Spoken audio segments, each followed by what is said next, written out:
暗沉的夜幕下，身披斗篷的男人正和巨龙交战。男人面前的这头神灭巨龙拥有名副其实的力量，但只过了27秒42，号称世界最强的龙就倒下成了尸体。然而男人对这个时间仍不满意，太慢了，这个文章果然不行啊，不能继续成长了。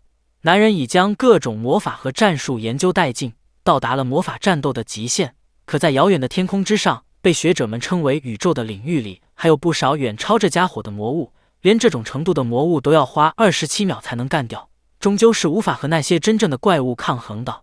就算一直锻炼下去，也赢不了宇宙魔物。主要原因有2个，其一是男人持有的文章是不适合战斗的第1文，尽管不懈的锻炼让男人成了世界最强魔法使，甚至得到了贤者、战神之类的称号，可惜现实是残酷的，在8岁之前，第1文确实是最强的文章，但其成长空间太小了。随着年龄的增长，文章之间的差距愈发显著。从魔力不再增加的那天起，男人花费200年时间，发现他持有的文章已经没有任何成长余地。于是他开始研究如何改变文章，偏偏文章是与生俱来，不可后天改变的，那么重新出生不就好了？男人花了不到2秒钟就做出了这个决定。接着他便用初级魔法向少得可怜的几个熟人送去了他即将转身的信件，随后就毫不犹豫地发动了转生魔法。为了向那神秘浩瀚的宇宙发起挑战，他要前往无人曾到达的遥远未来。顺带一提，他无法继续变强的另一个理由就是他没有能并肩战斗的伙伴，所以无法使用集团战术。直白的说就是他没有朋友。希望来生他能克服这2个问题吧。这天，他在硬得跟石板一样的床上醒来，起身往窗外望去，蒙蒙间看到了一片郁郁葱葱的绿色和分布错落有致的矮房子。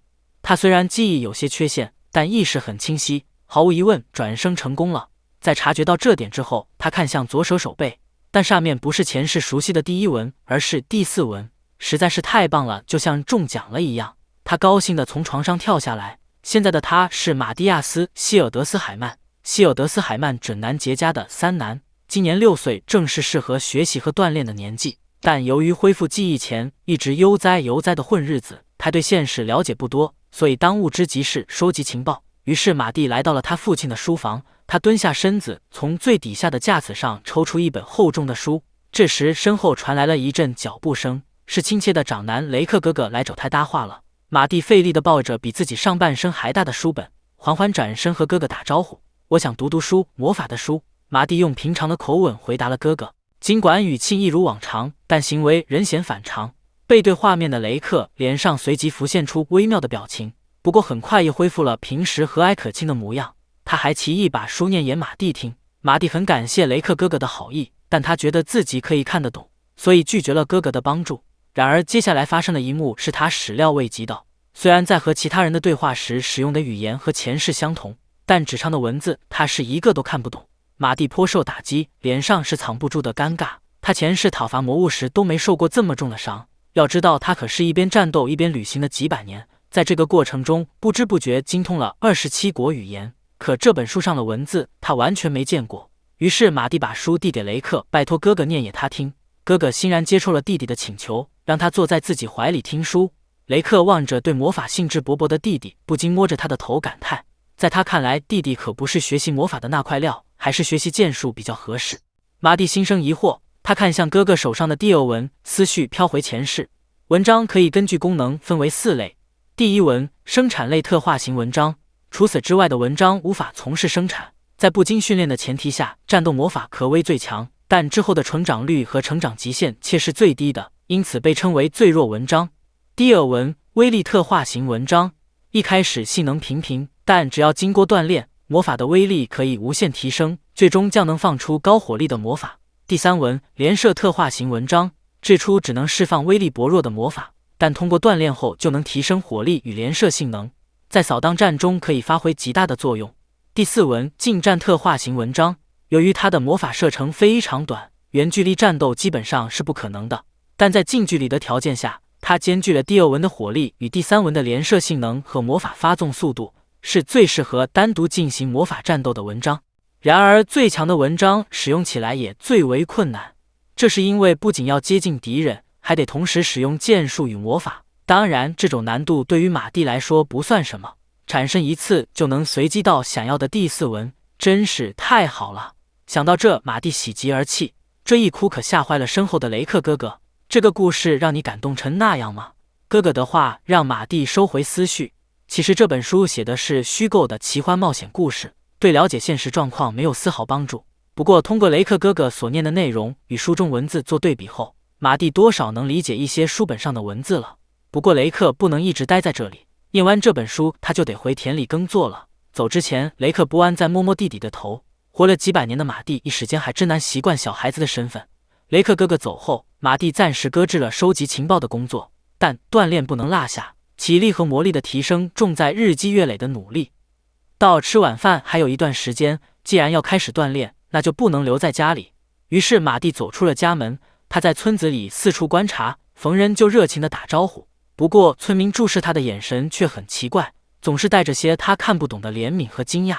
此外还有件事令他费解，那就是他根本找不到那些在前世生活中不可或缺的魔道具。这里既没有飞行型农业用人造妖精，也没有料理用分子运动加速装置，就连建筑用魔导重机也没有。这幅观景是他在前世魔导历12700年的时代很难想象到的。难道转生到魔法不普及的区域了吗？不过无论如何，只要最重要的第4文到手就好。马蒂这样安慰自己。他再次抬起左手确认文章，然后就在他准备走向森林时，有个声音叫住了他：“喂，马蒂亚斯，你这家伙为什么跑到外面来了？”光听声音，马蒂就知道是次男比夫格尔哥哥来了。比夫格尔哥哥，我不能出门吗？马蒂疑惑地问道。没想到比夫格尔居然理直气壮地说：“当然不行啊，这是丢家里人的脸。像你这样的施格文，等我继承家业后，一定要把你扫地出门。”他说话时，好像有什么生僻的单词从马蒂耳边飘过。施格文到底是什么呀？而且，难道次男可以继承家业吗？马蒂用看傻子的眼神看着他，只见比夫格尔用手轻捏下巴，神气十足地举起了引以为荣的左手，得意地冲马蒂展示他的文章。但正是马蒂前世嫌弃了几百年的第1文，但比夫格尔却把这当成是被魔法之神审中的证明，而且说这话时还自带闪光。这明知操作看得马蒂脑袋里满是问号。要说前世第1文有多么被人嫌弃，就连中间层的魔法学校都在入学考试里加上了不可视第1文的条件，所以马蒂宁愿舍弃前世的锻炼成果，从零开始，也要转身获得更好的文章。他对超级白痴哥哥忍不住感到悲哀，这家伙绝对是对自己的文章彻底绝望，所以人格扭曲了吧。马蒂对着比夫格尔生气涨红的脸无奈地叹气，与他纠缠下去没有任何意义。认识到这点后，马蒂随即施加强化身体的魔法，快速走开。虽然他的动作还是快步走，但速度已经超过比夫格尔的全力奔跑了。真是讽刺啊！自称被魔法之神选中的14岁哥哥，居然还追不上连魔法都不能好好掌控的6岁弟弟。马蒂什么也没说，他和比夫格尔逐渐拉开距离，进入了森林。在停下脚步的瞬间，马蒂就注意到身体和魔力的负担比想象中少很多。原本第4文就是适合身体强化的文章，但现在看来效果超乎想象。那就先狩猎点动物，小试身手吧。接着，马蒂发动了名为被动探查的魔法。这个魔法正如其名，不仅能感知魔道具和生物发出的魔力，而且不会被敌人察觉，也不消耗魔力，是最常用的调查魔法。前世它能探查到半径数百公里的范围，目前只能探查周围1公里左右。不过这种程度足以搜索到业务了。马蒂最初找到的动物是某种不知名的鸟，它的个头比鸡还大点，它们之间隔着大约5公尺的距离，用魔法击落是最快捷的方法。但可惜第4文的魔法射程很短，所以马蒂隐藏气息，从地面捡起一块石头，随后采取了能将强化效果最大限度传导到石头上的动作。只见他向前踏出一步，先对脚进行强化，待积攒下足够的力量后，才依次强化肩膀和手臂，最后用尽全力将石头扔了出去。在做出这种大幅动作的瞬间，马蒂无法继续隐藏气息，好在他没给对方留多少反应时间，紧接着鸟头就被击中了。初次战斗的他吸收了鸟身上的微量魔力，使自身的体力和魔力获得大幅提升。接下来还用魔法切掉鸟头放血，因为家里食物不足，饭菜提供的蛋白质不足以支持身体成长，所以这只鸟被当成重要的营养来源回收。后来马蒂又以同样的方法猎杀了几只鸟才离开森林。他带着战利品回到家，歇息片刻便到了晚饭时间。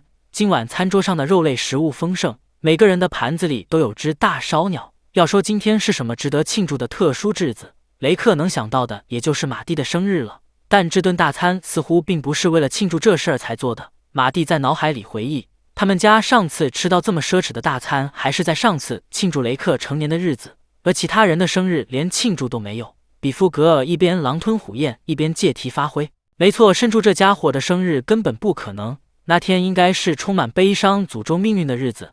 然后就被他父亲卡斯托尔厉声制止。比夫格尔虽然闭上了嘴，但那副毫不在乎的样子更让他老爸恼怒。就连母亲也站出来替马蒂说话。这个肉可是马蒂拿回来的，如果你有意见，可以不吃。他的好心反倒也马蒂添了几分麻烦。父亲忙问马蒂这肉的来源，这时实话实说只会引来更大的麻烦。毕竟马蒂展现出的魔法才能对6岁小孩来说也太过优秀了。由此引发的最坏结果是被束缚在领地。为了能早日离开这里，作为魔法战斗师活动，马蒂选择隐瞒事实。这碰巧有鸟撞到树上掉下来了呢。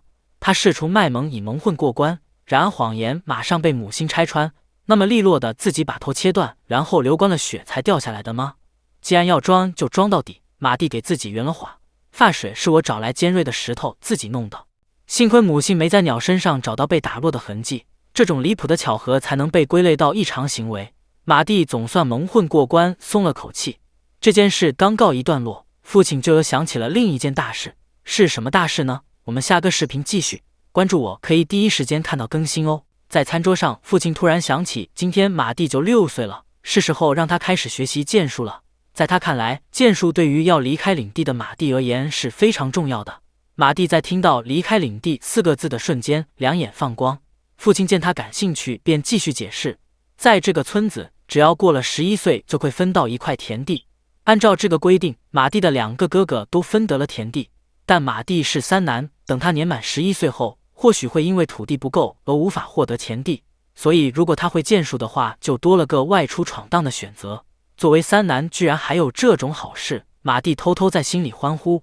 不过他也注意到了父亲刚才差点说出口的魔法，于是他这样问父亲，魔法不行吗？父亲苦笑了下，支支吾吾的不知道在隐瞒什么。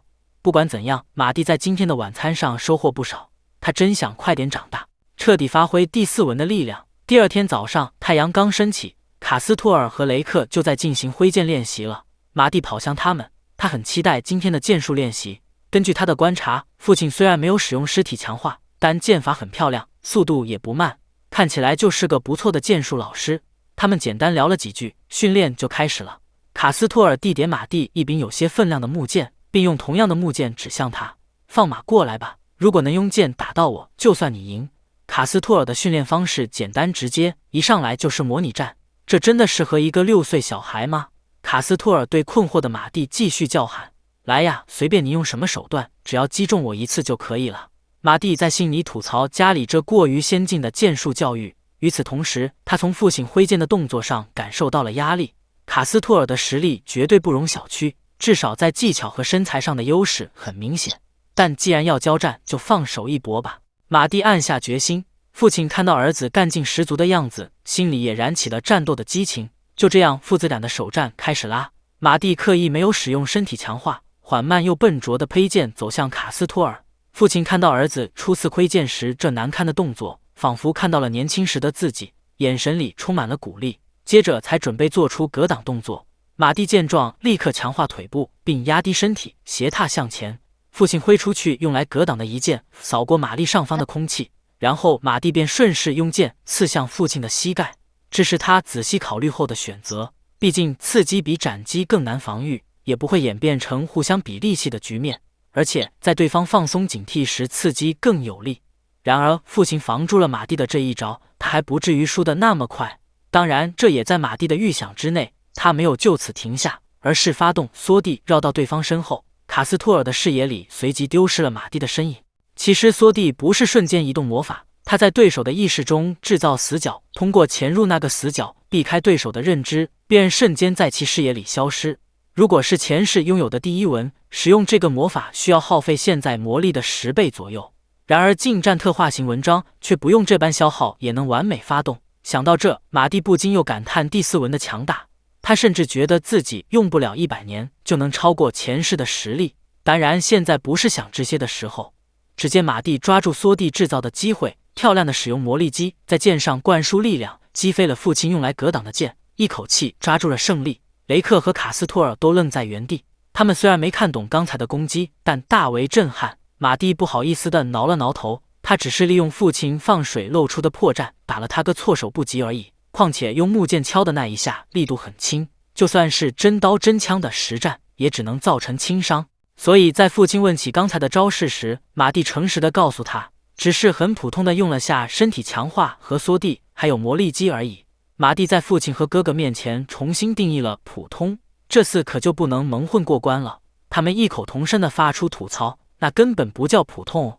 深受打击的哥哥更是提出了为什么马蒂会魔法的疑问。此时马蒂还处于状况外，完全不清楚哥哥的心情，便照实回答说是由缺练习的缘故。不止如此，最后还补上一刀，只要练习了，谁都能做到这种程度吧。这句轻描淡写的话让雷克彻底破防，表情都变得扭曲。还好父亲保持冷静，理清了头绪。现在马蒂迫切需要学习的不是剑术，而是这个世界的常识。那么该由谁来给他上这门课呢？父亲心里有了合适的人选，刚好提谁谁就来。比夫格尔懒洋洋地走了过来，父亲的训斥没让他意识到自己的懒惰。马蒂看到这样的废柴哥哥，长叹了口气，然后冷不丁地收到父亲想要使坏的目光。只见父亲给了比夫格尔2个选择 ：A. 做2000次俯卧撑 ；B. 和马蒂进行模拟战。比夫格尔不假思索地选择了后者，他满面笑容地搓着马蒂的头，看来能和马蒂进行模拟战，他相当高兴。要说唯一不满的就是由父亲做裁判这一点，即使是超级白痴，也有一定的自知之明。比夫格尔应该知道父亲对自己没什么好印象，所以警惕着他做出偏袒对方的判断。意外的是，父亲居然痛快地答应下来。这样一来，模拟战就得打到对方认输才能决出胜负。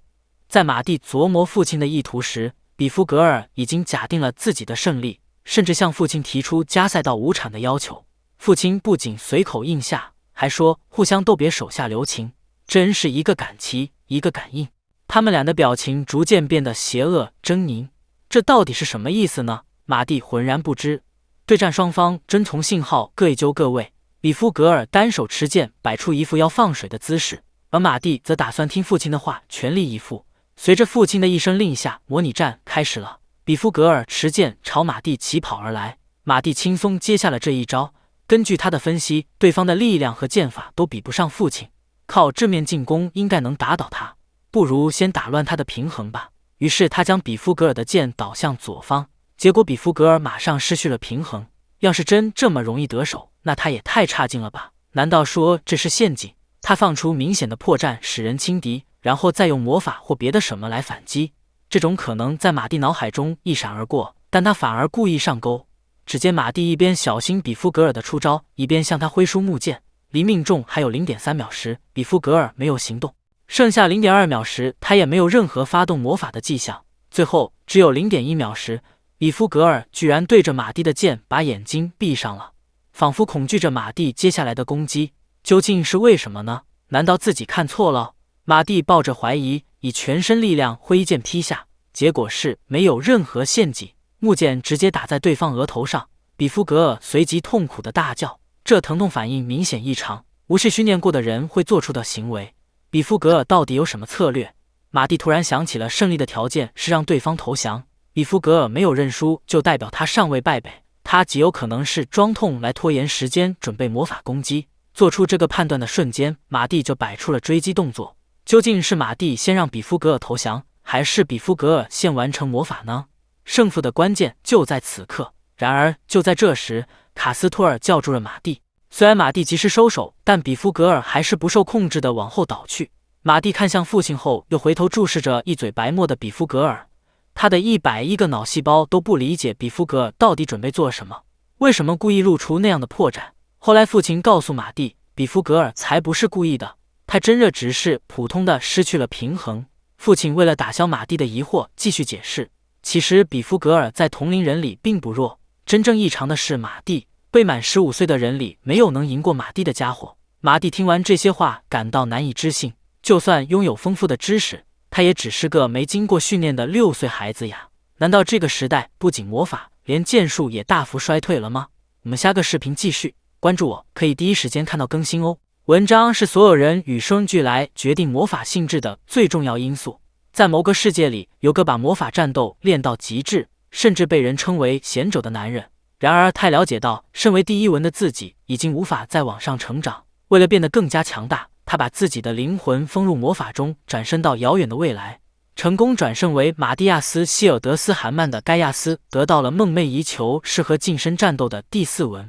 可是，在转生后的世界里，魔术和剑术都衰退了，第4文甚至被称为失格文而受到鄙视。这个世界究竟发生了什么事呢？马蒂亚斯继续着剑和魔法的锻炼，因为马蒂就像变了个人而感到不知所措的家人也逐渐习惯。然后过了3年的岁月，坚持不懈的锻炼让马蒂的体力与魔力得到持续提升。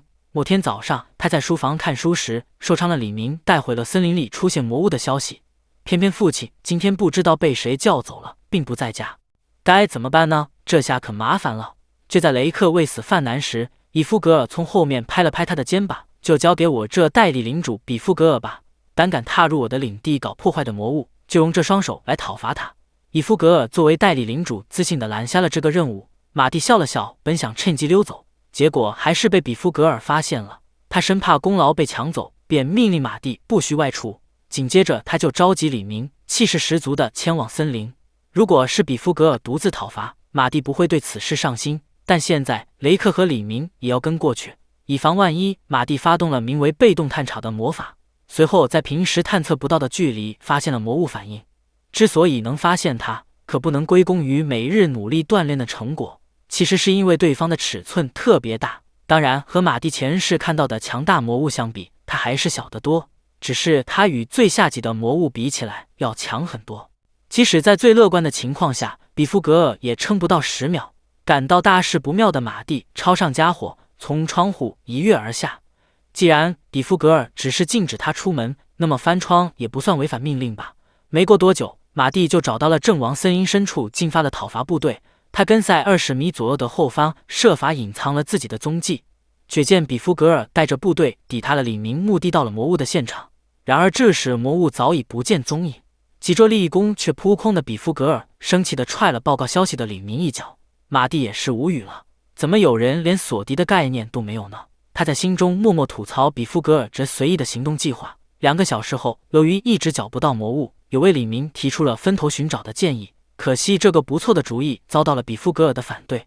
在他看来，自己的安全最重要，这也是他将几个最好的李明安排在队伍前方，并让其他李明守护在自己周围的原因。不过天色渐晚，如果不抓紧时间解决魔物，等到太阳下山就很难找到回去的路了。雷克有先见之明，便建议比夫格尔撤退。然而比夫格尔怎么会听雷克的建议呢？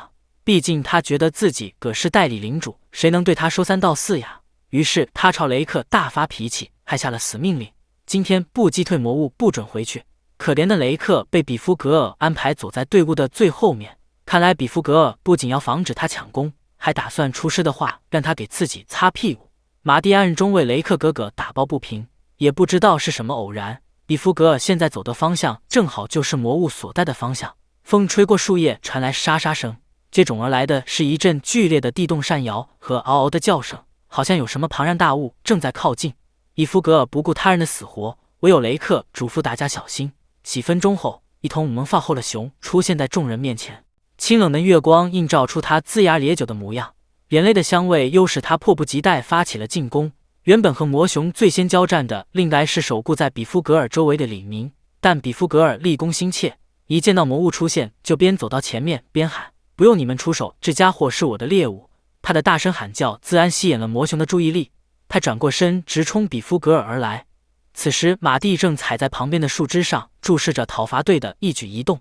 他根据魔物的魔力反应推算，即使父亲在场，1对1作战也不见得能赢。那么就来看看所谓的荣光纹是怎么应对的吧。马蒂做出认真观战的样子，周围的李民们也对这场战斗兴致高昂。但见比夫格尔连剑都不用，却将左手前伸，试图帅气地念出一段台词：满溢无声的火之魔力化为箭矢，贯穿无眼前之敌吧。紧接着，他手上的魔力开始活动，咻的一声，魔力化作日翼箭朝熊的方向飞去。然而，让人大跌眼镜的是，魔熊连眼睛都不带眨一下，轻轻用爪子一拍，火焰就消失得无影无踪。围观的李明见状，不约而同四散逃去。他们脸上挂着错愕的表情，逃跑时不忘感叹：这家伙不是一般的魔物，而是极魔种。极魔种是魔物中体型小且拥有极高魔力密度的种类。虽说眼前这头魔熊确实能被划分在极魔种里，但恐怕只有马蒂才知道，比夫格尔魔法失效的真正原因不在于魔熊的过于强大，而是自身魔法威力太小。不仅魔力转换效率低下，而且那段发动魔法前的羞耻咏唱早就被否定了效用。马蒂继续思考和观察，现场除了李明被魔法失效吓得惊慌失措外，确切受不了现实的当属比夫格尔本人。他愣着不动，并魔熊一巴掌扇飞了好几米，但即使被打哭了，他仍然没有放弃那份莫名其妙的骄傲。眼看魔熊就要吃掉他了，负责保卫的李明却一团乱，谁也不敢上前。只有还算冷静的雷克拔剑挡在了魔熊前方。来吧，赌上稀有德斯海曼之名，绝不亏让你杀死任何人。不过道德层面的高尚无法补足实力的悬殊差距，雷克恐怕连3秒都坚持不住。马蒂立刻从树枝上跳下，并发动嘲讽魔法，强制探知。详细来说，就是马蒂用自己的魔力覆盖了魔熊，从而增大自己的魔力反应，让对方注意到自己。魔法发动的瞬间，魔熊收回了伸向雷克的爪子，而朝马蒂直线扑来。马蒂无视雷克的担心，开始提炼魔力。他到底在这3年间锻炼得如何呢？就用这头魔熊来检验下成果吧。欲知后事如何，且听下回分解。我们下个视频再见啦！关注当当可以第一时间看到更新哟。善意话说到森林里出现了强大的魔物，马蒂偷偷跟在比夫格尔带领的讨伐队后，在雷克哥哥准备牺牲自己为大家争取逃跑机会时，马蒂从树上跳下来挑战魔熊，并决定用它测试下自己这3年来的成长。他用嘲讽魔法吸引魔熊的注意力后，无视忧心忡忡的雷克哥哥，开始提炼魔力。距离魔熊到达仅剩4秒，但马蒂反倒觉得这时间绰绰有余。只见他使用体术拍开魔熊的利爪，然后把双手放到前面，在集中体内魔力并赋予指向性的同时，将魔力转变成压力，直击对方心脏。魔熊随即发出痛苦的呜呜声。尽管这种攻击没能让他倒下，但只要他的行动因此变得迟钝就够了。最后，马蒂拔出从家里带出来的剑，强化全身后发动魔力击，在错身的瞬间，一剑砍掉了他的脑袋。追着魔熊赶来的雷克看到地上被转烧的魔物，惊讶的说不出话来。现场随即陷入一片尴尬的寂静。马蒂熟练的挥剑，甩掉剑上的血迹，然后无比自然的将剑搁在肩上。他笑着和雷克哥哥打招呼。这时雷克刚从震惊中缓过神来，脸上仍是一副难以置信的表情。只有马蒂注意到了现在的情况，讨伐队中除了雷克哥哥以外的人都被草木遮挡，丝毫没注意到魔物已经被击倒的事实。那么机会或许来了。雷克大人把魔物打倒了喽！一个令人振奋的消息马上在李明的耳边炸开。马蒂用魔法改变声音，装成李明，重复了几遍这句话，才压低音量向手足无措的雷克哥哥解释原因。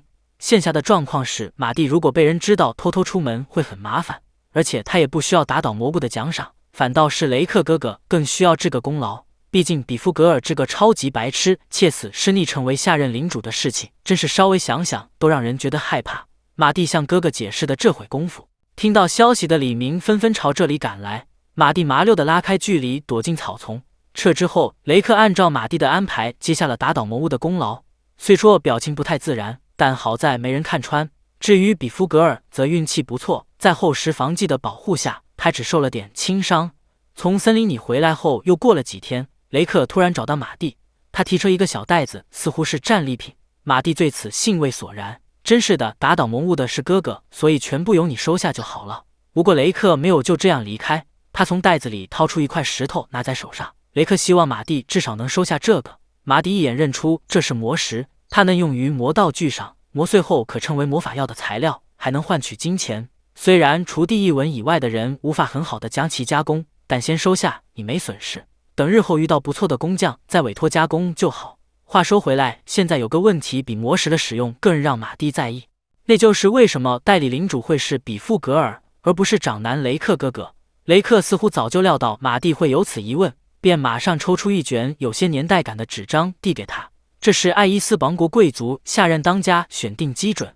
马蒂仔细阅读后才发现，原来继承人的选拔是计分制，贵族家的下任当家候补们根据以下标准进行比较，由分数较高者担任，但若是有特殊情况，可以不受基准所限。长男5分，长男以外比长男岁数小的话，每小1岁减1分。荣冠文5分，魔法技术较高的那位加3分，女性减2分，适格文减200分。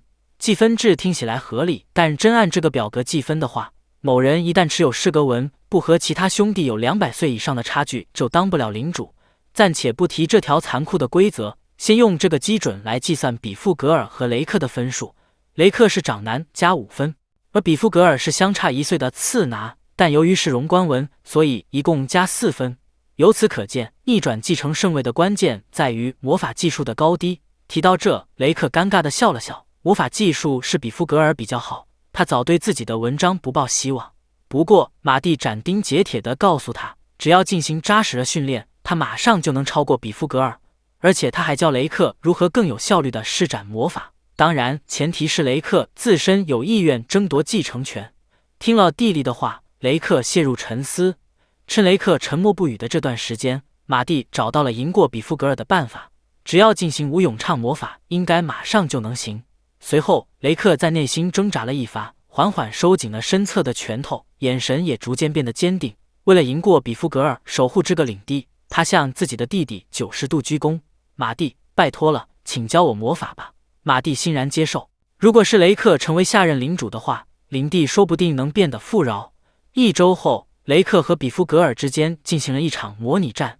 这场模拟战不只是简单的练习，在全家人的见证下，雷克使出了强于比富格尔数百倍的火焰魔法，被评价为领地内最强魔法使，正式成为下任领主候补。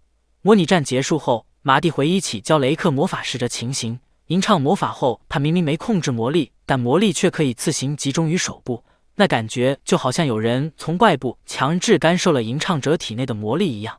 而且这样的转换方法效率极低，到底是谁研发了这样的系统，又是为了什么？看起来是在帮助不会控制魔力的人使用魔法，但实际上反而让人荒废了控制魔法的方法，仿佛在阻碍魔法的发展一样。马蒂抱着这样的疑问继续锻炼魔法与体力。随着时间的流逝，他等到了12岁，踏上旅程的日子终于要来了。后面的故事我们下一话继续，关注当当可以第一时间看到更新哦。暮去朝来，又过了3年，马蒂终于12岁了。他现在已经锻炼到了能以一敌二的程度，父亲和哥哥也享受着与马蒂的对战。可惜马蒂憧憬冒险，渴望变强，想尽快走出领地。他还记得父亲之前的承诺，要是他学会用剑，就能去村子外面。然而马蒂就算剑术很厉害，在哥哥看来还是个需要别人照顾的12岁孩子。好在父亲是个热血笨蛋，准许马蒂作为特招生离开家，进入王利蒂尔学园就读。但这么一来，马蒂就不只是要通过入学测试那么简单。马蒂的眉眼间骤然涌起几分担忧，毕竟他缺少对这个世界的认识，而前世的知识又完全用不上。像历史这样的科目对他来说太劣势了。父亲一把揽过自己的儿子，凑到他耳边得意地告诉他，其实也有只靠实战就拿到特招资格的方法，那就是在剑的实战测试中把考官干翻在地。这样一来，就会有比考官更强的人站出来了。马蒂听到这，紧皱的眉头微微松开。原来打败考官能得到和更强的人直接交涉的机会，接下来只要让那人承认自己的实力就好了吧。他顺着父亲的话这样想，然而父亲却让马蒂继续把那人干翻在地。按照父亲的经验，虽然在总分50分的测试里，剑术只占了10分，但只要实力超常，就能得到超过10分，从而弥补其他科分数低的不足。这样的规则让马蒂眼前一亮，他突然觉得父亲的方法有了尝试的价值。正好王利蒂尔学园的入学考试将在近期举办，于是某天早上，马蒂准备好剑和行李，以及这几年收集到的魔石和素材，整装待发。他推开家门，清晨的阳光扑面而来，全家人在门口站得整整齐齐。即使是厌恶马蒂的比夫格尔，也破天荒早起点马蒂送行。母亲担心马蒂的安全，犹豫着要不要请个护卫。知晓马蒂真正实力的父亲和哥哥连忙替他拒绝。父亲相信马蒂能打爆考官，竖起的大拇指仿佛在提前恭喜他。紧接着，比夫格尔迫不及待地上前，指着马蒂大声嚷嚷，催促他快些出发。马蒂狐疑地转身，不安地捏住一缕头发。这个和自己意见相同的比夫格尔让他感到陌生。他最后一个告别的，则是家里最正经的雷克哥哥。马蒂，我会好好守护这个领地的，所以你什么时候都可以回来哦。两人对视一眼，然后伸出拳头碰了碰，像做了个神圣而简单的约定仪式。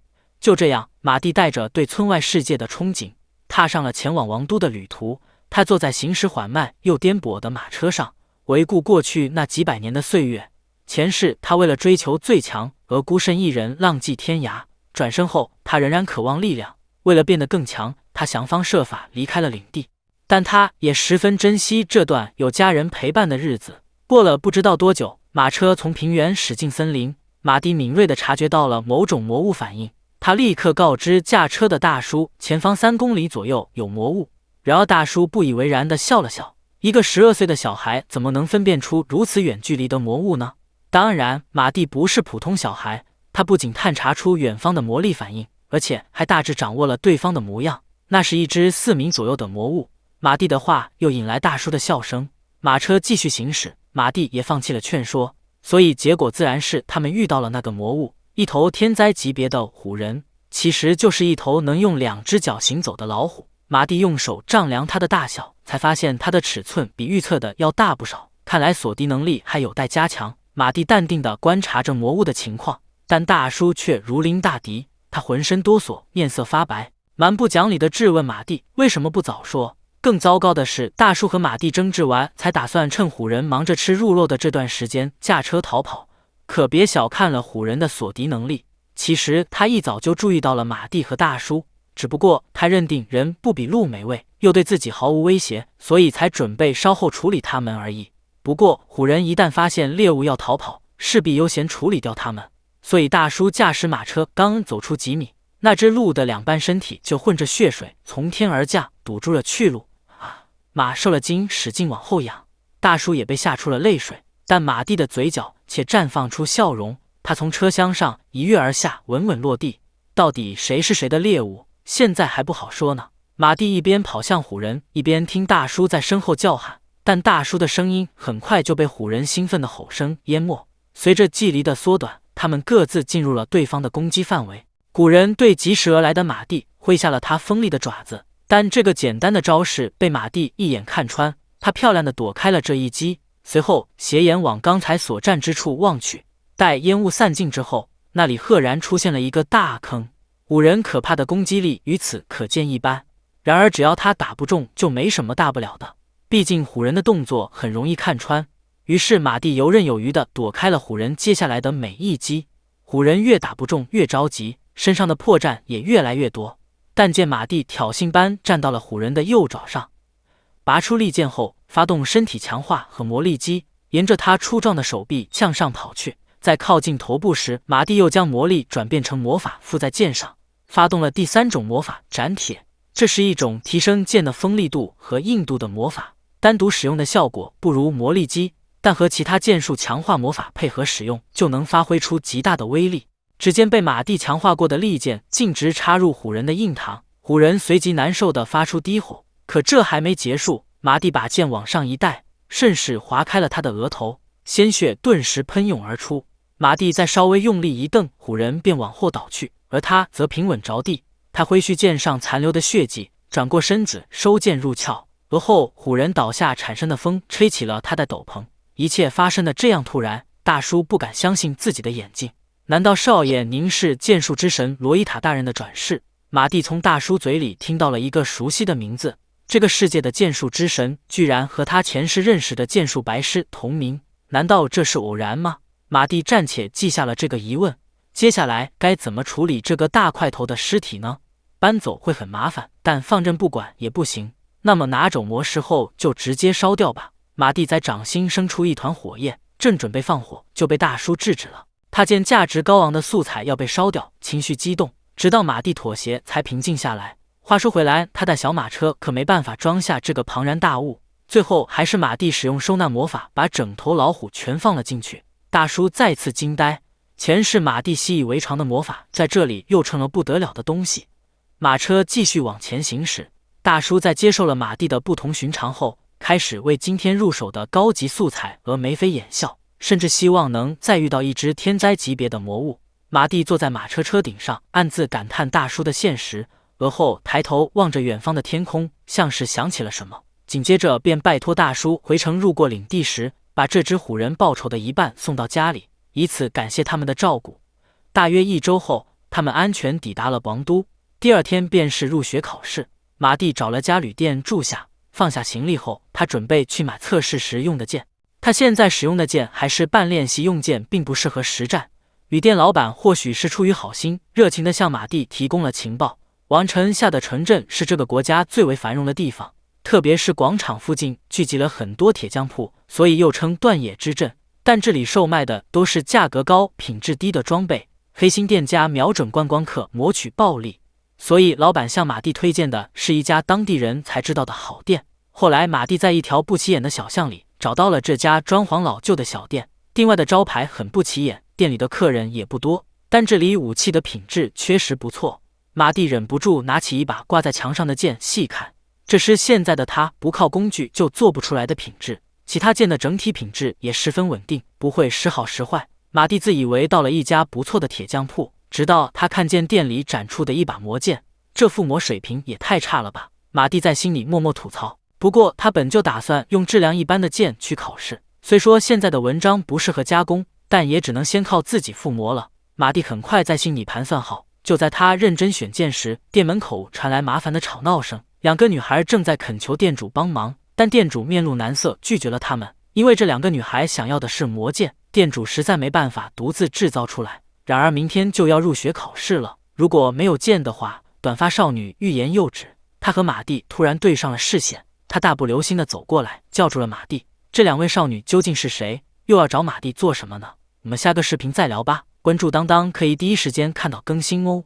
山一话说到，马蒂为了买考试用剑，经旅店老板介绍，来到了一家靠谱的铁匠铺。就在他精挑细选时，有人叫住了他。只见短发少女一本正经地问马蒂：“那边的少年，你会附魔吗？”马蒂被问得一头雾水。他仔细想了想，虽然前世第4文的附魔很垃圾，但如果以这家店的魔剑作为参照，那他这附魔水平倒是还行。不过他慢吞吞咀出的回答好像无人在意。另一个少女忽然插话：“会附魔的人怎么可能说遇到就遇到了？”铁匠铺老板跟着附和。短发少女这才意识到自己刚才的行为有多莫名其妙，她不好意思地挠了挠头。过了一会儿，短发少女的反射弧才终于连上，后知后觉地发出惊讶，没想到她竟然误打误撞真找到了会附魔的人。店主收下了少女的金币，没多久里面就传出锻造的声音。反正还要等上半小时，3人索性走出店外透气。他们年纪相近，很快便打开了话匣子。短头发的少女名叫阿尔玛·莱普修斯，是小贵族的3女，身份相当于平民。因为不想被嫁到奇怪的地方去，就逃出了领地。马蒂活学活用，照着阿尔玛的句式自我介绍了一番。可他明明没说什么奇怪的话，场面却陷入诡异的安静。马蒂因此忽然紧张了起来，说1次没听见的话，那就说2次。马蒂这样安慰自己，并抬手擦去额头冒出的冷汗。他带着真诚的目光，像复读机一样重新介绍自己。但就阿尔玛的反应来看，他刚才听得一清二楚。那么为什么会有这种奇怪的反应呢？难道是受到谁的精神魔法攻击？马蒂刚平复的内心又起了波动。紧接着他便听到另一位少女洛丽·阿本德罗特腼腆又简短的自我介绍。马蒂瞬间被她这副呆萌的样子吸引了，他感到心脏猝然漏了半拍。随后便是血液上冲，大脑一片空白。接下来该怎么做呢？前世他在恋爱方面的经验可是零啊。这时阿尔玛无视2人异常的反应，自顾自地解释起他着急买魔剑的原因。原来阿尔玛和陆丽在旅途中被魔物袭击，陆丽为了保护阿尔玛而弄断了自己的剑。阿尔玛对此感到自责，连忙寻找替代品。反射弧超长的阿尔玛解释完，才发现2人状态根本不对，他们都不约而同地红着脸低头。他突然读懂了2人之间那层显而易见的情愫，但还没等阿尔玛替2人捅破这层窗户纸，陆丽就突然高声向马蒂说明她没有婚约或者男朋友。马蒂听完捂着嘴在心里偷笑，这确实是值得高兴的事情。不过话说回来，这是初次见面就要告知这情报吗？还没过半小时，店主就拿着刚锻造好的剑走了出来。接着，阿尔玛也将准备好的魔石交给马蒂。马蒂用手指抚摸着这把七酿长剑，心里便马上有了主意。在三人目不转睛的围观下，马蒂首先进行了魔力调制，即将金属与魔石两者的魔力进行同调。这是附魔前绝对不能省略的步骤。马蒂猜测这家店贩卖的魔剑尽是瑕疵品的原因，或许正是跳过了这至关重要的一步。眨眼间，嵌在剑上的魔石就发出了耀眼的光芒。魔力调制完成，接下来马蒂正式附魔。他在当下自己能使用的魔法中，选择了泛用性最高的两种：强韧化与斩铁附入。几秒后，马蒂就完成了附魔，并将剑交到陆莉手上。因为附魔过程实在是太快了，阿尔玛和店主都抱着将信将疑的态度看着马蒂。他们中唯有握着剑的陆莉才能隐约感受出这把剑的不同寻常。既然如此，店主便找来一根矮木桩，让陆莉测试。随后，陆莉拉开距离，摆好姿势，按照之前的用剑习惯，奋力朝木桩砍去。马蒂见状感到不妙，但此时想要阻止陆莉已经来不及了。嘶的一声，木砖直接被一分为二。可陆莉完全没有砍中东西的手感，而且剑的势头也完全没有减弱。他顺势从陆莉手里划开，斩向地面，斜插进地砖里一大段后才停下。马蒂早有预感会变成这样，脸上是掩饰不住的尴尬。其余三人则瞪大了眼睛，这究竟是怎么一回事？他们吃惊地将马蒂团团围住。在这种阵仗下，马蒂逐实说出了刚才附在剑上的两种魔法。没想到马蒂眼里平平无奇的双重附魔，在其他人眼里竟成了国宝级别的技术。店主甚至不惜倾家荡产，也要让马蒂给店里的剑都附魔。这个世界到底怎么了？马蒂暂且记下了这一疑点，然后以1000金币的价格给老板附魔了一把剑。有谁还记得他原来只是来买测试用剑的呀？琛环的太阳坠下地平线，第二天便是测验之日，究竟还会发生什么离谱的事情呢？我们下个视频再聊吧。关注当当可以第一时间看到更新哦。啊哈！王丽第2学员的入学测试如期举行，考试分为笔试与实际测验两部分。首先进行的是作答时间60分钟的笔试。这场考试内容广泛，综合了包括国语、魔法阵数学、简单地理还有战术学在内的科目。马蒂因为事先不知道考察范围而无法备考，所以答题全靠临场发挥。所幸前3个科目都是初级难度，没遇上什么难题。唯一一个大问题出在战术学。试卷上提到的洛伊塔流剑术到底是什么？马蒂习惯性的捏了捏额前的头发，他想起前世那个同名的剑术白痴提到过的战术，便把自己还记得的部分简略的写了上去。笔试结束，实际测验开始。第一项测试的是剑术，考生按照顺序与考官卢卡斯进行对战。记录官先点了陆莉的名字，路易拿着马蒂昨天刚附魔的剑走向了考试场地，而卢卡斯使用的只是一把普通长剑。在考试进行之前，陆莉的家族拥有魔剑，这点就给卢卡斯留下了颇深的印象，因此他对陆莉也多了几分期待。记录官发出信号，对战正式开始。陆莉在尔玛的加油声中深吸了口气，随后利落地用剑刺向卢卡斯，这是使用轻量魔剑的基本动作。卢卡斯身为教官，自然能预测到，他马上后撤躲开了陆莉的攻击。不过陆莉就算没得手，他刚才这一记漂亮的进攻也惹得台下观战的马蒂和阿尔玛连声赞叹。台上的对战仍在进行，这回轮到卢卡斯发起进攻，他自信地举剑朝陆莉砍去，陆莉随即条件反射般用剑挡下这一击。然而此时双方都没预料到的事情发生了，砰的一声，卢卡斯的剑被折断，两人几乎同时发出惊讶的声音。率先回过神的卢卡斯继续用变短的剑砍向陆莉，结果他的剑越砍越短，最后几乎连剑刃都不剩。当卢卡斯再次举起剑时，众人只能看到一把光秃秃的剑柄。他和现场观战的其他人登时无语，唯有马蒂似乎早就预料到了这个结果。事已至此，卢卡斯无可奈何地举起双手投降。他早就听说陆莉家祖传的魔剑很强，不过陆莉用的并不是家里的剑。紧接着他把这几天的遭遇一五一十地告诉了卢卡斯。卢卡斯一听到店里还有把魔剑，果断把接下来的考试交给记录官，还没等对方同意就匆匆离开考场。现场的其他监考官想阻止卢卡斯，奈何有心无力，谁也追不上他，大家都心情复杂地沉默着。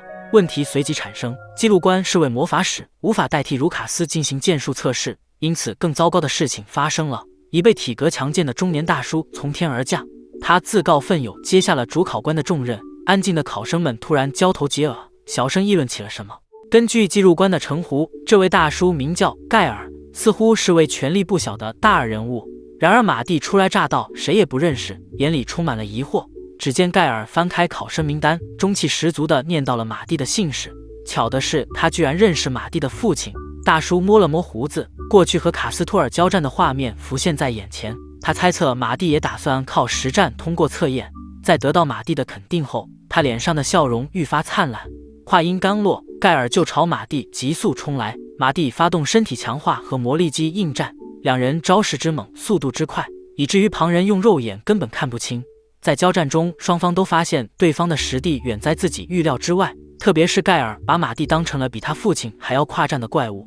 不过，正是因为盖尔真把马蒂当成他父亲那种类型的对手，马蒂才有了干翻他的机会。接下来，盖尔再次用力由上而下朝马蒂砍出一剑，马蒂本能的用剑正面挡下这一击，双方陷入僵持。现在局面显然成了对马蒂不利的力量对抗。然而实际上，马蒂胜利的机会到了。他发动魔力层润滑，在刀刃表面附上一层魔力，使其变得光滑，并抓住施力点错开，导致盖尔失去平衡的这个瞬间，一口气踏向前方，把剑抵在了盖尔的脖子之上。盖尔跪坐在地上宣布投降。之后，他按着腰缓缓起身，询问了马蒂的名字。倒是马蒂仍然不清楚对方的身份。缉毒官望着盖尔渐行渐远的背影，过了一会儿才明白他的意图。他生气地猛拍桌子，试图把盖尔喊回来。下一项测试的是魔法。陆地按照监考官的指示上前，他持续咏唱魔法，并接二连三打中靶子。接下来就轮到了马蒂，他望着30米外的靶子陷入了沉思。一旁的监考官看到他手上的第4文章，以他必然会失败为前提，颇有人情味地安慰了几句。其实马蒂此时已经思考出了对策。虽然第4文的魔法射程只有10米左右，但如果不需要直接攻击和是破坏靶子的话，那么只要提高魔法强度就好了。马蒂这样想着，然后巨大的魔法阵就出现在他脚下。监考官看到这阵势，随即露出惊讶的表情。出于善意，马蒂在魔法发动前提醒监考官躲开。等监考官走出几米后，马蒂正好购置完魔法，他把搓出的巨大火球朝前面砸去，下一秒便造成了地动山摇的爆炸。虽然火球砸不到30米外的靶子，但带着巨大热量的暴风横扫四周，理论上可以顺带破坏它们。烟雾散去之后，地面留下个巨坑，不过靶子和预期的一样被全部烧毁。监考官大惊失色地栽倒下去，幸亏附近的考生围过来扶住了他。马蒂这才发现自己做得太过火了。他看到晕过去的监考官，于心不忍，便把剩下的魔力用于修复学员。总而言之，马蒂有惊无险地完成了今天的笔试和实际测验。当天晚上，所有考官被召集到一起开会，他们围坐在12人长桌上，左右两侧分别是魔法之神和剑术之神的巨大石像。他们讨论的对象正是某位表现过于出色的考生。当然，不仅在实际测验上的表现超常，而且理论成绩十分突出。他居然能理解罗伊塔流剑术，完美解开了学者都解不开的难题。其中一位考官不禁感慨道：“在这个学员危急存亡之际，竟然出现了这样的学生，简直是魔法之神盖亚斯的庇佑。”按照流程，无人提出异议，便不必继续讨论。于是，一只有力的大手郑重地在纸上盖下公章。第二天便是放榜日，马蒂为了查看考试结果，再次来到学园。他怀着忐忑的心情，被阿尔玛和陆莉带到张贴结果的公告栏前，眼球在一堆名字中快速移动。但他迟迟没有找到自己的名字，果然是因为破坏考场而受到处罚，结果落榜了呀。马蒂一边这样想着，一边默默转身离开。然而就在马蒂陷入消极的低谷时，阿尔玛叫住了他。马蒂顺着阿尔玛手指的方向看去，原来在公告栏最上方还有一张表。马蒂就在那个特招生合格者一览表里找到了自己的名字。当然，阿尔玛和陆莉也合格了，而且和马蒂是同班。接下来他们3人将开启怎样的校园生活呢？我们下一卷继续吧。关注当当可以第一时间看到更新哟。这天，王立第2学园举行了一场新生入学典礼。典礼开始后，校长爱德华在讲台中心站定，洪亮高昂的声音震耳欲聋般响彻了整个操场。乍看之下，爱德华长得并不符合校长的普通形象。他身上精壮结实的肌肉和脸上清晰可辨的伤痕，怎么看都像是个上过战场的军人。再加上学校全天开放的战斗训练场与学生议程的死亡率，马蒂一度怀疑这里其实是军校。入学典礼结束后，新生们围在公告栏前查看分班情况。接下来，他们将前往各自的班级。哈尔玛、陆莉和马蒂都在 A 班。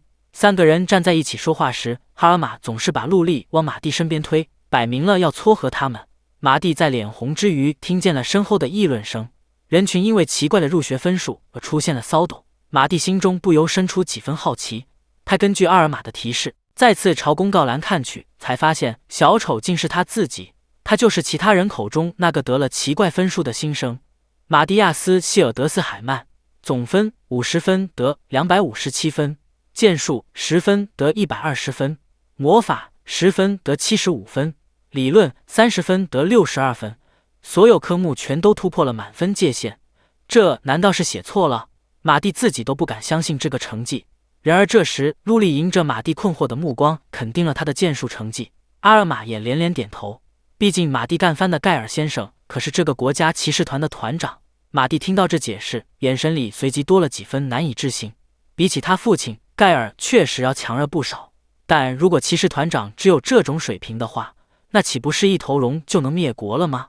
能吐槽的点实在太多，马蒂逐渐放弃了思考。这些疑问还是留着等开学之后再慢慢寻找答案吧。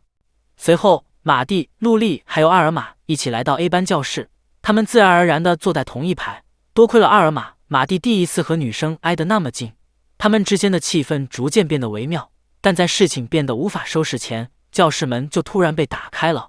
一个男人站在门口高声宣布，他就是这个班级的导师。马蒂绝不会认错这张标志性的脸蛋，他就是刚才在入学典礼上致辞的校长爱德华。只见爱德华用手托着某个被揍成猪头的男人走了进来。此时马蒂单手托腮，他很不理解，为什么校长会亲自负责某个班级？这是如今世界的常态吗？然而爱德华可没有向马蒂解释这点的打算，他就着身后的男人向众人介绍了一番。因为他难免会有校务繁多的时候，所以设置了副班导，由这个男人担任。说到这，他便一把拎起身后的那个男人到面前。男人配合地抬起头，勉强挤出了个笑容来打招呼。他们才认出这个被揍得鼻青脸肿的家伙，其实是那天考试进行到一半出去买剑的考官。陆莉心中的负罪感油然而生。马蒂在意的倒是他有没有买到那把魔剑。爱德华端着校长兼班导的架子继续讲话。另言新生在他眼里都是小鸡仔，但今年他们中却混进了一个明显不能被如此称呼的家伙。爱德华故意卖了个关子，没有说下去，而后朝马蒂坐的方向绽放了个明媚的笑容。他突然点到马蒂的名字，并让他前往校长室。马蒂条件反射般站了起来，满脸写着莫名其妙。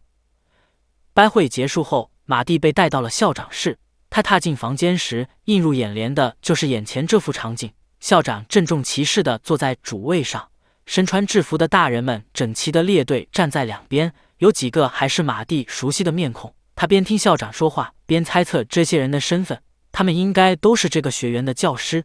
其中大概有3成学者，4成魔法使，3成战士，是很平衡的构成。马蒂思考这些时，已经有人给他摆好了桌椅笔墨，一张写有复杂问题的卷子被交到他手里。马蒂看了眼题目，似乎明白了校长的意图。为了洗清作弊嫌疑，马蒂准备认真答题，但他刚提起笔，座位旁就被围得水泄不通。马蒂承受着周围齐刷刷投来的视线，在纸上写下计算公式，小心计算，谨慎作答。不过这种非常初步的魔法阵数学题，就算不计算，靠感觉也能做出来。于是马蒂很快写出了答案。他刚放回笔，卷子就被人收走。围观人群突然沸腾，他们迫不及待去验证马蒂的答案。这可不是怀疑考生作弊应有的反应。然而校长不去理会反常的教师们，反倒觉得不正常的是马蒂。其实爱德华叫马蒂来，并非怀疑他的入学测验成绩，而是因为马蒂这个人太奇怪，而且他对自身的异常没有自觉。要知道他刚才解出来的题目可是数百年的未解之谜。马蒂听到这话惊讶万分，如果附魔师连这种程度的魔法阵都编组不出来，世上岂不是连一把像样的魔剑都做不出来吗？在这种状态下，人们究竟是如何保卫国家的？这实在不可思议。爱德华也不废话，他突然起身朝马蒂鞠了一躬，随后就单刀直入提出了请求，希望马蒂能帮学员的忙。虽然校长不该轻易向学生低头，但爱德华确实有求于马蒂，才想借此表达诚意。况且王立第二学园实力至上，向实力强的学生低头绝非耻辱。接着爱德华理了理思绪，将学园如今的窘境娓娓道来。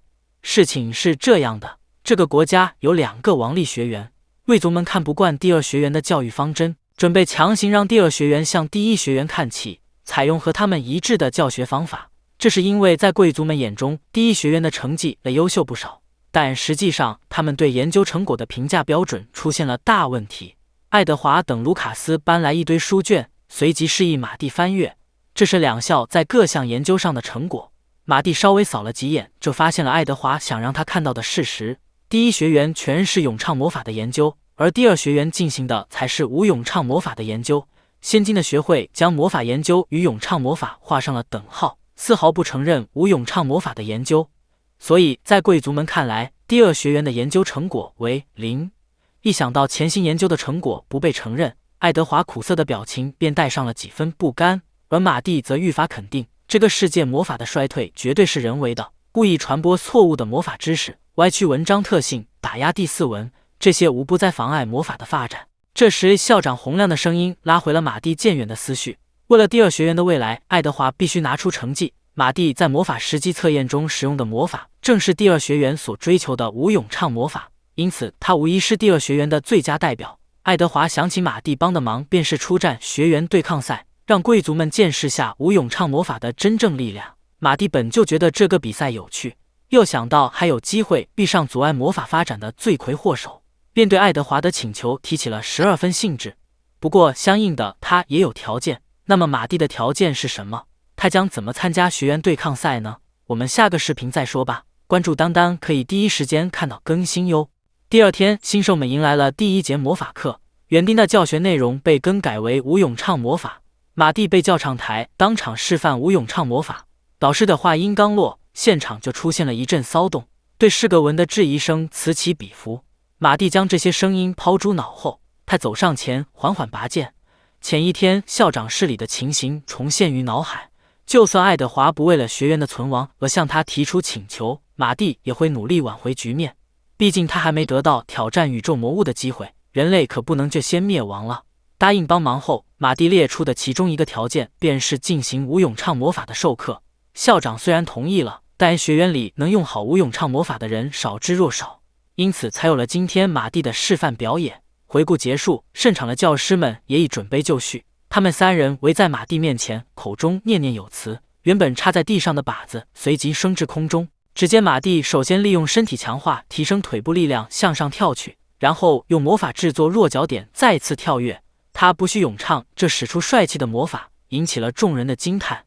随后靶子进入了射程，他悬在空中使出火焰魔法，连续放出数十个火球，一口气破坏了所有靶子。爆炸产生的光芒瞬间照在每个人身上，最后马蒂在众人异样的目光中稳稳落地，收剑时嘴角微微上翘的弧度透露出几分满意。第一次看到马蒂施展无咏唱魔法的众人都傻眼了，所以当马蒂鼓励大家尝试时，他们不假思索就异口同声地拒绝了。火焰魔法、身体强化魔法还有纵力魔法，太扯了吧，我那担任宫廷魔导师的哥哥也绝对办不到呀。难道说这家伙其实是魔族？不仅学生们在吐槽，老师们也跟着感叹，其中一位甚至用感悟人生般的眼神看向远方。虽然都是些毫无营养的废话，但马蒂也捕捉到了一丝有用的信息。这个时代仍然存在魔族。马蒂仔细回想前世的记忆，按理来说自己应该已经将他们尽数抹杀了才对，没想到居然还有漏网之鱼。魔法课还在继续，一位老师率先发话打破了僵局。他是剑术测试时的记录官亚凯特，身上散发着身为魔法使的骄傲。只见亚凯特轻推眼镜，叫出了另一位战士系的老师盖泽尔。他那发达的肌肉和巨大的重剑再次引起了学生们的热议。看好了，这就是我的新武器。盖泽尔一说到这就兴奋的眼睛发光，他拔出身后的重剑，对准靶子挥洒。随着他的一声怒，剑的前方马上飞出了个小火球。尽管他只造成靶子的轻微摇晃，但盖泽尔毫不在意，他双眼放光，继续回剪，接连释放出好几个迷你火球打在靶子上。最后靶子终于被完全消灭。盖泽尔胸脯一挺，自豪地完成了示范教学，人群陷入一片异常的安静。马蒂不禁怀疑，这样没劲的演示难道不会产生反效果吗？然而学生们的反应恰恰相反，他们看到昨天才开始练习的战士老师都能使用无咏唱魔法，顿时勇气和信心倍增。在老师的鼓励下，学生们各自开始练习。最先找到运用魔力窍门的似乎是阿尔玛，他感受到魔力的流动，然后便学着盖泽尔老师的样子，发出了威力青出于蓝的火球。侧面印证了蒂欧文在威力层面的优秀。如果没把那个喊声怒给跟着模仿出来的话，这会是一次优秀的无咏唱魔法发动过程。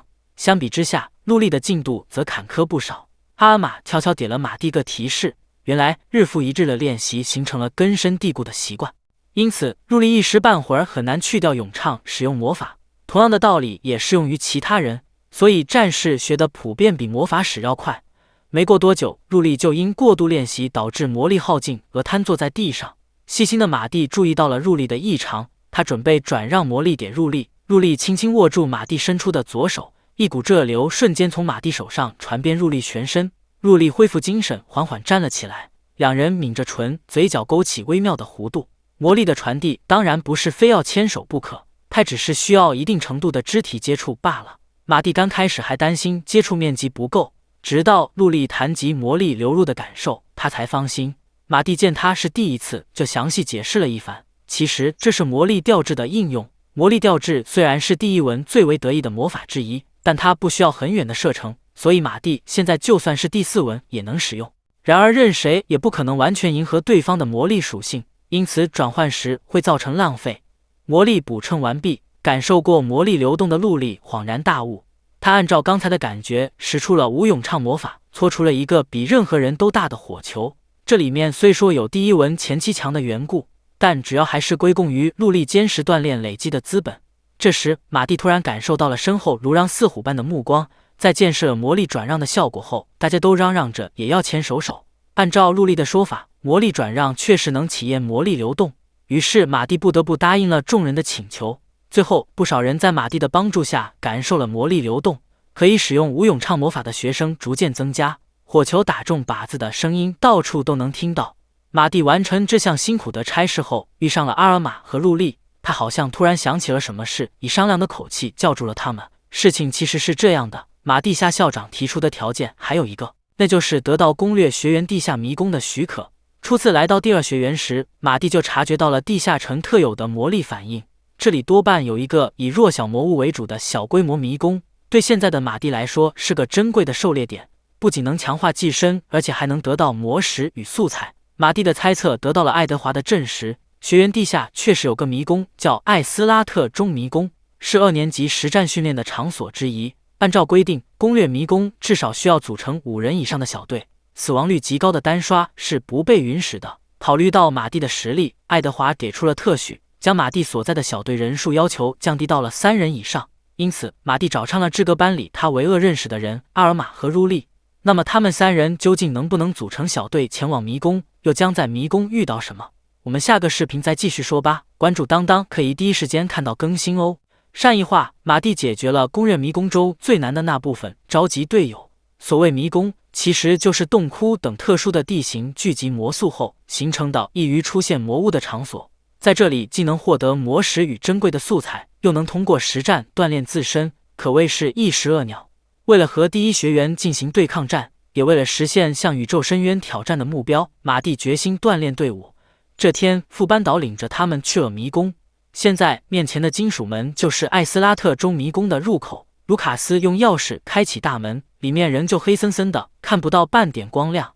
凭借火把的亮光，他们往迷宫深处走去。为了进入这里，他们此前还特地进行了资格测验，和入学时的测验大同小异，但提高了标准。不过那时阿尔玛和陆力已经练习无咏唱魔法几周了，两人自然不费吹灰之力就通过了测验。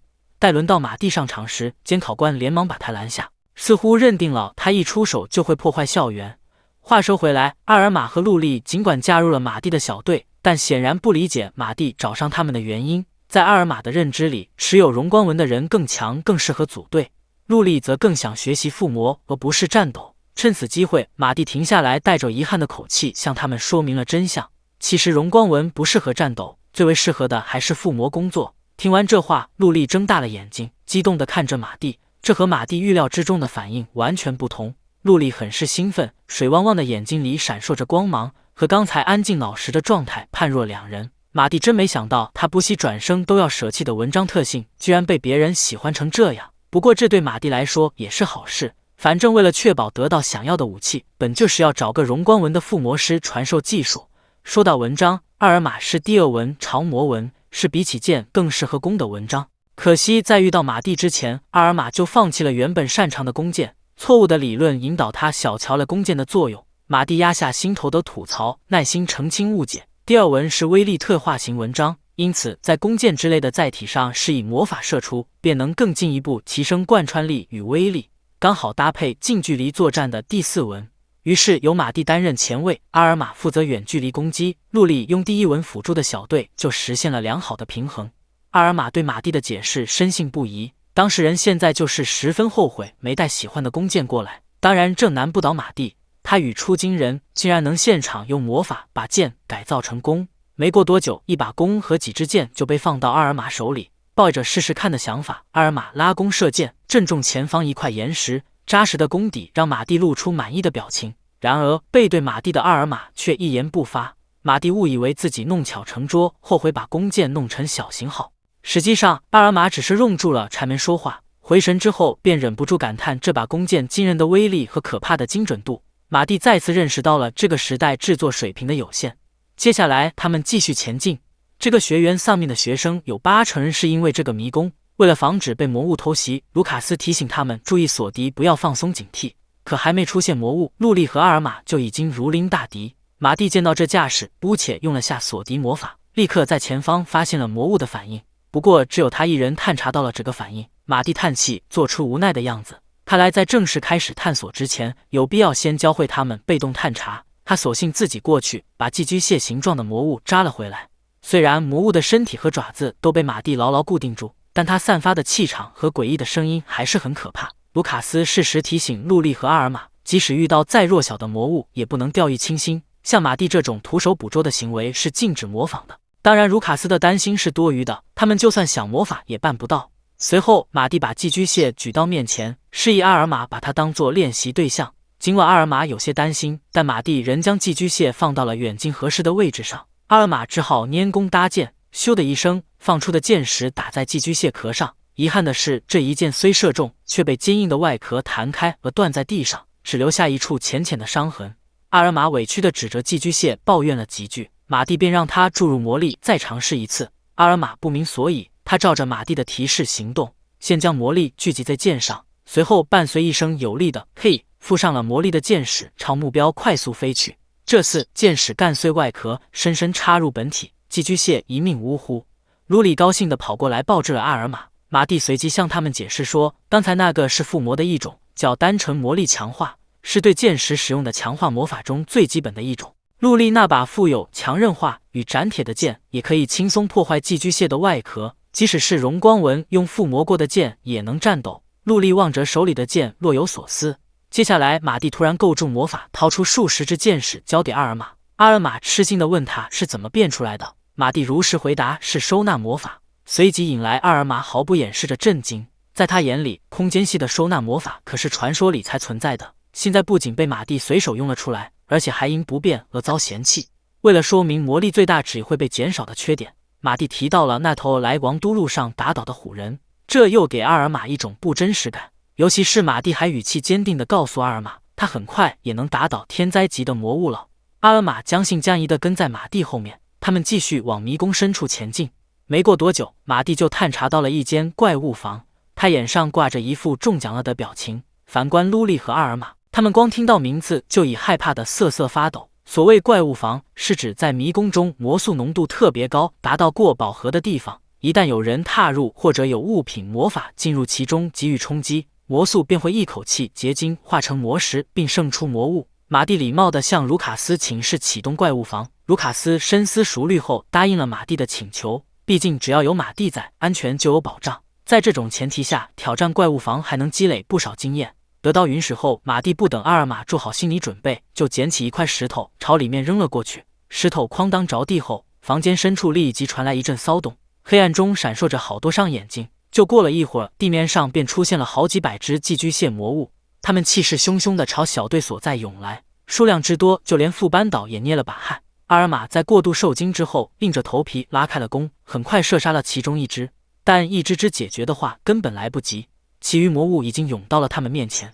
马蒂淡定地教阿尔玛一边后退一边瞄准带头的魔物，可惜他们俩合力讨伐的速度都赶不上魔物进攻的速度，他们陷入苦斗，眼看着战线即将崩溃。在阿尔玛的催促下，马蒂终于出手了。只见他先用魔法飞过两人头顶，然后瞬间发射出数十发威力恰好打倒寄居蟹的魔法，在上面对寄居蟹进行地毯式轰炸。这种狭小的房间刚好将魔物集中于第4纹的射程之内，所以马蒂仅仅只用了一击就歼灭了所有寄居蟹。不得不说，和迷宫里的魔物比起来，马蒂似乎才更像是怪物。他摊手向陆莉和阿尔玛提了个要求，要他们在下个月之前练习到能2个人轻松歼灭这种群体的程度。陆莉不禁怀疑，这是人类1个月之内就能办到的事吗？而马蒂则用坚定的目光回应了他，到了那种程度之后，就能开始学习附魔与单程魔力强化以外的强化魔法。陆莉一听到这，就突然有了动力。阿尔玛也燃起了斗志，在马蒂的保驾护航下，他们继续探索迷宫。从这天开始，陆莉和阿尔玛便利用空余时间练习无咏唱魔法以及魔法战斗。训练1个月后，他们实现了马蒂预期的目标，只靠2个人就攻略了怪物房。今天刚好是全校学生集会，校长爱德华站在台上发表对抗战代表名单，领队是1年 A 班的马蒂亚斯，另外2个成员陆莉和阿尔玛同样来自1年级。台下学生们的眼神里充满着困惑，有些人甚至直接问出心中猜测：难道是因为34连败的打击，所以索性放弃了吗？片刻之后，爱德华忍无可忍，大喊肃静，现场随即鸦雀无声。我并非放弃取胜，倒不如说我认为今年能赢。爱德华自信满满的说完，便示意亚凯特准备好标靶。导师们在空地上刚横着摆好3个靶子，陆莉就搓出一发巨大火球，命中了中间的靶子，旁边的2个靶子也未能逃过一劫。刚才还在抗议的学生们看得目瞪口呆，按照他们的话来说，这完全是能让第1学园的荣光纹们都俯首称臣的威力。然而表演尚未结束，教师们又将靶子竖着排了一排。阿尔玛带着他的弓箭上场，他射出了箭矢，贯穿了入境上了几枚靶子后，还飞了数十米，在墙上砸出一个大坑不说，还折断了一棵大树。至于马蒂亚斯的实力如何，校长歪嘴一笑，卖了个关子。校园里回荡着疯狂的欢呼声。下一话，最强贤者参与对抗战，玩主当当可以第一时间看到更新哟。在抗日战当天，王都竞技场人声鼎沸，座无虚席，不仅有2个学员的师生云集于此，更有许多贵族特地前来。当然，他们中不少人是来看第2学园笑话的。看台之上，一位随从躬身向身旁头戴王冠的男人问道：“真是如此吗，陛下？”男人身处高位却毫无架子，他手握酒杯，笑逐颜开地回答说：“爱德华今年似乎准备了些惊喜。”此时，马蒂、陆莉和阿尔玛正在后场。休息室外海浪般的喧闹声给他们增添了几分即将比赛的实感。虽说有马蒂在，这场比赛应该10拿9稳，但陆莉的眉间仍泛起淡淡的担忧。他只希望这次对抗赛第1学园没有魔法的宠儿参赛。这般神圣的名字顿时引起了马蒂的好奇。根据陆莉所说，每当第2学园有获胜的可能时，第1学园就会出现比想象中强的人担任领队。由于强到不可思议，所以被称为魔法的宠儿。前任魔法师团长也是其中一人。2个学员的休息室间隔不到100米，想探索魔力并不难。于是马蒂立时使用被动探查，结果确实探查到了某个和其他学生等级不同的魔力反应。那个确实是怪物啊！听到马蒂这么说，陆莉和阿玛随即也进行被动探查，果然感受到了一股强大而诡异的魔力。到底是花了1个月时间来练习被动探查，他们俩似乎也能察觉这股魔力的异常。那家伙的魔力量大约是马蒂的10倍左右，但与其说是名副其实的怪物，倒不如直接说是货真价实的魔族。马蒂陷入沉思。首先值得庆幸的是，对方虽然应该有隐藏魔力反应的能力，但因被动探查在这个世界荒废已久而没有特地隐藏。得益于此，马蒂才能从魔力反应看出对方并不是擅长攻击的类型，大概是很擅长拟态、防御力很高的魔族。总而言之，这家伙绝对不是陆莉和阿尔玛能对付的类型。在得出这个结论的同时，马蒂突然起身，以下命令似的口吻要求陆莉和阿尔玛在打倒魔法宠儿以外的家伙后就撤退，剩下的由他来处理。要知道，单论魔法输出力，那位魔法的宠儿可要比马蒂还高一大截，区区防御魔法自然能直接击破。比马蒂君还高，那已经不是人类了吧？这本来只是阿尔玛随口开的玩笑，没想到马蒂居然点了点头。陆莉和阿尔玛霎时间不安地抱在了一起。他们刚聊完这个话题，比赛时间就到了。双方离开休息室，分别走到规定的位置。工作人员上前咏唱魔法，给他们施加防御。这2层防御在马蒂看来就跟纸一样，是那种他用魔剑就能直接贯穿的防御魔法。趁着学员代表亮相还未正式开导的间隙，观众席上双方不甘示弱的应援声此起彼伏，谁也不想在开打前就输了这个气势。工作人员施教完防御魔法后，裁判示意双方分别站在指定的圆圈内。他们之间的距离一开始就被定好，但没有不能接近对方的规则存在。这大概是在照顾不会使剑的第一学员。裁判甚至贴心问双方有没有准备好，只不过第一学员并不领情。中间这位魔力量惊人的家伙更是语带嘲讽：光荣的第一学员代表呀，打倒这么一伙人根本无需准备。马蒂、陆莉和阿尔玛默然以对，心中已经有了行动计划。随着裁判的一声令下，第65回王力学员对抗战正式开始。双方经开始发动魔法，只见第一学员的这3位伸直了左手，口中念念有词。阿尔玛拉开弓箭，陆莉开始构筑魔法，而马蒂则因为第4文需要贴近对手作战，所以趁阿尔玛和陆莉的攻击吸引众人目光时，隐藏气息，悄悄朝对手靠近。几秒过后，伴随着阿尔玛和陆莉一句异口同声的“嘿”，剑与魔法分别命中了对面左右2人，并连带着击穿了他们身上的防御魔法和防具。观众们猛然睁大了双眼，场上仅剩的那个家伙也同样感到惊讶。马蒂在悄然靠近他的路上，仔细观察了他的表情，惊讶和慌张交织在他脸上。他在意的可不是队友被打倒的事实，而是第2学员使用的居然是无咏唱魔法。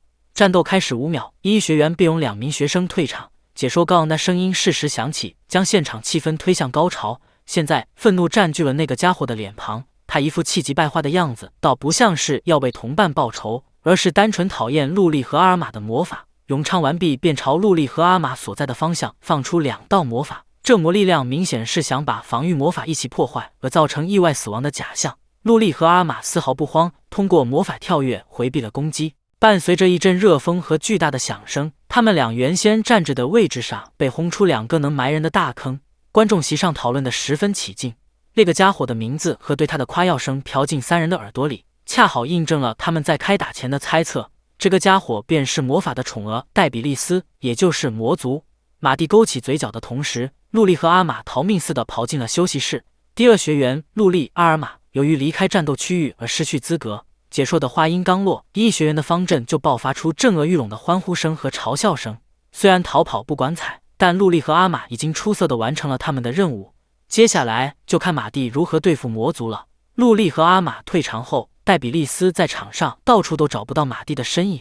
马蒂悄无声息地绕到戴比利斯身后，故意出声提醒他位置，然后才拔出利剑。戴比利斯见状，急忙发动简单的移动魔法，拉开了距离，连咏唱的样子都忘了装。马蒂自然不会放过这一破绽，随即质问他咏唱去哪了。发现自己露出马脚后，戴比利斯尴尬地跃至空中，敷衍地咏唱了2个字，就朝马蒂使出充满杀意的火魔法。马蒂躲开攻击，和戴比利斯同时落地。能无咏唱使用魔法的魔族，却特意装出咏唱的样子。戴比利斯的表现让马蒂确信了心中的推论。毫无疑问，让咏唱魔法流行起来的就是魔族。站在魔族的立场，他们当然希望人类的魔法越弱越好。这么一来，第4文遭到冷落，错误的魔法知识广传于世，也就说得通了。毕竟擅长魔法战斗的第4文对魔族来说非常棘手。作为这个时代第1个发现的魔族，马蒂心里对他的实力也有几分好奇，于是他开始构筑魔法。首先是魔力击，戴比利斯显然察觉到了这点，他马上使用魔法召唤出巨大的火焰将马蒂包裹。其他人看到的就是这个像龙卷风一样肆虐在场地中间的火焰壁。别说赛事解说了，就连跟着马蒂学习许久的陆莉和阿尔玛都没见过这种夸张的魔法，他们把心提到了嗓子眼。尽管戴比利斯所使用的是这个时代其他人闻所未闻的招式，但实际上这是为了不被拉入近战而采用的相当老套的方法。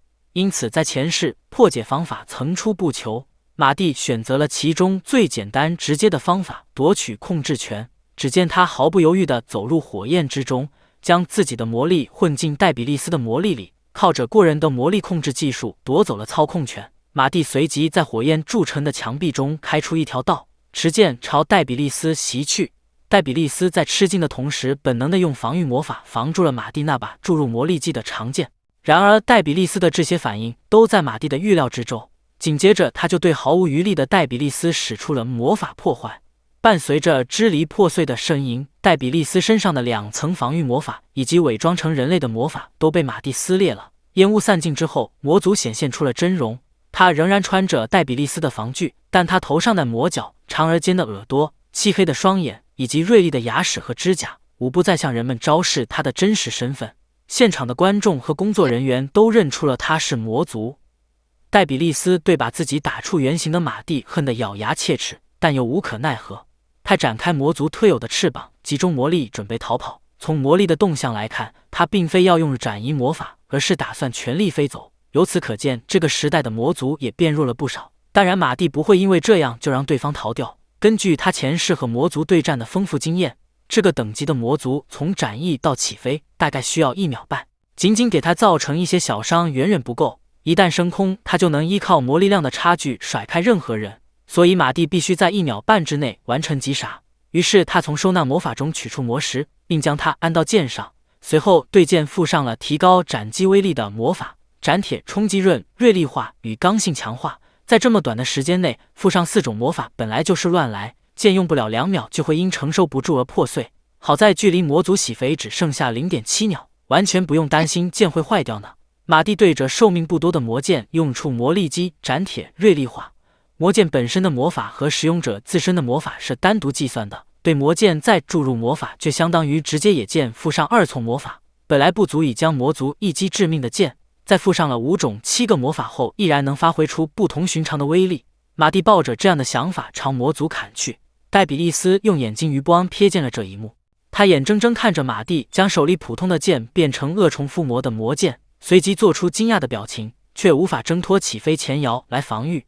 最后戴比利斯的身体连带着防具一起被马蒂砍中，体内的鲜血和积蓄的魔力不受控制了喷出。最后戴比利斯失去了所有力量，倒在地上。马蒂手里的魔剑在完成自己的使命后走向了破碎的命运。观众从震惊中魂神，马蒂只身打倒魔族的事实就在眼前，他们叽叽喳喳地讨论开来。看台上的国王不知何时站了起来，他即刻下令封锁消息。他万万没想到爱德华给的会是这种惊喜。马蒂望着地上那具魔族尸体，独自思索。尽管从戴比利斯的状态可以推测出，如今的魔族也大不如前，但无论如何，魔族混入王力学园是不容忽视的事实。这表示现今世界的状况相当严重。为了不让人类过早毁灭，有必要采取一些措施。就在马蒂思考着学园里还会不会有其他魔族时，肉圆叫住了他，随后一副温软的身体就扑进了他的怀抱。因为过于担心马蒂的身体状况，陆莉做出了比平时更大胆的举动。等他反应过来后，一张俏脸便涨得通红，他连忙松开手，拉开了距离。至此，谁言对抗赛圆满落下帷幕。在打倒魔族的数天后，校长爱德华带马蒂来到王宫面见国王。马蒂学着校长的样子跪下。王座上的男人虽然威严，却不拘于礼节。前世时不时也会有国王来马蒂家打招呼。这个男人和他前世认识了某位国王有着相似的气质。他一开口便是要表扬马蒂，并赐予领地作为讨伐魔族的奖励。为了魔法战斗而转身的马蒂可不想背负管理领地的负担。国王为了封锁魔族出现的消息，免去表扬。又见马蒂拒绝了领地的奖赏，便思考着还能奖励什么。前不久得到的恶虫附魔魔剑在国王脑海中一闪而过。根据店主所言，那是一个路过的孩子所附魔的。马蒂一听这熟悉的剧情，瞬间反应过来，那个路过的孩子可不就是他自己吗？就算不是他附魔的那把魔剑，他现在也不需要恶虫附魔。在他的认真调教下，陆莉很快就能做出更高端的附魔了。国王看着一言不发的马蒂，读出了他脸上的嫌弃。他和蔼地看向跪着的少年，干脆让他自己提条件。如果是前世的马蒂，会回应依陛下的意思即可。然而在这个世界，马蒂确实有需要的东西，他想要国内所有迷宫的资源使用权。当然马蒂不是要独占，只要能采集到迷宫资源就行了。迷宫有高质量金矿都比不上的最高级资源，这在前世是毫无交涉余地的条件。然而现今这个时代，缺少正确的素材加工知识与挑战深阶层的实力，人们并不了解迷宫的真正价值所在。所以国王爽快地答应了马蒂的要求，免除了马蒂及其关系者今后在迷宫的相关税金，并不对其进入迷宫进行任何限制。奖励敲定，国王的表情马上变得严肃。他接下来要提到的事情可不容乐观。其实前几天，这个国家的4名魔法宠儿都失踪了，其中就包括上一任魔法师团长派尔哈特。国王冒着冷汗继续向马蒂说明，被称作魔法宠儿的存在，最少从数百年前就开始出现了。也就是说，这个国家在数百年中都被魔族暗中操控着，就连应付魔族的魔法师团都被把持了。根据国王给出的情报，结合前世对魔族的了解，马蒂仔细在脑中分析了一番。魔族的繁殖能力本就低，前世又遭到马蒂的追杀，险些灭绝，因此很有可能时至今日数量依旧没有大幅增加。由于势力不足以毁灭人类，便潜藏进人类的国家，通过各种手段妨碍魔法的发展，以慢慢削减人类的实力，等确保能胜利的时候再来消灭人类。马蒂想到这，恍然大悟，魔法的宠儿突然消失，意味着他们失去了隐藏下去的必要。爱德华和国王也骤然想明白了什么，一旦他们潜藏的爱伊斯王国察觉到魔族的存在，并采取对抗手段的话，那么魔族也不必再继续等待下去，他们必然会倾尽全力来毁灭这个国家。那么该怎么应对魔族的进攻呢？下一话最强贤者锻炼小组成员，文主当当可以第一时间看到更新哟。上一话说到，魔族必会倾尽全力来毁灭爱伊斯王国，不过现在事情还不算糟糕，要想把魔族完全集合起来需要一定时间，倘若要发动足以覆灭一个国家的大规模攻击，估计要3个月。国王忍不住以手抚额，叹息时间之短。爱德华这时肃然起身，表明决心，他即使拼上性命，也会守护好陛下和国家。其实不需要他为国捐躯，马蒂已有应对之策，只要将想保护的区域用巨大的结界包裹住就好。为此需要准备永续型结界魔法。国王听到这个陌生的魔法，还以为马蒂要自己制作神造圣遗物，实则不然。如果只需保护王都，那么中等规模的结界就够用了。在第2学园学生的协助下，马蒂估计1个月便能完成准备。国王闻言似乎看到了希望，激动地站起来。在国家生死存亡之际，别说第2学园，国王甚至会命令第1学园骑士团以及魔法师团都全力协助马蒂。当然，马蒂所预计的1个月时间是在材料齐全的情况下。经过他粗略计算，大概需要60公分级的魔石1个，山铜金刚合金10公斤，以及密银1.5吨。马蒂这话一说出口，国王和校长刚燃起的希望瞬间破灭。他们齐齐叹了口气，这个国家没有60公分级的魔石，密银能收集几10公斤已是极限，山铜或金刚更是只有国宝级遗物中才有少许，全部加起来都不知道有没有3公斤。马蒂听完爱德华的解释，在心里唏嘘道：“原来如此。”在他看来，没材料的话，只要去搜集就行了。马蒂并不气馁，3言2语带过了材料问题。他这轻描淡写的反应倒是引起了国王的怀疑。以吨为单位的密银也是能想办法找来的吗？国王将信将疑地看向爱德华，爱德华随即做出保证。虽然马蒂总是说出令人难以置信的话，但他们全都化为了现实。国王转念一想，在这种情况下，能依靠的人也就只有马蒂了。于是他收起忧心忡忡的样子，将对付魔族一事全权交给马蒂。与国王商讨完对策，马蒂立即前往城堡宝物库。他虽说得到了整个宝物库的使用权，但粗略地瞥了几眼，并未发现什么能让人眼前一亮的东西。尽管也有前世文明的产物，但尽是小孩的玩具或派不上用场的道具。马蒂根据魔力反应继续向前，管理人员则尽责地跟在他身边。他逛着逛着，一把熟悉的剑出现在前方，他被特地摆放在武器架上，享受着比其他宝物高1级的待遇。但这迷惑不了马蒂的眼睛，他一眼认出那就是他在铁匠铺附魔的剑。管理人员时刻注意着马蒂的眼色，见他的眼神长时间停留于此，便殷勤地向他推荐起这把宝剑，但被马蒂一脸嫌弃地拒绝。随后马蒂又发现了个熟悉的东西，一把从遗迹中发掘出来的既沉重还不锋利的古剑。其他人唯一能看出来的优点是它似乎很坚硬。马蒂仔细端详似曾相识的魔力运行模式，让他回想起前世某段热衷于魔剑的日子。这把剑便是那时为了强化第1文战斗力而做出来的试验品。它虽然有把整座城市炸飞的能力，但需要相当庞大的魔力才能启动。倘若马蒂要使用这个东西的话，还得再过50年左右。不过作为结界的核心，这把剑的强度已经足够了。另外，马蒂还找到了一条项链，它镶嵌着一块被刻入复杂魔法的魔石，也出自前世的马蒂之手。对于想尽快提升战力的他来说，是最为理想的魔道具。从王城回来后，校长爱德华亲自督促学生们进行魔鬼训练。马蒂、路利、阿尔玛除了日常训练外，还要深入迷宫搜集制作结界所需的材料。这天，马蒂带着路利和阿尔玛前往艾斯拉特中迷宫第2层，这里和之前搜索过的地方相比，完全是另一副样子。对此，马蒂简单的解释了几句。根据层数不同，环境与魔物强度都会有所改变，可以根据自己的等级选择合适的层数修炼。在搜集材料的同时，马蒂今天还要教路利和阿尔玛新的魔法。他先借来阿尔玛的弓箭进行示范，然而剑族所指的目标正是阿尔玛。在阿尔玛大惊失色的叫喊声中，马蒂坏笑着射出一支箭矢，离弦的箭矢仿佛被一条无形的线牵引着，没有径直射在阿尔玛脸上，而是转了个弯向上飞去。阿尔玛安然无恙地睁开眼睛，就看到了那只飞向远方的箭矢。马蒂随即介绍说，这是有线诱导强化，箭矢即使射出后依然联系着魔力的丝线，通过这根线操纵箭矢，甚至有办法命中数个目标。马蒂指着不远处2只毛茸茸的魔物，示意阿尔玛把它们当作目标练习。阿尔玛按照马蒂所说，先在箭矢上注入魔力，然后又在放出箭的瞬间将魔力传绕上去。可惜箭矢在空中划出几个弧度，都没打中任何一个魔物。他又尝试了一次，结果还是被魔物避开了攻击。想要射穿移动的目标，集中力与控制力不可或缺，只能靠不断练习抓住诀窍。而这一层就有许多适合作为练习对象的魔物，就算拉开了点距离，但只要在同一层，就能靠被动探查提前察觉到危险。所以马蒂放心地让阿尔玛独自去附近练习。现在就只剩下他和路利2个人了。马蒂还什么都没说，路利就干劲十足地问他是不是要学习附魔。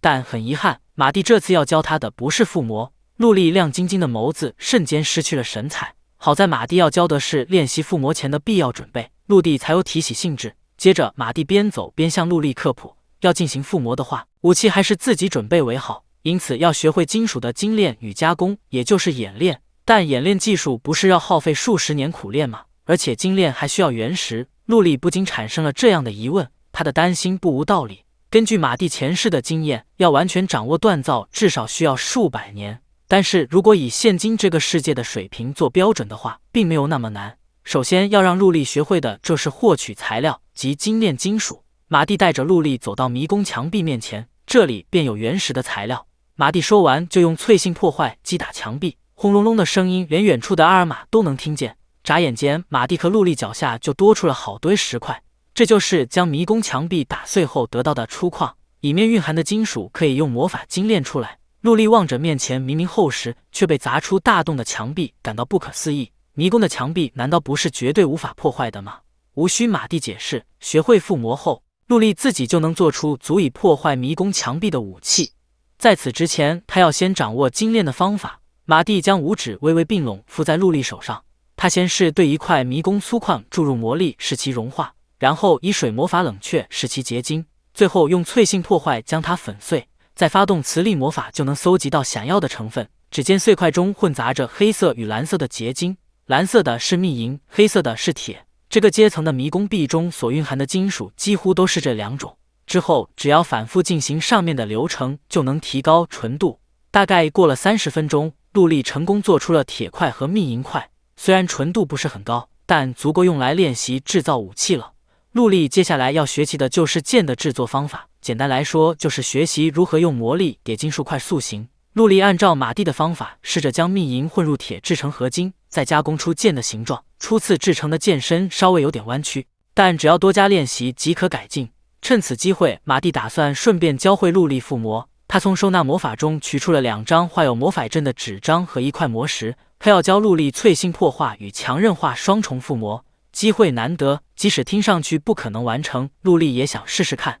在马蒂的手把手教学下，他们先镶嵌上魔石，再用魔力刻入魔法阵，过程比想象中顺利不少，附魔很快就完成了。陆地轻轻挥动魔剑，就将国宝级武器都无可奈何的迷宫壁给砸碎了。除了剑本身强度足够高以外，还有个原因是附上了适合迷宫采矿用的魔法。心满意足地学到附魔方法后，陆莉指出了先前发现的异常。从刚才开始就一直有魔力从阿尔玛练习的方向聚集过来，其实这就是那条项链的作用。马蒂从宝库中取回来的吊坠，能将魔物或动物被打倒后四散的魔力一滴不漏地收集过来，而且作用范围特别广，对处于同一层的伙伴也有效。换句话来说，只要带着这个吊坠，小队里所有成员都能得到2倍以上的经验值。陆莉崇拜地抓住马蒂的手，向他投去钦佩的目光。过了一段时间，阿尔玛终于练习到一次能打倒3只魔物的程度。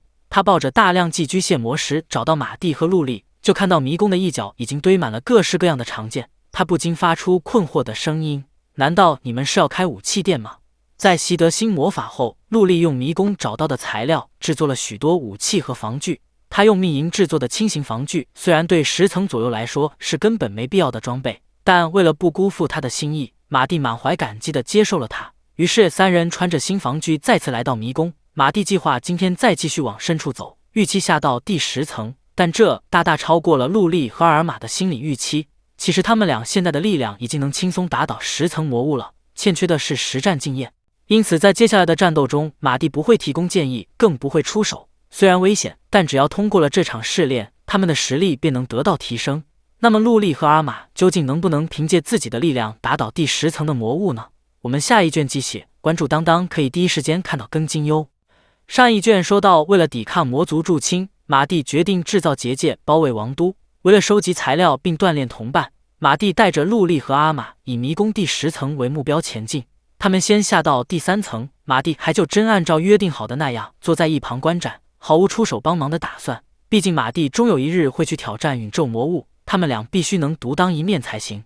话说回来，多亏了之前在宝物库寻找到的吊坠，马蒂现在即使什么都不做也能得到经验值。就这么攻略到第5层之后，难度明显提升，各种魔物层出不穷。然而无论面对什么样的对手，只要摸清他的行动模式与弱点，基本上就稳赢了。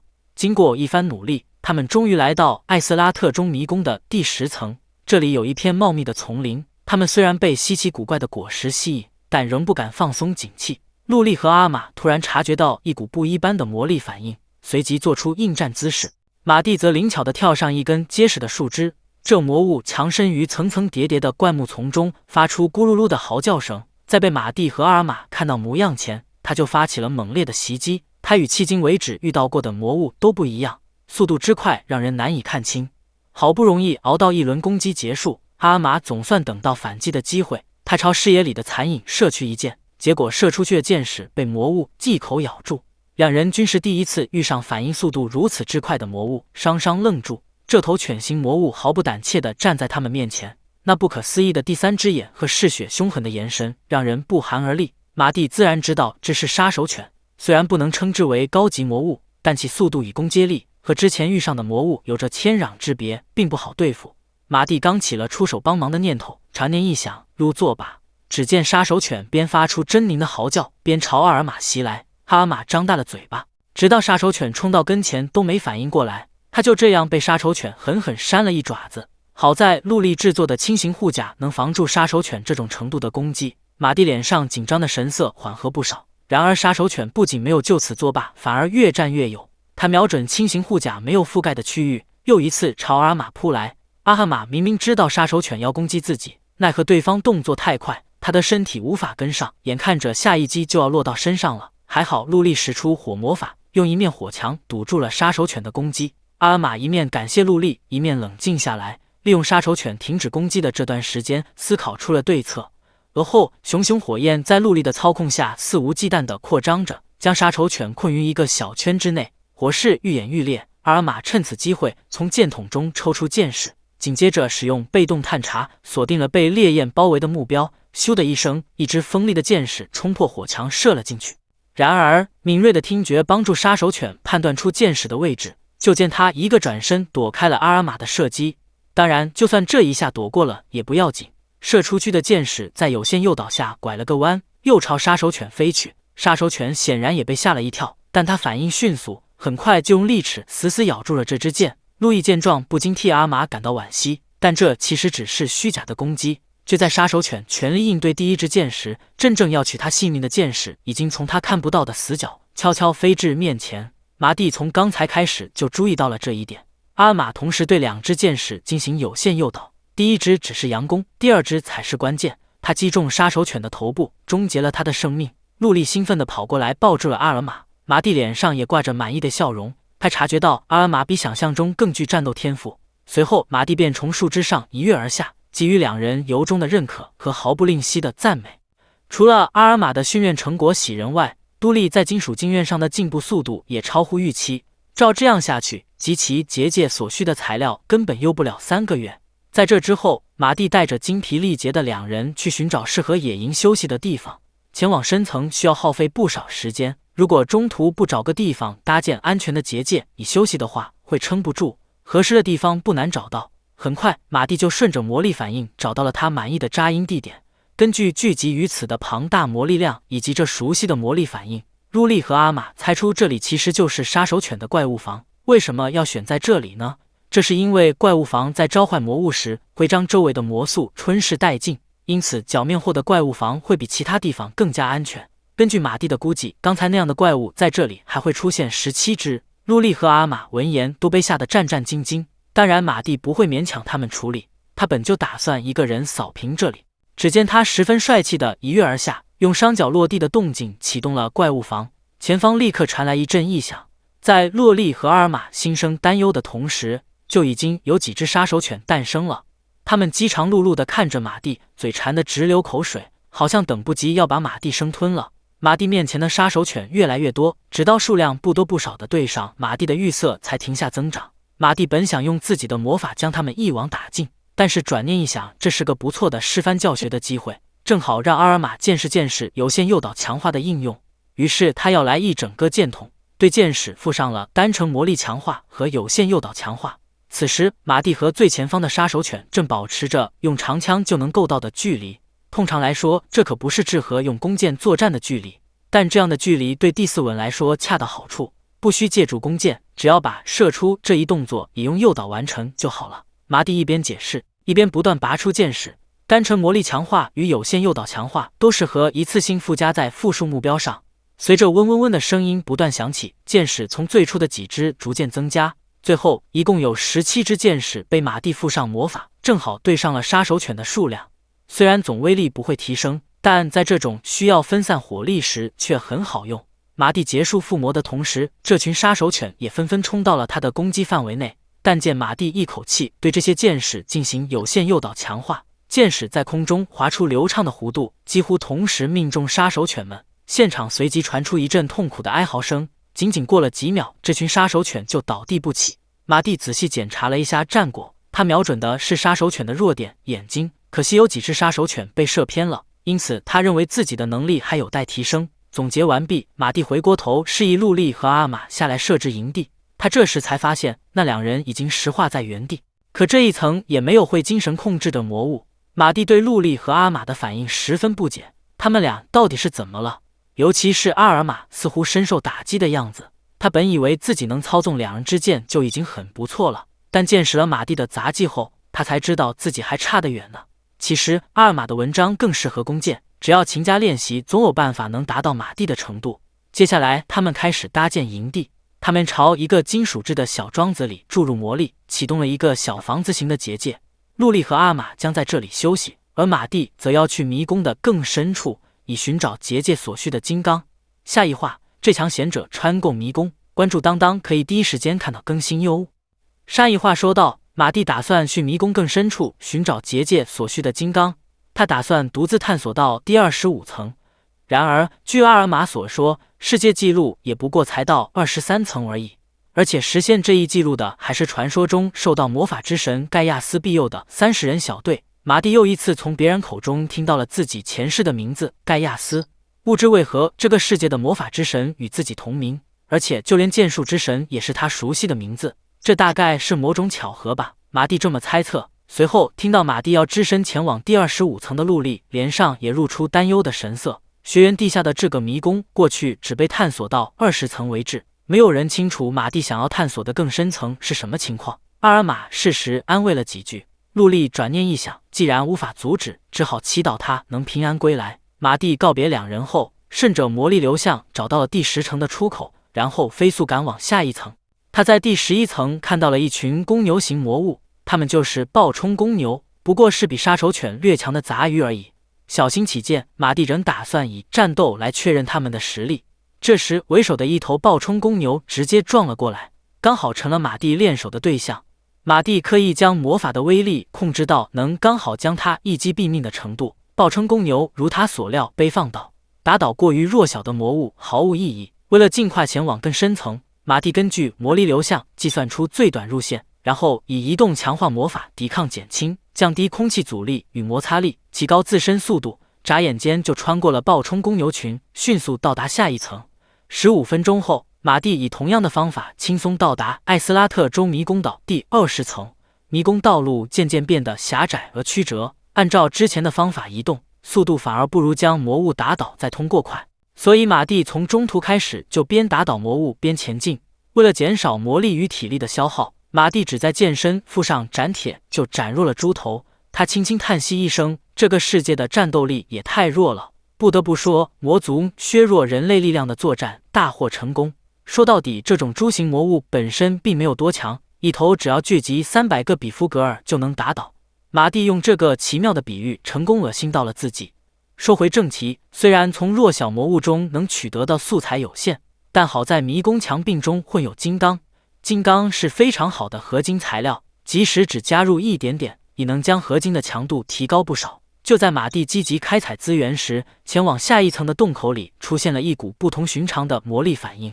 这魔力的主人无论多少跟比夫格尔都无法匹敌，毫无疑问，那必定是被称作阶层 BOSS 的特别强大的魔物。在前世，阶层 BOSS 往往是导致小队全灭的罪魁祸首，一般要召集数以百计的人组成讨伐队，牺牲许多人才能完成征讨。换作是前世的马蒂，能直接把整个迷宫都蒸发掉。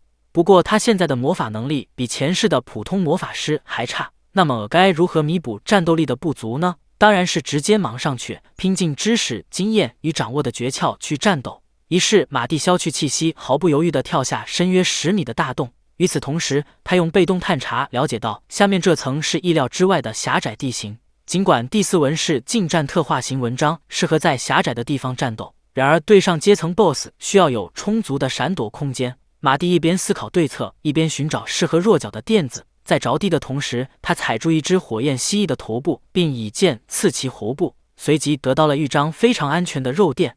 这家伙虽然只比虎人稍弱，但其实就是条能喷火的大壁虎。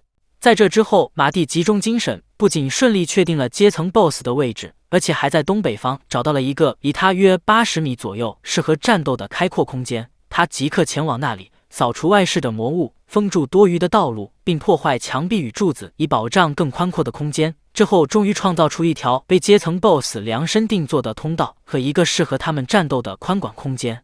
万事俱备之后，马蒂便对阶层 BOSS 发动了强制探查，试图引起他的注意。数十米开外的魔物不负马蒂所望，敏锐地感应到了他发出的信号。毒液从竖起的尖牙根部流出，沿着下颚滴下，腐蚀了坚硬的岩石，就像一位狠毒的捕猎者终于找到了久违的猎物。随后伴着一阵剧烈的震动，马蒂听见越来越近的轰轰声。根据被动探查所侦测到的魔力反应显示，阶层 BOSS 正毫无顾忌地撞破墙壁，朝这里笔直地冲过来。大概2秒后，他啪叽一声就把马蒂所对的墙壁撞出了个大洞，与能融化地板的毒液一同出现在马蒂面前。眼见花费力气制造好的通道被无视，马蒂眼神里露出一丝不满，而这条巨大的毒蛇对此毫不在意。他滋溜到马蒂面前，不断吞吐着紫黑的舌头。这是在前世被称作巨魔蛇怪的魔物。这家伙最麻烦的地方就是它的毒液。毒蛇不点马蒂思考的时间，立刻朝他袭去。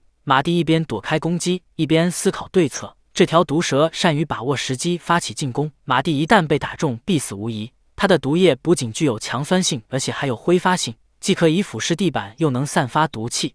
马蒂不得不用结界魔法创造立足点，想方设法速战速决。这是马蒂得到士格文以后第一次有嚼劲的战斗，虽然短暂，但他决定好好享受。此时，巨魔蛇怪高高耸起身子，又朝马蒂扑来。马蒂一跃而起，对剑附上耐酸性魔力击与斩且刺在巨魔蛇怪的头上。当然，这种程度的攻击无法穿透他身上极度坚硬的鳞片，所以马蒂只是瞄准缝隙，跟剥皮似的切掉了一块鳞片。这点小伤微不足道，但足够惹怒鲜少受伤的阶层 BOSS。只见这头巨魔蛇怪发出愤怒的吼声，不顾一切地朝马蒂张开血盆大口，竟想直接将它吞下。马蒂被吃进嘴里后，反而来到了这条傻蛇的弱点所在。他在巨魔蛇怪的喉咙深处使出了第4文最得意的火魔法，一颗火球在巨魔蛇怪嘴里炸开，给他造成了不小的伤害。他张开冒烟的嘴，陷入痛苦的挣扎。马蒂趁机溜出。不过，这个世界的阶层 BOSS 还没落魄到这样就被打倒。这一发爆炸，这点马蒂争取了足以构筑魔法的时间。若想诛杀这家伙，必须要有更加强大的魔力输出。接下来，马蒂从收纳魔法中取出一块魔石，啪叽一下将其捏碎。霎时间，极高浓度的魔素与魔力从中涌出。马蒂凭借高超的共治能力，将其附上火属性，并缠绕于剑上，完成特殊魔力强化。这一招可是用剑战斗的魔法战斗师的奥义魔法之一。在马蒂构筑完魔法的同时，巨魔蛇怪再度袭来。马蒂毫无躲闪的打算，他通过结界制造落脚点，跳跃到巨魔蛇怪面前，用这把附上了特殊魔力强化的剑朝他砍去。巨魔蛇怪被砍出了一个很大的伤口，但尚未倒下。于是马蒂又从收纳魔法里取出2枚魔石。巨魔蛇怪似乎也预料到了即将出现的结局，在马蒂的2发特殊魔力强化下，他无可奈何地接受了被消灭的命运。此时，洛丽和阿尔玛坐在第10层的安全结界里，他们被结界外的一只杀手犬时时盯着。按理来说，魔物很难看到结界。这只杀手犬虽没发起攻击，但眼睛却一直往他们这个方向看。就在他们对此百思不得其解时，脚下传来一阵地动山摇般的晃动。那头杀手犬慌张逃离，陆丽和阿尔玛也惊慌失措。地震的源头在21层，马蒂在那里切断了巨魔蛇怪的脑袋。他为了讨伐阶层 BOSS， 过度使用特殊魔力强化，险些引起魔力载海。要是再碎一颗魔石引发魔力载海的话，整个王都多半会从地图上消失吧。战斗结束后，马蒂将巨魔蛇怪的尸体装入收纳魔法带了回来。陆丽和阿尔玛惊喜地望着提前归来的马蒂。马蒂随即解释说，因为收纳魔法被塞满了，所以攻略到21层便回来了。陆丽和阿尔玛不会收纳魔法，更不知道原来收纳魔法还会被塞满，脸上带着几分吃惊的表情。马蒂听到能凭学生证在冒险者公会出售素材后，顿时有了前往公会的念头。事不宜迟，他们马上赶到了冒险者公会王都支部。他们推开大门走进公会，身上的第2学员制服就吸引了在座所有人的目光。冒险者对他们议论纷纷，3人尴尬地站在原地不知所措。这时，某位似乎是公会管理人员的大姐姐拍手示意大家安静下来。她其实是这个公会的接待员。公会最近出现了许多非常优秀的1年级小队，他们都来自第2学园。外人并不清楚这是吴永畅魔法授课的成果，他们只觉得奇怪，明明应该在森林中狩猎弱小魔物的新生，却获得了一般毕业生才有的成果。眼前这支3人小队甚至去了迷宫，担心失业的冒险者们不禁冒出了冷汗。接待员大姐姐温柔地看向马蒂、陆丽和阿尔玛，她辨别出3人手上的文章，误以为马蒂是负责拿新衣的适格文队员。陆丽想澄清误会，但马蒂毫不介意，毕竟他确实是拿着不少行李，而且人们对文章的刻板印象已经根深蒂固，一时间难以改变，情有可原。紧接着，马蒂释放了收纳魔法，眨眼间就有许多珍贵的素材堆在地板上。这还只是马蒂今间1天在迷宫受祭的素材而已。围观群众一时间看得目瞪口呆，随后七嘴八舌地讨论开来。有人怀疑这些素材是从哪里拖来的或者买来的，但这种说法立即遭到反驳，因为谁都没见过出售这些素材的店铺。陆地十分着急地替马蒂澄清误会，不经意间吐露出许多令人难以置信的操作。接待员大姐姐面部微微抽搐，眉毛一跳一跳的。虽说今年的1年级都很异常，但现在遇上了这个才是真正的怪物。接待员大姐姐马上让人去向学员核实情况。在等待回复的空闲时间里，她或许是为了拖延时间，礼貌询问有无遗漏。未曾想，马蒂还真就拿出了一颗魔石。这颗55公分左右的魔石，就连陆丽和阿尔玛都没见过。这也难怪，毕竟他来自第21层的巨魔蛇怪。原本还在强装淡定的接待员大姐姐再也无法冷静。陆丽和阿尔玛慢慢接受了这个事实，但他们逐渐平复的心情很快又被马蒂搅乱。马蒂之所以要出售这颗国宝中都没有的魔石，是因为它的尺寸还差3公分才能成为结界核心。马蒂想着，反正再去迷宫找颗更大的也来得及。在他们又一次做出惊讶的表情之前，派去确认情况的工作人员匆匆过来，转述了第二学园校长爱德华的回复。据说马蒂的这种异常已是家常便饭了，放着不管便好。在经历了这些骚动后，工会先以750枚金币的价格收购了所有素材，因为他们也无法判断那些素材的价值，只能在拍卖会上出售后才能拿到货款。他们3个办完手续后离开了工会。马蒂平均分配报酬，给了他们每人250枚金币。这种分法意外得到他们强烈的反对。小队往往根据贡献度分配报酬，但马蒂欠缺这种类型的常识，毕竟他从120岁左右开始就几乎没跟别人组过队，怎么可能还记得清这些基本原则？原本出售完素材后可以适当放松放松，然而两股不祥的魔力反应敲响了他们3个脑内的警钟。产生这种反应的源头是空中的2个魔族，他们正朝第二学园所在的方向飞去。接下来，马蒂、陆莉、阿尔玛将如何应对魔族袭击者呢？下一话，最强魔族对袭击者进行反击。关注丹丹可以第一时间看到更新哟。上一话说到，王度上空突然出现了2个魔族，他们在离第二学园不远处停下。此行正是为了确认人类学习无咏唱魔法的情报而来。他们自然也收到了戴比利斯被干掉的消息，这引得其中一个长角魔族摩拳擦掌。在他们眼里，人类无论怎么变强都是脆弱的。与此同时，马蒂正带着陆莉和阿尔玛紧追在后。他看穿了魔族要击溃第二学园以阻止无咏唱魔法普及的决心，迅速在脑内拟定了作战计划。这2个魔族一强一弱，分别叫做阿修利尔和黛西利尔。马蒂的计划便是把他们2个分开，由陆莉和阿尔玛负责较弱的黛西利尔，他则对付比较强的另一位。这个要以魔族为对手的计划可把阿尔玛吓坏了，他连忙摆手拒绝。其实马蒂比他们自己更清楚他们的实力，虽然没强到能打倒魔族，但拖延时间绰绰有余。陆莉仿佛吃下了一颗定心丸，既然马蒂相信他们能办到，那么作为同一个队伍的伙伴，就不能让马蒂孤军奋战。阿尔玛瞬间明白了陆莉的意思，同意了马蒂的作战计划。马蒂不由得心生感激，因为他现在只剩下顶多1成左右的魔力，实在不想同时对上2个魔族。详细说明作战计划后，马蒂与陆莉和阿尔玛兵分2路。马蒂先用身体强化猛地从地面上跳起，再发动结界魔法制造落脚点，在空中跳跃以接近那2名魔族，然后以剑刺向实力较弱的黛西利尔。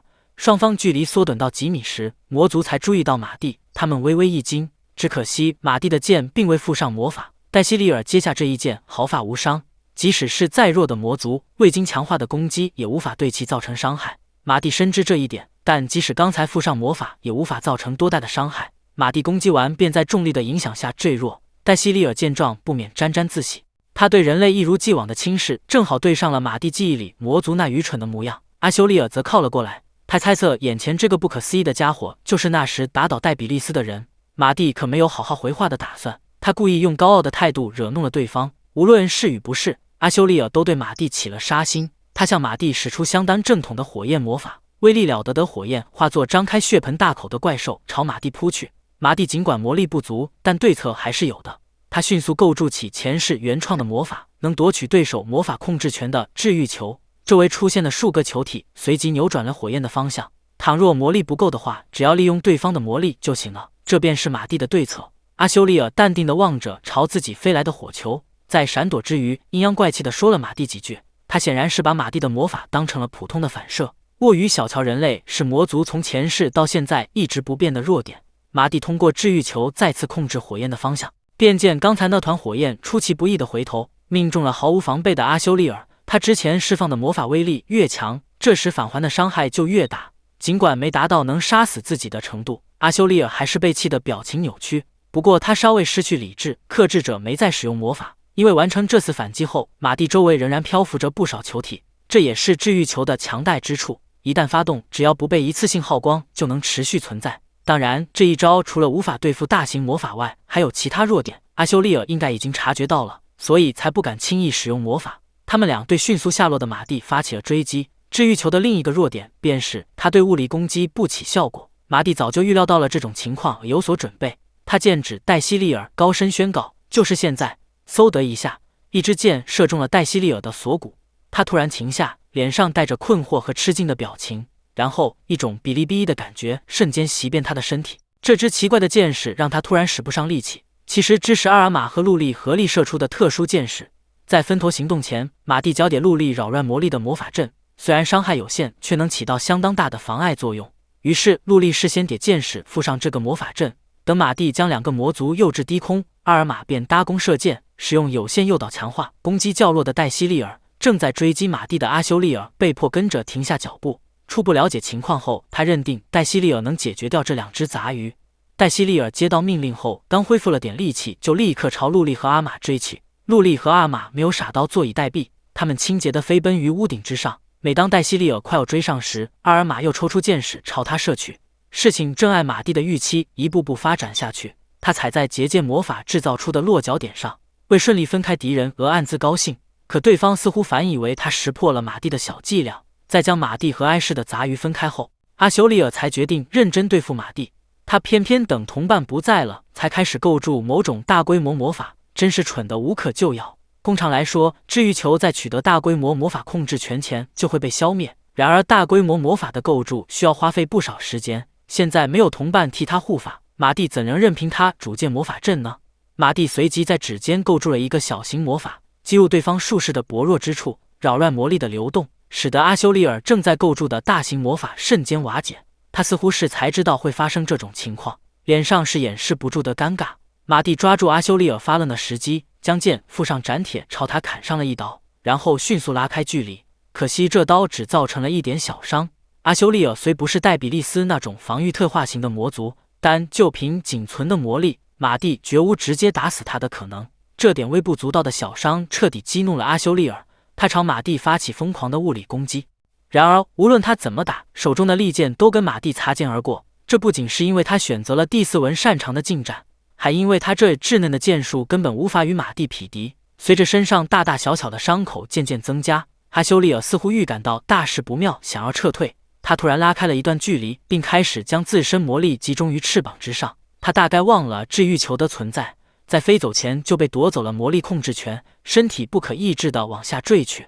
马蒂抓住机会，又在他背上补了一刀。阿修利尔转过身，用剑指着马蒂，破口大骂。看他并不害怕的样子，似乎还留着什么底牌。果然，就在马蒂朝他砍去时，他们脚下出现了一个巨大的魔法阵。阿修利尔的脸上突然绽放出得意的笑容。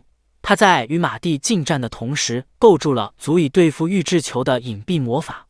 魔法阵启动，局势突然反转。阿修利尔仿佛看到了胜利的希望，一颗巨大的火球从天而降，瞬间将天空染红，吞没了全部治愈球。王都街上的人们都被这幅奇观吓傻了。只不过艾修利尔没等到他想要的结局，笑容瞬间消失。马蒂早就拉开了距离，躲过了爆炎。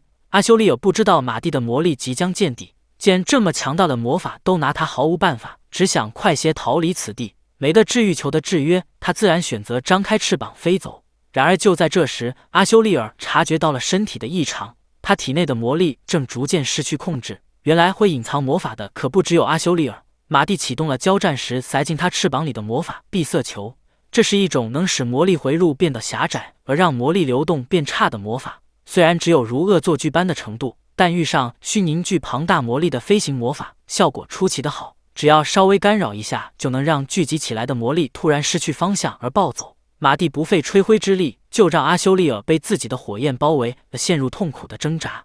正所谓，魔力不够的话，只要用对手的就行了。没过多久，阿修利尔便在火焰的灼烧中坠落，马蒂省下最后一击的魔力。然而，就在他想收剑入鞘时，阿修利尔的身体又出现了发动魔法的迹象。马蒂不得不过去施展封印魔法，然后再次被阿修利尔恶言相向。阿修利尔最后想启动的魔法是魔族特有的以置身生命为代价产生大量魔物的魔法。换作平时，马蒂会很高兴收下这份大礼，但如今他并无余力狩猎那些魔物。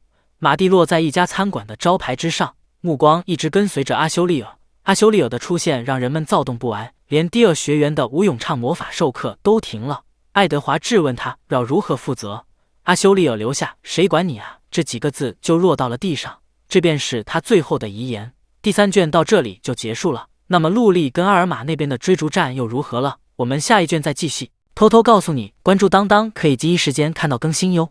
沙溢话说到，王都上空出现了2个魔族，马蒂消灭了其中较强的一个，另一个则追着陆力和阿玛跑了。黛西利尔拿他们2个毫无办法，每当他展开翅膀全力追击时，陆力便交给阿尔玛附魔完毕的剑士，阿玛迅速搭弓射出这支箭。黛西利尔头一歪，警觉地避开了迎面飞来的剑士，他想继续往前，但那支箭却在阿尔玛的由先诱导强化下，以一种意想不到的方式掉头并射中了他的后背。那种比利逼的感觉又一次支配了他的全身。陆力和阿玛便趁他因魔力紊乱而难以行动时，使用移动性魔法拉开距离。因此，除非陆力和阿玛的魔力耗尽，否则黛西利尔始终抓不到他们。打破这个僵局还得靠马蒂。他使用结界魔法制造落脚点，用力一蹬，便朝黛西利尔冲了过来。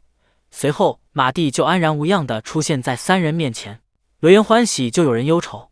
难道阿修利尔被打败了？黛西利尔还真不相信。可他顺着马蒂提示的方向看去，广场中央那具被人们团团围住的尸体十分显眼。黛西利尔将信将疑，马蒂是怎么打倒阿修利尔的？不等他思考出答案，马蒂就用实际行动回答了他。只见马蒂高举的左手发出耀眼的光芒，一种不祥的预感突然涌上黛西利尔心头。没等他说出来，马蒂就抢先一步回答：没错，这是你们魔族最害怕的死亡之光。其实马蒂根本不可能留有余力使出那种魔法，这只是跟死亡之光很像的光魔法，但足够吓唬魔族了。黛西利尔回想起过去被死亡之光而支配的恐惧，急忙转身敞开翅膀往空中飞去。这一举动仍在马蒂预料之中，他示意陆力和阿玛不必担心射程，只管按照刚才的方式射击。于是阿尔玛再次接过陆力手里的箭枝，朝黛西利尔逃跑的方向射出。与此同时，马蒂踩在结界魔法制造的落脚点上，也朝同样的方向冲了过去。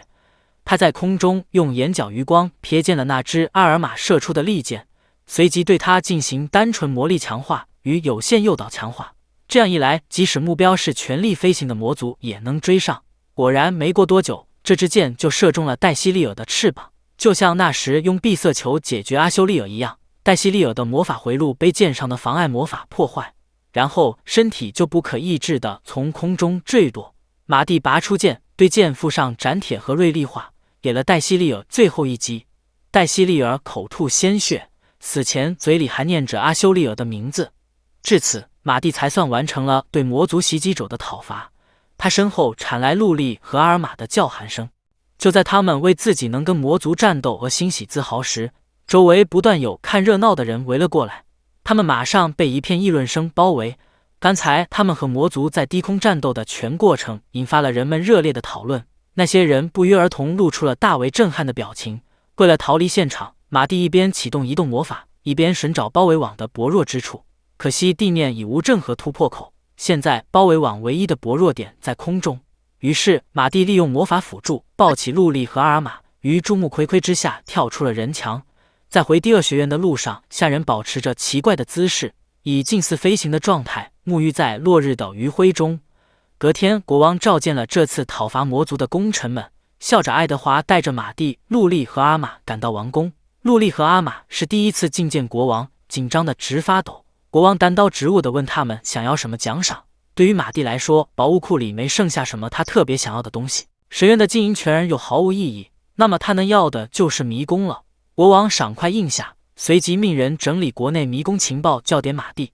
马蒂心满意足，现在压力给到陆力和阿尔玛，他们带着困惑的表情低头沉思，似乎难以做出抉择。过了一会儿，阿尔玛突然两眼放光的抬头，大胆提出了要求。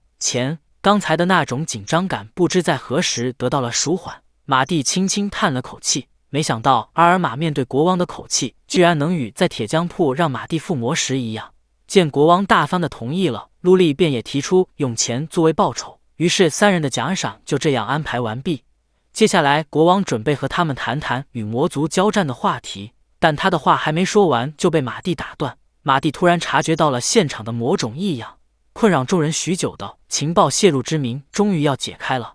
只见马蒂不顾礼节地站了起来，用毫不客气的语气面朝国王说话，那副样子就好像在逼嫌疑人就范一样。在场除他以外的所有人都诧异地看着他，难道国王会是魔族卧底？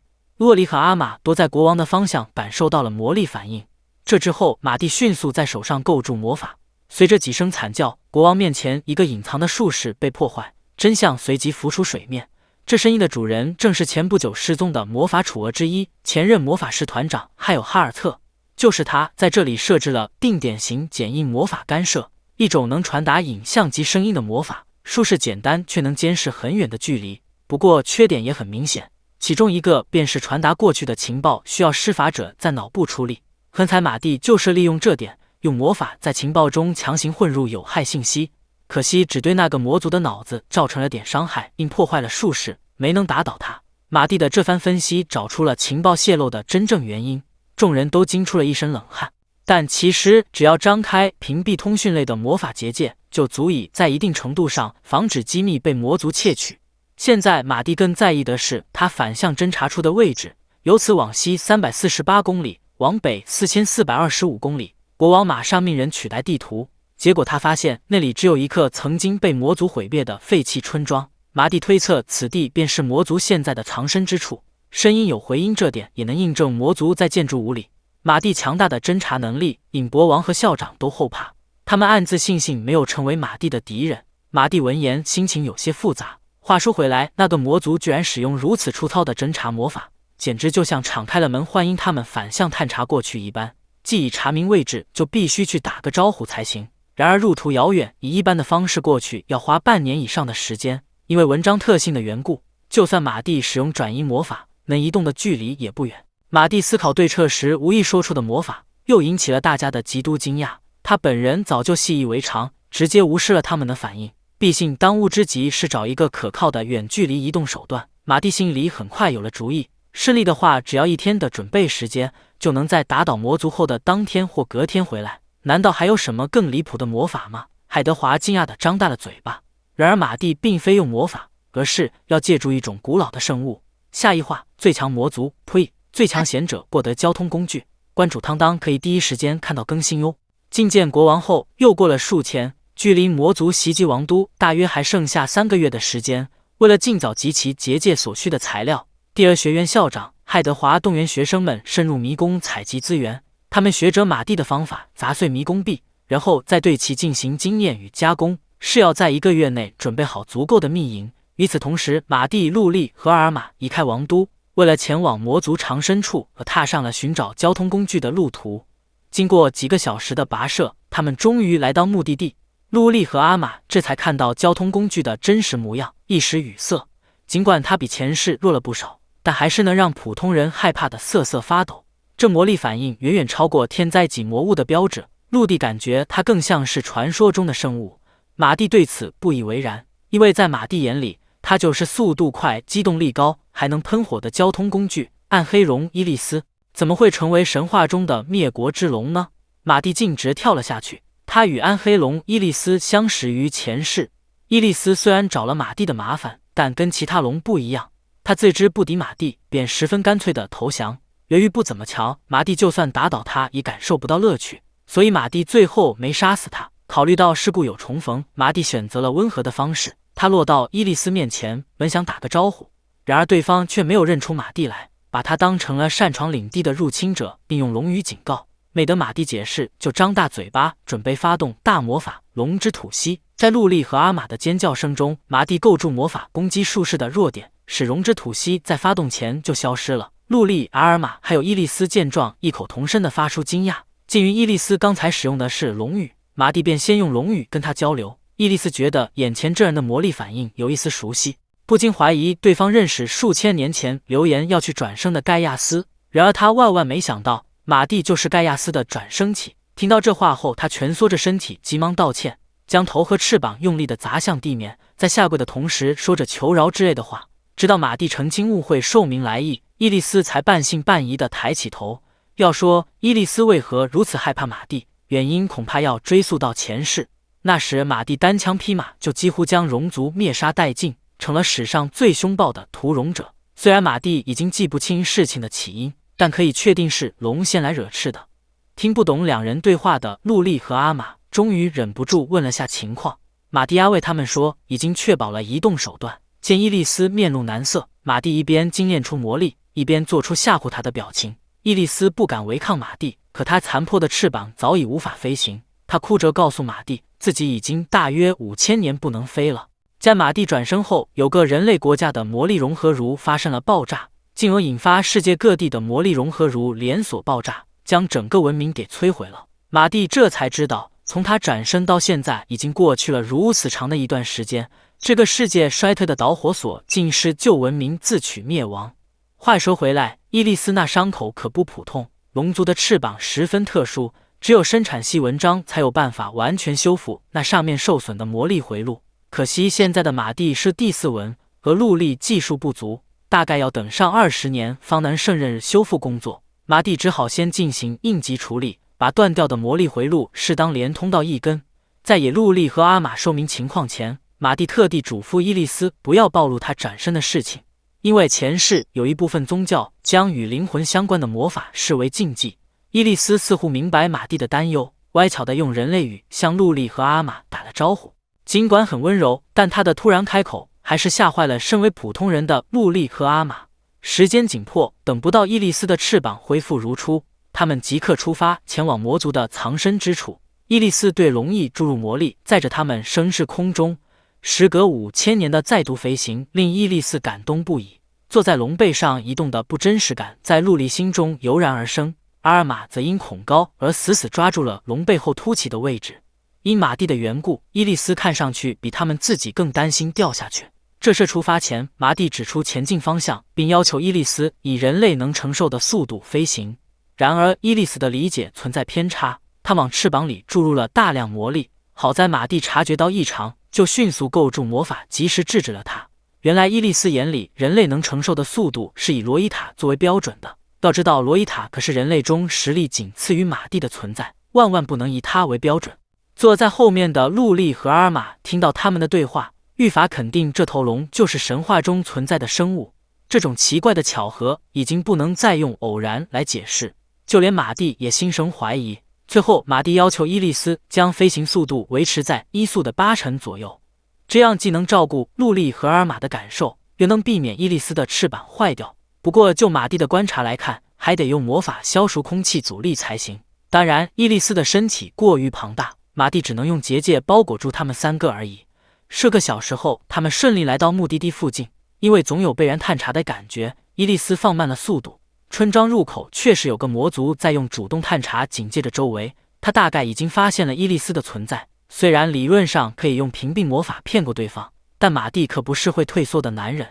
十分了解这点的伊莉丝希望自己能避免与这种状态去战斗，毕竟他能靠现在的魔法回路飞起来就已经不错了。其实马蒂本就打算一个人下去干掉魔族后再让伊莉丝降落。他话刚说完，就从伊莉丝背上跳了下去，顺着魔力反应的方向直冲瞭望塔。他一边向对方打招呼，一边将魔石从收纳魔法中取出并弄碎，然后往剑上注入特殊魔力强化，朝举盾防御的魔族砍去。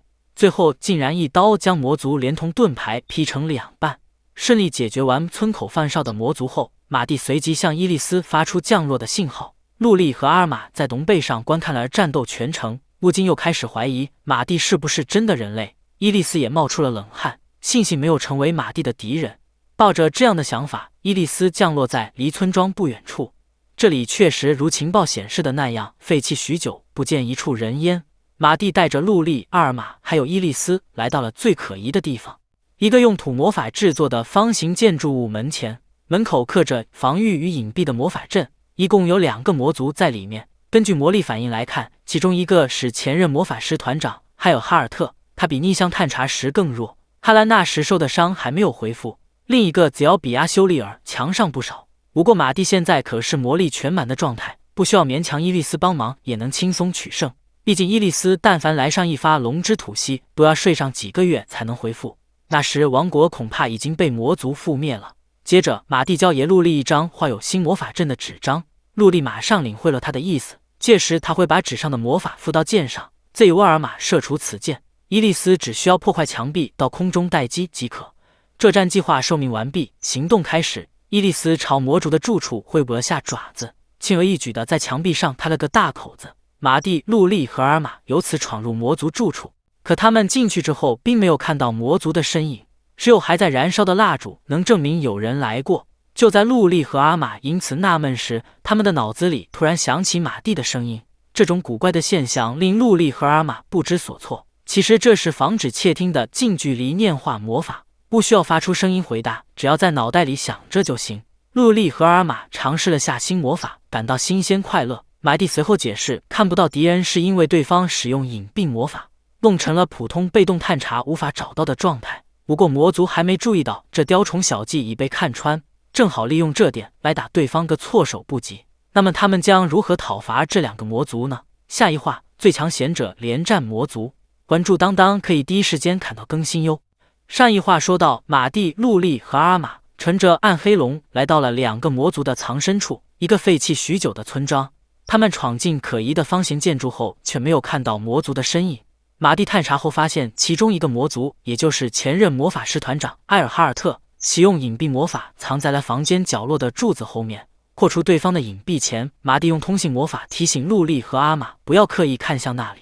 这之后，马蒂才在隐蔽魔法中插入妨碍魔法，不动声色地解除了对方的隐蔽状态。此时，埃尔哈尔特对自己已经暴露的事实一无所知，他靠在柱子旁，露出大半个身子观察入侵者们的一举一动。事不宜迟，阿尔玛抓住机会朝埃尔哈尔特进攻，嗖的一下便有一支利箭朝他的脑袋飞去。可惜埃尔哈尔特马上缩回柱子，毫发无伤地避开了攻击。因为过于轻敌，阿尔玛没有在这支箭上使用诱导。好在那个魔族比想象中更蠢，即使这样都察觉不到隐蔽魔法早已失效，给了阿尔玛射出第二支箭的机会。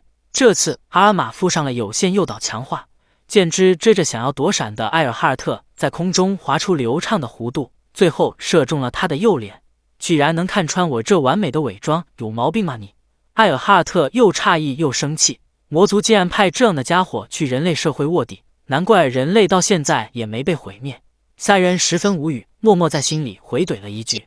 这时埃尔哈尔特似乎认出了马蒂，但又没完全认定他的身份。他朝马蒂投去困惑而迷茫的目光，如果面前的少年真是马蒂那个怪物的话，自己应该早死了。然而他现在还安然无恙地活着，因此埃尔哈尔特推断马蒂是假的，和露出恍然大悟的表情。现在轮到马蒂心生疑惑了，这魔族在说什么好夸张的理论？埃尔哈尔特竟然还顺着刚才那个莫名其妙的理论继续往下说。从他的角度出发，人类绝不可能在这么短的时间内到达这里。刚才那只龙虽然载人过来，却不发动攻击，所以那只是幻觉魔法。但凡埃尔哈尔特稍微探查一下，就能发现现在确实有头龙盘旋在村庄上方。在这个结论的影响下，他决定不再隐藏实力。他对着虚空高喊同伴的名字，却没有得到任何回应。监视没有对比就没有伤害。强身于此的另一个魔族艾利亚斯不仅伪装做得更加出色，而且脑子也更好用。埃尔哈尔特没读懂同伴的意思，说着说着就举起爪子朝他们冲了过来。为了完全锻炼陆丽和阿玛，但他们有实战的紧张感，马蒂刻意不使用身体强化来压制魔族，他只是移动到陆丽和阿玛的前方，用剑挡下这一爪子。就算这样，埃尔哈尔特也给了马蒂这个冒牌货不错的评价。马蒂忍下吐槽，接下来他将担任肉盾，陆丽和阿玛负责输出。伴随着一声呸，阿玛同时射出3支箭，但都被魔族的臂甲防住，然后又被折断。埃尔哈尔特得意地大笑着，十分傲慢。实际上附在剑上的魔法已经生效，虽然哈尔玛现在的弓箭威力无法击破魔族的防御，但他还是不停地截过陆丽递来的箭支并射出。因为这个坐镇计划依靠的本就不是弓箭的物理伤害，马蒂继续承受着埃尔哈尔特的攻击。即使对方是笨蛋一样的魔族，但终究是魔族，既要避免被打中，又要守护后方不能使用身体强化的同伴，这对马蒂来说也是不错的练习。幸亏马蒂在逆向探查时给埃尔哈尔特的脑子造成了不小的伤害，所以他现在构筑的魔法弱点很多，能被马蒂轻易无效化。就在埃尔哈尔特纳闷为什么魔法会消失时，战斗已经进行到了尾声。只见埃尔哈尔特突然口吐鲜血，动作僵硬，魔法的效果开始显现。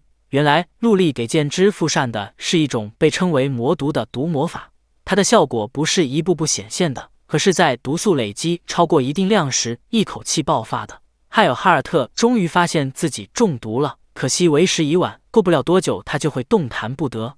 艾尔哈尔特怎能担心败在一个冒牌货的手上？他咬牙切齿地吐出几个字，断断续续的语言里包含着浓烈的不甘与愤怒。他的眼睛突然露出红光，全身被大量的魔力包裹。这是魔族特有的绝招凶化，他们在被逼得走投无路时，偶尔会变成这种状态。虽然战斗能力会飞升数个层级，但在凶化状态被解除的瞬间，就会因能力反噬而直接死亡。凶化后的艾尔哈尔特嘴里一直喊着杀杀杀，把马蒂身后的陆莉和阿尔玛当成了头号敌人。他凭借凶化后的脚力一跃而起，撬过马蒂，直冲陆莉和阿尔玛而去。突如其来的攻击没给他们俩留下什么反应时间，还好马蒂在对方得手之前用通信魔法指挥了他们。于是艾尔哈尔特挥下的利爪没有抓到食物，他露出困惑又惊讶的表情。其实这是马蒂提前制造出的幻影，真正的陆莉和阿尔玛早就推到了后方，并被马蒂用魔法隐藏，这才是伪装魔法的正确用法。不止如此，马蒂还在幻影中混入了高浓度的魔毒，在身体里已经累积了很多魔毒的情况下，再施下制招，哪怕是凶坏后的魔族也无从抵抗。马蒂将最后一击交给陆莉和阿尔玛，他们俩配合地朝艾尔哈尔特射出最后一箭，正中他的胸部，成了压死他的最后一根稻草。艾尔哈尔特在痛苦中马上嗝屁了，讨伐随着他坚硬的倒下而告一段落。马蒂感到陆莉和阿玛的进步显著，他们已经具备打败最弱魔族的实力，只是他们对自己没有自信，且依赖马蒂做前卫。今后他们仍然需要继续学习应对魔族魔法的方法。说完这句话，马蒂便带着陆莉和阿玛走出方形建筑，换来伊莉丝。马蒂故意做出要离开的样子，同时用通信魔法暗中知会其他人另一个魔族艾利亚斯的存在。哈尔阿玛忍不住探查周围，他闭上眼睛，十分专注，很快便找出了一处不寻常的魔力反应。然而当他睁开双眼，顺着自己手指的方向看去，却发现那个魔力反应的来源竟是伊莉丝。这也难怪，毕竟连伊莉丝也探查不到艾利亚斯的存在。对方是极其擅长隐蔽的魔族物质魔族。物质魔族能将身体如雾一般幻化融入空间，这种雾气不仅无法用肉眼看见，而且因为扩散到相当大的范围，所以寻常的被动探查也无法分辨。于是为了让那魔族自己现身，马蒂才有了这样的对策。他们先假装回去，让对方松懈。马蒂还在呈上伊莉丝时，特意露出了破绽，可艾利亚斯还是没有任何动静。他的性格似乎相当谨慎。之后马蒂不得不启用相当危险的替代方案。为了保护其他人不被卷进来，马蒂等伊莉丝上升到足够的高度后，才放心的一个人跳了下去。他在空中从收纳魔法里取出一块魔石，往里灌注魔力，石器破碎，但目的并非使用特殊魔力强化。马蒂刻意不去控制从魔石里爆发出来的魔力，然后又拿出一块魔石，以同样的方法弄碎它。周围的魔力流动瞬间变得和平时截然不同。一般情况下，庞大的魔力会引发魔力灾害，继而产生大量魔物。然而，当有物质魔族身处其中时，他们则会代替魔物实体化。随着第三颗魔石的粉碎，周围的空气被魔力流卷入，形成了漩涡。漩涡的中心收束了大量的魔力，散发出光芒。没过多久，漩涡就消失不见，取而代之的是物质魔族艾利亚斯的现身。艾利亚斯也没想到自己会被强制实体化，他有些诧异地看向马蒂，好像在看着什么比怪物还离谱的东西。马蒂一边与艾利亚斯对话，一边探查他的魔力状况，发现他的魔力确实如他所说，在魔力灾害中得到了大幅增长。无奈，这就是借魔力灾害强制令其实体化的副作用。只见艾利亚斯凝聚魔力形成武器，发出惊人的威压。即便如此，马蒂也没有死在这里的打算。他迅速构筑身体强化和魔力机，紧接着双方各自提炼魔力，放出狠话，然后互相冲向对方。他们的武器在空中碰撞，发出巨大的响声。一招过后，艾利亚斯见没有占到便宜，就又生出更多的武器。马蒂在他接二连三的高速攻击下后退了好几米，尽管他几乎闪身躲开了所有攻击，但右脸还是被割开一道口子。艾利亚斯不愧是迄今为止马蒂遇到过的最强魔族，不仅速度与威力都相当优秀，甚至还有不少战斗经验。就在这短暂的分神期间，马蒂被艾利亚斯抓住破绽进行攻击，右手臂被干脆利落地砍了下来。和那时制造的幻影不同，这次丢到地上的真是被艾利亚斯斩下的手臂。难道胜负就这样分出来了？欲知后事如何，且听下回分解。第4卷到这里就结束了，我们下一卷继续。关注当当本，求求乐。山一话说到，马蒂被艾利亚斯砍下一只手臂，就算这只手不是马蒂的惯用手，眼下的状况也让艾利亚斯觉得马蒂必败无疑。然而在马蒂的规划里，下次死亡至少也是1000年以后的事。艾利亚斯只当马蒂在逞强，未曾想落在地上的手臂嗖的一下朝马蒂肩膀飞去，眨眼间马蒂的右手就恢复如初，就连脸颊上的伤口也一并被治好。艾利亚斯不由得感叹了一声：“你这家伙真是人类吗？除了外表像人类以外，其他方面怎么看都像是个怪物。”不过艾利亚斯也不慌张，因为局面仍然对马蒂不利。刚才的交手让他确信自己的速度与威力远在马蒂之上，于是他故技重施，又朝马蒂发起了攻击。然而这次他无论如何都打不到马蒂，艾利亚斯的视野里只留下马蒂的残影。短短几分钟内，局势就发生了逆转。究竟是怎么回事呢？其实马蒂一开始就以手臂会被斩断为前提，设下了2个魔法，一个是让手臂被斩弱后能立刻修复的魔法，另一个则是回收些许敌方魔力来分析的魔法。只要分析了魔力，就能掌握它改变的模式，甚至连对方的战斗风格及擅长的魔法都能摸透。现在马蒂几乎能根据魔力的动态完全预测到艾利亚斯的行动，但即便艾利亚斯的攻击全被马蒂看穿了，他仍然是个棘手的魔族。马蒂如果不做出有效攻击，就只能让魔力白白流失。在这种局面下，马蒂朝艾利亚斯的左手砍去一刀。小心谨慎的艾利亚斯察觉到一丝违和感，连忙互推数米查看情况。他发现那被马蒂砍中的地方虽然没有明显的伤口，却带着干掉艾尔哈尔特的魔毒。按理来说，艾利亚斯的防御力和抵抗力均远胜于艾尔哈尔特，魔毒需要积累更多量才能发挥效果。艾利亚斯便觉得手上的这点毒素不足挂齿，于是他控制体内魔力，准备使用秘藏绝招以速战速决。虽说是秘藏绝招，但马蒂可对此心知肚明，这是中阶以上的魔族才能使用的一种强化魔法，名叫魔力回路超载。与艾尔哈尔特所用的凶化相似，却是更高阶的魔法。有别于凶化的是，其副作用致死率相当低。就在艾利亚斯发动魔法一口气提高魔力时，马蒂也使出了自己刚构筑的魔法。艾利亚斯的魔力随即锐减，回到了使用魔力回路超载前的程度。秘藏绝招被马蒂无效化后，艾利亚斯显得极为狼狈。像魔力回路超载这般高阶的魔法，无法用简单的妨碍魔法使其无效化，必须构筑专用的无效化魔法才行。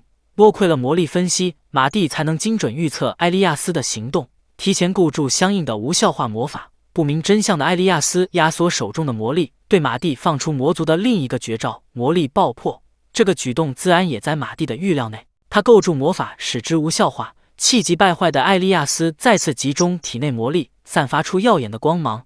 马蒂虽暂时闭紧了双眼，但仍感应着对方的魔力流向。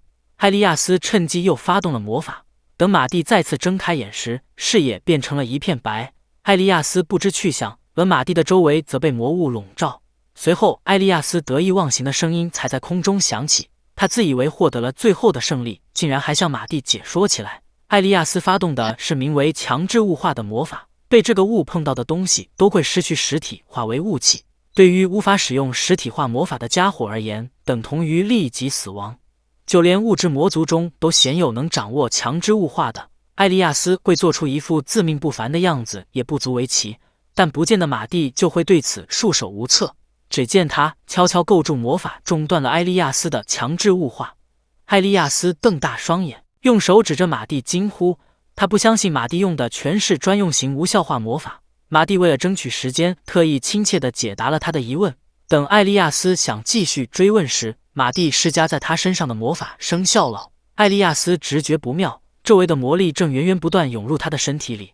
他骤然露出痛苦的表情，强压住自己的胸口。其实刚才的毒魔法只是伪装，马蒂真正想对艾利亚斯释放的是能打乱魔族体内魔力回路，把周围的过量魔力聚集过来的魔法。在这个魔法的作用下，魔族将会吸收过量魔力，最后爆炸而死。艾利亚斯也明白马蒂的意图，他一边努力控制体内的魔力，一边挤出狡猾的笑容，因为他知道受刚才的魔力灾害影响，周围的魔力早就所剩无几。诚然，只凭这点魔力量不足以让艾利亚斯暴走，所以马蒂特地送上了一份礼物。他从收纳魔法中拿出了几块魔石，并朝里面注入魔力。艾利亚斯才看过马蒂用魔石引发魔力灾害，自然联想到了接下来会发生的事情。他捂着胸口，早已没了刚才那盛气凌人的架势，放低姿态恳求马蒂住手，但为时已晚。魔石被粉碎，大量魔力涌进艾利亚斯的身体里，他再也无法控制体内的魔力，陷入了暴走。惊天动地的爆炸声过后，废弃村落消失不见，取而代之的是一个大坑。马蒂站在结界魔法之上，用防御魔法保护着自己，直到爆炸掀起的气浪彻底消失。随后，马蒂顺着魔力反应找到了魔族设法隐藏的东西——一根金属桩。就在他据此思考魔族来王都的目的时，头顶之上传来了熟悉的声音。他一转身就看到陆莉从天而降，扑向自己。马蒂以手撑地，差点被扑倒。直到忧虑消除，陆莉才反应过来这个姿势过于尴尬。还好地上这根黑色柱子分散了大家的注意力。伊利斯猜出这是龙脉柱，地面之下有着被称为龙脉的魔力流。龙脉柱则是一种插入龙脉并操纵魔力流动的道具。根据术士不难看出，这是为了生某出大量产生魔物的东西。陆莉听完马蒂的介绍，马上联想到了神话中的魔法。然而马蒂和伊利斯都没听说过什么神话。如果神话中的神明真的存在，马蒂倒是想跟他交交手。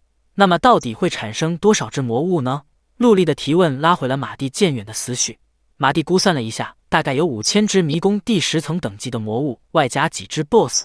哈尔玛闻言大惊失色，总不会是要他们4个来打败这些魔物吧？再加上那个即将出现大量魔物的地方是王都，陆莉和阿玛瞬间认清事情的严重性，不免惊慌失措。马蒂立刻安抚他们的情绪，其实他已经做了封印，以延缓魔物产生。届时有了其他学生的协助，他们不仅能剿灭这些魔物，还能获取不少魔石与素材。不可思议之事经由马蒂之口说出，反倒有了几分可信度。总而言之，他们现在得先回王都。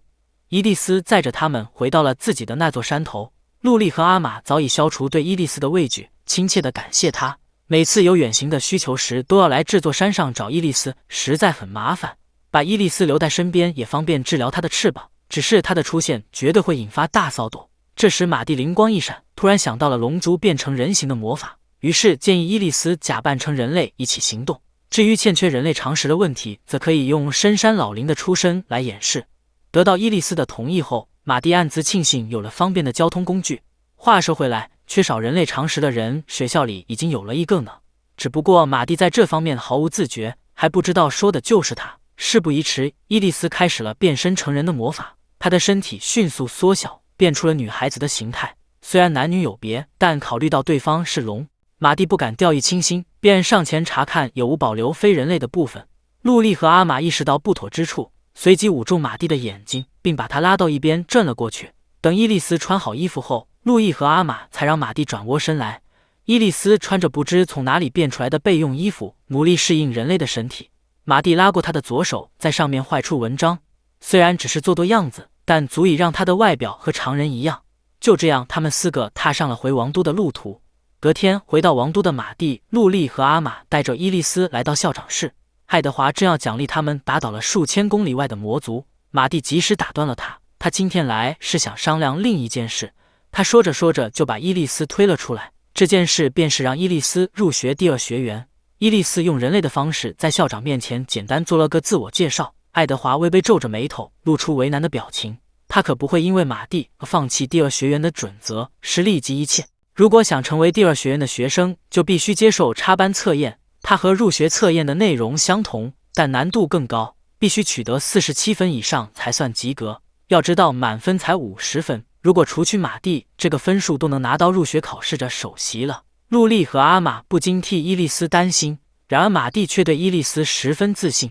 根据他的经验，入学测验的每个小项都有机会得到满分以上的成绩，只要最后的总分达到47分以上即可。别说伊利斯了，陆莉和阿玛现在也能在剑术和魔法上取得超过满分的成绩。马蒂担心的是另一个问题，为此他提出更改考试内容的请求，可惜被拒绝。他担心的是，伊利斯毕竟是相当高阶的龙，一旦因为魔力回入的损伤和控制不好魔力出现意外，那么在他入学前，学员就能从地图上消失。为了防止这种事情的发生，马蒂又提出了旁观的申请。校长对此表示同意。隔天，伊利斯来到学园接受了插班测验。首先进行的仍然是笔试，60分钟的作答时间过后，现场在伊利斯的摧残下变得一片狼藉。马蒂早有预感，硬着头皮向校长担保伊利斯的实力。接下来剑术测验开始，伊利斯活动筋骨，看起来要大干一场。这抄家的架势，属实把他们3个吓了一跳。他们来到战斗训练场，测验开始前，校长指定的剑术考官朝马蒂热情地打招呼。马蒂一脸懵逼地站着，实在想不起来对方是谁。靠陆地的骑士才记起那人曾担任自己考试时的对手，他就是骑士团长盖尔先生。盖尔知道伊利斯是马蒂推荐过来的，看向他时目光带着几分期待。马蒂见状，心中咯噔一声，感觉不妙。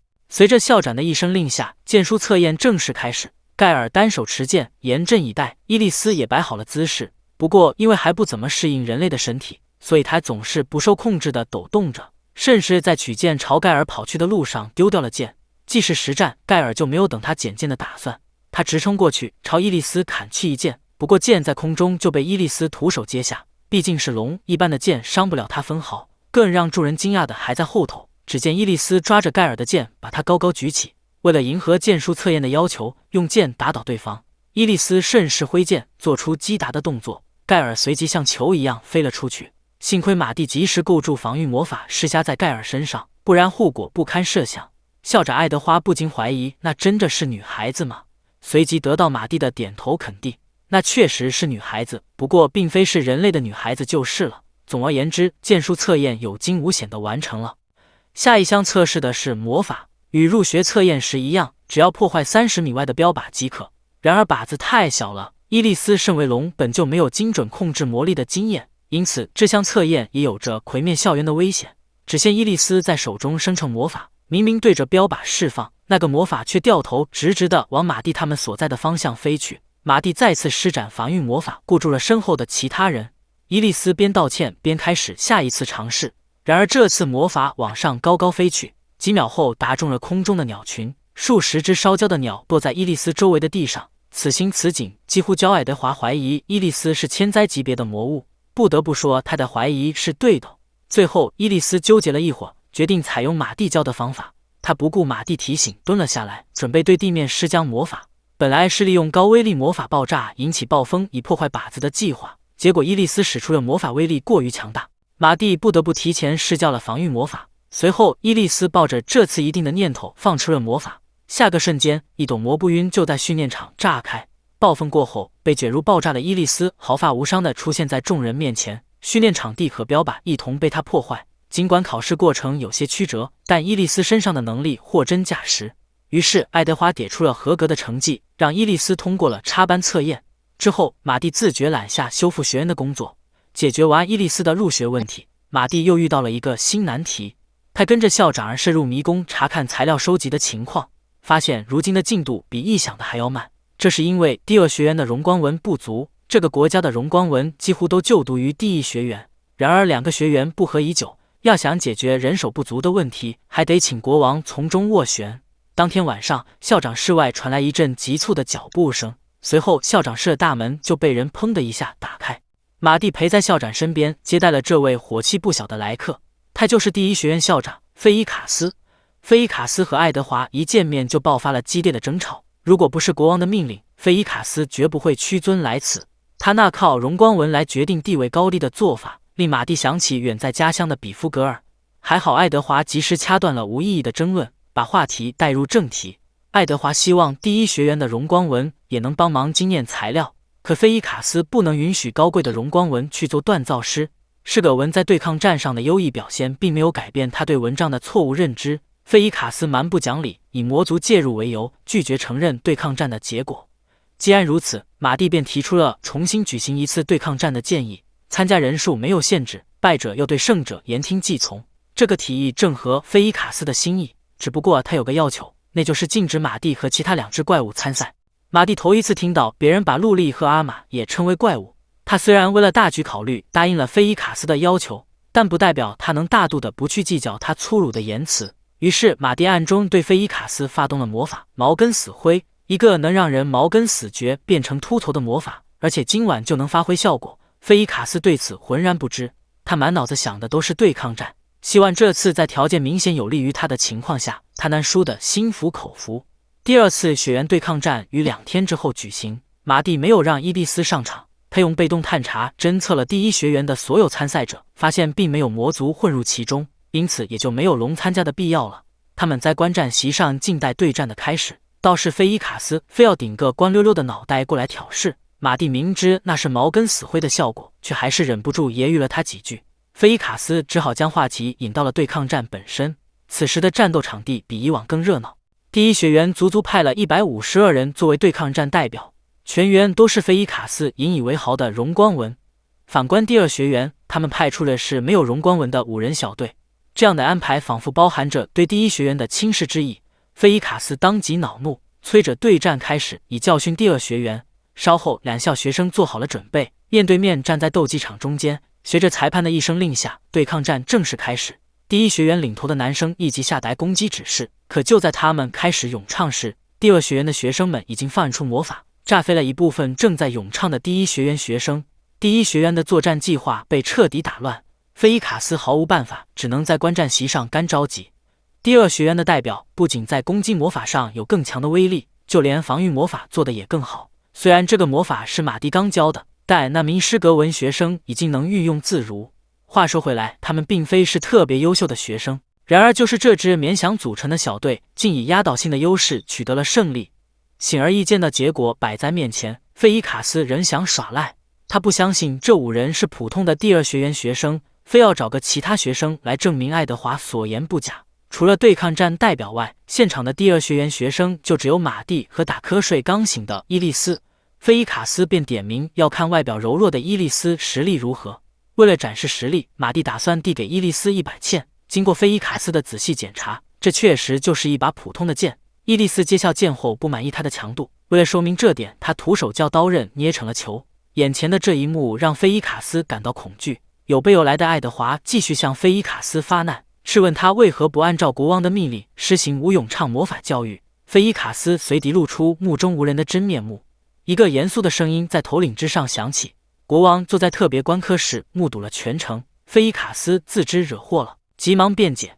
然而要抓捕他的禁卫兵已经来到了近处，他们按照国王的命令将菲伊卡斯拉了下去。在这之后，国王下令要求第一学员接受无咏唱魔法的教育，并协助正在进行的作战计划。跪在地上的第一学员学生们不敢发出反抗的声音，人手不足的问题总算解决了。话说回来，菲伊卡斯这般执着于咏唱魔法，并非是被人洗脑，只是罕见的低能罢了。爱德华自然也清楚这点，他想请马蒂帮的忙只和脑袋外面有关。他难为情地暗示了一下，马蒂瞬间理解了他的意思。爱德华毕竟也上了年纪，逐年后移的发际线成了他的困扰。于是马蒂对着爱德华的额头施加毛根再生的魔法，爱德华算是欠下马蒂一个人情。隔天，马蒂他们再次来到学园地下迷宫，受集命营的工作交给了2个学院的学生们，剩下的任务则是获取一个直径60公分的魔石。马蒂说的轻松，做起来也不难，毕竟获取魔石的方法有很多。马蒂说着说着就看向伊利斯，伊利斯接触到马蒂的视线，一种不祥的预感令他连连后退。伊利斯确实有远远超过60公分的魔石，然而他可是重要的交通工具，再怎么说也是前世的熟人。马蒂并没有杀他的意思，因此他想出了别的手段，召唤魔物。他们先来到了迷宫的第17层，这可是除马蒂以外无人突破的层数。陆莉和阿玛进行的都很顺利，但伊利斯的问题就大了。他虽然力量很强，能把迷宫地板砸出个坑来，但控制力实在是太糟了。马蒂也看不出来他究竟是不习惯人类的身体，还是缺乏战斗天分。一段时间后，他们终于清理出一处适合召唤魔物的场所。陆莉将马蒂递来的一小块魔石插入地面，在马蒂的亲自教学下，陆莉构筑好了魔法阵。接下来只要朝魔石里注入魔力即可。现在刚好有一只魔力量庞大的龙在场，而且他也愿意帮忙。因为注入太多容易引发事故，所以在伊利斯注入魔力前，马蒂特意提醒他慢慢来。虽然伊利斯嘴上说着知道了，但阿尔玛还是生出了不好的预感。只见伊利斯把手放在魔石上，朝魔石里注入了大量魔力。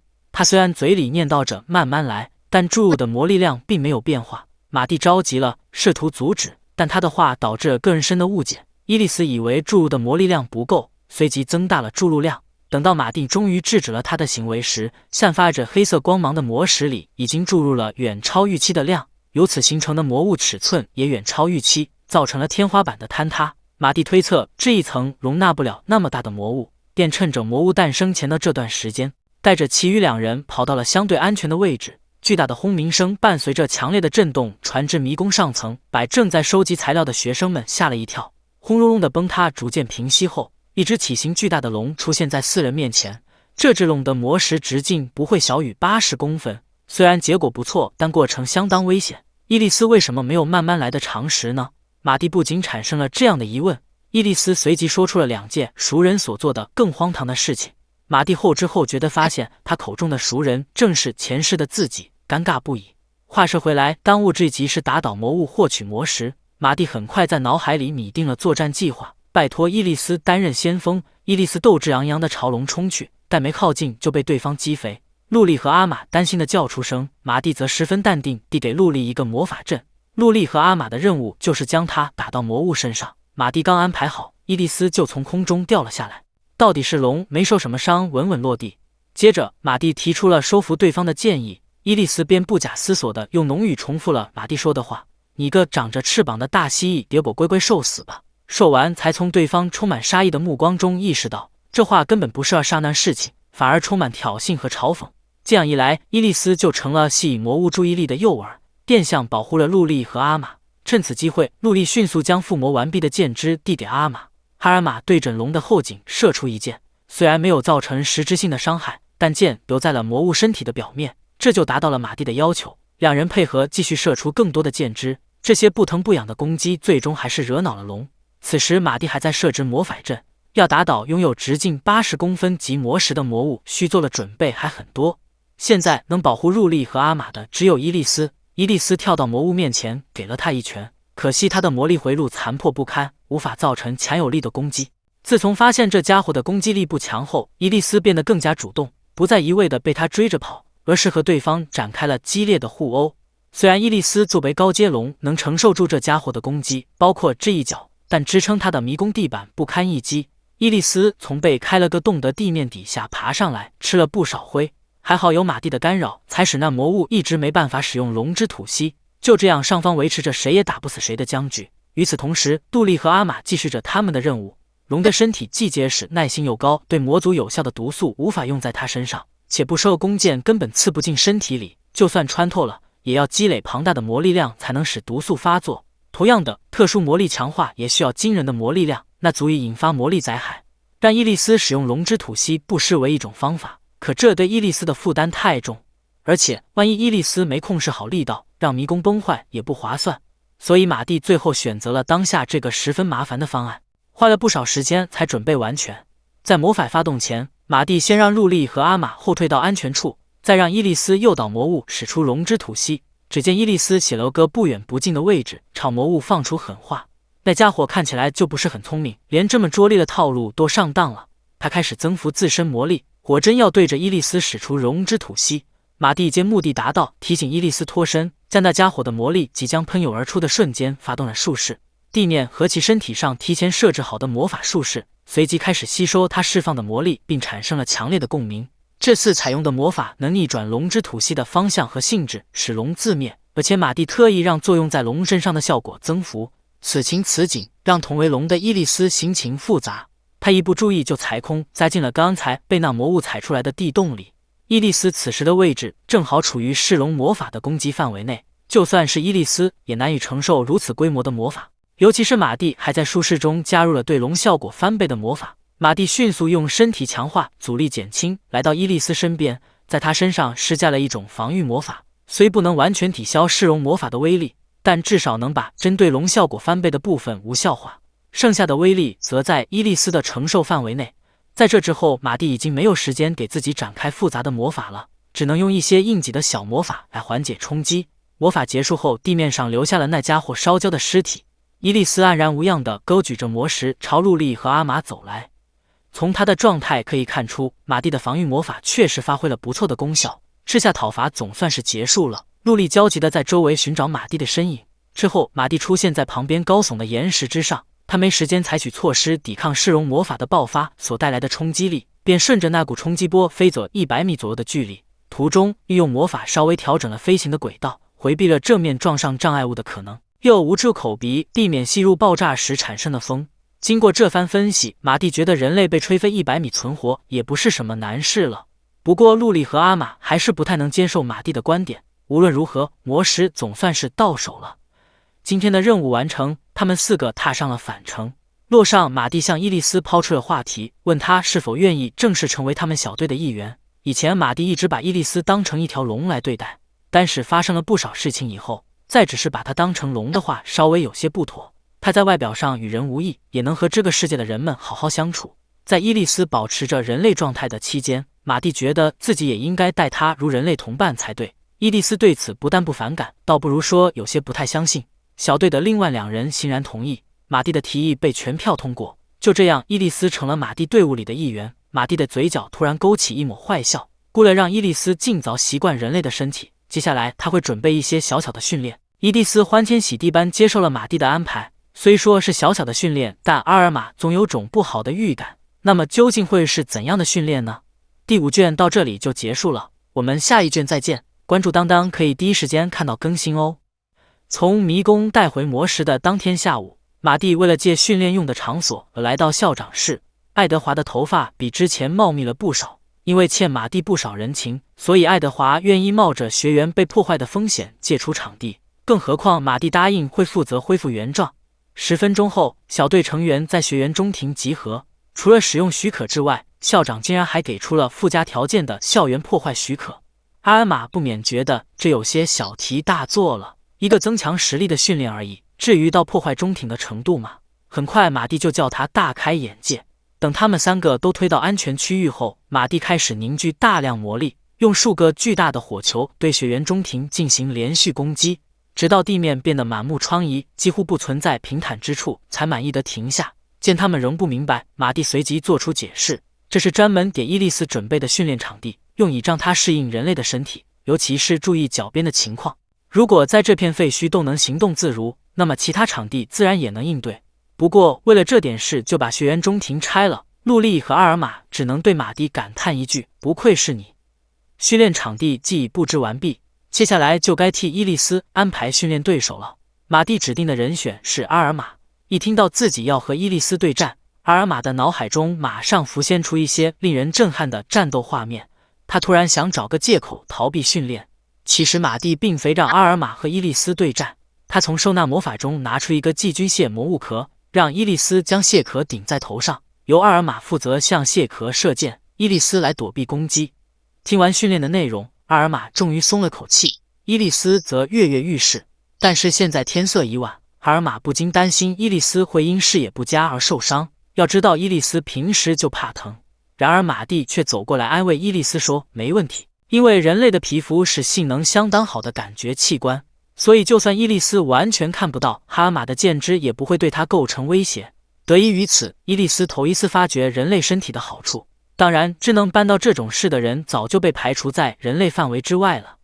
接下来，伊莉丝适应人类身体的训练兼哈尔玛的射击训练开始了。伴随着嘿的一声，哈尔玛放出一箭，伊莉丝条件反射般跳了起来，虽然反应极快，却完全忽视了头顶上的蟹壳，致使蟹壳被附加了有限诱导强化的箭射中，哈尔玛旗开得胜。接着，伊莉丝紧进马蒂的骑士，缩小了动作幅度。这回头顶上的蟹壳是没有滑落，只是他没法兼顾脚下，被石头绊倒，狠狠摔了一跤，蟹壳也被箭射中。伊莉丝虽然忍不住再次抱怨人类身体的不便，但还是爬起来重振旗鼓。除了阿尔玛和伊莉丝需要训练外，陆莉也要进行针对性练习。马蒂想提高陆莉的附魔技术，以制作新的装备。陆莉一听到附魔这个词，整个人就干劲高涨。还好阿尔玛的一支箭强行分开了紧贴在一起的2人。马蒂没有被打断的不悦，反而对伊莉丝的进步绽放出欣慰的笑容。话说回来，陆莉首先要制作的就是马蒂的剑，这是最简单的一把武器，材料需要用到龙爪与密银，附上的魔法包括斩铁、锐利化、魔力击、冲击力、刚性强化、韧性强化、耐热强化、耐磨耗化。陆莉边听马蒂的复述，边掰着手指数魔法的数量，然后在数完的那个瞬间大声喊了出来，这不是有8个吗？但要怎么附魔啊？在一块板子上进行8个附魔确实不可能，但只要把它们物理上的重叠在一起即可。这把剑有5层结构，中间的部分以龙牙为材料，制成厚度大约2毫米的板子，并附上斩铁、锐利化、冲击力、耐磨耗化，外面各用2层密银板夹住。内侧密营上是魔力基、冲击力、刚性强化、耐热强化，外侧密营则是刚性强化、韧性强化、耐热强化、冲击力。考虑到陆力现在的能力，马蒂才设计出这样的构造。这个在一把武器上附魔许多术式的方法，是他在700岁左右探寻强化武器的途径时想出来的。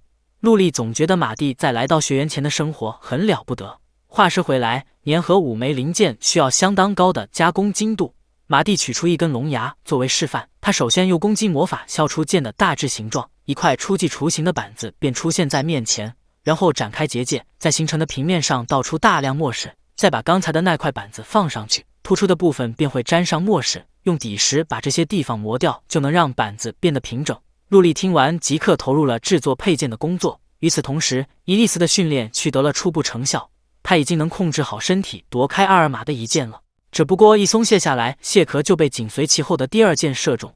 伊利斯捡回蟹壳，一张小脸蛋被气得圆鼓鼓的，然后和阿玛继续刚才的练习。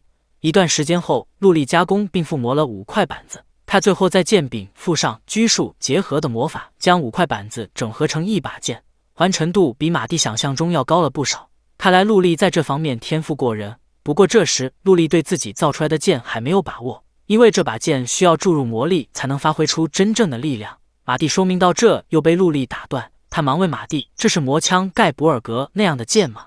见马蒂一头雾水，陆力又提高音量向马蒂解释：“那是一把注入魔力就能变形的最强之枪。”马蒂努力回忆了一下，然后在地上用沙子画出枪的形状。没想到陆力说的魔枪就是它。这把枪马蒂可太熟了。但是前世的马蒂在熬夜约30天后，意识朦胧间，正由崩坏的兴致发挥而制作出来的失败品。稍微思考一下就能明白，与其给枪赋予多余的术式使其可以变形，不如直接拿上2把不能变形的枪更省事。按理来说，那把枪应当被处理掉了才对，为什么会留存到现在呢？马蒂百思不得其解。再三追问下，马蒂得知那把枪现在落到了魔族的手上。一想到自己的黑历史竟然成了世界最强，马蒂就恨不得赶紧把那个魔族连带着枪一起毁灭。制作完待价的武器后，马蒂和陆力找到了伊利斯和阿尔玛，他们的训练卓有成效。伊利斯高举的蟹壳上被射中了10根左右的箭，在阿尔玛得到锻炼的同时，伊利斯也习惯了人类的伤脚。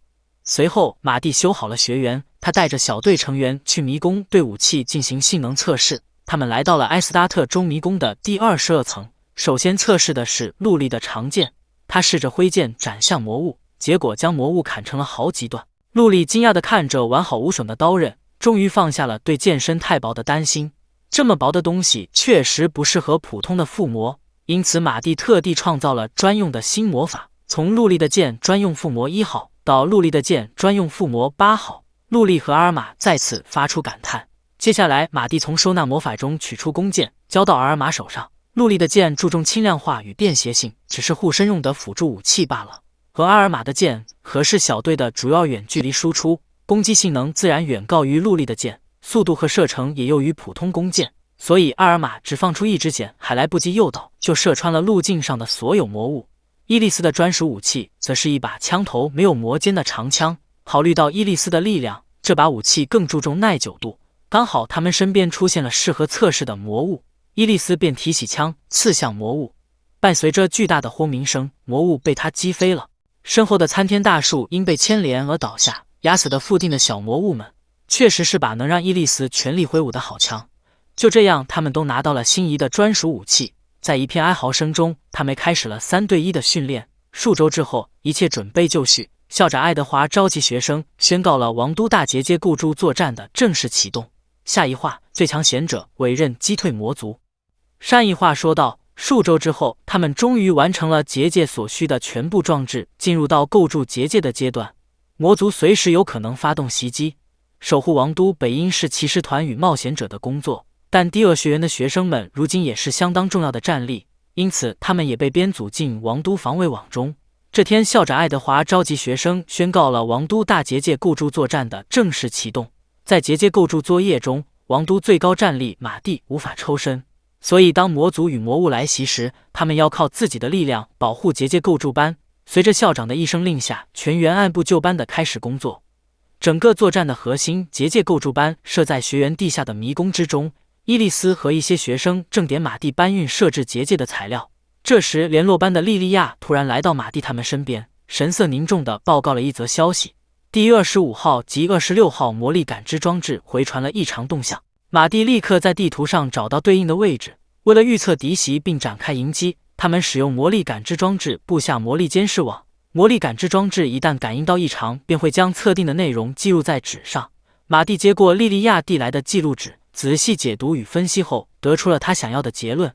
没错，这个反应就是魔族，趁他们固住结界时发动袭击。魔族未免太会把握时机了。陆莉和阿尔玛不禁怀疑情报外泄，不过这个猜测很快被马蒂否定，因为如果魔族已经注意到他们在固住结界的话，不会选择如此容易产生魔力反应的方式来行动。虽然马蒂过去只要一眨眼的功夫就能处理完毕，但他心里有更合适的人选，那就是陆莉和阿尔玛。他们起初没注意听马蒂的话，后来才提出异议。就靠他们两个，真能解决魔族吗？马蒂给出的答案是可以，因为这次侦测到的魔法是容易应对的魔道，一种用魔力构筑通道并借此进行长距离高速移动的魔法。与飞过来相比，这种方式能节省20%左右的移动时间，但即便如此，也必须花上半小时左右的时间。听到魔族还有半小时就来了，哈尔玛神色慌张。好在他们这次行动并非是大规模袭击，到了现场就能看到空中有用魔法创造的通道。魔力开始膨胀，便是魔族到达的信号。魔力停止波动约5秒后，魔族就会飞出来。阿尔玛只要看准时机，朝通道口射出箭矢，他们就会自己撞上来。虽然事态总是往马蒂所说的方向发展，但阿尔玛实在不敢相信应对方法竟如此简单。接着，马蒂提醒陆莉自己制作箭矢并附魔。迄今为止，陆莉都在用马蒂准备好的魔法阵，但在实战中必须由他自己根据情况组合魔法阵。马蒂已经将构筑魔法阵所需的技术全都教完了，现在正是锻炼的好时机。然而，就算马蒂这么说了，他们还是没信心。不过事已至此，马蒂坚定的态度让他们没有拒绝的余地，希望这场战斗能给他们带来更多的自信。事不宜迟，陆莉和阿尔玛拿上各自的武器，由莉莉娅带路前往北边森林。马蒂目送他们离开，他之所以如此放心，是因为这项作战真的非常简单。马蒂甚至要感谢提供训练机会的魔族了。与此同时，其他学生见他们接下讨伐魔族的任务后，纷纷感叹：原本是正常人的陆莉和阿尔玛，现在已经完全被马蒂改造了。没过多久，三人抵达了魔力感知装置所在的位置。他们果然在空中看到了一个用魔法创造的通道口。莉迪亚扶着树干，大口喘着粗气。联络班本就是以速度著称的，莉莉亚更是其中的佼佼者。但他拼尽全力，也只能勉强跟上陆莉和阿尔玛，而且这个速度对他们俩来说也就平常的60%罢了。毕竟他们对跑步速度的认知可是以马蒂和伊利斯为标准的。话说回来，陆莉和阿尔玛得在魔族到达前做好准备。只见陆莉用带来的金属块造出阿尔玛的专用剑，并将其与魔石组合，然后用羽毛笔在地上画出魔法阵，以对剑矢附魔。莉迪亚努力维持着表面的平静，心里却写满了不可思议。用自己创造的魔法阵也剑矢附魔，这种事也就只会发生在马蒂的小队了。做足准备后，没过多久，魔力通道迅速膨胀。哈尔玛举弓搭箭，瞄准魔力通道，在魔力稳定下来的5秒后，放出一支施加了诱导魔法的箭。眼见一个魔族刚露出上半身就被射中胸口，然后痛苦地摔在地上。3个人围过来，确认了魔族的死亡。陆莉和阿尔玛不敢相信这么简单就击败了魔族，当然他们中最惊讶的当属莉莉亚。几分钟过后，又来了一个魔族，哈尔玛以同样的方式射出一箭，可惜这箭只弄断了他的手臂，无法一击毙命。于是这个魔族很不幸的得再挨上陆莉的一箭。在陆莉砍下那魔族的脑袋后，对面的魔族终于发现有埋伏和关闭了通道。陆莉和阿尔玛高兴的击掌欢呼。此时莉迪亚还在震惊中，没有回过神来，还因为看到超现实的画面而大惊失色。随后莉迪亚礼貌地向两人告别，一溜烟地跑回去工作。看来联络班的工作也很忙闹。就在陆莉和阿尔玛对此感叹时，一股更强大的魔力反应从王都传来。形势刻不容缓，他们用上全力跑回王都。没过多久就回到了马蒂的身边。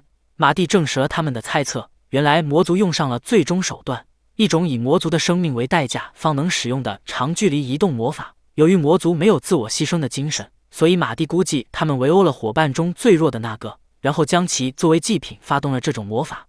竟还有这种事，他们接下来该怎么办呢？马蒂指着地图告诉陆莉和阿尔玛，魔族即将出现在第2学园上空。由于结界尚未完成构造，马蒂腾不出手，所以需要他们过去争取时间。作战计划已经提前传达给校长，第二学院的学生们将协助作战。马蒂说着说着，拿出了一张纸，上面画的魔法阵十分复杂，但只要陆莉把这个魔法阵附到箭矢上，就能获胜。如果是过去的陆莉和阿尔玛，会连连摇头说做不到，但现在他们拿上魔法阵纸就出发了。看来是刚才的胜利给了他们信心。马蒂注视着他们远去的背影，露出满意的微笑。而后，伊丽丝扛着40个密银魔道具走了过来。马蒂留在结界构筑班的工作，就是将这些魔道具埋入龙脉，使其成为结界的魔力供给源。因为挖龙脉有特殊窍门，必须由马蒂自己亲自来，所以才不得不让陆莉和阿尔玛去战斗，以拖延时间。阿尔玛和陆莉马不停蹄地从迷宫回到地面，他们在校长身边看到了马蒂准备的大量魔石，看这数量，应该是连附魔失败的份都准备好了。陆莉收下魔石，马上开始尝试附魔，其他人也按照计划有条不紊地行动。不久后，有学生报告，学院上空出现了一股庞大的魔力，天幕被撕开一条裂缝，一个魔族从里面钻了出来。学生们在校长的指令下排成密集队形，严阵以待。那个魔族粗略扫了眼地上的小不点们，发现了2个魔力较高的家伙。然而在他眼里，他们和这迎击阵型一样不足为惧，而且聚在一起，这点正合他的心意。他即刻聚集魔力，构筑了被称作灾厄代名词的攻击魔法——盐弹暴雨。无数盐弹朝聚集在地面的学生们袭去，魔族得意地俯视着这片土地，甚至以为这发魔法就能将全员一举歼灭。然而烟雾消散后，魔族发现他们安然无恙。施格温学生撑起了一个巨大的魔法阵，保护了所有人。区区一些小孩就防住了天灾级的魔法，魔族很是意外。其实就连他们自己都感到不可思议。不过转念一想，这也合理，毕竟他们用的是马蒂特制的结界魔法。面对暂时停止动作的魔族，海德华指挥长魔纹和小魔纹进行反击。可惜距离太远，他们放出的魔法难以攻击到目标。接下来魔族结束思考，朝他们继续释放魔法。当然，他的这次攻击也被结界防住了。为了掩护陆莉，他们在巩固防御的同时，明知打不中仍持续攻击。魔族因此做出一副不耐烦的样子。这时阿尔玛偷偷举弓，瞄准魔族射出了一箭。虽然这箭比其他魔法的射程更远，但那魔族察觉到威胁，单手抓住了他，而后不费什么力气就将其折断。阿尔玛由此意识到，这个魔族的等级远高于刚才击退的那2个，如果不用特制的箭矢是行不通的。然而马蒂给的魔法阵实在太复杂，陆莉已经失败了10次以上。为了替陆莉争取时间，海德华率领学生们继续对抗魔族。此时魔族又发动了新一轮的攻击，负责维持防御结界的施格文累到极限，仍在坚持。负责攻击的长魔纹和小魔纹也不敢松懈，见他们的魔力即将耗尽，魔族心情大好，嘴角勾起一抹不怀好意的笑容。生死存亡之际，陆莉又照出一个断裂的失败品，他拿出最后的魔石，心理压力倍增。关键时刻，马蒂给了他力量，陆莉相信马蒂的安排，拍拍脸蛋，强迫自己振作，然后集中精力开始了最后的附魔。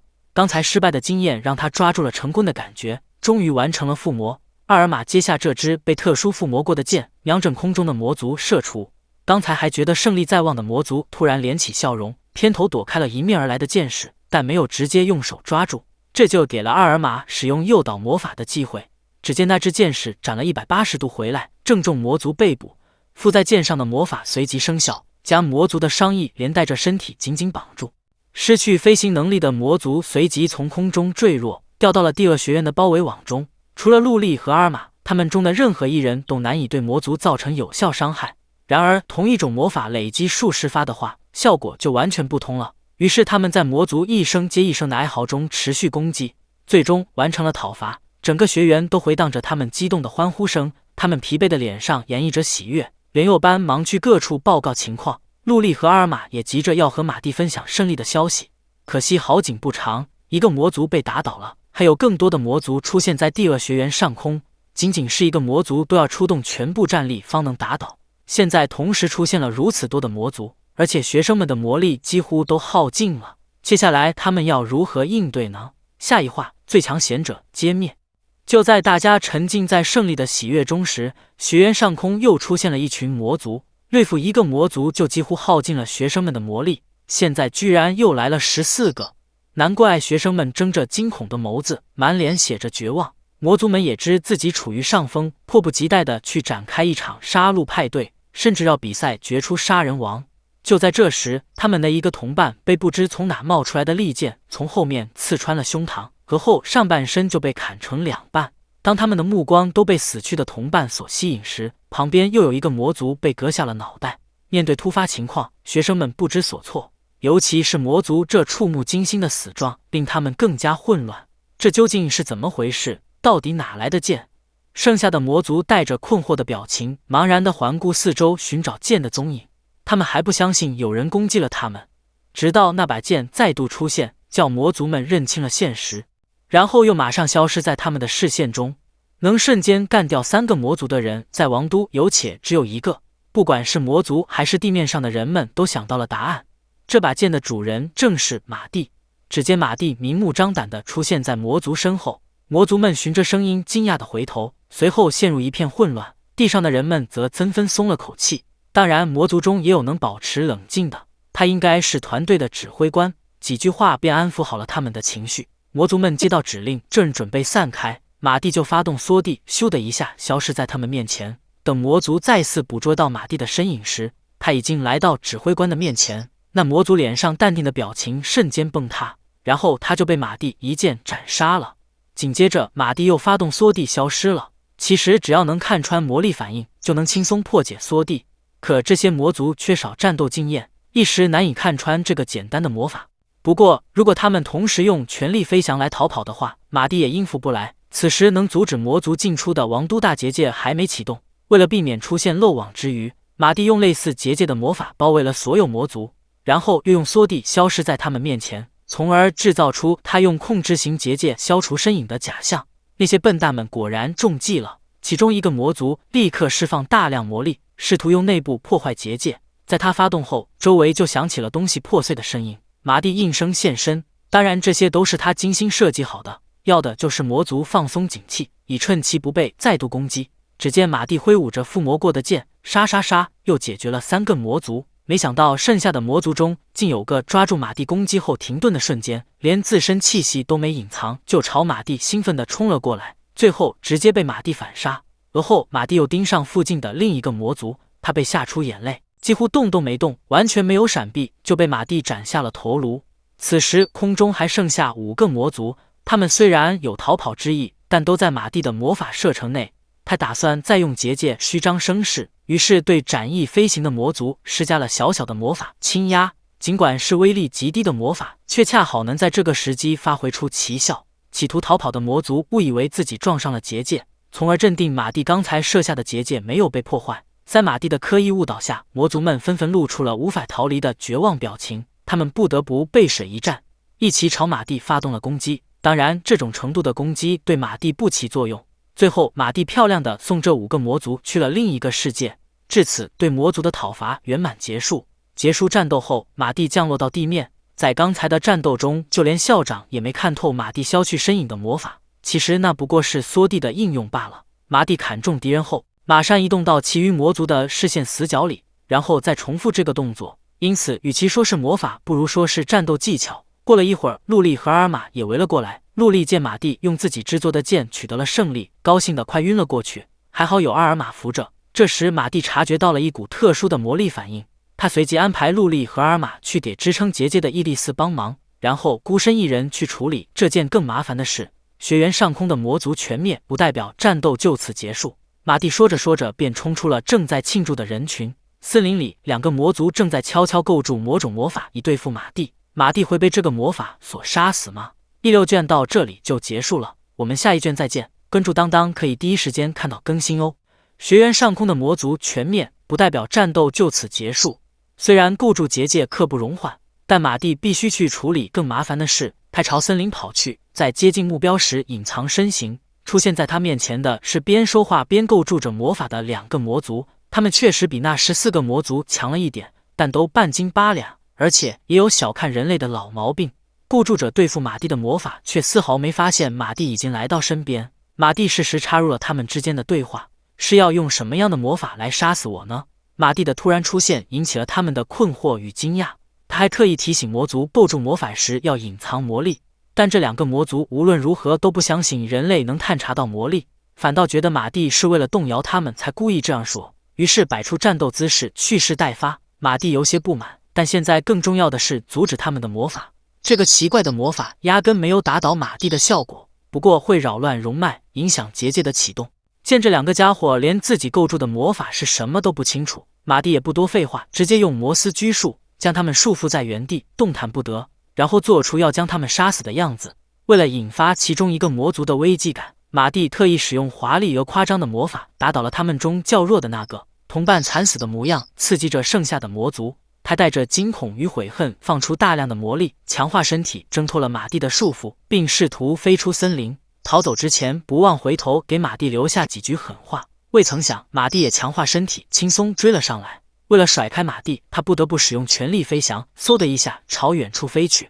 马蒂望着魔族消失的背影，十分满意，一切都在他的计划之内。马蒂早在这个魔族身上施加了探查魔法，今后不管他去了哪里，马蒂都能感应到他所在的位置。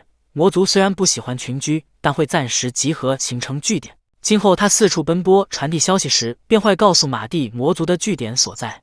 剩下的问题便是这两个魔族留下的魔法。一般来说，这种未完成的魔法阵大概率什么都不会发生，但它也有小概率会与周围的魔力产生反应，导致无法预料的结果。于是以防万一，马蒂留了下来，然后就发现这个奇怪的魔法往更奇怪的方向发生了变化。他与阿修利尔死前使用的能产生大量魔物的魔法融合了，只要凡人不管，便会产生更大规模的魔物群。也不知道马蒂心里在盘算着什么，脸上竟绽放出灿烂的笑容。没过多久，马蒂便赶回了结界构筑班。此时结界已经基本稳定下来，只待正式启动。马蒂将森林里发生的事情告诉了陆莉和阿尔玛，包括王都附近即将出现更多魔物的好消息。但听到这个消息的陆莉和阿尔玛不仅没有露出喜色，反而僵在原地。他们眼里的大灾害却是马蒂增加经验的好机会。其实只要知道魔物会出现在哪里，便能随心所欲地设置陷阱。不过以陆莉和阿尔玛现在的实力，还不能把握魔物产生的时机与地点，就连伊利斯也不知道如何判断。龙无法分辨出混杂在巨大龙脉中的一个小魔法。除了马蒂以外，能办到这种事情的也就只有前世的马蒂。马蒂前世确实也没遇到过能做这种事情的人，但他觉得这不是多难的技术，只是魔法衰退才无法普及罢了。而伊利斯是龙，不懂人类的技术也正常。说到这，伊利斯就有些不服气了。在不懂普通人类的技术水平这点上，他觉得马蒂更严重。话说回来，魔物会在隔天中午前被召唤，所以马蒂现在就要启动结界。他将启动术士与一块魔石交给陆莉，附魔技术显著提升的陆莉顺利将启动术士刻在了魔石上。马蒂接过附魔完的魔石，将其镶嵌在魔法道具上，紧接着便见结界魔法包围了整个王都。王都大结界正式启动。马蒂观察了一会儿，发现魔力收集装置的魔力供给十分稳定。成功启动大结界后，他们还得去即将产生魔物的地方布下陷阱。隔天，在马蒂预计的时间内，王都附近的平原上出现了大量魔物，他们来势凶猛，黑压压的一片，可壮观了。负责迎击他们的是第二学园的学生们，这几个月的训练大大提升了他们的实力。马蒂提前设置的陷阱也发挥了不小作用。这些魔物有的被炸飞，有的被刺中，还有的先被拘束魔法束缚住，而后又被能自动追踪的魔法击中。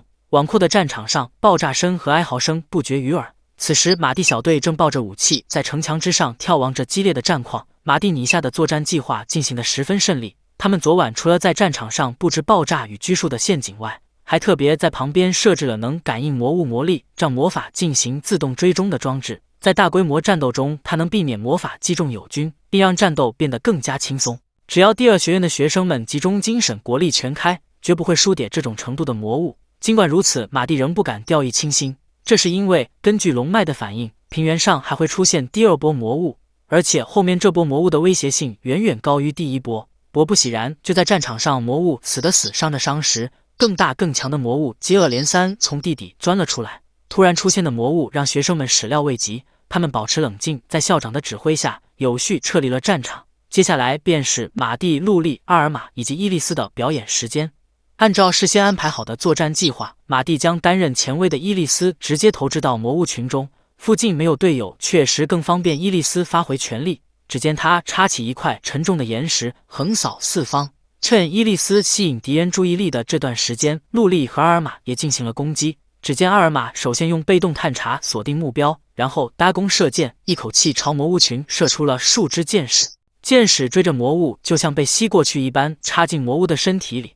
而且这些箭无一例外全部命中，地上满是中箭身亡的魔物尸体。但此时还不是庆祝的时候，有魔物绕到他们身后，试图偷袭。还好伊利斯注意到了这边的情况，马上抡起一块岩石朝那魔物砸去，直接将他砸得血肉模糊。见他们配合默契，马蒂也能专心对付身边的强敌了。他终于明白了同伴的重要性。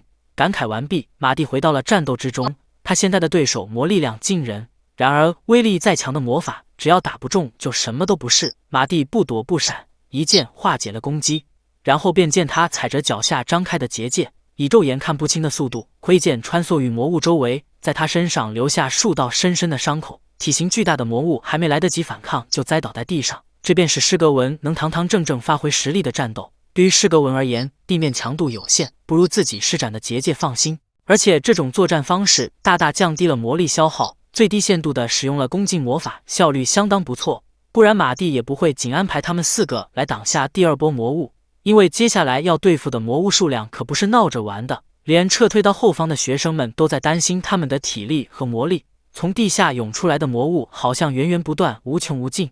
王都有结界守护，但周围的城镇可承受不住哪怕一只魔物的攻击，所以第2波魔物一只也不能放出去。伊利斯不禁抱怨自己不能用原型战斗，因为转换姿态时的魔力回路负担大，他必须减少变身次数。这时布满魔物的战场上又出现了一个魔力反应，伴随着他的出现，周围魔物都被吸了进去。这个马蒂前世都没遇到过的魔物便是虚空捕食者，他会吞噬周围的魔物，并将其转化成自身的力量。陆莉希望马蒂去阻止虚空捕食者的诞生，但马蒂反倒觉得这是个好机会，因为这场战斗最重要的一点是避免敌人逃跑，所以与其一只接一只的应对，不如让魔物们汇聚成一整只。而且马蒂估计他们合力足以对付这个虚空捕食者，毕竟他的实力还没有强到能吞噬暗黑龙的程度。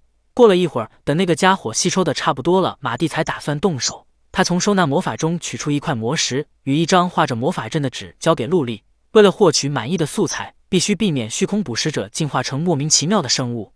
这个魔法阵的作用便是确定进化方向。陆莉在魔石上刻好术式，然后朝虚空捕食者扔了过去，魔石随即被吸收。随后马蒂拿出许多用途少、质量不佳的魔石，也扔向那个家伙，为的就是让他尽可能进化成强大的魔物。于是虚空捕食者一边吞掉魔石，一边开始进化，最后不负马蒂所望，长成了一头形似老虎的巨大魔物。整座王都在他面前都显小。马蒂越看越满意。在其他人陷入恐慌时，他却在思考如何处理素材。他安排陆莉和阿尔玛像平时一样用弓箭射击，伊利斯则负责用长枪攻击他的脚。当然，面对这种尺寸的对手，不乱攻击终究无法造成实质性伤害。伊利斯的攻击要发挥效果，也得花上不少时间，所以马蒂这次打算使用干净利落的手段。只见他踩着结界魔法，迅速跳到对方面前，用附上大量强化魔法的剑刺伤了虚空捕食者的眼睛。单眼被刺瞎的魔物又难受又愤怒，朝马蒂挥出了前爪。马蒂消耗一块魔石，给剑附上特殊魔力强化，并对着虚空捕食者那破镜而来的前爪挥出一剑，然后在剑的另一侧张开颇为结实的结界魔法。虚空捕食者的前爪当即被剑砍中，结界破碎的同时，那节被砍断的前爪飞向空中。马蒂完成这一击后，还有时间确认剑的状态。这把剑既没有丝毫卷刃，也没有重心的偏移，陆莉确实打造了一把好剑。随后马蒂才向他们解释了刚才的做法。他之所以能一击就把对方的手臂砍断，是靠结界将剑巨大化，然后利用对方的力量进行反击。虽然看上去只是简单的啪了一下，但其实需要进行诸多调整，是个使用起来相当麻烦的方法。比起人类魔物的动作模式更为简单，只要能看穿出招力量的强弱，就容易进行反击。望有蛮力的魔物，不管对付多少只都不是问题，但若对手是人类的话，则必须要完全看穿其战斗方式。刚智慧的人类会尝试各种各样的战术，应对麻烦却也更有趣。在马蒂现场教学的这段时间里，魔物痛苦的哀嚎着，消耗体力将自己受伤的部位进行了再生。马蒂脸上的表情逐渐变得严肃。这里虽然是开放空间，但为了避免引发魔力灾害，他最多只能使用特殊魔力强化5次左右。也就是说，接下来他必须在4招内解决虚空捕食者。意识到这点后，马蒂又使用特殊魔力强化砍下了他的手臂。虚空捕食者依然消耗体力，对受损部位进行再生。他虽然在外观上和刚才没有区别，但体力应该已经被消耗了不少。而且伊利斯方才的攻击也让他的后族伤痕累累，时机已经成熟。接下来他们将同时对虚空捕食者发起攻击。当他们商量时，虚空捕食者也没有傻等着，他想趁机用前爪招呼他们。然而他的前爪又被马蒂砍断。与此同时，伊利斯将长枪刺入他的一只后脚，阿尔玛则往另一只脚射出箭矢。虚空捕食者随即发出一连串哀嚎，跪倒在地。马蒂可没有等他再生断臂的打算，这次他在剑上集中了所有能使用的强化魔法，充分提升武器的攻击力和斩击速度后，再用上特殊魔力强化，然后才挥剑砍向虚空捕食者的脖子。随着咔嚓一声，他的颈部被切开一道浅浅的伤口。当然，马蒂的攻击不会就这么结束，他在剑的前端展开结界魔法，使剑以更快的速度往上反弹回去，强行踢开了虚空捕食者的颈部，然后一边回避虚空捕食者的攻击，一边持续进行斩击反射，以达到急速消耗对方体力的目的。这套连击便是能发挥释格文真正价值的战法之一。最后，虚空捕食者的头部被马蒂一刀斩断，鲜血立即溅射出来。在马蒂收剑入鞘的同时，虚空捕食者倒在了地上，不再有动作。至此，讨伐圆满结束。马蒂取下虚空捕食者前足上的一块指甲，放到陆离面前。电话前就被打倒的素材上仍然蕴含着相当多的魔力。刚才那种消耗体力的战术会导致素材质量下降，原本直接一击斩下他的头才是上策。不过目前他们能做到的程度，也就只有现在这样了。话说回来，虚空捕食者的诞生并不需要多少魔力，但它在普通状况下不会出现。换句话来说，就是龙脉可能处于不妙的状态。于是马蒂便提出去大迷宫锻炼，顺便观察情况。紧接着，他从收纳魔法中拿出地图，这是一张以过去的地形为基础制作的地图，上面没有写着现在的都市名称。马蒂用手指着地图上的一个地方，这就是他想去的大迷宫。根据陆莉的反馈，这里现在叫做梅尔基亚迷宫，有值得一逛的迷宫都市。这就奇怪了，前世这个迷宫可是相当危险的地区，然而现在却建造了都市。那是曾被称为巴比耶尔大迷宫的地方，有着能毁灭这个时代一两个国家的实力。这么想来，那个迷宫都市的战力应该很强，但实际上那里的冒险者也不过比王都骑士团要强一点。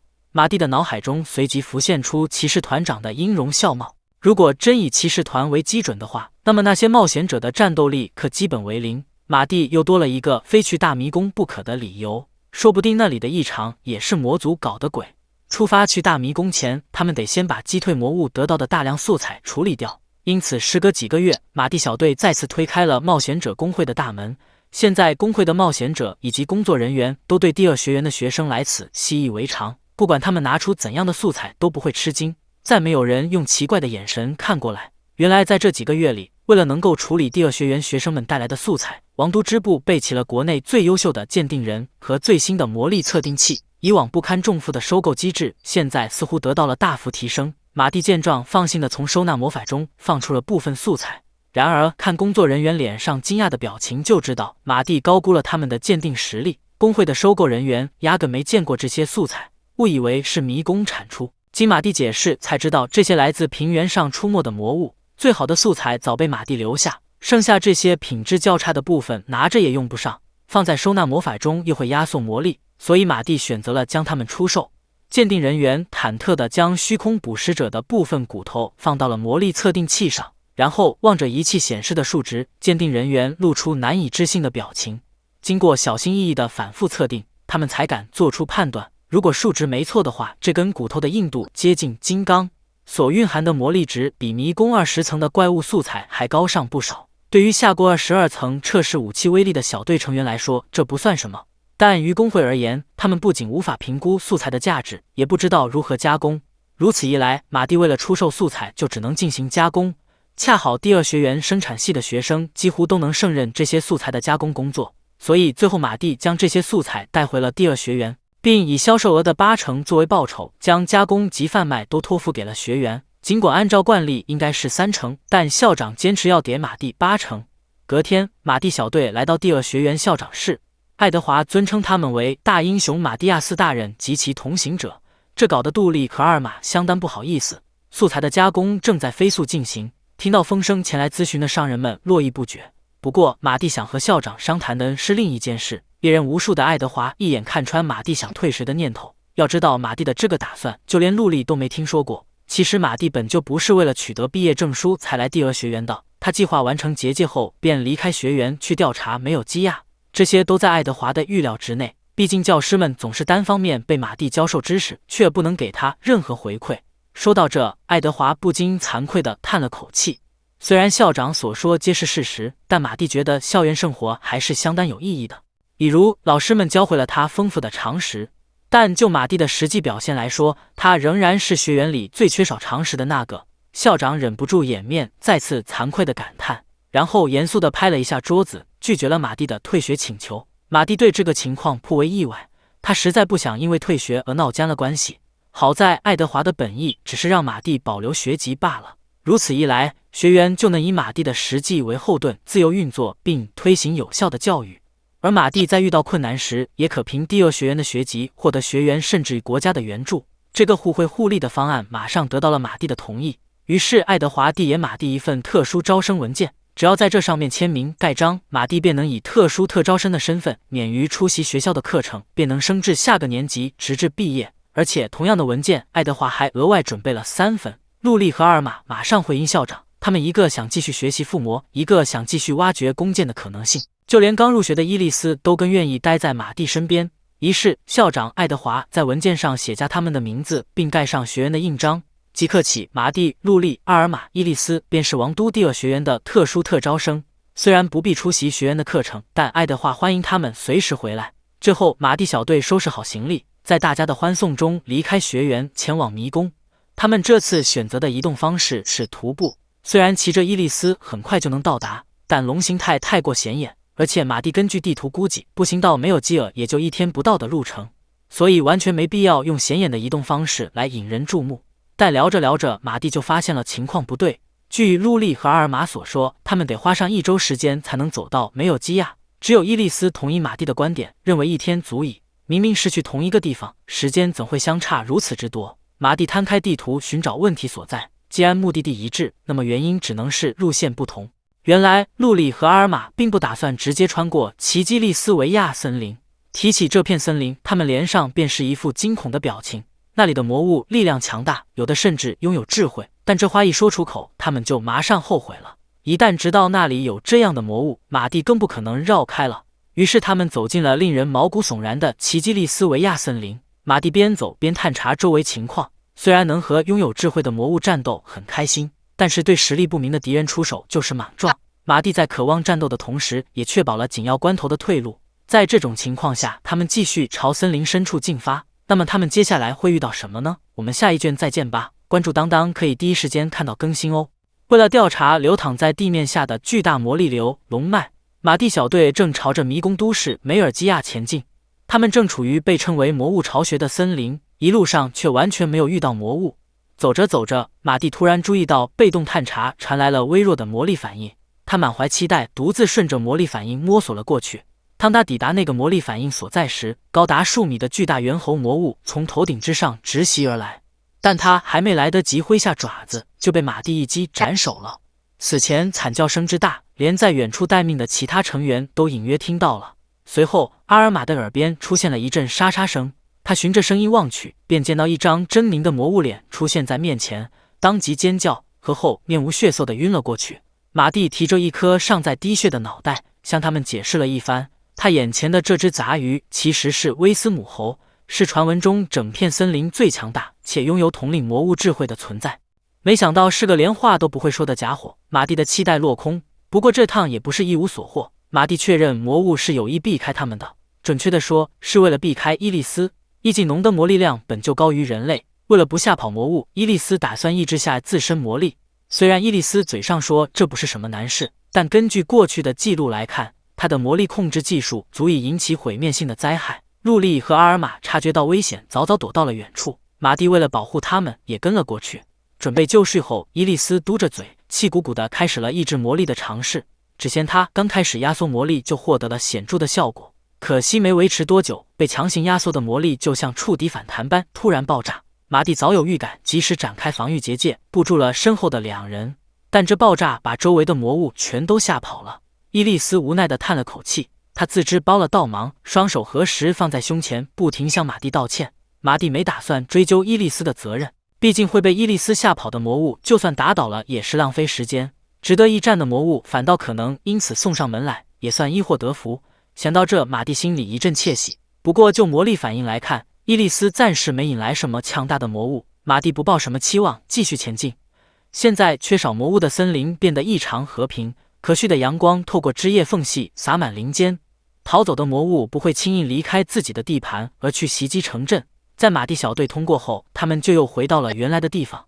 阿尔玛曾听说强大的魔物会在地盘上留下印记作为警告，马蒂便适时补充了一种破坏地盘以引诱魔物过来的战术。除了四处打倒弱小的魔物、砍伐树木外，像伊利斯这样肆意散发着魔力到处乱逛也是一种挑衅行为。听到这里，陆莉和阿尔玛刚放下的心又悬了起来。在马蒂的提醒下，他们用被动探查感受到斜前方有一股超强的魔力反应正朝他们所在之处笔直地冲了过来。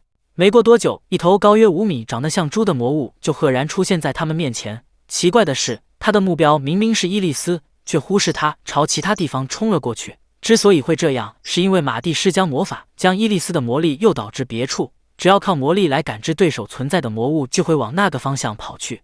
若不是伊利斯有着格外明显的魔力反应，这招的效果也不至于那么显著。当然，不需要多长时间，魔物就会发现自己被少了。果然，当魔物调转方向再度冲了过来，他们急忙散开队形，准备攻击。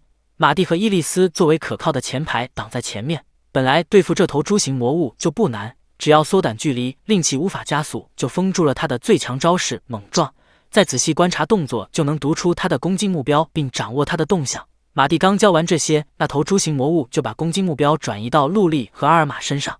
他们现学现用，提前预测到魔物的动作，躲开了攻击。紧接着，路易交给阿尔玛一支附魔锅的箭矢，阿尔玛一如往常搭弓射箭，然而这支箭一碰到魔物坚硬的头甲就被折断了，他们的攻击完全不起作用。马蒂深知腹部才是这种魔物的弱点所在，却也是最难攻击到的部位。难得有教学机会，马蒂决定让他们见识见识如何攻击那处。首先要将对方的注意力吸引到自己身上。只见马蒂将定时爆破魔法放在魔物身上，而后马上跟他拉开距离，趁他因自己的奇怪行为和感到困惑时设置陷阱。数秒之后，马蒂完成了准备工作，定时爆破魔法也刚好启动。虽然这个魔法没造成实质性的伤害，但足以惹怒对方，这便是马蒂的目的所在。这头魔物果然把注意力都投到了马蒂身上，又被马蒂接下来的挑衅行为所激怒，卯足了劲朝马蒂直线冲了过去。然而他刚跑出几米，地面就轰然崩塌。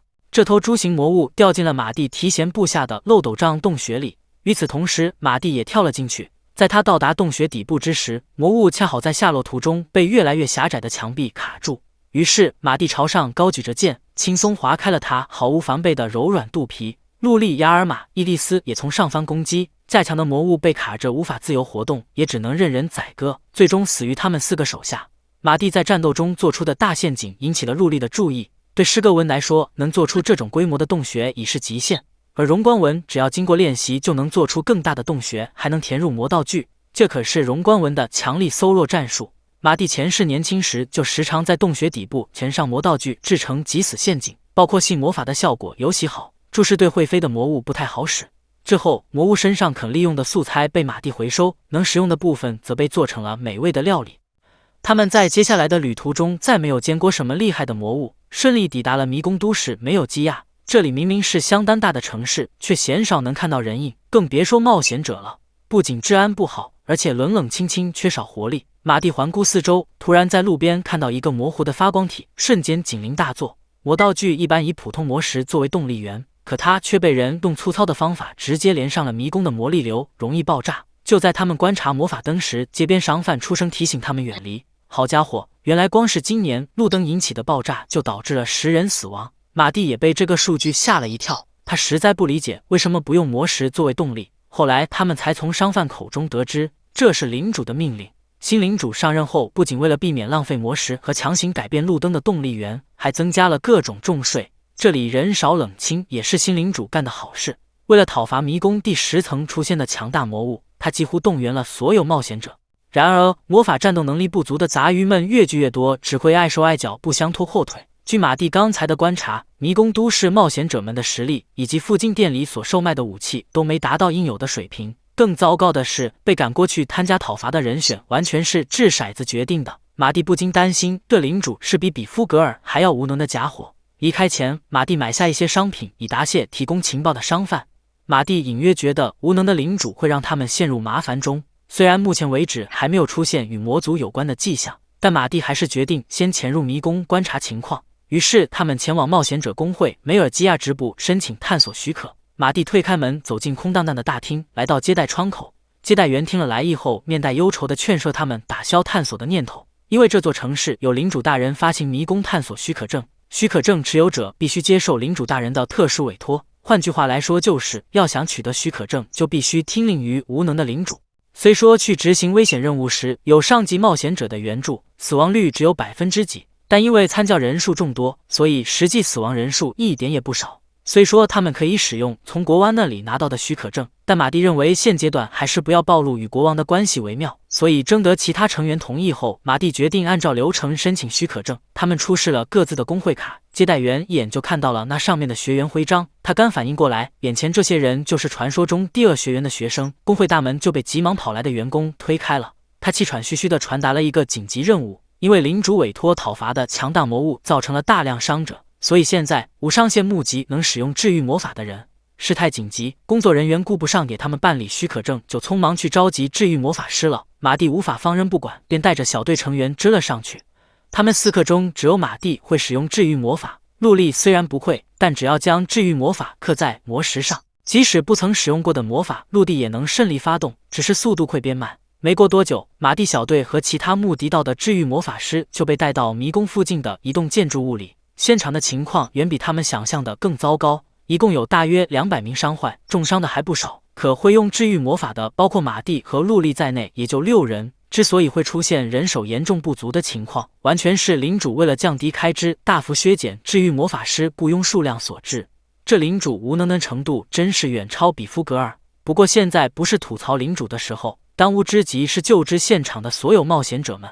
只见马蒂麻利地脱掉外套，首先使用被动探查感知伤者的魔力反应，把握全员状况后，他排出了治疗顺序，并快速在木牌上刻出号码。马蒂负责诊治重伤者，其他人照此顺序为伤者释放回复魔法即可。陆莉收到指示，一把脱掉外套，挽起袖子，正准备大干一场，事后就传来了叫停声。声音的来源是一位打扮正式、领导范十足的男人。他和事后的3位治愈魔法师都向马蒂投去了质疑的目光。马蒂没有停下手里的工作，只是瞥了眼那人，然后问他是否能救到所有人。那人的回答自然是否定的。在他看来，先治疗还有救的人，尽量降低死亡人数才是务实的处理方法。马蒂没用说话，继续治疗面前的重伤患者。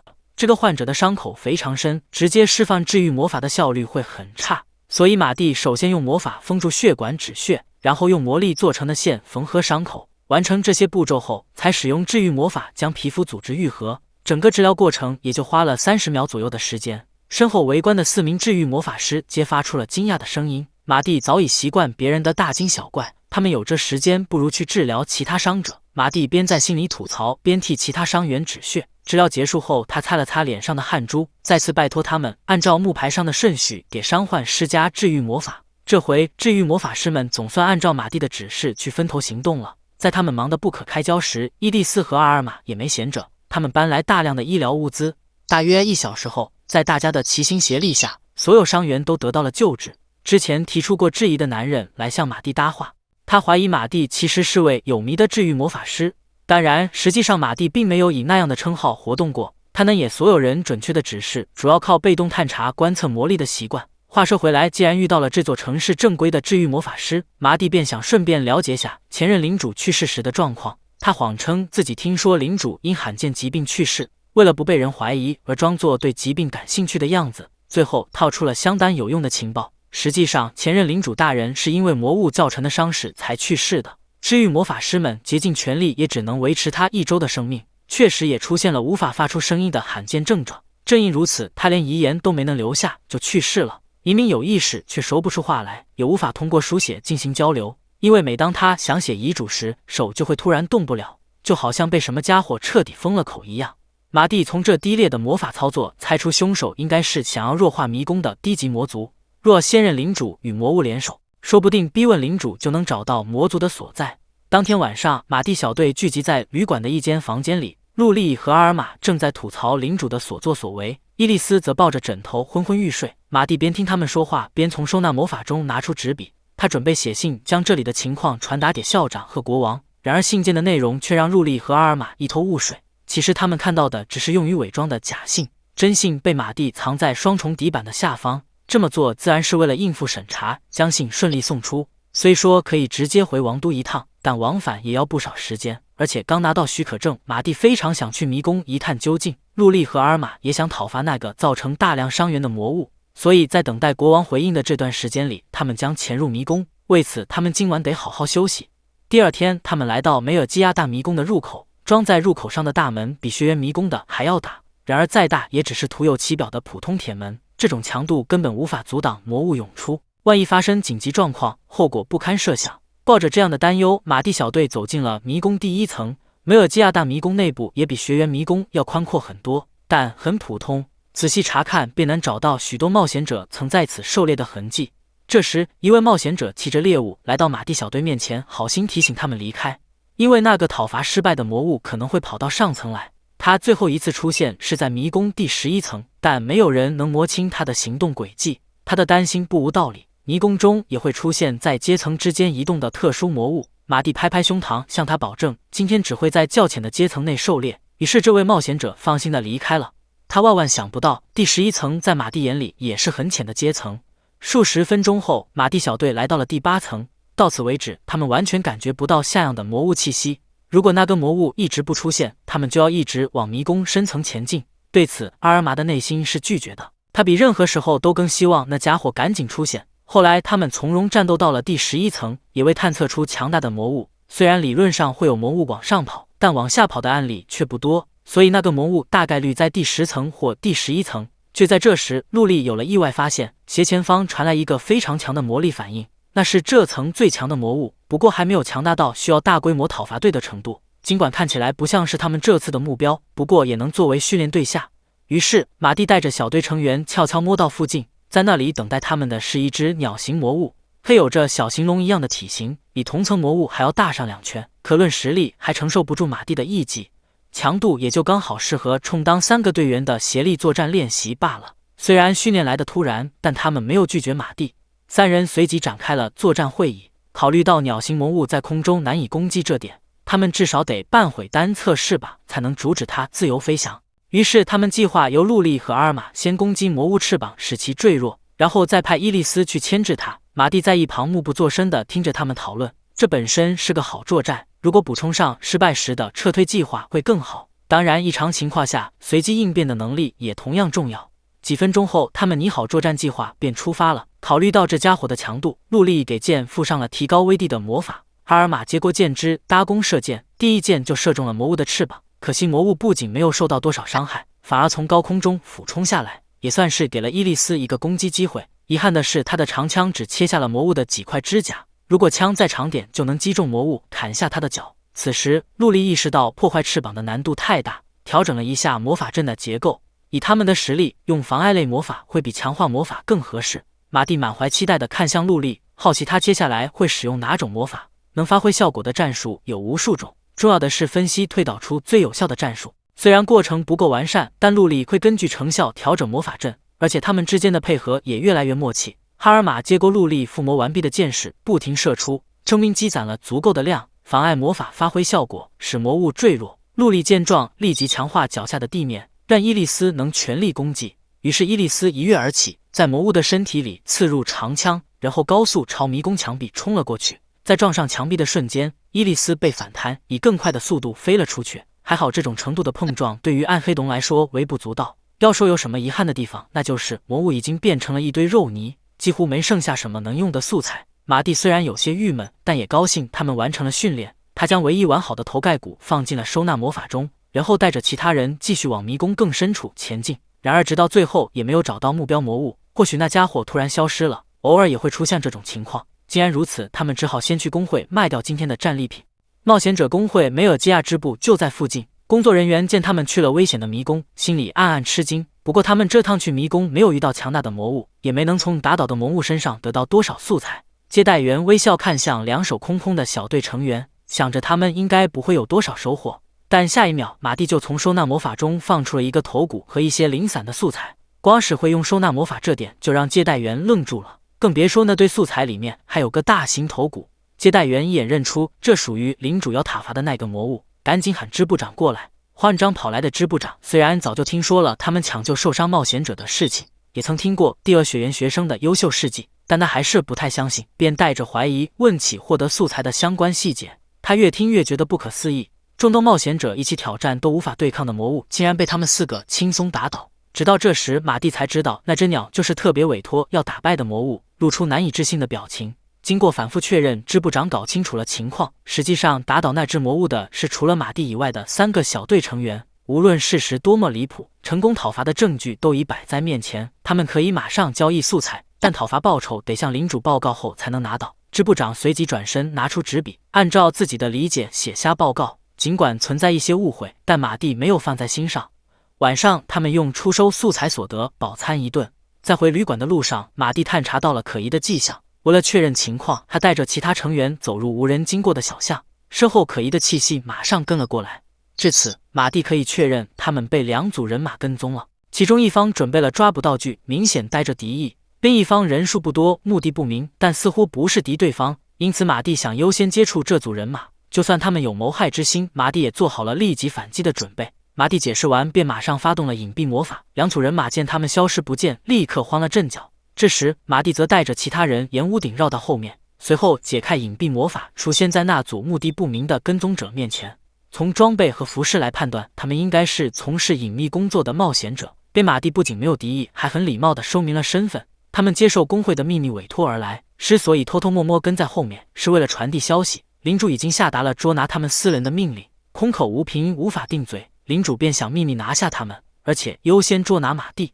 原因主要有2个。其一是马蒂带领小队轻而易举讨伐了领主聚集众人都对付不了的魔物，这件事让领主颜面无存。其二是领主认为马蒂是团队中最弱的那个。听到这个原因，马蒂他们俱是愕然，洛丽和阿尔玛都忍不住笑了。谁让马蒂像个治疗角色，而且又是施格文呢？他们计划将马蒂作为人质拿下，从而控制整个团队以挽回颜面。因此，工会派来的冒险者劝马蒂他们离开，但马蒂执意留下，其他人也不想就这么离开。而且他们无需担心，因为这件事2周后就能解决。收到反馈需要1周时间，行动也要耗上1周左右。他们当下要先处置的是今天的袭击者。马蒂他们再度隐藏身形，接近领主的手下。他们正担心跟丢目标而被领主责罚。马蒂假装找不到回旅馆的路，适应的向他们搭话，连旅馆名字都没说，他们的领队就下意识指出了方向。看来他们确实是有备而来的袭击者。马蒂故意走到领队身边，露出破绽。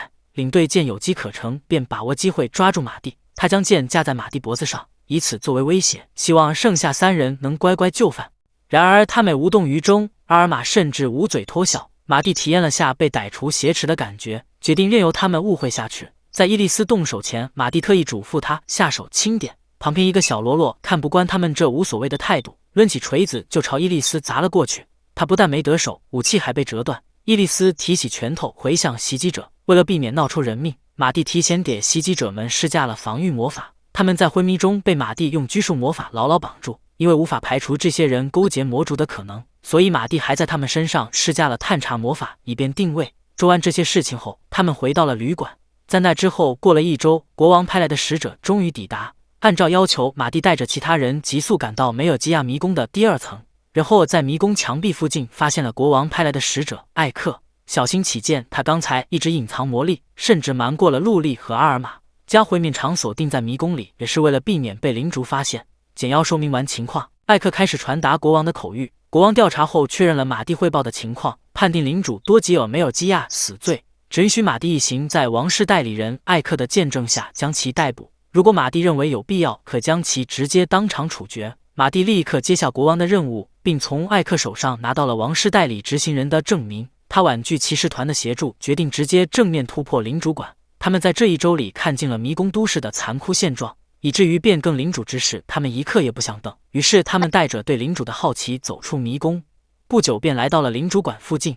这里的情况明显不对，公馆大门紧闭，无人在外警备，而通过被动探查却能看到里面聚集的人数众多。由此看来，国王下达命令的消息已被泄露，多半有魔族牵涉其中。既然对方已做好准备，马蒂可不打算无功而返。伊利斯暴力突破了公馆入口，随着正门被锤飞，公馆里的人们都赶了过来。马蒂他们随即看到一片黑压压的人群，这群被赏金吸引过来的冒险者们毫不留情地朝玛丽他们投掷武器和魔法，但都被陆力的防御魔法挡下。粗糙的剑枝和低威力的永岔魔法无法对他们造成任何伤害。这些杂鱼明显是领主以赏金引诱来拖延时间的。马蒂直接用电金魔法麻痹了聚集在一起的所有敌人，他们全都横七竖八地晕倒在地上。骇客终于明白国王唯独不敢与马蒂亚斯为敌的原因。随后还可以交给他们一张公馆平面图，那上面显示领主的房间在2楼，但从马蒂探查的结果来看，2楼没有任何人，反而是地下有反应。换句话来说，就是这里有密道，就藏在图纸上的不自然之处。第8卷到这里就结束了，他们到底能不能抓到领主呢？我们下一卷再见吧。关注当当可以第一时间看到更新哦。马蒂带着他们来到平面图上的不自然之处，这面墙壁挂着领主画像，表面上看似平平无奇，背后却藏有一条密道。领主便躲在密道尽头，用来开门的魔法道具被隐藏于房间的某个角落。与其花时间寻找它，不如直接使用强化魔法一脚踹过去。庆幸踹出这一脚的是马蒂，不是伊利斯，否则坍塌的就不是一面墙壁，而是整座公馆了。他们在墙背后果然找到了通往地下密室的楼梯。此时密室里的领主多吉尔正对外面的异常安静而感到不安，这么安静像是决出了胜负。如果马蒂小队已被解决，会有人过来报告。现在无人汇报，那么只剩下一种可能，但多吉尔绝不相信他们能在短时间内打倒那么多人。以防万一，他让手下去打开通向地面的密道。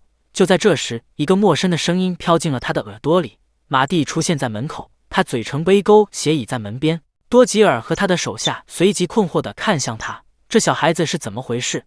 看他们这反应，居然连目标长什么样都不知道。马蒂边走进密室边感叹了一番，后来多吉尔才反应过来，他就是马蒂。他马上神色严肃地逼问马蒂其他队员的所在。马蒂在密室中央站定，朝身后打了个招呼，下名队员和艾克随即从密道里出来。领主没见过像马蒂这样配合的蠢蛋，扑哧一下笑出了声。随着他的一声令下，天花板的隐藏门被打开，他的手下们气势汹汹从天而降。本是极好的奇袭机会，却被他们搞得槽点满满，不仅发出如此明显的进攻信号，还对实力不明的目标采用自由下落这种不稳定的进攻姿态。怪不得马蒂一人就把从天花板而下的所有袭击者们打得落花流水，从四周包过来的暗杀者们也被小队成员收拾干净。整个过程唯一的难点反而是控制力度，留下活口。孤立无援的领主被眼前的状况吓傻了，他依旧认为马蒂只是个治疗角色而已。小队成员不禁对智商堪忧的领主投去了怜悯的目光。艾克上前用冰冷的手铐铐住领主的双手，宣布他被逮捕。事已至此，领主依然大声叫唤以示抗议。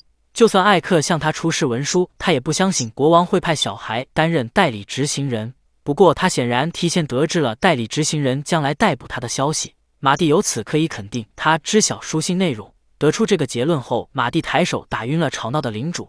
多吉尔晕倒前喋喋不休的嘴还没闭上，他虽然愚蠢又无能，但多少也知道些情报。艾克扛起领主，准备将他带回王都复命。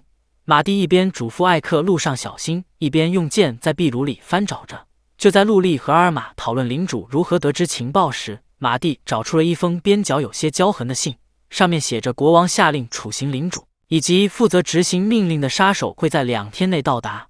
这封信虽然没写寄信人的名字，但从上面残留的魔力气息，马蒂推测出犯人的身份以及事情的真相。领主之所以能提前得到情报，是因为犯人偷看密信后通风报信，犯人并非是艾克，而是魔族。马蒂这话一出，现场所有人都大惊失色。当然，那魔族此刻不在公馆内。总而言之，罗吉尔勾结魔族，证据确凿。马蒂猜测魔族盯上了迷宫龙脉，为了避免被王都察觉，才与多吉尔勾结。只要在龙脉上设置魔法，便能引起灾害。而按照梅尔基亚迷宫龙脉的规模推测，魔族十有八九是想引起世界级灾害，事态远比他们想象的严峻许多。当务之急是马上联络王都。这时，陆地捕捉到了奇怪的声音，他们头顶上的吊灯摇晃着，发出吱呀吱呀的声音，剧烈的震动接踵而至。从这个反应来看，魔族已经开始干涉龙脉了。迷宫都市的周围刚好出现了大量魔物，马蒂仔细想了想，如果这次魔物的涌现是他们想要的结果，那么其规模也太小了。所以马蒂推测，埋入龙脉的魔法尚在准备中。魔族是想用这群魔物把大家的注意力都集中到保护迷宫都市上，从而避免有人阻碍他们的计划。看来魔族这次是真的想消灭全人类。马蒂隐约猜到了魔族准备使用的魔法，留给他们的时间只剩下2小时，他们即刻动身，先去解决外面的魔物。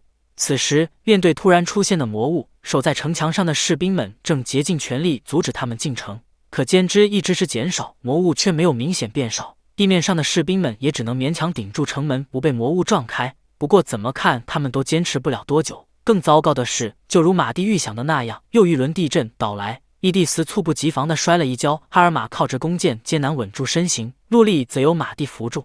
由此，马蒂可以肯定，魔族射在龙脉上的魔法和他猜测的一样。地震过后，城门损毁严重，眼看着魔物们就要破门而入，马蒂及时出手，用魔法修复并加固了岌岌可危的城门。虽然不知道马蒂他们是谁，但守城的士兵们总算看到了希望。在这之后，马蒂带着队员们来到城墙之上，放眼望去，魔物数量之多，确实足以让这个世界的人们绝望。陆莉他们也没信心在2小时内歼灭全部，只有马蒂干劲十足。他使用身体强化落入魔物群中，发动魔法强制探查，试图让魔物全都注意到自己。然而这些魔物完全没有反应。马蒂明明就在魔物的视野范围内，可他们甚至都没察觉到他的存在。深深魔物就好像被魔族提前设定的某种特殊的行动模式，是盯上了人类最多的地方。因此马蒂生出了设置陷阱的念头。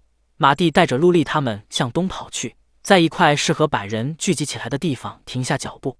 他交给杜莉一张魔法阵纸，然后让阿尔玛和伊莉丝跟着他跳到地面。只见马蒂设置好魔法，便让阿尔玛过来推走身边的建筑。阿尔玛半信半疑地把手放在石墙上，轻轻一推，蹬动建筑物果真缓缓移动。原来马蒂刚才耗费魔力是为了软化地面，并使这一带的建筑漂浮。绑明白原理后，他们分头行动，推开附近的建筑物，清除了一片足以容纳城里居民避难的空地。与此同时，陆莉的魔法阵也布置完毕。马蒂无非是想将精民们集中于此，以吸引所有魔物，然后将他们一网打尽。马蒂说明完毕，便从收纳魔法中取出一块魔石，既解容光纹的陆莉启动魔法，伴随着风嗡声，魔法阵放出华丽的光效，直达高远的空中。然而这并非是结界魔法，仅仅是好看的光效罢了。时间有限，马蒂不再多说什么，只让他们赶紧捂住耳朵，然后便用音色变化和音量增强通知居民们迷宫都市已被魔物包围，并请他们尽快前往城东结界。为了使人信服，马蒂特意改变了音色。他以前是认识着国王和大魔法师为参考，合成了威严的声音，再扩大音量，将消息传到迷宫都市的各个角落。为了彻底打消人们心中的怀疑，马蒂让伊莉丝搬起旁边的雕像，朝伪造的结界扔了过去。在雕像碰到光柱的瞬间，马蒂使用魔法击碎了它，造成了一种结界粉碎入侵物体的假象。刚才还摇摆不定的人们马上朝城东结界跑来，很快这里便聚集了不少人。同一时间，魔物们也被吸引过来，他们聚集在被强化过的城墙外面。下一话就该轮到真正的结界登场了，关注当当可以第一时间看到更新哦。大量的魔物像着魔了一般聚集在城外，不愿离开。马蒂计划只用一击就将他们解决，在此之前需要先做一些准备工作。随着风魔法的发动，魔物群周围的空气盘旋上升，逐渐形成了漩涡。魔物们呆呆地注视着从未见过的魔法。虽然这个风魔法对魔物无效，但往风里加点东西就不一样了。只见马蒂从收纳魔法中拿出一袋又一袋粉末，在阿尔玛和陆莉的帮助下散落其中。阿尔玛好奇地尝了一口，发现这些粉末其实就是普通的小麦粉，顶多惹恼魔物，真的能起什么作用吗？在他们困惑的目光中，马蒂将进行最后一道工序，那就是让伊莉丝以人类形态放出龙之吐息。伊莉丝虽然没试过，但也配合地活动身体做好准备，甚至想恢复原身来使用龙息，但被马蒂阻止。只见他深吸一口气，朝魔物群的方向喷出迷你版的龙之吐息。这攻击毫不起眼，却在小麦粉弥漫的空气里制造出剧烈的爆炸，轰然而起的热浪差点吹飞了阿尔玛和陆莉。惊天动地的巨响令聚集在城内的人们惊慌失措，爆炸产生的红光染红了附近的天空，地面掀起的巨大尘柱和乐器上升形成的烟云相接，在他们面前生出一朵蘑菇云。爆炸过后，遍地都是焦黑冒烟的尸体。当然，人类形态的龙息本身无法造成这种程度的爆炸，这是一种被称为粉尘爆炸的现象，在点火源的作用下，可燃粉尘和空气的混合物快速燃烧，引起爆炸。为了保存魔力与魔族战斗，马蒂利用了这个现象。此时，城墙上的士兵们看到魔物全灭，马上传消息回城。虚假结界内立刻爆发出劫后余生的欢呼声，但马蒂仍然担心有魔族窃听他们的对话，于是使用通信魔法通知其他人后续安排。在这之后，全员接住隐蔽魔法，悄悄跑进了迷宫。在伊莉丝连续不断的挖掘下，蕴含着强大魔力的龙脉出现在他们面前。陆莉敏锐地察觉到其中夹杂的魔族气息，原来这里的龙脉确实包含着魔族的魔力。在至少100年以前，某个实力强大的魔族舍弃生命，以此设下了机关。现在魔族们便是要完成最后的工序，以启动它。但无论多么厉害的魔法，在完成前都能被阻止。接着，马蒂向他们说明了作战计划。他们将兵分2路，马蒂攻入魔族所在的阶层，陆莉、阿尔玛以及伊莉丝负责干涉龙脉，妨碍魔族完成魔法。身旁少了马蒂的协助，陆莉总觉得不安。要知道，控制龙脉需要集中精神，稍有不慎便会毁灭城镇。但马蒂如果留下，便无法对付魔族。况且陆莉已经学会独自控制龙脉的必要技术，有了阿尔玛和伊莉丝的护卫，他只要发挥实力就没问题。以防万一，马蒂在龙脉里留下通信魔法阵，然后才继续往下面的阶层前进。马蒂一边打倒魔物往下深入，一边用通信魔法询问陆莉龙脉的状况，并指示陆莉去控制龙脉中不自然的运动。没过多久，他便到达了第31层，魔族就在下面的阶层。马蒂收拾完附近的魔物，再次联系陆莉。此时陆莉已经几乎压制住了那魔族的动作，但在数小时前，对方就操控龙脉堵住了第31层通往下层的道路。对于现在的陆莉而言，改变迷宫内部构造的负担太重，所以马蒂决定自己破坏地面，开出新路。随着层数的增加，迷宫地板也越来越硬，就算用钻石也难以削掉第31层的地板。不过这难不倒马蒂，只见他发动魔法，以左手为钻头，在地面上开了个洞，再配合摇晃的频率，连续释放魔法，利用共振现象，凭借1秒约200次的冲击，挖穿了迷宫的地板，成功到达第32层。与此同时，龙脉变得十分混乱，这是因为迷宫的地板是魔力的通道，破坏它会影响龙脉。由于这里接近魔族，马蒂暂时切断了和陆莉的通话，恐怕地板的崩塌声早已引起对方的警觉，随时有发生战斗的可能。马蒂还挺期待的，毕竟对手是能操纵龙脉改变迷宫构造的魔族，说不定能引来一场久违的震惊战斗。接着，马蒂来到了第33层，他隐藏气息，向正在布置魔法阵的魔族靠近。对方果然早有戒备，马蒂本就不指望发动有效的奇袭，便咻的一下来到那魔族身边。在对方回头的瞬间，马蒂察觉到了周围不自然的魔力流动，猜测他正在使用通信魔法联系其他魔族，只要他们不加密，马蒂就能获取通话内容。马蒂即刻读取周围的魔力，监听了他们之间的对话。对方所联系的是位对魔法和龙脉都相当了解的魔族，同时也是给他下达作战指示的上级。既然他们已经发现了陆莉的存在，出于对他的担心，马蒂只好速战速决。他使用了多种魔法朝对方挥剑砍去，却被对方展开的防御结界挡下。伴随着一阵叽叽声，结界放出大量魔力，将马蒂远远弹开，迫使他退出数十米远。那魔族指着胸膛正冲的魔法阵，嘲讽马蒂的不自量力。马蒂沉默着，专心监听对方的通信内容。他们似乎天真的以为把术士集中于一点，马蒂就无法击破防御了。毋庸置疑，这确实是针对施格文的战术，而且眼前的魔族比之前遇到的都要强。但施格文可不是只会在剑上附魔以战斗的文章。马蒂一边对陆莉发出指示，一边做出攻击指使。对面的魔族看起来也是势在必得。那么到底谁会是最后的赢家呢？我们下一块继续关注汤当，可以第一时间看到更新哦。面前那魔族仗着有防御结界保护，肆无忌惮地接近马蒂发起攻击，但威力再大的魔法，只要打不中就什么都不是。马蒂隐藏身形，悄悄绕至魔族身后。这时通信魔法的另一头发来奇醒，一下就暴露了马蒂的位置。对面话音刚落，那魔族便瞬间转身放出一发大魔法。马蒂灵巧地避开攻击，躲至对方身后，落地时带出的风扬起残缺的衣角。在这之后，马蒂不得不对这暗中发号施令的魔族提高警惕，对方似乎精通战斗，颇为棘手。在他的指挥下，马蒂面前的魔族继续使用远距离攻击魔法，他试图利用连续射击魔法来封锁马蒂的闪避空间。便见数十发魔法攻击带着横扫千军的气势朝马蒂袭去，马蒂面无惧色，同时使用身体强化身体操作以及抵抗减轻，从地面上一跃而起，在空中对上了如弹幕般疯狂轰来的魔法。他游刃有余地穿梭其中，转瞬之间便安然无恙地从中穿出。那些魔法攻击打到迷宫岩壁上，发出震天巨响，而马蒂则是一副好整以暇的样子。此时，相隔遥远的另一组人马也感受到了这里激烈的战况。陆力在准备14号魔法阵之余，不忘联系马蒂确认安全。魔族见攻击被马蒂完美避开，怒气上涌，但也只能强忍愤怒，耐心听着通信魔法另一头的分析和指示。他和马蒂现在是互相攻击不到对方的状态，原本只要凭借魔力量的优势耗到马蒂魔力用尽即可。然而和马蒂这种等级的高手进行19战，不仅占不到便宜，而且可能还会有危险。因此他得到的指示是尽快实施第2阶段计划，启动设置在龙脉里的陷阱。马蒂勾唇一笑，正好将计就计，他指示陆力准备好14号和17号魔法阵。14号魔法阵能使魔族陷阱无法发动，17号魔法阵则能扰乱卢麦所经之处周围的魔力，妨碍通信魔法。一眨眼的功夫，陆力就将魔法阵准备就绪。此时，对面的魔族为了将马蒂诱导至陷阱处，再度发动攻击。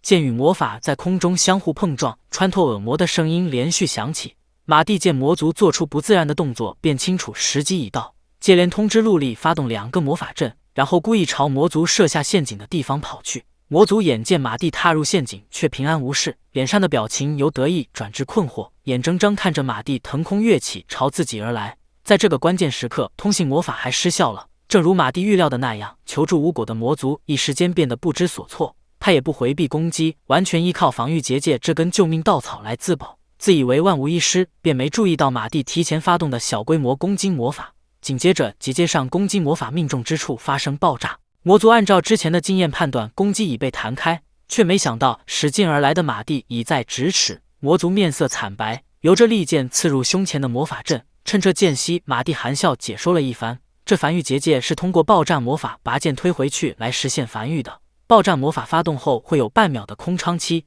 因此只要在攻击前的瞬间先诱爆结界即可。在3重附魔剑的作用下，结界砰的一声裂开。结界破碎时产生的冲击力将双方拉开了一段距离。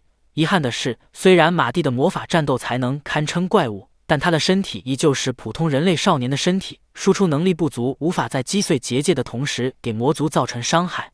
这时魔族的通信魔法恢复正常，但魔族居然提出了马蒂是盖亚斯转世的猜测，但被通信魔法的那头一口否定。从对盖亚斯的了解程度来看，发号施令者必然是相当古老的魔族。不过因为前世马蒂几乎歼灭了域上的所有魔族，所以他推测对方应该只是听过相关传闻罢了。之后马蒂面前的魔族被命令执行另一套作战计划，在得到这个指示的瞬间，通信魔法就被对面暂时切断了。只见那魔族凝聚魔力，强化全身肌肉，随后便张牙舞爪地扑向马蒂。他下定决心以自己的方式战斗，然而他的攻击不是落空就是被防住了，马蒂的攻击则是全部命中。战况根本就是一边倒，但其实马蒂也没有特意读取对方的攻击方式，而是针对能预想到的敌人的所有行动模式一一展开魔法应对。虽然需要同时展开4、5种魔法，但在近距离的情况下，以施格文的魔法控制力，通过减弱威力还是可以做到的。一段时间后，总是打空的魔族越来越急躁，他的战斗风格毫无变化，似乎已无隐藏手段。马蒂见魔族颓势已现，便决定赌上一把。他击碎手中魔石，对剑进行特殊魔力强化。发号施令者看出这一剑的威力非同小可，焦急地提醒到魔族。然而在快节奏的战斗中，马蒂可不会给敌人听取指令做出反应的时间。他的长剑贯穿防御魔法，在斩向魔族的右臂后，又给了魔族的脖子一剑。至此讨伐完毕，那魔族最后倒在了血泊中。马蒂第一时间通知了陆力这个好消息，多亏了有阿尔玛和伊利斯担任护卫，陆力才没被突然涌现的大量魔物干扰操作。现在魔族已被打倒，但他们暂时还不能离开龙脉，因为暗中做出指示的魔族才是真正的麻烦。如果能根据魔力探查出那家伙的藏身之处，就再好不过了。陆力瞬间明白了马蒂的意思，凌乱的龙脉在他的整理下安定了不少。马蒂开始探查龙脉的流动，这时那个熟悉的声音从龙脉穿过，与马蒂耳边再次响起。靠着对反探查能力的自信，魔族有恃无恐地把通信魔法的对象换成了马蒂。马蒂在同魔族对话时，就查出他的魔法从数十公里外的小镇发出，然而那里只会有收发通信魔法的中继道具，魔族本身并不在那。这种伪装魔法发现位置的方式是有效的反探查对策之一。在被马蒂看穿伪装后，魔族的声音里多了几分遗憾，马蒂则在言语间露出颇为期待的神色，真想找那魔族打一架，可惜通信马上被切断了。从魔力流动来看，那个魔族破坏了中继器，他维持着技术衰退前的水平，普通的探查手段对他无用。陆莉在控制龙脉之余监听了他们之间的对话，马上明白了马蒂这边的状况。至于他这一层，魔物已不再异常涌出，刚才出现的魔物也被阿尔玛和伊利斯收拾干净。讨伐任务完成后，马蒂小队顺利会合，队员们一边烧烤一边听接下来的安排。马蒂掏出一颗魔石，那上面固定的正是那魔族残留在通信魔法中的魔力，只要用上某种以魔力来探测敌人位置的魔道具，便能掌握对方行踪。陆莉他们自然没听说过那样神奇的东西，毕竟那是前世的马蒂在3000年前为了消灭魔族制造的设备呀。马蒂适当敷衍了一下，便背身避开那两道想要一探究竟的目光。然后他通过接触龙脉感应到当今世上仅存的几个道具，展开地图指出了他们的所在。虽然距离不远，可以徒步过去，但无论哪个都在其他国家的领地。因为使用那个魔道具时产生的魔力余波会发出夸张的噪音，所以马蒂他们不能偷偷溜进去。再三考虑过后，马蒂决定先去取得国王的协助，于是他们踏上了返回王都的路途。随着等级的提升，他们通过魔物巢穴的速度也变快了，只花了来时一半的时间就回到了王都。不过和国王会面的手续相当麻烦，比起走正规程序，通过校长能更快获得国王的帮助。而且陆莉和尔玛也怀念学园，因此他们朝吉尔学园的方向走去。然而他们回到学园所看到的却是巨大建筑物的施工现场。在他们离开王都的这段时间里，究竟发生了什么？我们下一话继续，关注我可以第一时间看到更新哟。上一话说到，第二学园成了巨大建筑的施工场地，这到底是怎么回事呢？现场写着这样的公告：王立第二学园新校舍建设中。在马蒂小队待在迷宫都市的这段时间里，王都技术突飞猛进。第二学园在建造新校舍时，不仅使用了各种新技术，还把墙壁建得相当坚固，就连结界都编入在内。他们一抬眼就见某个熟悉的人影缓缓走来，来者正是第二学园的校长爱德华。经他说明，马蒂小队终于了解了事情的原委。新校舍是为了准备与魔族的战争而重建的，旧校舍防御等级不高，一旦卷入战斗便会崩坏。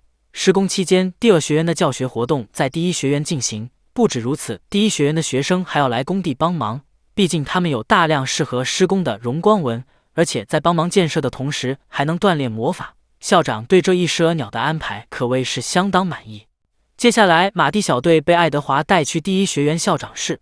爱德华有意提起迷宫都市出现魔族并被魔物群围攻一事，马蒂便知道那封要艾科带回的信件已顺利交到爱德华手上。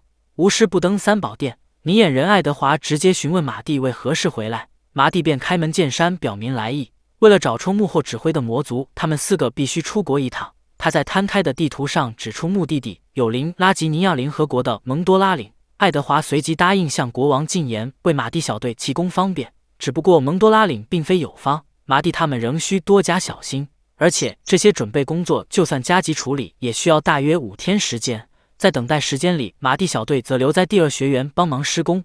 马蒂跟在校长身边检查设计图纸有无问题，陆莉向其他同学传授附魔技巧，哈尔玛和伊利斯则在搬运材料。如果不是伊利斯失去平衡而将现场搅得一团乱，他们的施工进度还会更快。几天后，马蒂小队带着紧急出国许可证和介绍信离开王都，前往邻国拉吉尼亚联合国。第一次出国的阿尔玛和陆莉难免有些激动。他们距蒙多拉岭大约130公里，比起距离更麻烦的是魔道具所在之处存在强烈的魔力反应。为了避免引起灾害，那里被判定为第1类限制进入区域，因为使用那个魔道具时产生的魔力余波会发出夸张的噪音，所以悄悄潜入只能作为万不得已时采取的备用手段。总而言之，马蒂小队这次只能走常规程序，他们需要在拉吉尼亚工会提升到 A 级以获得进入权限。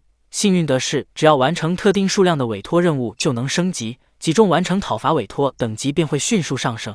经马蒂这么一分析，哈尔玛和陆莉豁然开朗。马蒂甚至还想好了特殊手段，那就是让爱黑龙出现在限制区域上空，引发骚动，以趁机潜入限制区域达成目的。马蒂的话音刚落，大家的视线便不约而同投向了伊利斯。伊利斯这才后知后觉地想起自己是能变成龙的。他们一边进行作战会议，一边前进，很快便来到了边境城市古兰谢。边境往往是贸易的进出口，商人们聚集于此，满载货物的马车排成长长的队列。处于队列之外的马地小队立刻引起了驻守士兵的注意。过来维持秩序的士兵脸上挂着2条触目惊心的刀疤，说话的语气不失严厉，但一看到国王签署的紧急出国许可证，就脸色大变，满怀歉意地给马地小队让出一条路。于是他们免去排队的辛苦，在周围人的注视下径直走向城门。阿尔玛和陆莉脸上带着几分使用特权的不安，马蒂却毫不在意，反正他们都有遵守规定，而且之后一口气提升等级会更引人注目。接下来，马蒂小队穿过大门，来到拉吉尼奥联合国的弗雷迪亚里。他们环顾四周，感受到了明显不同的气氛。他们第一个去的地方自然是当地的冒险者工会。他们来到接待窗口，将他们4个的工会卡摊在桌上。因为不同国家的工会卡并不通用，所以国王专门替他们准备了拉吉尼奥联合国的工会卡。因为新卡是最低等级 G， 所以接待员理所当然地把马蒂小队都当成了新手，耐心解答了他们的所有疑问。聚集冒险者能接受告示板上同级别和高一级的委托，同时接受的委托数量不限，但超出委托期限需要缴付违约金，最好量力而行。马蒂坦然接受了接待员的意见，转过身沿着阿尔玛和陆莉去收集所有 F 级和 G 级的任务。几分钟后，大约50封委托书被放在马蒂面前，他瞥了眼任务内容，即刻发动被动探查，确认委托对应魔物的位置。经过一番简单的筛选后，马蒂将一沓厚厚的委托书丢到接待处。接待员愣了一下，他以为马蒂没有听取忠告，但实际上马蒂确实有将不能就近完成的任务筛掉，只留下34件能在附近解决的委托。考虑到失败也能获得宝贵经验，且 F 级和 G 级任务的违约金不高，接待员便硬着头皮受理了马蒂小队的申请。他们斗志洋洋地走出工会，数十分钟后就来到了离城镇稍远的森林。这里氛围平和，不像是由高级魔物的地方。虽然分头行动能在1天内完成所有委托，但马蒂一开始就不打算这么做。与其四处狩猎，不如让他们自己送上门。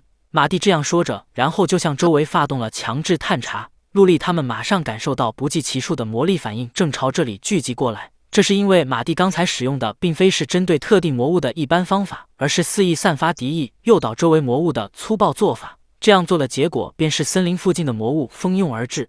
先不管魔物的种类，把它们集中起来全部歼灭之后，再找出委托对象，这就是一次性完成大量委托的秘籍。为了剿灭魔物群，阿尔玛和陆莉选择并肩战斗。伊蒂斯虽然不需要支援，却要克制旺盛的食欲，因为他们必须留下足以证明讨伐完成的部位。在控制力度的前提下，马蒂率先冲进魔物群，而后小队成员也加入了战斗。哈尔玛一连射出数支箭矢，精准命中敌人要害。陆莉扬手甩出火焰，烧死成片魔物。伊蒂斯则挥舞着长枪横扫四方。他们就这样持续战斗了约30分钟，魔物的来袭戛然而止，现场一片狼藉，遍地都是魔物的尸体。换作是以前，哈尔玛和陆莉打到一半就不行了，不可能像欠战这样完成讨伐后还精神抖擞。由此可见，他们的实力确实有所提高。接下来，他们分工合作，按照委托要求清点并回收证明讨伐的部位。不到半小时就完成工作，回到了城镇里。统计结果表明，他们讨伐的魔物，无论是种类还是数量，都远超任务所需。当天中午，马蒂小队便来到了领取委托任务的工会。接待员看他们空手而来，便安慰了几句，还特意提醒说违约金可以分期支付。万万没想到，马蒂他们真的完成了所有任务。马蒂熟练地取出相应讨伐证明，放到柜台上，可接待员的目光却落到了别处。接下来是一段熟悉的剧情。马蒂向接待员说明收纳魔法，然后就听到了对方惊讶的尖叫声。数分钟后，接待员才清点完讨伐证明，确认委托全部完成。完成10件G 级委托和15件 F 级委托后，全员便晋升到了1级。工会卡的颜色随之发生变化。接待员顺便告诉他们，这是至今为止最快的升级速度。对于真正的新手来说，完成这些任务再快也要1个月时间。话说回来，升到1级便能接下低级委托了。他们刚才打倒的魔物州，只要有低级目标满足条件就能提交。他们必须是这个工会已经发布的委托目标，而且不能是在其他地域打倒的魔物。工作人员一般根据素材的新鲜度来判断魔物被打倒的地域，不排除有脚程快的冒险者将素材带到其他工会提交的可能。马蒂也能利用内部时间静止的收纳魔法作弊。当然，这次魔物全是在附近的森林打倒的。问清规则后，马蒂往大厅中央走去。他一口气把剩下的素材都放了出来。在围观人群的议论声中，哈尔玛和陆莉取来了低级委托书。哈哈尔玛拿到的第一个委托便是讨伐3只大角龟。顾名思义，讨伐对象应该是长有大角的龟。马蒂找出一根尺寸符合玉器的角递给接待员，待对方却摇了摇头，然后将两手张开约30公分的距离。马蒂按照这个大小又拿出了较小的一根，这才是大角龟的角。而马蒂最初拿过来的角则属于 B 级魔物巨角龟。确认了这个事实的接待员眼珠暴突，嘴巴大张，好奇地询问他们是如何打倒的。可惜他们的脑海里实在没有什么关于龟的片段，便轻描淡写地提了一下各自的攻击方式。听到这，接待员不禁怀疑人生般大笑了出来。在这之后，大概过了1小时，他们终于报告完所有委托任务，马蒂小队得到了进行 B 级升级测验的资格。简单来说， B 级升级测验就是在监考官陪同下完成委托，这是为了阻止实力不足的人混入 B 级的措施。毕竟升至 B 级后，涉及国家层面的委托会增加，冒险者必须有过真驾驶的能力才行。当然，这种等级的考试也只能在大型支部举行。离这里最近的是弗雷迪奥领的中央都市菲吉利亚支部。那么等待他们的究竟是怎样的任务呢？我们下一话继续关注当当，可以第一时间看到更新哟。取得 B 级升级测试资格的隔天，马蒂小队就抵达了弗雷迪亚领的中央城市菲利吉亚。城市中央耸立着宏伟的城堡，这里人口众多，道路设施完善，是座洋溢着活力的都市。他们穿过热闹喧嚣的街道，来到冒险者工会菲吉利亚支部。马蒂找到一个空闲的窗口，递出工会卡咨询。接待员在看到工会卡的瞬间瞪大了眼睛，随即喊来他们的支部长。原来国王早就用某种珍贵的魔法通信手段和这城市的领主提前打过招呼。支部长接过马蒂的工会卡，目光落在等级栏上。他本来准备了不少保障他们顺利升到C级的委托，现在看来完全没那个必要。B 级升级测试随时能开始，可供选择的委托一共有2种：耗时多的安全委托和能在短时间内完成的危险委托。处理委托的过程中可以选择撤退，但会导致测验不及格。假如考官判断应该撤退的话，那么可以获得重考机会。在不了解任务内容的情况下，便要决定委托类型。一般人会谨慎地选择安全性高的那种，可马蒂不想在齐升等级上浪费过多时间。况且阿尔玛和陆莉的实力足以应付这个时代的委托，即使遇上危险，只要争取到伊利斯起飞的时间，便不会陷入危机。因此，马蒂选择了耗时短的危险任务。小队成员也都表示赞同。支部长闻言松了口气，脸上闪过一丝笑意。马蒂皱起眉头，突然有种山雨欲来的预感，忙问支部长委托的具体内容。可对方不仅继续卖关子，还郑重其事地鞠躬致谢。这样一来，马蒂小队更加懵逼了。难道他们借考试的名义推过来一个谁也无法完成的委托？马蒂实在想不出魔邦和校长到底给他们灌输了些什么。他们在大厅休息片刻后，一个正当壮年的男子找了过来。他就是这次升级测验的监督官。他们接到的委托是平定提斯托拉平原。他看起来身经百战，比工会里的其他冒险者更为强大。然而，这样的考官却在执行任务前打起了退堂鼓。究竟是怎样的委托才能把人吓成这样？马蒂拿起委托书，只见那上面写着：提斯托拉平原频繁出现魔物，可能对周边城镇造成损害，因此委托冒险者讨伐构成威胁的魔物，消除平原危机。虽然看起来是个普通的委托，但即使是顶级小队，也没有一人能抽身而退，仿佛被魔族诅咒了一般。监督官脸上写满了害怕，他们果然被安排了个无人能完成的冷门委托。不过，如果是这样的话，就算撤退也有重新测验的机会，当然前提是他们能平安脱险。无论如何，马蒂都要先去看看情况。监考官无奈地放弃了劝说。就这样，马蒂小队接下了平定提斯托拉平原的委托。1小时后，他们和监督官在城门附近集中。监督官穿上了据说是菲利吉亚支部最好的铁质重甲，然而他非但经不住伊利斯最弱的土息，反而因机动性下降而增加了被击中的几率，适得其反。马蒂不禁怀疑这副铠甲是支部长故意给监督官的劣质品。考虑到他们即将前往牺牲众多的危险地带，陆莉给监督官自己的轻甲附上了更坚固的防御魔法。监督官虽然胆小，但也能分辨出两者在防御力上的差距，马上有了几分深入龙潭虎穴的底气。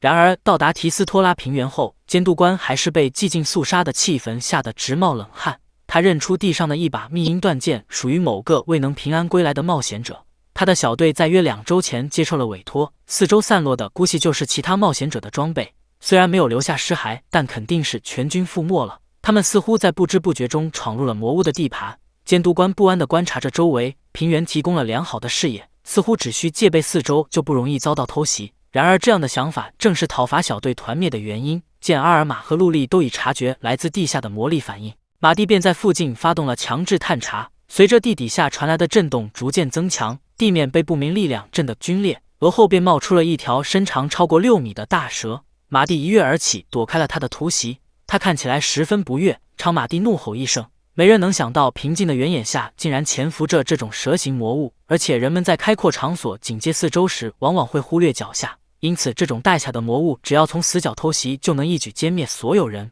马蒂既已将魔物引诱出来，自然不会就这样放他离开。他只是陆力对地面施加强化魔法，于是打算潜回地下的大蛇正好撞上了坚硬的地面。马蒂抓住他慌乱的瞬间，挥剑砍去，附魔强化过的剑麻利地切开了蛇身，又一头大蛇死在马蒂剑下。观看了讨伐全城的监督官终于明白支部长把马蒂小队称为怪物的理由。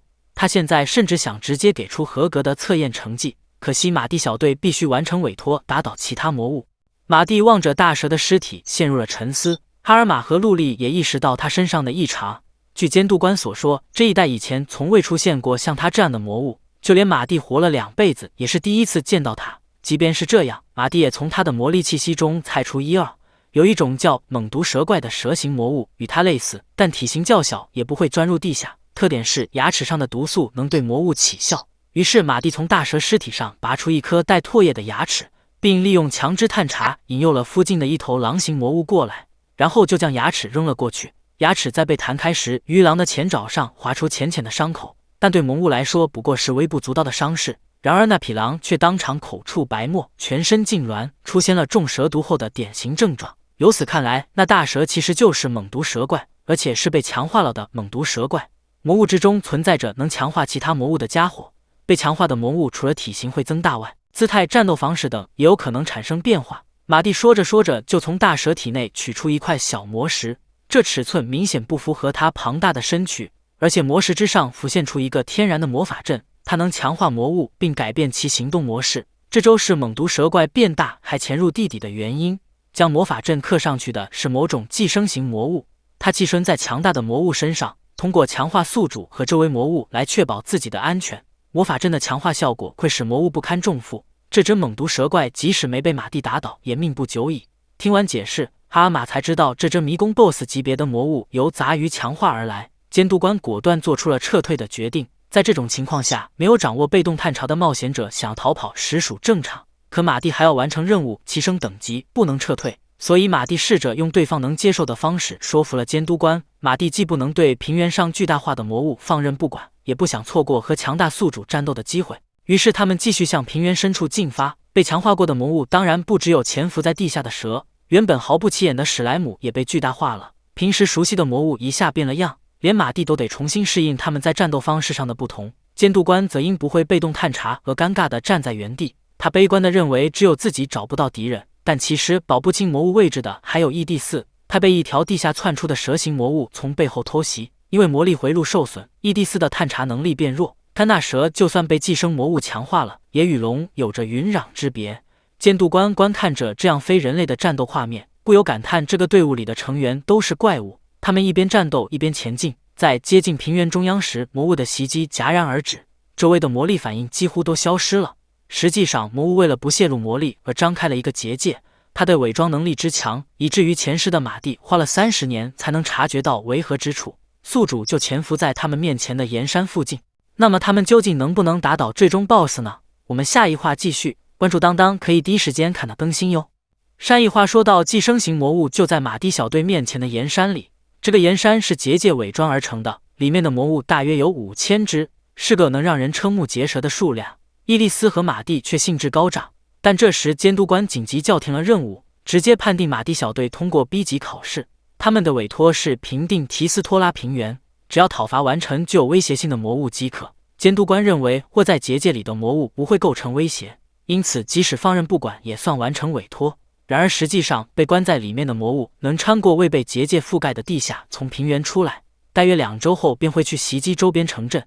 听了马蒂的这番话，监督官的神情马上变得严肃。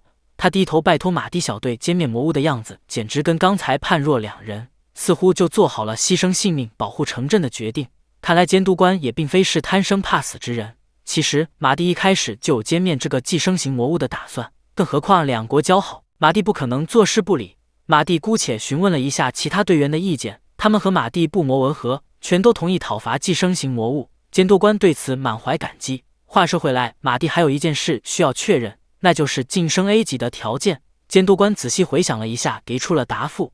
一般来说，他们要接受至少1个月的残酷考试，当然也有通过讨伐 A 级上位魔物就成为 A 级冒险者的特例。按理来说，只要结界 BOSS 的强度足够，马蒂小队打倒他就能升至 A 级。但这次讨伐的见证者只有监督官1人，敌人又是未知的魔物，还需要工会承认他是 A 级上位才行。后续情况多变，不变的是马蒂讨伐魔物的决心。假如能成为特例顺利晋升，那就是赚到了。即便不行 ，A 级测验说不定也有耗时短但相对危险的任务可供选择。马蒂抱着这样的想法组织了作战会议。他先在地上画出结界构造，以辅助说明。因为得到强化的魔物仅仅守在宿主周围，所以想要打倒寄生型魔物，便要先解决它们。然而这可是5000只魔物呀，它们还都不是普通的杂鱼，就算耗尽所有成员的魔力，也无法扫清。好在没有全部打倒的必要，只要妨碍寄生型魔物对于文物群的支配魔法即可。马蒂边说边把画有魔法阵的纸张递给陆莉。陆莉对着尚未完成的魔法阵提出疑问，原来中央留白的部分要分析完寄生型魔物的魔力才能填上。届时阿尔玛和伊利斯负责在外围收拾跑出结界的魔物，陆莉于后方专心准备魔法阵，马蒂则冲进魔物群接近目标并分析魔力，将魔法阵残余部分传回给陆莉，陆莉再配合时机发动魔法。至于监督官也有一个至关重要的任务，那就是仔细观察战斗过程，以向工会汇报情况，帮助马蒂小队晋升到 A 级。监督官有些失望，却也认真点头做出回应。一切准备就绪后，讨伐寄生型魔物的作战便开始了。马蒂冲到山脚下，猛地跳起，拔剑对着结界挥下。在伪装被破坏的瞬间，大量魔力带着排山倒海之势涌出，瞬间掀起一阵狂风，也就伊利斯若无其事地打了个哈欠，其余3人皆是手足无措。马蒂抱着对 BOSS 的期待闯入结界里，一进来就被粘稠的魔力包围，不计其数的魔物虎视眈眈地盯着他。马蒂脸上闪过一丝兴奋的表情，他使用强制探查，试图把结界深处的魔物也吸引过来。毕竟于他而言，魔物再多点也无妨。这些骑射过来的竟然是魔物们的牙齿，马蒂直剑将它们悉数弹开，一轮攻击下来毫发无伤。魔物们当场愣住。对于魔物而言，牙是必要之物，但在寄生型魔物的支配下，他们却毫不犹豫地用牙来作为武器。马蒂不由得感叹那魔物的支配力度之强。这里距他所在的结界中心只有40米，然而却是相当遥远的40米，数千只魔物挡在路上，但马蒂唯有向前。此时结界外的战斗也开始了，尽管有马蒂在里面吸引敌人的注意力，但还是有不少魔物朝监督官他们袭来。阿尔玛和伊利斯挡在前面，为了避免对周边城镇造成危害，他们可不打算放跑一只魔物。巫身突进的马蒂受到了从4面8方袭来的利牙、岩石以及毒液的洗礼，他在魔物的团团包围之中回避的空间十分有限。这群魔物比他想象的还要难缠。一般情况下，寄生型魔物的指挥都很简单，受支配的魔物听从指令随意行动。然而困住马蒂的这群魔物却能互相配合，不仅攻击没中断过，连破绽都几乎找不到。原因是他们共享了视野，在看清马蒂的动作后，稳步消耗他的体力和魔力，最后逼出了马蒂的杀手锏。这是马蒂前世以得到诗格文为前提开发出来的魔法之一，最近才总算有了足够的魔法控制力来使用它。只见马蒂使出了探查系上位魔法完全探查，完全掌握了半径 3.5 米以内的一切情况，即使周围的敌人发出数百发质量和种类都不同的攻击，马蒂也能瞬间解析他们，并采取最有效的方式进行防御。当然这个魔法也有着致命缺点，那就是魔力的消耗很大。正如陆莉所判断的那样，现在的马蒂能将这个魔法维持10分钟已是极限。那么究竟是马蒂的魔力先耗尽，还是 BOSS 先被打倒呢？下一话最强贤者平定平原，关注丹丹可以第一时间看到更新哦。山一话说道，马蒂为了躲避无数从属魔物的攻击，试着使用了探查系上位魔法完全探查。虽然这个魔法能让马蒂以最少的力量做到最完美的防御，但它的致命缺点是魔力消耗很大。再过10分钟左右，马蒂的魔力便会完全耗尽，还穿梭于密集的魔物群中，向结界中心区域推进。数分钟后便捕捉到了寄生型魔物的魔力。与此同时 ，BOSS 也察觉到了完全探查的魔力，开始展开魔法阵，施出磅礴的魔力。即使马蒂完全解析其攻击，也要消耗大量魔力来抵消。因此马蒂切断完全探知，把魔力转移到防御上。很快，周围就掀起了爆炸的气浪，吹飞了马蒂周围的魔物。过了会儿，马蒂耳边响起了陆莉忧心忡忡的声音。此时，那些被支配的魔物们就算受到致命伤，也依然尽忠职守，不停攻击马蒂。好在他们的攻击威力大大减弱，马蒂得以在防御之余，与魔石上赋予魔力情报，透过刚才那一击产生的空隙，向陆莉所在的方向投出魔石。陆莉接住魔石，看到了上面残缺的魔法阵，但是马蒂在牺牲精度换取速度的情况下赋予的。他尝回情报后，便继续发动完全探查，以摆脱那些魔物的攻击。陆莉没有辜负马蒂的信任，数十秒后便完善了魔法阵。金英利斯的投射，魔石划破长空，由间隙落入魔物群中，解除了魔物身上的支配魔法。魔物的身体早已不堪重负，相继恢复原样，并坠落地面。清除障碍后，结界中心的 BOSS 终于露出了真面目。一只被强化过的火焰蜥蜴，受寄生型魔物的影响，它被强化的面目全非，现在的模样看起来更像是一头喷火龙。如果放跑了这样的魔物，后果不堪设想。就在这时，魔物突然把身体立起，将一团仿佛能吞噬一切的火焰喷射而出。陆莉立刻展开防御结界，解决了马蒂的后顾之忧。紧接着，马蒂用完全探查找出了火焰蜥蜴的弱点，便见他在剑上赋予数种强化魔法，然后化作一阵风，笔直冲向那魔物。随着火焰蜥蜴那刺耳的尖叫声，马蒂砍中了弱点所在。在对方反击前，马蒂又围绕着他的身体砍出了数剑。别说魔物根本来不及反应，即使有所准备，也挡不住马蒂灵活的身躯和快得匪夷所思的魔剑。湾战的小队成员们只觉得眼前一花，魔物就被砍得伤痕累累。最后，马蒂在剑上赋予特殊魔力强化，试图解魔物最后一击，但战斗没有就此结束。火焰蜥蜴以牺牲前脚的代价挡下了马蒂的攻击。他一边发出可怕的声音，一边在体内聚集魔力，某种魔法正在他的体内生成，但那并不是什么再生魔法。马蒂见情况不妙，赶紧回到队员以及监督官的身边。那家伙要使用的魔法正是寄生型魔物的看家本领——魔生之炎，一种粗暴的把宿主的全部魔力和生命力转变成破坏力的魔法。在这样的攻击面前，即使使用完全探查读出术式结构也无用。于是马蒂在命令他们趴下的同时，直接展开了防御魔法。然后火焰蜥蜴所在之处便发生了爆炸，直径10米的火球炸开，附近顷刻间陷入火海之中。火焰停息后，他们目之所及都成了荒野，只有脚下的一块土地维持着原貌。庆幸有马蒂的保护，其他人才能逃出升天。好消息是他们完成了讨伐，坏消息是 BOSS 连同周围魔物都被烧成了灰烬，不仅素材被毁，而且讨伐证明也没留下。马蒂仔细探查着四周，突然在身后捕捉到了一丝不易察觉的魔力反应，一出手便抓住了一只约5公分大小的虫子。它就是整件事的元凶，控制5000只魔物的寄生型魔物。它很难被发现，因为体型小，还能使用30种隐藏魔法。它的生命力极强，就算把宿主用坏了，只要找到新的宿主便能复活。它的破坏力也很强，甚至能毁灭整个国家。阿尔玛和陆莉听完介绍后瑟瑟发抖。在马蒂小队完成委托任务后，接下来该轮到监督官工作了。他观看了整个战斗过程，已经充分明白了马蒂小队的水平。他将和工会进行交涉，帮助他们晋升至 A 级。就这样，马蒂一行踏上了返程。隔天，马蒂小队再次来到了菲利吉亚之堡。监督官郁闷地走到他们面前，宣布了一个不尽人意的结果：讨伐巨大化猛毒蛇怪的实际帮助他们通过了 B 级测试。但他们与 BOSS 的作战缺少证据，无人相信。再加上这个时代的人们缺少寄生型魔物的相关知识，难以理解它的强大，所以马蒂小队只能走正规程序晋升 A 级，也就是参加对应级别的测验。一提到测验，监督官满是歉意。他本想替马蒂小队争取耗时最短的测验内容，但结果却适得其反。B级测验的考官被换成了基路亚斯。监督官心情沉重地说出了新考官的名字，然而马蒂他们却对此闻所未闻。监督官很是意外，随后便向他们做出介绍。基路亚斯是 S 级冒险者，风评极差，脑子里除了战斗以外基本什么都不管。以前也担任过一次考官，在见到考生的瞬间便将全员判定为不合格。马蒂听到这皱起眉头，他虽然对战斗狂挺有好感，但对方直接给出不合格的做法也太过分了。好在那些考生又接受了一次测验，只是因实力不济而落榜，一经 A 级考试的合格率在 3% 左右。对马蒂他们来说，若是这样便会浪费一段等待重新测验的时间，因此监督官才认为不去交涉反而更好。而且据他听到的消息，基路亚斯还有2-3天才能回来。监督官话音刚落，大厅门口就传来了嘈杂的声音，一名男子大步流星地走了进来，他嘴上不停抱怨着，对考官工作十分嫌弃。支部长则跟在后面耐心解释。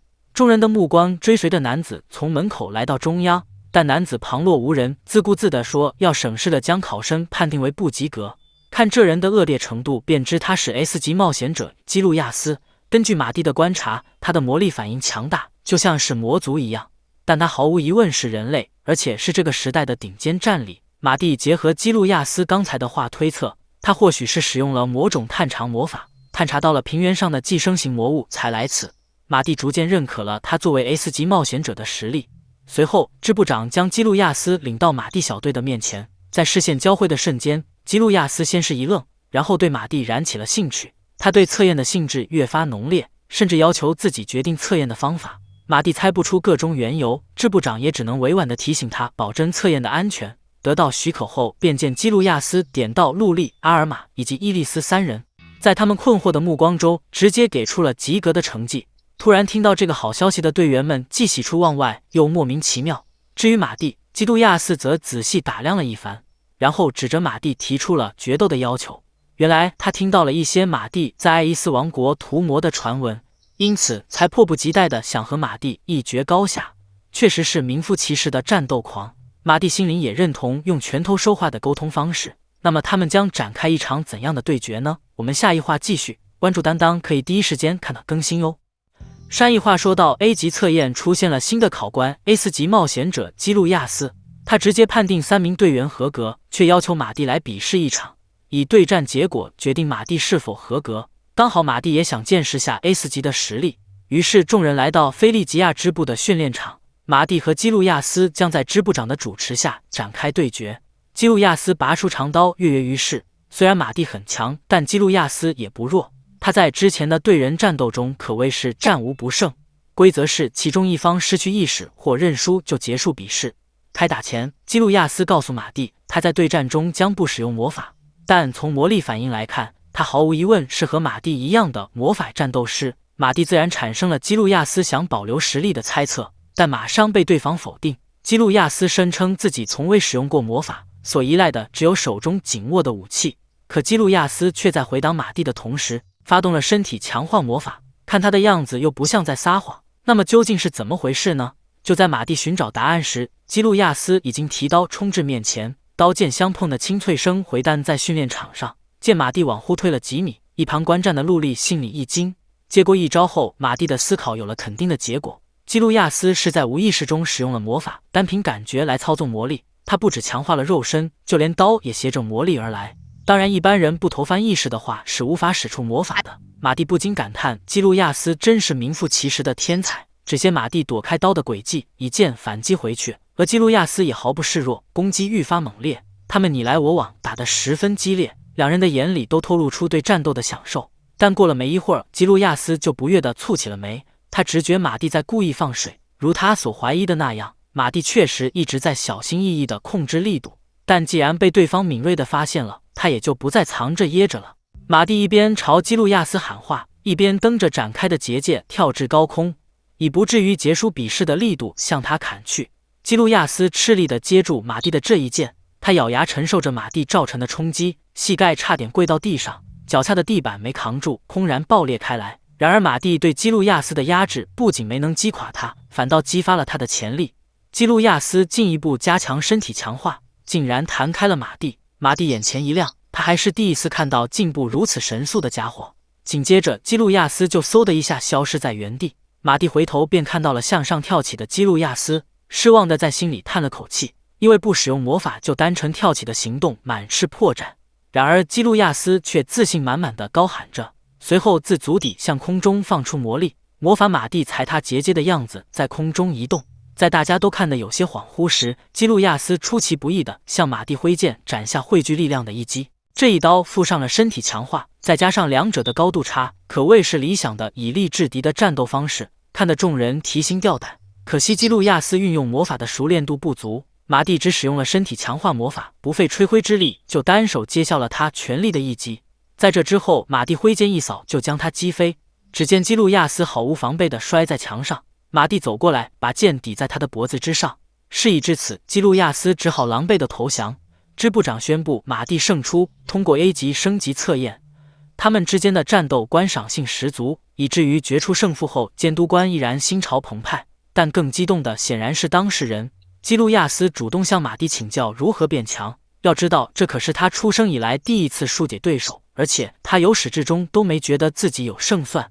马蒂面对战斗天赋得天独厚的基路亚斯，心底涌出了邀请他加入队伍的念头，但马上放弃了，因为他深知这种类型的人自学成长得更快。不过他很乐意为基路亚斯指明方向，于是马蒂从收纳魔法中取出一本厚厚的教材，那正是王利第二学园的魔法教科书。为了对抗魔族，海伊斯王国正在积极推广这本教材。基路亚斯接过书，眼底满是不解。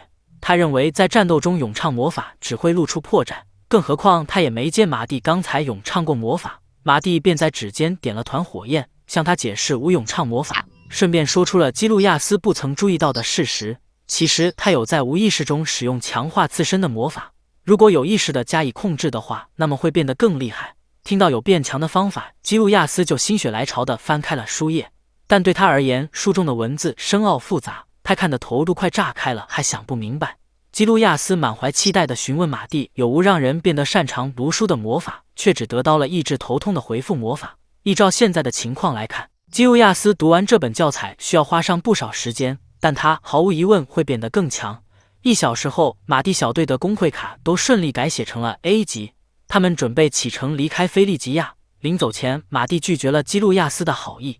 基路亚斯认为马蒂是这个国家最强的人，想帮他升至 S 级，但对马蒂而言，升到 A 级就足够了。他们只想获得进入第一类限制区域的许可罢了。基路亚斯也不再勉强，只是关切地询问他们要前往何处。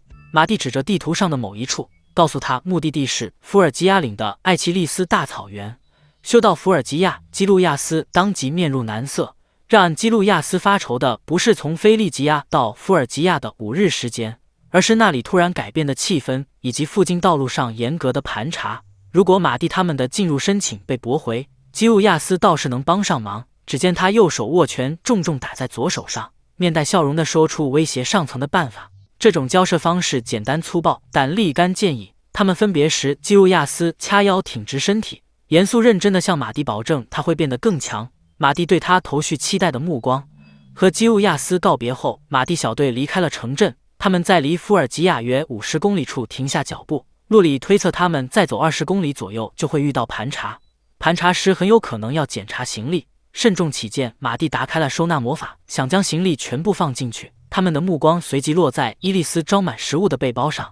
好在那些食物会在到达之前就被伊利斯吃得一点不剩，所以没有放进收纳魔法的必要。随后，阿尔玛提出了超小道避开盘查的方案，但绕道可能被当成不怀好意的表现。主动接受盘查，正常通过更能打消对方的戒心。确定接受盘查后，马蒂小队沿着主干道来到了第一盘查处。这里究竟隐藏着什么秘密呢？下一话，最强贤者潜入。上一话说到，马蒂小队来到了富尔吉亚第一盘查处，他们老老实实出示了通行证，然后便被告知获取许可需要等待约半天时间。于是他们来到附近的小溪旁，支起了简易的烧烤架。陆莉对守卫请示上级的行为感到诧异，马蒂猜测他们应该不是真的去征求许可，而是为了拖延时间。刚才刷通行证的那台机器发出了类似通信魔法的魔力，偷讯对象所需的准备时间应该正好就是半日。马蒂抓起刚烤好还在冒气的鱼，仔细分析情况。如果领主是敌人的话，那么他的手下可能伪装成盗贼来袭击马蒂小队，其中或许会混入魔族。海尔玛回忆起基路亚斯曾提到过的消息，那些在伏尔吉亚附近失踪的冒险者多半已经遇害。一般来说，谁都没理由去袭击来到领地的冒险者，但对这些持有魔道具的家伙而言，通常情况是不适用的。盘查处的士兵虽是人类，却持有身体强化系的魔道具，而且不是咏唱魔法能做出的产物，他们的出处多半是魔族。如果被袭击的话，马蒂打算正常还击。数小时后，马蒂小队回到第一盘查处，他们总算得到了通过许可。离开盘查处一段距离后，伊利斯长舒一口气，虽然不知道会不会遇袭，但马蒂肯定接下来必有事情发生。紧接着，马蒂就在他们面前解读了通行证上的暗号，特别注意高等级冒险者进行 B 级处理。马蒂刚解析完内容，不远处便出现了好些追踪他们而来的身影。尽管无法用肉眼确认，但能根据魔力反应辨认出对方的人数和装备。他们大约有50人，全员装备着强化肌肉的魔道具。为了搞清楚对方的目的，马蒂小队若无其事地继续前进。那些人保持着300公尺的距离，谨慎地跟在后面。然而实际上这个距离并不安全。马蒂小队只要使用感觉强化魔法，就能听到他们之间的对话。那群人有着明确的分工，前面2人负责追踪，后方部队负责袭击。他们此时尚未发现自己已经暴露的事实，继续寻找马蒂小队的破绽，以尽快下手。但他们并非冲着装备而来，对他们而言，杀掉前来伏尔吉亚的冒险者仿佛是日常任务。对付这群人，原本应该分散行动，趁他们慌乱时突袭过去。但马蒂不想引起警戒，便决定用魔法催眠敌人，再从他们身上拿点东西。这些袭击者的背后肯定有联系着伏尔吉亚的幕后黑手存在，隐藏实力才能使他放松警惕。由于敌人数量众多，马蒂从收纳魔法中拿出了睡眠魔法的道具。作战细化是马蒂和伊利斯留在原地大闹一场，以吸引敌人注意。与此同时，哈尔玛和陆莉则销声匿迹地绕到敌人背后，使用魔道具。说明完毕，马蒂同时发动了魔法印象幻影和气息隐藏，身边随即多出哈尔玛和陆莉的幻影。真正的2人则在隐蔽魔法的掩护下脱离队伍，按照计划行动。印象幻影虽能造出幻影，但仔细观察还是能看出那是假货。不过只要手段高明，便不会给敌人分辨的机会。确认他们离开后，马蒂朝袭击者高声呼喊。得知跟踪暴露的袭击者们纷纷举起了弓，数十支箭矢如雨般袭来，便见马蒂用剑将他们一一击落。伊利斯学着马蒂的样子挥舞着长枪，却全部回空，射向他的箭悉数命中。普通的箭对暗黑龙不起作用，奈何伊利斯讨厌被打中时的疼痛，便气愤地举起长枪，做出投掷动作。马蒂随即阻止了伊利斯，毕竟要抹去这里发生过战斗的事实。马蒂因制止伊利斯而停下动作。敌人自以为捕捉到了机会，将所有火力集中到看起来柔弱一点的马蒂身上。马蒂击落来剑，并装出快应付不来的样子。没想到敌人还是打起了退堂鼓。好在马蒂已经替哈尔玛和陆莉争取了足够的时间，他们悄悄绕至敌人背后，发动了魔道具。伴随着一阵嗡嗡声，魔道具的魔力反应以他们为中心向周围扩散出去。平稳发散的魔力逐渐覆盖了所有敌人。没过多久，敌人就横七竖八地睡在地上。美中不足的是，哈尔玛和陆莉也在魔道具的效果范围里。马蒂凝视着陆莉沉静的睡颜，不忍心唤醒她，但他们不能就这样睡下去。最后，马蒂还是对他们俩使用了简单的唤醒魔法。他们俩迷迷糊糊地坐起身，头脑逐渐清醒。陆莉率先意识到睡去的原因，难为情地捂住脸。马蒂一边安慰陆莉，一边蹲下，他将手探进一名袭击者的腰间，摸出一块牌子，那便是他们的通行证。伪造通行证进入伏尔吉亚的话，便不会引起敌人注意。此外，为了防止这群袭击者继续犯下恶行，马蒂对他们施加了咒缚魔法。他们打算杀害人类时，动作会变得不受控制且迟钝，所以他们在袭击冒险者就会自取灭亡。伪造好私人份的通行证后，他们离开此地，朝伏尔吉亚走去。数十分钟后，马蒂小队抵达伏尔吉亚附近，距离城市2公里时，陆莉便察觉到了不同寻常的气息。城市里存在魔族，而且还是擅长隐藏魔力的特殊类型。陆莉觉得奇怪的地方是，那样的魔力反应，她至少感知到了30个以上。遗憾的是，陆莉并没有搞错，因为现在的伏尔吉亚魔族遍布。得知这个消息的瞬间，哈尔玛和陆莉脸上均是掩饰不住的困惑与惊讶。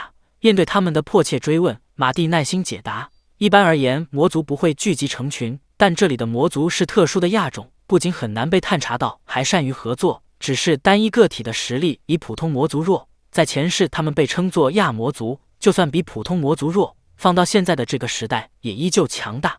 他们以集团的方式聚集在一起，处理起来十分棘手，单个仅靠阿尔玛和陆莉2人便能打倒，一旦增援就会陷入苦战，最好避免跟5个以上交手。马蒂解释完，便向另一个方向走去，他要找出通往城区的门，不过不是正门，而是那帮袭击者用的秘密通道。马蒂很快在附近找到了一处覆盖着新泥土的岩壁，只见他将伪造的通行证挨近墙面，眼前随即出现了一个隐藏入口。这种隐藏通道必须加入开门的魔道具和侦测通行证的魔道具。马蒂便是循着这2个魔道具的魔力找到了入口。他一共伪造了4张通行证，但现在看来准备1张足矣。接着他们小心翼翼地进入了通道，一边探测魔力反应，一边前进。终于到了通道的转角，马蒂突然拦下他们的脚步。原因是前方有魔族看守，如果没有这个看守，他们就能通过深处的门进入富尔吉亚，但不能直接干掉他，因为看守会定期汇报情况，打倒他无异于告诉对方有入侵者。所以马蒂的计划是由他接近并干扰守卫，也对渊创造安全通过的机会。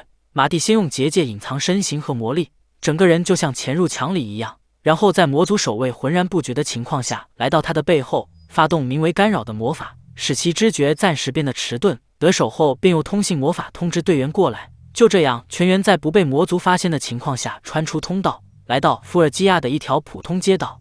他们沿着街道走了一会儿，感受到一片灰暗忧郁的气氛，行人无精打采，心不在焉，路边售卖的食物十分难吃，冒险者们甚至都没带武器。一般而言，冒险者是绝对不会放弃武器的，这里面恐怕有什么隐情。于是马蒂小队来到了这里的工会，告示栏上张贴的几乎都是矿石开采委托书。可富尔基亚并非矿山城市，就在他们感到纳闷时，一名年轻女子靠近，她是这个工会的接待员，而且还是一点伪装都没有的魔族。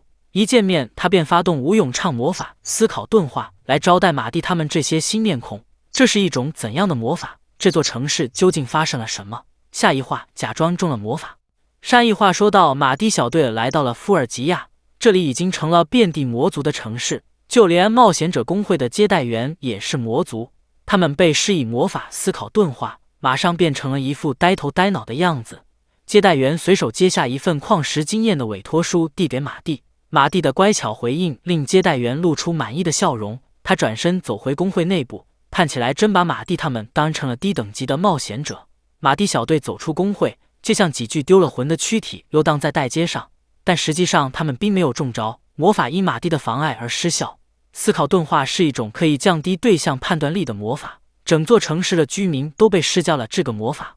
为了让魔族放松警惕，马蒂曾命令他们都装成中了魔法的样子。接下来他们将去调查居民们到底被操控者干了什么事。马蒂小队很快来到了委托书上的地址，城市中心区域的第3经验场。渡口处排着长长的队伍，想要进去必须被门口的魔族再施加一次思考钝化。如此小心谨慎，工厂里必定藏着什么秘密。轮到他们小队时，马蒂早已做好了再次妨碍魔法的准备。这时，一直在打瞌睡的伊丽丝伸了伸懒腰。为了防止穿帮，马蒂再三提醒伊丽丝要装成呆子。万万没想到，刚睡醒的伊丽丝真是个呆子。只见她一个踉跄摔倒在门口。魔族走到伊丽丝旁边，一副关切的样子。他认为伊丽丝的迟钝是被过度施加思考钝化的结果。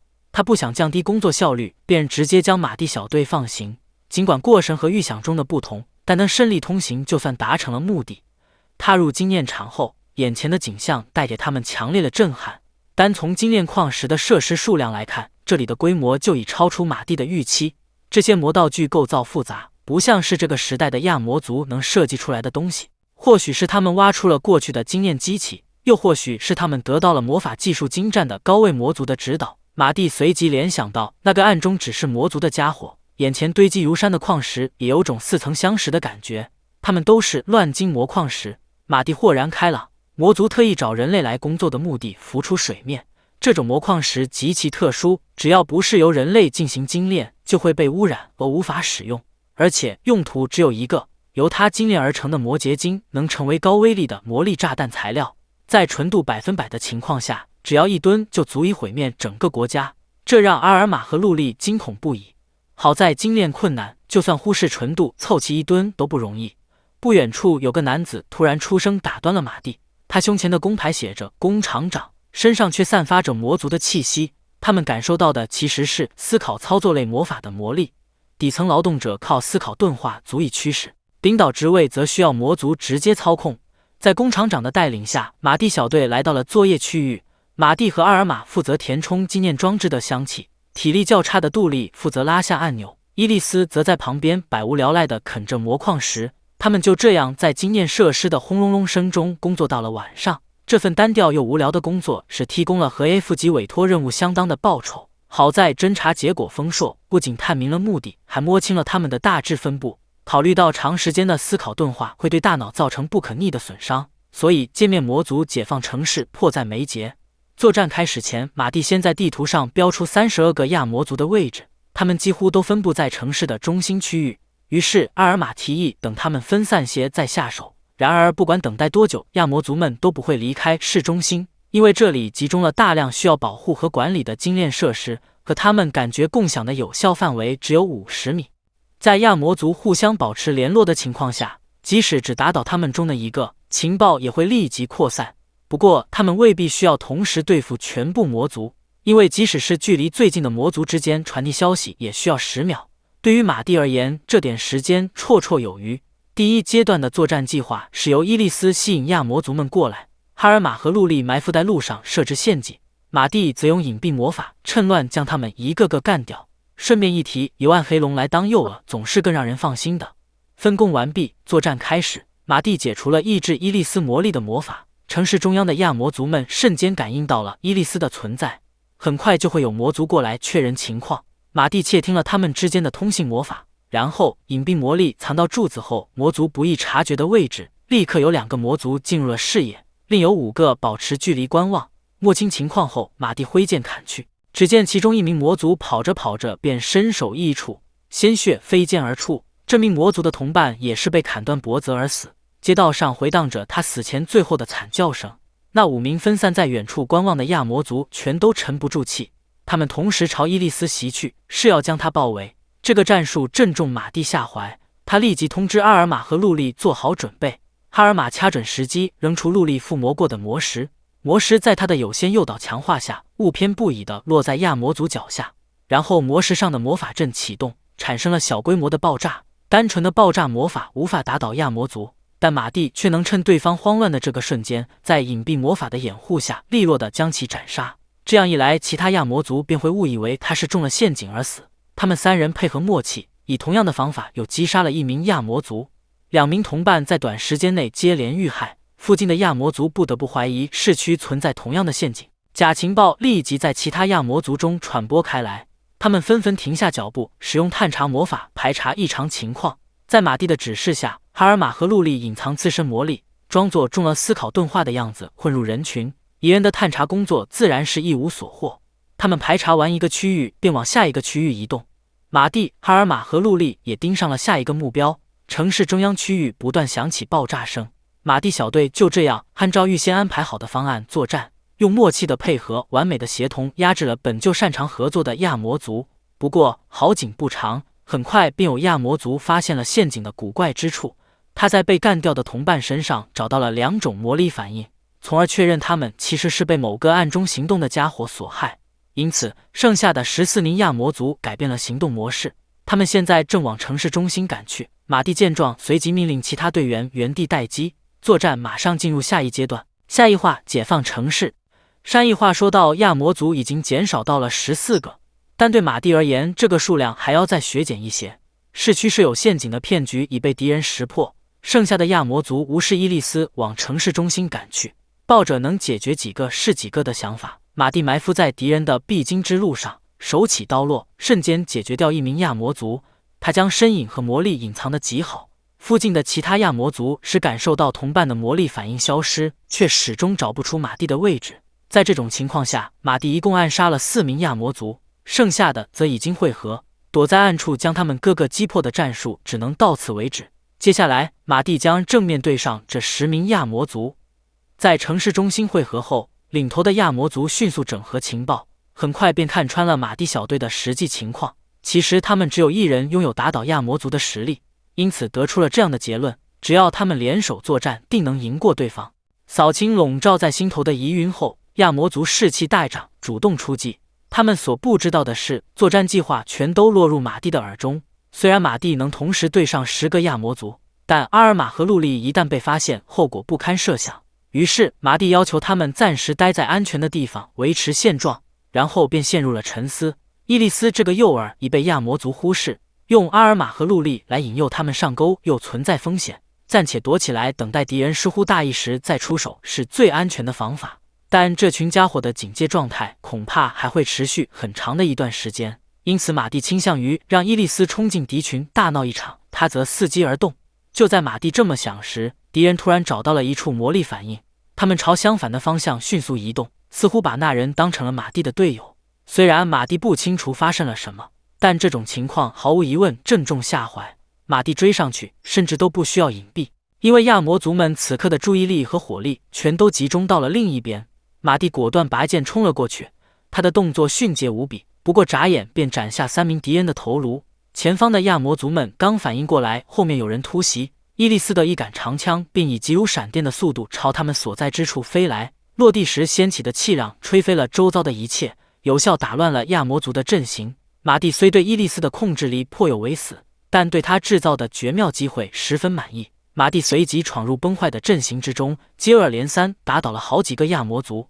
亚魔族数量越少就越容易对付，最后讨伐变成了单纯的清理作业。除了最后一名亚魔族被拘束在原地外，其余魔族均被马蒂歼灭。马蒂宣告讨伐完成后，便向刚才成为魔族目标的那人走去。倒在那里的人跟马蒂预想的一样，正是基路亚斯。陆莉立即为身受重伤的基路亚斯释放了治愈魔法。承受了10名亚魔族攻击的基路亚斯虽然伤痕累累，却没有受到任何致命伤。大概是他与生俱来的战斗天分锤炼出的躲避技巧使然。不一会儿，基路亚斯的伤势就被治好了。他左右张望，以确认周围有无漏网之鱼。亚魔族最后的幸存者此时正被马蒂的拘束魔法禁锢着。马蒂留下他，就是想给为战斗而来的基路亚斯一个对战亚魔族的机会。伴随着一阵嗡嗡声，基路亚斯和那名亚魔族的周围缓缓形成了一个矩形结界，这是为了避免放跑亚魔族而特地设置的魔法。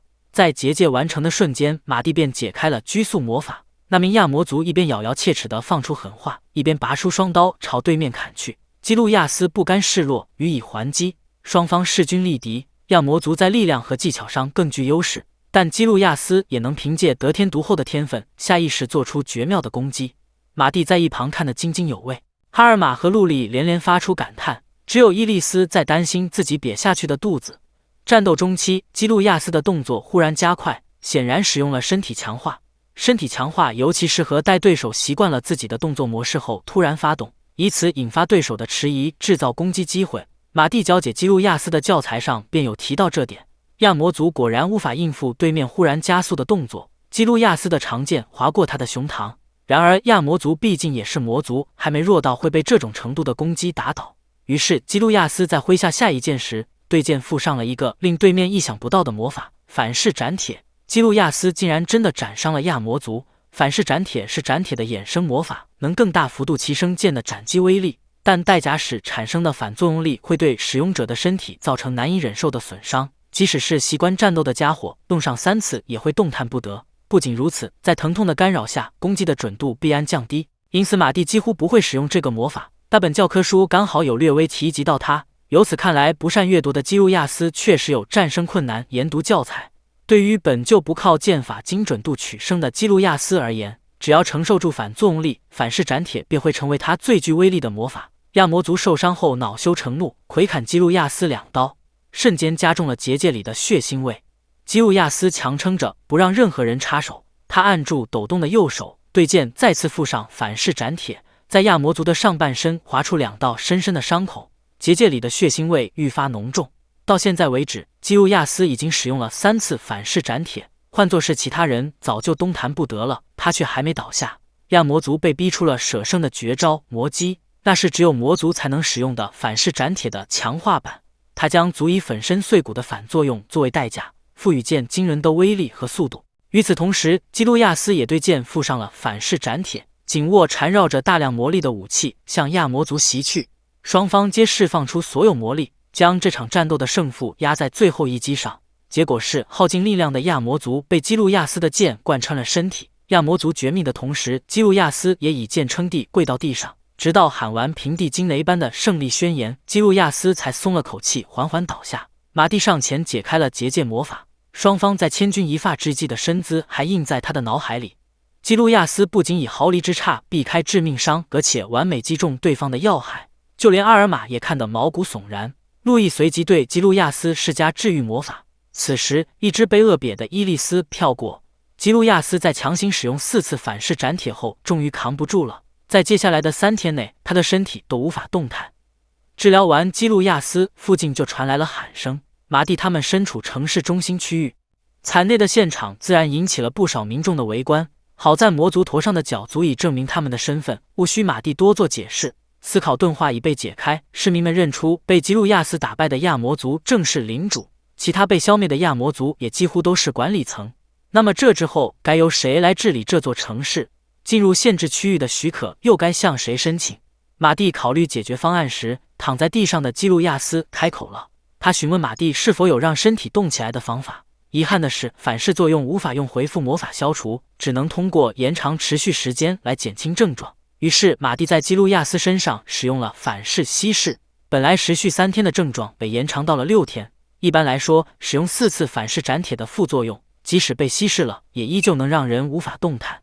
但基路亚斯不是常人，他马上坐起身，揽下了所有后续工作。下一话，最强贤者探查。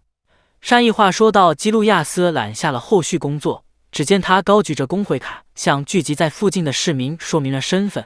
在一片议论声中，基路亚斯提高音量，当众宣布，根据拉吉尼亚联合国紧急状态指挥法，他将成为富尔吉亚的代理领主。紧急状态指挥法里明确规定，在遭受魔巫袭击、损失指挥官的情况下，高等级冒险者可以暂时代理指挥。听到这个规定后，马蒂小队面面相觑，他们已经想象出基路亚斯担任领主之后的样子，想要说些什么，但实在不好意思开口。好在基路亚斯代理领主只是暂时的，他上任后的第一件事就是叫来工会职员，由他协助点马蒂小队颁发了进入限制区域的许可证。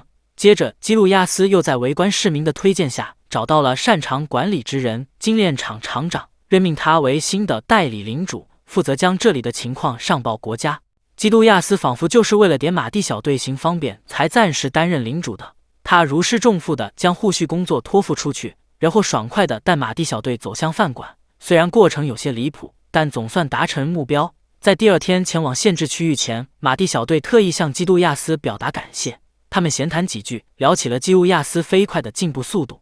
马蒂叠的那本教材确实让基路亚斯受益匪浅，只不过他还得靠其他冒险者朗读才能了解书中的内容。马蒂现在想想，基路亚斯不继续代理领主的选择真是明智。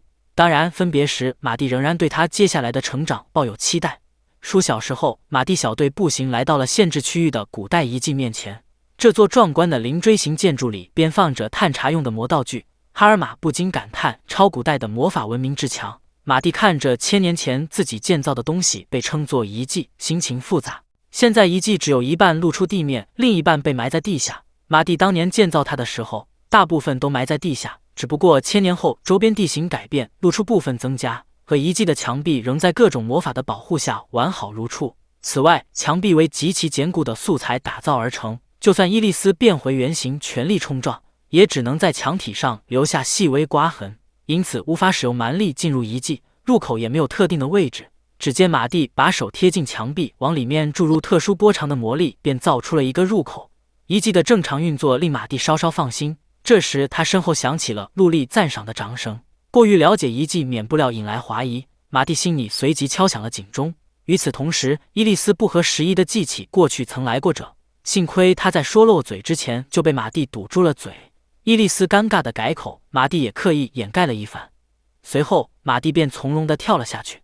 1000年后的入口距离地面的高度缩短了，即使时阿尔玛和陆力跳下来也无需担心。马蒂沿着唯一的道路走到房间中央，望着面前的魔道具，露出怀念之情。马蒂试着启动魔道具，却发现他因长时间未使用和需要时间调整，于是他安排其他人前去附近探索。遗迹里存放了不少他前世开发的东西，以及制造他们用的素材。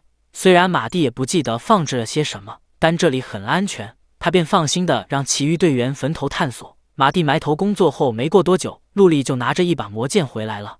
他问起剑上那复杂的魔法阵，马蒂也十分乐意解答。它的效果是能把位于攻击延长线上的所有事物完全消灭，不愧是马蒂前世制造的武器，只要一挥就能瞬间夷平王都。话虽如此，毕竟是以前世的马蒂为基准来设计的武器，他们现在的魔力不足以发挥全部效果。马蒂语带遗憾，陆力反而松了口气似的把剑放回原处。马蒂将双臂交叉于胸前，无奈叹气。其实那把剑就算用不了，也还有作为坚固的金属块的价值。在他看来，陆力似乎还没办法察觉到这种价值。紧接着，哈尔玛就拖着一柄沉重的长枪吃力地走了过来。这柄枪的前端能发出将对手蒸发掉的高温，需要消耗的魔力比刚才那把剑要少。伊蒂丝有足够的魔力来使用它。问题是魔力控制复杂，失败的话后果严重。超高温失控爆炸会把使用者连同周边事物一同蒸发。好在耐高温、耐冲击的设计，使这枪有了无可比拟的坚固度。只要封印产生高温的魔法阵，便不用担心伊莉丝造成事故。他们三人闲聊时，伊莉丝也带着探索成果返回。她手里仿佛拿着什么宝贝，其实只是一瓶被保存魔法封印的罐头。伊莉丝请求马蒂解开上面的保存魔法，可马蒂迟疑了。就算施教了保存魔法，也无法保证几千年间魔法一直发挥着效果。也许他保持着能吃的状态，但说不定伊莉丝吃下去会出事。之后，他们又找到了给阿尔玛用的剑枝和少量可以作为材料的山铜。总体而言，探索成果还算不错。随后，马蒂启动了调整完毕的魔道具，并从收纳魔法里拿出物品。首先是福尔吉亚精炼装置的零件。经过魔道具分析后，应该就能知道那些精炼装置是谁给样魔族的了。马蒂一边说明，一边把零件放到魔道具上开始操作。然后，魔道具释出的大量魔力便让整个遗迹都开始轰隆隆地震动起来。正因如此，马蒂才将遗迹建造得异常坚固。它虽是应用在广域魔力探测上的魔道具，但因为搭乘了探索所需的高性能魔力探知装置，所以精准度极高，能够探测出细微的魔力，从而调查出所有触碰过这个零件的魔力反应。数十秒过后，震动渐渐平息，分析结果呈现在眼前。果然如马蒂猜测的那样，是暗中指使魔族的假火给了亚魔族纪念装置。他不仅试图启动楼脉里的魔法来消灭人类，而且还在福尔吉亚制造高威力的魔力炸弹。或许这时也在进行着其他毁灭国家的计划。尼宫都市的魔族和福尔吉亚的亚魔族之间基本没有联系，能够组织动员这两者的幕后指使，想必是相当强大且明洞族群的魔族了。他究竟是谁？现在又在什么位置？找出这两个问题的答案，便是此行的主要目的。马蒂甚至做好了得知位置后主动出击的打算。于是，马蒂把从迷宫都市带来的魔石放到魔道具上，魔道具吸收魔力后，向高远的天空发出一道光柱，探索范围覆盖了半个地球，整座遗迹以更大的幅度抖动着。等待一段时间后，魔道具终于查明了那魔族的身份和位置。他叫萨利蒂亚斯，虽然被封印着，但封印已开始逐步解除。他便是在封印松动的这几年间扩张势力，进行毁灭人类的计划。一旦封印完全解除，现在的马蒂小队根本无法与他匹敌。迄今为止，他们打倒强大的魔族靠的都是巧妙的战术，但这些花招对于力量差距悬殊的魔族可不起作用。好在这座遗迹有着谁都破坏不了的防护设施，在这使用不老魔法闭关修行200年便能打败他。听到这，他们惊讶地张大了嘴巴。不过马蒂可不是在开玩笑，这个方法虽然成功率高，但在他们变强前，人类就会先遭受毁灭性的打击。所幸魔族数量不多，无法全部消灭人类。马蒂他们可以等打倒魔族后再重建一切。当然，这只是万不得已时采取的手段。尽管迄今为止的方法都不管用，但马蒂还可以寻求前世制造的武器和魔道具帮忙。在他的印象中，确实有把为了应付这种危急情况而造的魔剑。于是，为了寻找他，马蒂在魔道具中注入了自己的魔力，并启动。万万没想到，这把剑就在爱伊斯王国王宫的宝物库里。马蒂脑海里也保留着见过他的印象，只不过当时并不在意。就在这时，刺耳的警报声响起，萨利蒂亚斯的封印即将解开。马蒂随即要求伊莉丝载着他们飞回王都。返回地面后，伊莉丝立刻变回了龙形态。马蒂刚乘上，就感觉到翅膀的状态有所好转。借对翅膀不造成伤害的前提下，伊莉丝往王都加速飞去。与此同时，萨利蒂亚斯解除了身上的封印。魔力波动之强，马蒂小队隔着几百公里都能感受到。王都近在眼前，可萨利蒂亚斯的飞行速度更快，他很快便会追过来，以率先解决对他最具威胁的马蒂小队。在这种情况下，马蒂将寻回魔剑的任务交给了陆莉和阿尔玛，自己则去绊住萨利蒂亚斯，防止他接近王都。按照马蒂的指示，伊莉丝在靠近王都时逐渐放慢了速度。话说回来，魔剑出现在王都真是个难得的巧合，大结界降低了普通魔族潜入王都支援的可能性。马蒂只要拖住萨利蒂亚斯，让陆莉和阿尔玛拿到魔剑，便有胜机。在抵达王都上空时，陆莉和阿尔玛一跃而下。陆地刚提醒马蒂小心，便离开了通信魔法的有效范围。萨利蒂亚斯的魔力反应越来越近，战斗一触即发。伊莉丝并不需要直接参与接下来的战斗，马蒂只需他喷出一发龙之吐息，再逃进结界里即可。在马蒂看来，伊利斯再怎么说也是高位龙，足以对萨利蒂亚斯构成威胁。他只要见识过龙之吐息的威力后，即使伊利斯逃溃结界，也会顾虑重重。伊利斯盘旋在王都附近，萨利蒂亚斯的身影逐渐清晰。他一进入合适的距离，马蒂便指示伊利斯喷出龙之吐息。那么接下来究竟是陆离和阿尔玛先拿到魔剑，还是萨利蒂亚斯先打死马蒂呢？下一话最强贤者等待时机，关注当当可以第一时间看到更新哦。上一话说到，马蒂乘着暗黑龙与萨利蒂亚斯在王都上空相遇，伊蒂斯在马蒂的指示下朝对方喷出一发龙之吐息。与此同时，哈尔玛和陆离奔跑在王都热闹的街头，他们刚才从暗黑龙背上一跃而下的行为引人注目，成为目光焦点后，哈尔玛有些不自在，提议绕路避开人多的地方，但被陆离不假思索地拒绝了。因为这次的对手不同以往，不知马蒂能撑多久，所以他们必须争分夺秒，将作为杀手锏的魔剑送到马蒂手中。他们没有时间走正规程序，得到国王允许再进入宝物库。反正这场战斗关系着世界的存亡，就算直接闯入王宫，应该也能得到宽恕。哈尔玛闻言有一瞬的失神，但很快恢复常态。他总觉得陆离这危险的发言颇有马蒂的风格。之后他们决定先斩后奏，便越过人群，径直冲向了王宫。路上，阿尔玛和陆离一闪而过的身影被第二学园的学生捕捉到，见他们步伐匆匆且马蒂不在，学生们立即意识到有异常状况发生，便分作两波，一部分人去向校长汇报，另一部分则回学校通知学生。于是第二学园也开始为迫在眉睫的战斗进行准备。烟雾散尽，萨利蒂亚斯安然无恙地出现在马蒂面前，看样子区区一发龙之吐息并没有叫他放在心上。萨利蒂亚斯笑着向马蒂打招呼，然而马蒂此时已经看穿了他的伪装，即使龙之吐息没产生效果，萨利蒂亚斯也进行了防御，这就说明他不想被击中。伊利斯的攻击极具威胁，便见萨利蒂亚斯召唤出一柄大剑，抬手砍向马蒂，但这一击显然是冲着伊利斯而来。马蒂立即跳起，一边固住多重防御结界，一边指示伊利斯逃回结界。眨眼间，马蒂这6层结界就被萨利蒂亚斯劈得支离破碎。为了掩护伊利斯撤退，马蒂拔剑对上了萨利蒂亚斯。马蒂被重剑压得窒息时，那魔族则露出了愉悦的笑容。紧接着，马蒂就被弹开，萨利蒂亚斯以更快的速度朝他砍去。马蒂看似惊险地躲开了这一击，却被他的剑压所杀。萨利蒂亚斯毫不掩饰自己的得意。伊利斯不怎么见过马蒂受伤，不由担心起来。然而马蒂给他的指示依然是原地待机，不管有没有伊利斯帮忙，局势都不容乐观。马蒂一旦闪避失败就会死亡，但完全防住攻击又必须消耗约1成的魔力，照这么下去，体力和魔力很快就会耗尽。马蒂还能等到陆离和阿尔玛送魔剑过来吗？更糟糕的是，萨利蒂亚斯也想速战速决。除了魔剑以外，马蒂已无颠覆眼前劣势的手段。当然，逃跑的方法是有的，发动转生魔法，再次转生到其他时代即可。但马蒂一走，这个时代必然被魔族支配，那些和他并肩作战过的伙伴，最终都会死于魔族之手。因此，哪怕毫无胜算，马蒂也不想放弃作战，渗出血丝的嘴角绽放出笑容。毕竟还有把生命力转换为魔力的最终手段。马蒂克萨利蒂亚斯的战斗仍在继续。此时，陆离和阿尔玛赶到了王宫宝物库。陌生人的突然靠近引起了守卫的高度警戒，陆离快速向他们说明了来意。可惜没有国王的允许，他们不能擅自打开宝物库。两人随即被附近的士兵包围，情况紧急，了解他们的方法似乎只剩下暴力闯入。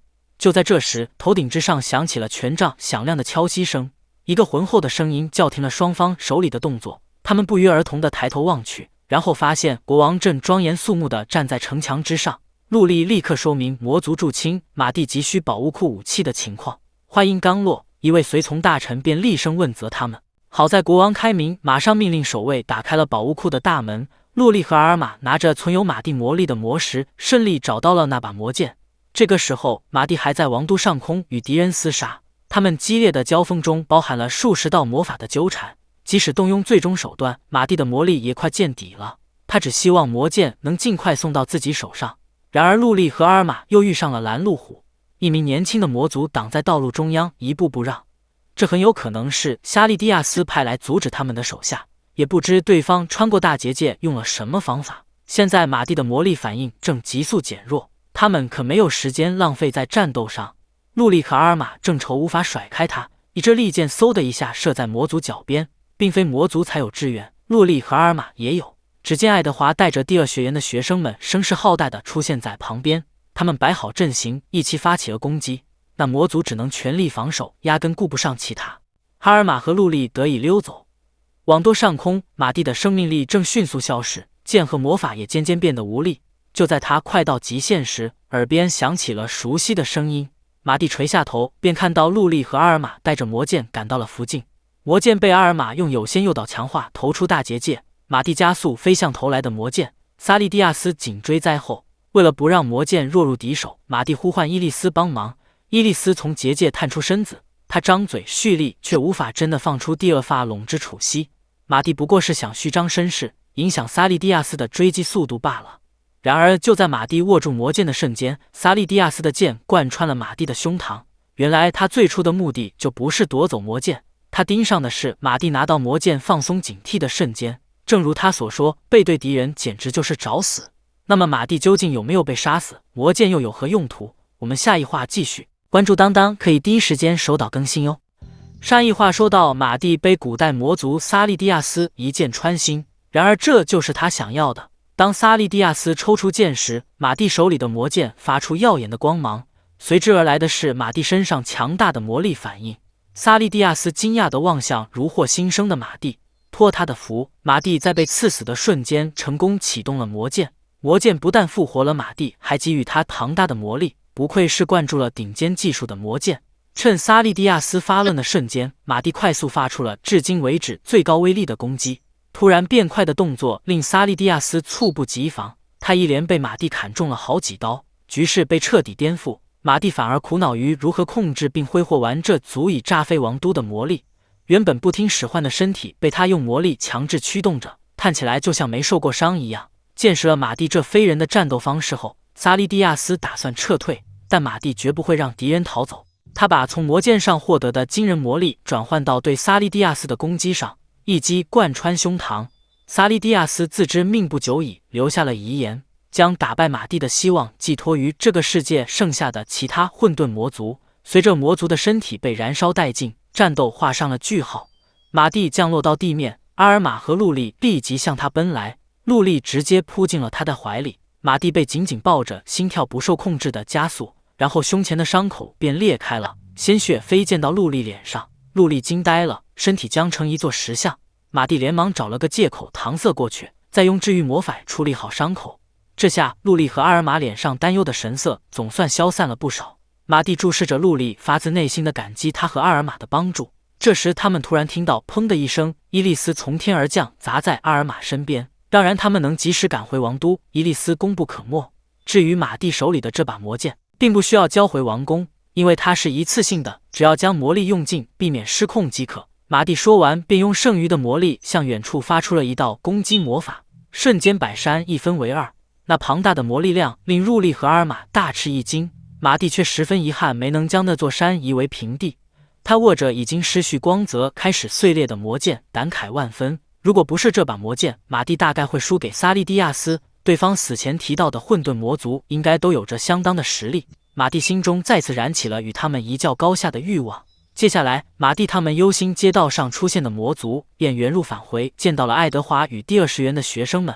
他们按照马蒂留下的教材战斗，活用了人数优势，最终打倒了魔族。马蒂小队又给了不少改进战斗方式的建议，然后才和其他人一起回翻新的食堂用餐。第二天，马蒂小队被国王召见，国王不仅没有追究陆力和阿尔玛的责任，还允许他们拿走其他需要的东西。只不过那里现在已经没有能派上用场的东西了。在那之后，马蒂小队便留在王都休息。马蒂花了些时间来回复之前削减的生命力，他本想调查下混沌魔族，却毫无头绪。反正没有其他安排，他便给小队成员和自己都放了个假。海尔玛和伊利斯计划来个美食之旅，马蒂和陆里则打算去泡图书馆。他们刚做好假期安排，一名士兵便急匆匆跑了上来，似乎发生了什么大事。第二学院校长和骑士团团长都需要马蒂的帮忙，他们并未在王都周边感受到可疑的魔力，听到士兵的请求时都有些惊讶。原来问题发生在国境，马蒂本没有插手国家战争的打算，鉴于这厮的敌人不是人类，他才起了兴趣。在士兵的带领下，马蒂小队来到作战会议室。他们一到达，会议就开始了。会议主要研究木之军事袭击国境的对策。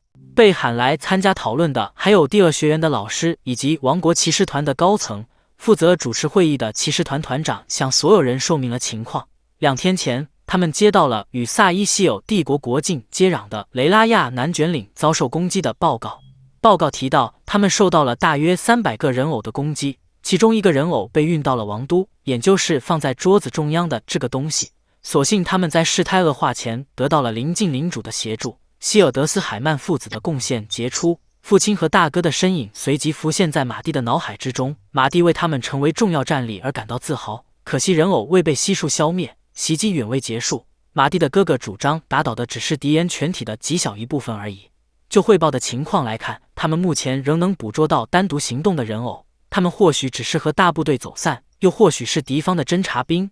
爱德华对提出主张之人的身份产生了怀疑，他误以为是马蒂的那个笨蛋哥哥比富格尔，但其实是马蒂的大哥雷克。没想到比富格尔的传闻都传到校长耳朵里了，马蒂只能尴尬地保持微笑。不愉快的小插曲很快被略过。爱德华拿起报告继续说明，人偶全身被刻着复杂的魔法阵，即便第二学员全力解析，也得花上至少5年的时间，因此他们才请来马蒂小队协助。擅长赋予魔法的陆力一眼看出人偶的材质是被提升过强度的木头。马蒂的分析更是具体，人偶的防御力比普通战士稍强，为心脏上的魔道具所驱动，而且还是全自动的，不需要远距离操纵。他们只花了几分钟便得出了和交战部队报告一致的结果。追问之下，马蒂还说出了更重要的情报：驱动人偶的动力为人类的生命力。好在这些人偶没有强到要牺牲人类来制作的价值，所以制作者应该是从大量人类身上一点点夺走生命力的。能做到这种事情的毫无疑问是魔族。这个结论吓到了在场的不少人。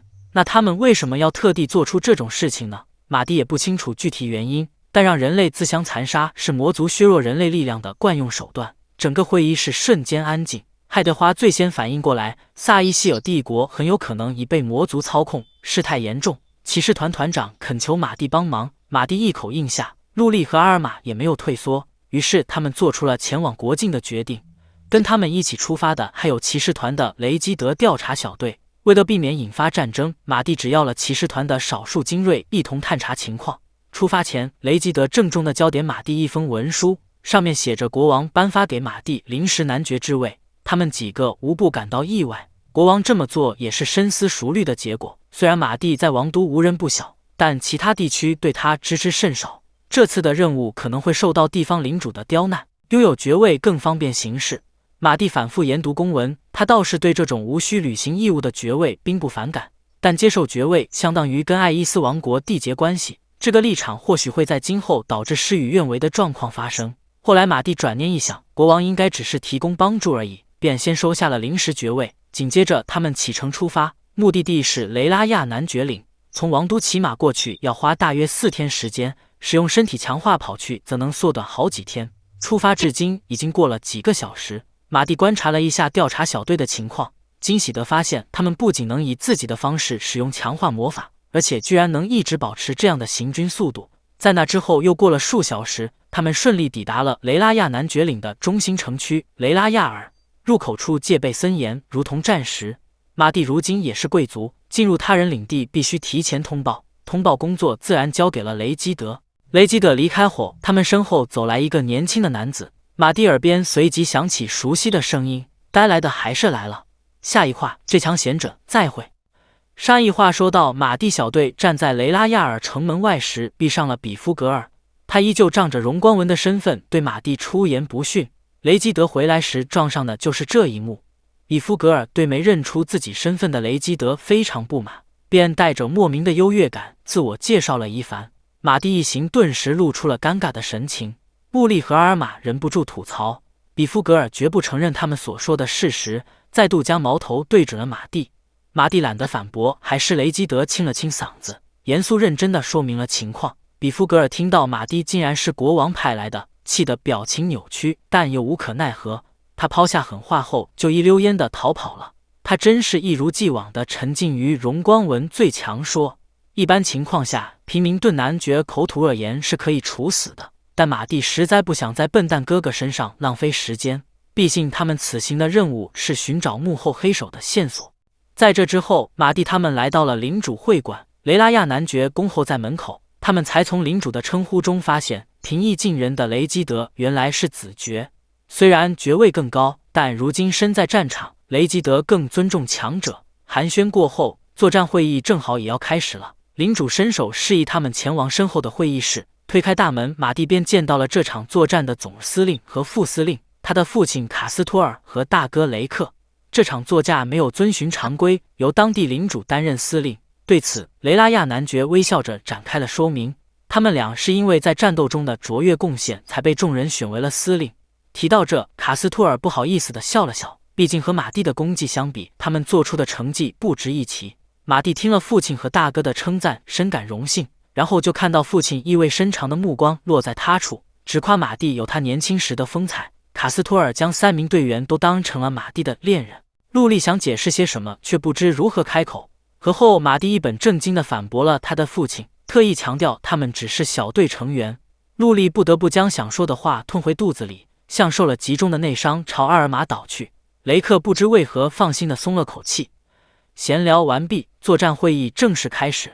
他们翻看完桌上的资料，然后到了提问环节。阿尔玛看着讨伐记录表，眼里多了几分怀疑。他无论如何都不相信比夫格尔居然能讨伐4个人偶。领主随即解释说，能使用炎热弹的荣光纹也是不错的战力。炎热弹虽然是低威力的咏唱魔法，但对上木质人偶确实也有效果。想明白这一点后，马蒂更加疑惑，他实在想不出来，这种连比夫格尔都能打倒4只的人偶，魔族到底要用它来做什么？为何不亲自出手？为了查明真相，马蒂继续寻找线索。他询问雷克后，得知他们和人偶战斗时并没有发现人类，由此可以判定人偶为限制自动型，他们可以在预先设定的范围内自由行动，却无法配合状况改变行为模式。举个例子，如果人偶没有被预先设定游泳这个行为，那么掉入水里便会陷入混乱和停止行动。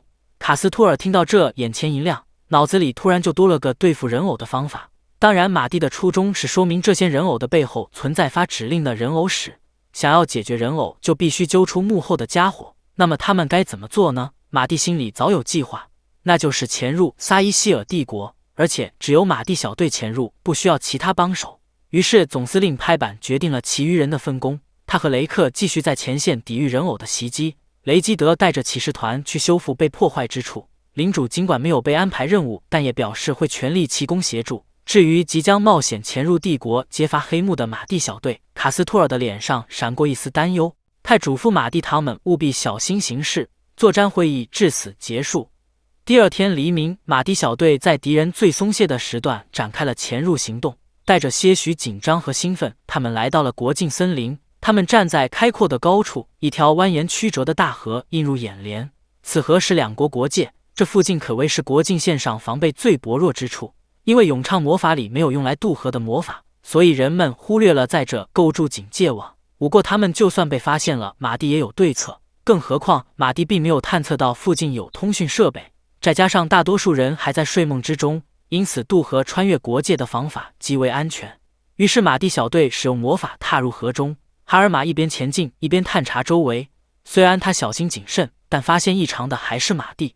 只见马蒂突然潜入水中，游向河底，很快便在视野范围内找到了不同寻常之物。其他队员紧跟着马蒂也游了过来，他们也对眼前这个金属制成的大箱子感到好奇。伊利斯将箱子高至因河道冲击形成的河滩上，他们随即围着箱子仔细研究。马蒂由上面的魔道具推测出，这正是用来运送人偶的箱子。以原的运输方法估计是先将10个人偶装入箱子之中，再投放到河流上游飘下来，这样便不容易被人发现源头。箱子上的魔道具则负责导航，只是人偶在指定地点登陆。这个时代的人类必然没有这种技术，运输人偶只能是魔族所为。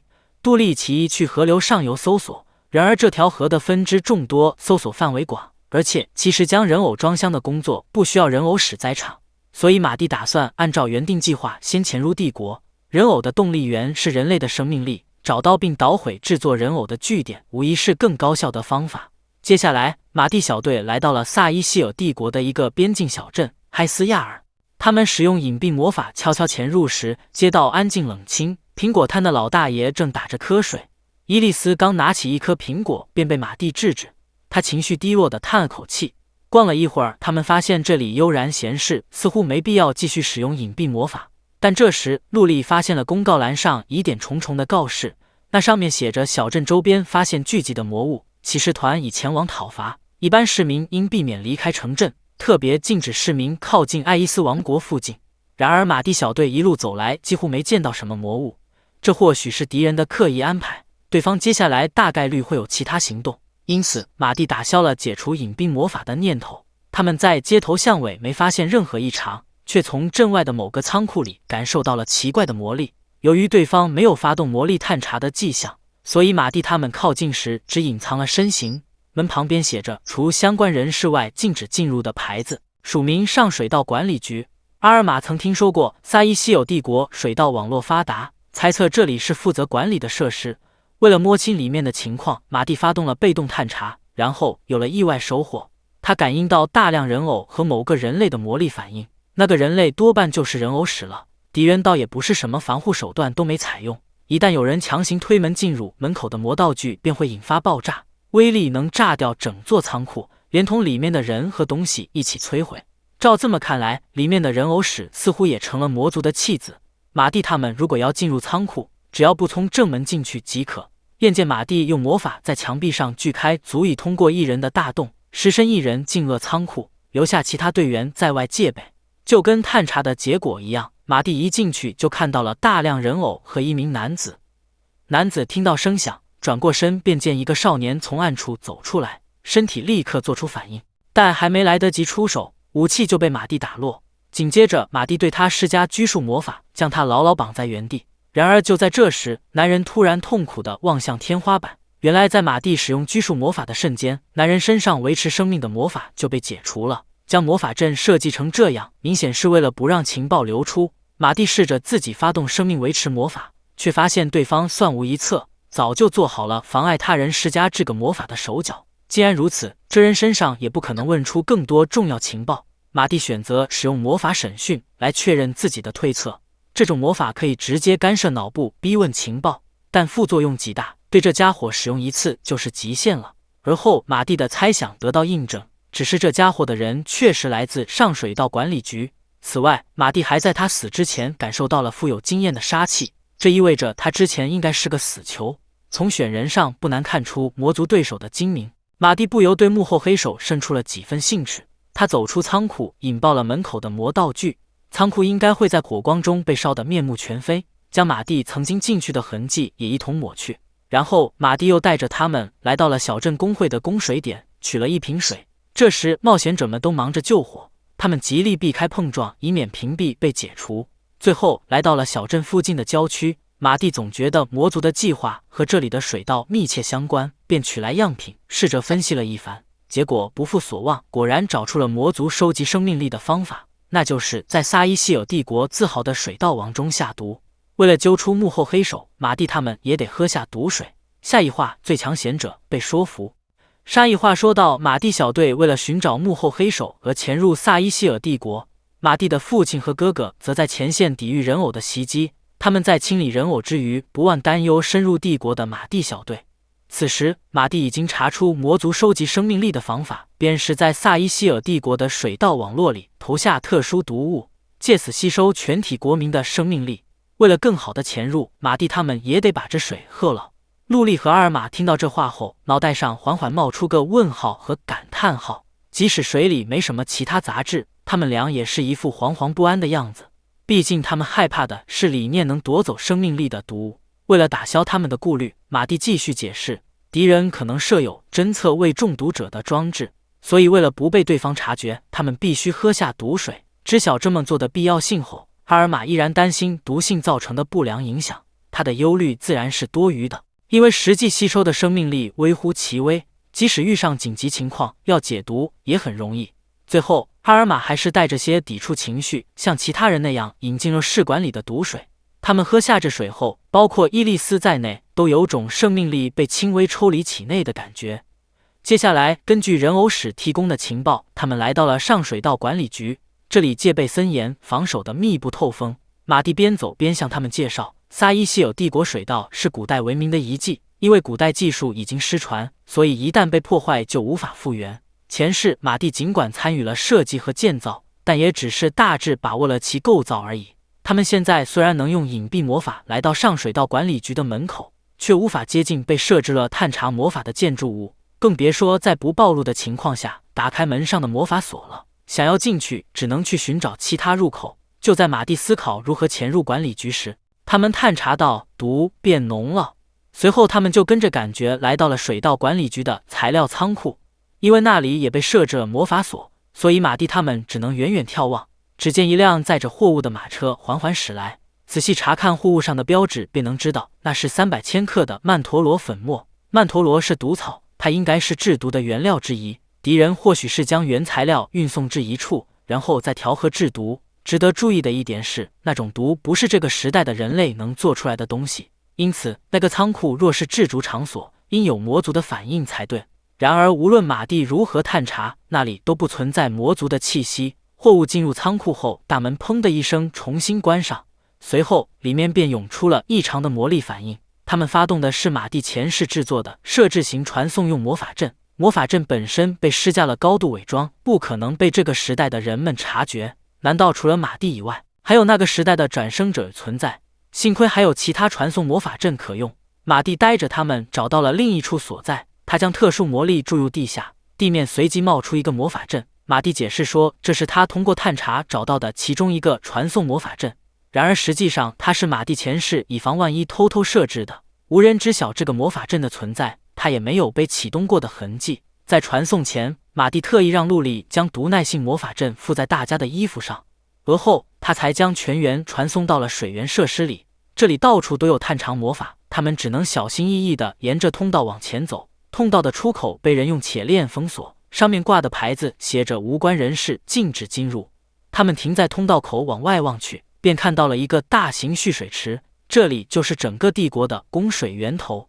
等待片刻后，他们看到了一个头戴面罩的男子推着小推车过来，推车上装着一桶水源用特制消毒剂，不过这魔力反应显然是毒。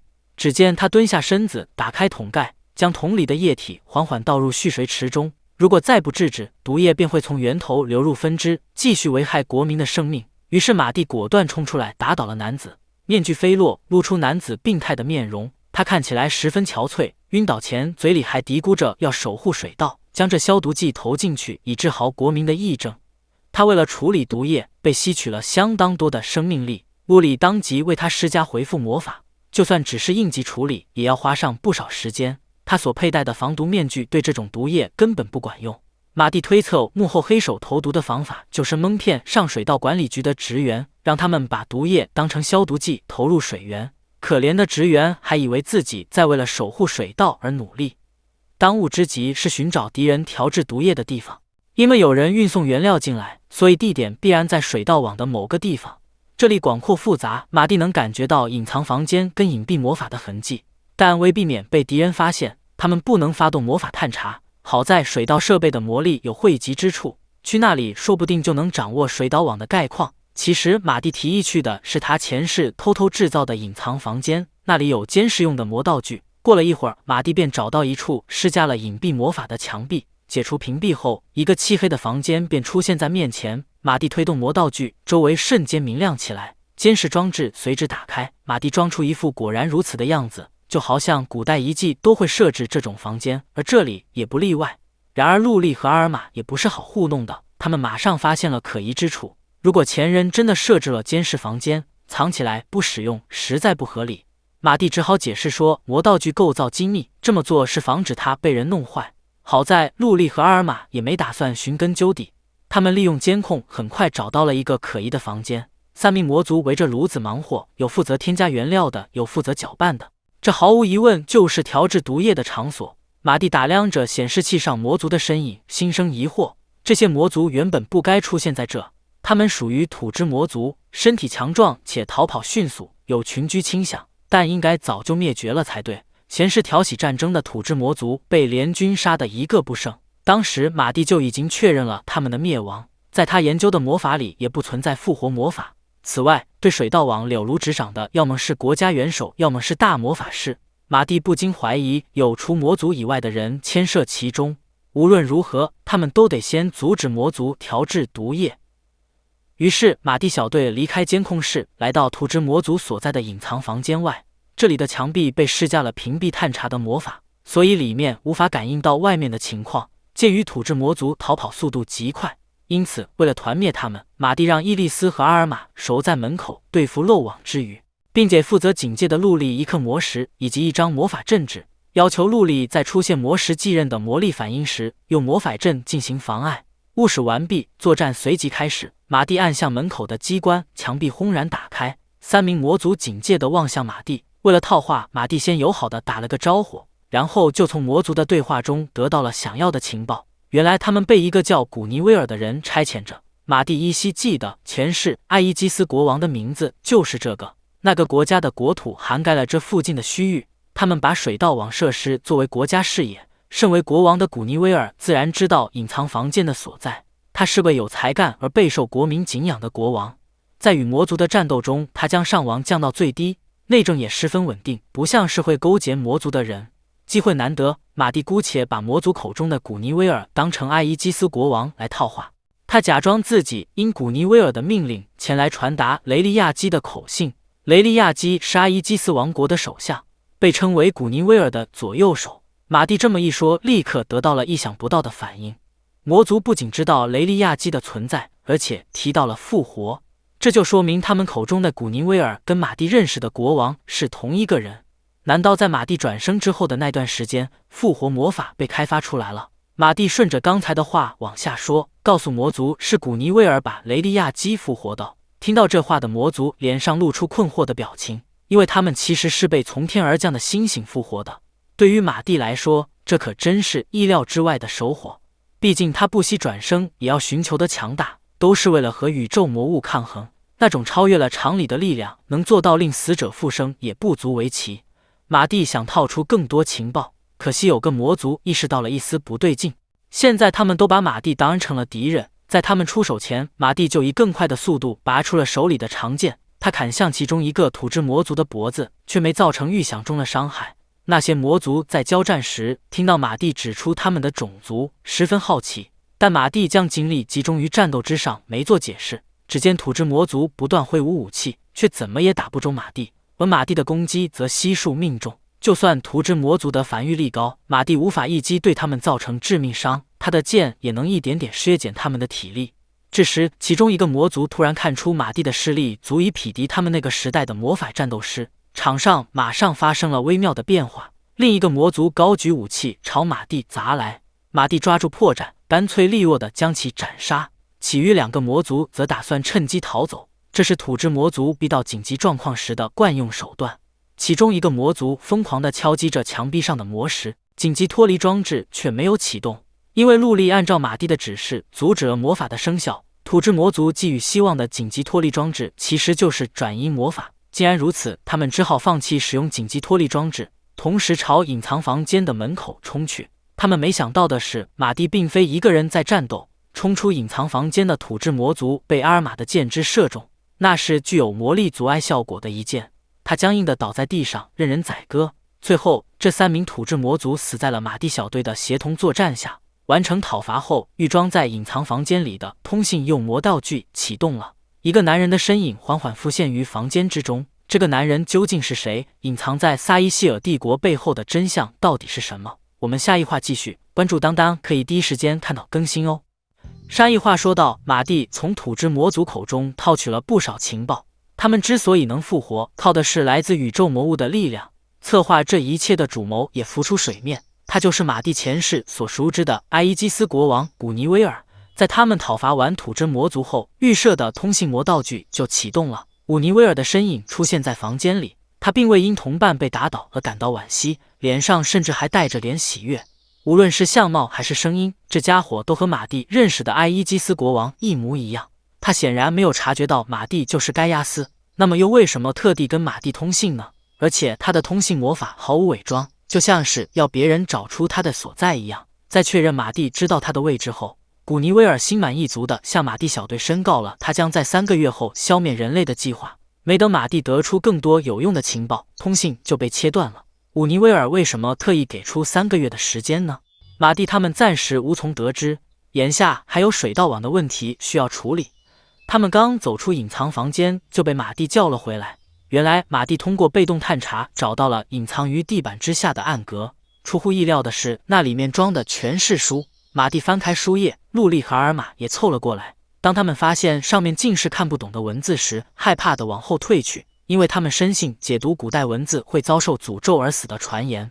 这些传闻多半是魔族为了妨碍古代知识流传和散布的。经马蒂提醒，陆莉也想明白了传闻的荒谬之处。哈尔玛则是对学习上面的魔法起了兴趣，不过这本书对马蒂而言没有读的必要，因为上面的魔法他全都知道。毕竟这本书是他前世年轻时编写的基础魔法教科书，以现在的眼光来看，里面拙劣和错误的地方不少。那么为什么将它藏起来呢？马蒂百思不得其解。接下来他们走出隐藏房间，回去净化水源。马蒂往刻有解读魔法阵的魔石里缓缓注入魔力，使其慢慢崩坏，然后才投入水中，让它们与水道设施本身的净化装置配合。随后哈尔玛拉下净化装置的开关，平静的池水瞬间被搅起一个巨大的漩涡。他们在岸上清晰地感受到漩涡中心那几颗魔石也在发挥作用。完全净化毒素需要几个小时，净化后的水送到全国也得花上几天时间。在这之后，撒伊希尔帝国的水道便能恢复原样，国民的生命力不再被吸取，失去动力源的人偶则会停止心动。剩下的工作就是把魔族的尸体放在显眼的地方，告诉水道管理局事情的真相。完成任务后，马蒂小队启程回国。数日后，马蒂小队平安地回到王都，他们聚集在旅馆，原本应该商议今后的作战计划，然而马蒂却提出要一个人前往。这话一出，伊利斯嘴里的炸鸡都不香了。他们纷纷猜测是自己碍手碍脚才被马蒂抛下。其实马蒂想要独自对付古尼威尔的原因是战斗过于危险，相关情报太少，无法保证他们的安全。尽管陆莉他们一早就做好了觉悟，但马蒂也是提前拿定了主意。就在这时，陆莉靠过来抓起马蒂的手，向他表明了心迹。就像马蒂不愿牺牲他们一样，他们也不愿意牺牲马蒂。那些埋藏在记忆深处的片段接连涌上马蒂心头。马蒂轻轻拂去陆莉眼角的泪珠，最终改变了决定。接下来便到了商讨作战计划的环节。为了在3个月内提升足够的实力，马蒂在国内挑选了一处最适合锻炼的地方——伊利亚斯管理迷宫。在马蒂那个时代，这个迷宫是高效赚取经验的狩猎场。在现今这个世界，陆莉和阿尔玛也都知道它的存在。不过，它有个别的外号——赌国迷宫。中午时分，马蒂小队抵达了迷宫都市伊利亚斯。这里被称为赌博迷宫的原因出在古代文明遗留下的升降装置上。它是迷宫升降机，能在迷宫楼层间移动，但使用费很高。在深层好好狩猎便能大赚一笔，过早离开只会亏死。他们漫步在街头，感受着这座城市的活力。哈尔玛更是为接下来的迷宫探险之旅感到兴奋。他倒不是为了赚钱，毕竟国王给的奖励都够挥霍数百年了，只是体内的热血在沸腾。潜入迷宫一掷千金，可是冒险者的浪漫呀，这确实像阿尔玛的作风。伊利斯就不一样了，他的钱还不够买路上吃的食物。反正攻略迷宫不仅能获得经验，也可以赚到钱。闲聊过后，他们进入了迷宫。在升降机接待处办理手续时，他们看到了不少冒险者，有斗志洋洋准备去挑战迷宫的，也有脸色铁青已经讨伐失败的。突然，有位老练的冒险者向他们搭话。马蒂猜测他或许是想欺负新人，便带着不满回敬了他一句。未曾想，男人瞪着马蒂，开始了连珠炮一样的训话。马蒂正发愁该如何打断他，旁边走来一位与他相识的冒险者吉安。马蒂总算搞清楚了男人的身份和目的。男人名叫卡米亚斯，他之所以做出严厉的样子，是因为担心新人冒险者鲁莽闯入迷宫而丢了性命。吉安劝他别用年龄做判断，毕竟马蒂他们是传闻中的第2神元学生，比攻略到迷宫第11层的卡米亚斯更强。这之后，吉安回想起在王都的所见所闻，他虽没见过马蒂战斗，却牢牢将马蒂的名字刻在了脑海里。他可想不到，那家伙现在就在自己眼前。卡米亚斯一改刚才傲慢的态度，向他们低头承认了自己的错误。说话间，送走前一批冒险者的升降机回来了，马蒂小队跟在吉安身后乘上了升降机。乘务员认出了吉安，他和往常一样去13层。马蒂据此估计，13层是有名且老练的冒险者能去的楼层，然后便决定了他们要去的楼层是27层。乘务员听到这个数字后并没有动作，他再次询问楼层数，结果得到了同样的数字。确认自己没有听错后，乘务员认真向马蒂他们解释，因为15层以下是危险度高的楼层，必须有特别许可证才能下去。于是马蒂出示了国王颁布的迷宫通行许可证。乘务员和吉安睁大了眼睛查看许可证上的内容，光是去27层就已经够让人惊讶了，没想到居然还拿着国王陛下的许可证。为了乘上升降机节省时间，马蒂也顾不上使用许可证会引人注目了。在乘务员设置好楼层后，升降机在一阵摇晃中缓缓下降。尽管乘务员解释说升降机在照常运行，但马蒂知道这个震动和速度都不正常，看来维护升降机的技术已经失传。就在马蒂这么想时，吉安已经到达了13层。离开前，他特意提醒马蒂小队注意安全。升降机继续下降，他们紧张又期待。随着提示音的响起，第27层到了。乍看之下，这里空荡荡的，什么魔物都没有。实际上，岔入的尽头全是会变成怪物房的小房间，只要踏进去，便会有大量魔物产生。冒险者能一口气赚取大量经验值，因此这里在前世可是各方势力激烈争夺的地点。没过多久，前方就出现了属于27层 BOSS 的强大魔力反应，一头熊形魔物朝他们缓缓走来。看来他们得先打倒 BOSS 才能去怪物房刷经验。其他队员迅速领会马蒂的意思，做好了战斗准备。马蒂先发动强制探查，以吸引魔物的注意。灰熊收到马蒂的挑衅，立即笔直扑了过来。他的身体庞大粗壮，看着十分笨重。伊利斯自告奋勇，挥舞着长枪攻向灰熊，却被对方灵活地躲开。不等他反应过来，灰熊就发起了足以杀死普通冒险者的反击。庆幸伊利斯是暗黑龙，只被撞飞了而已。果然，只凭外表无法判断对手的类型。谁能想到这只身材臃肿的大灰熊其实身手敏捷？在接下来的战斗中，马蒂以自己为饵，指示其他人伺机而动。这只灰熊不仅速度奇快，步甲也很高，普通攻击打不出多少伤害。他被反复挑衅，逐渐变得狂躁，眼里只剩下马蒂一人。此刻正是其他人发动攻击的好时候，就算灰熊的速度再快，也无法同时防住来自四面八方的攻击。只见马蒂巧妙地将灰熊控制在原地，哈尔玛的剑枝无需有限诱导强化也能打中，连伊利斯的长枪都不曾落空。杜丽知道灰熊的行动模式之所以单调，还要多亏了马蒂的持续诱导和限制。马蒂依稀记得，距离上一次这么控制战斗已经过去了久远的时间。他们继续战斗，等待实施最后一击的时刻到来。但这时意料之外的事情发生了，只见灰熊聚集魔力，猛然立起身体，几乎拼尽了全身的力气，重重往下砸去。结实的迷宫地板竟然在顷刻间崩塌，他们将会坠落到什么地方？下一话最强贤者刷经验，关注丹丹可以第一时间看到更新哦。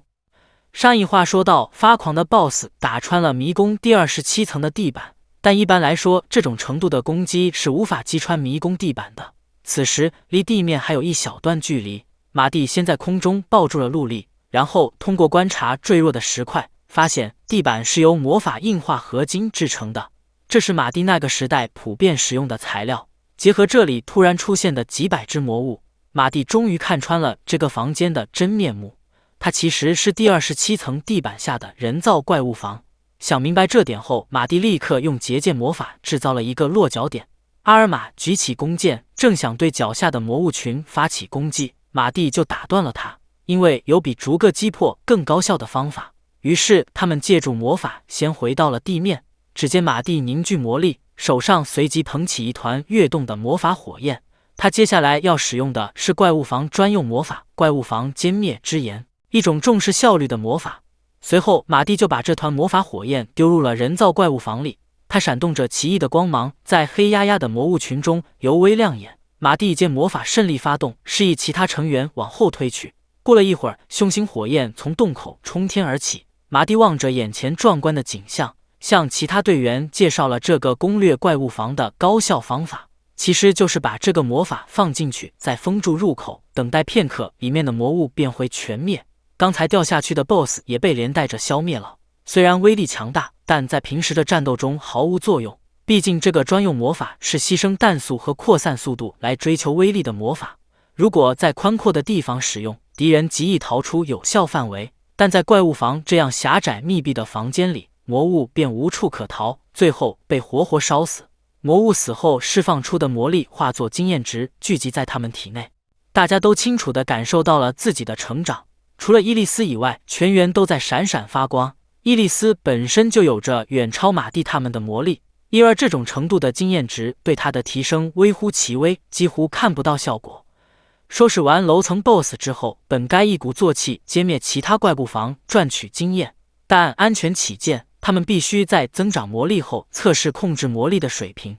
只见马蒂从收纳魔法中取出一块极小的魔石，扔给陆莉，让他抵魔石附上魔法灯。因为是最基本的附魔魔法，所以陆莉眨眼间就完成了。紧接着，阿尔玛也给剑之完美的附上了有限诱导强化。尽管目前他们都没达到极限，但不能掉以轻心。之后每歼灭一个怪物房都还要再测试一次。他们领会了马蒂的意思，接下来攻略怪物房的行动正式开始。马蒂在触发怪物房之后，往里面投入怪物房歼灭之炎，并关好门，剩下的便是在门口等待魔物被歼灭。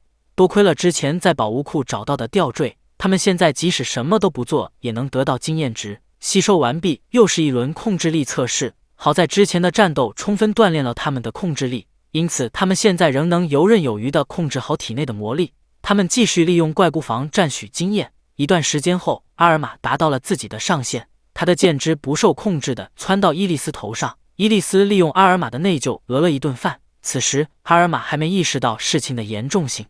休息片刻，他们开始控制魔力的训练。之所以这么安排，是因为以经验值增加魔力量，再用训练来增强控制力，这样循环往复，就能在短时间内有效提升实力。马蒂说明完毕，训练正式开始。陆莉的目标是尽量减少附魔需要的时间和魔力。同样的，阿尔玛也要降低操控剑枝所需的魔力。当然，原本就不擅长控制魔力的伊莉丝也有任务。虽然她不受魔力失控的困扰，但那样很容易引发危险的事故，因此伊莉丝需要练习有意识地操控魔力，配合着身体做出动作。基础目标是以最少的魔力从洞的一边跳到另一边，习惯跳跃之后再加上挥枪动作，就像在实战里边移动边攻击一样。伊莉丝能单独完成跳跃，却无法一心二用，挥枪的同时无法兼顾跳跃和掉入洞中。马蒂对此也无能为力，希望伊莉丝勤交练习，改善情况。他们之中，当属马蒂的修炼最为辛苦。他首先让体内的魔力暴走，再操控魔力强行压制，如此便能在提高控制力的同时锻炼回路。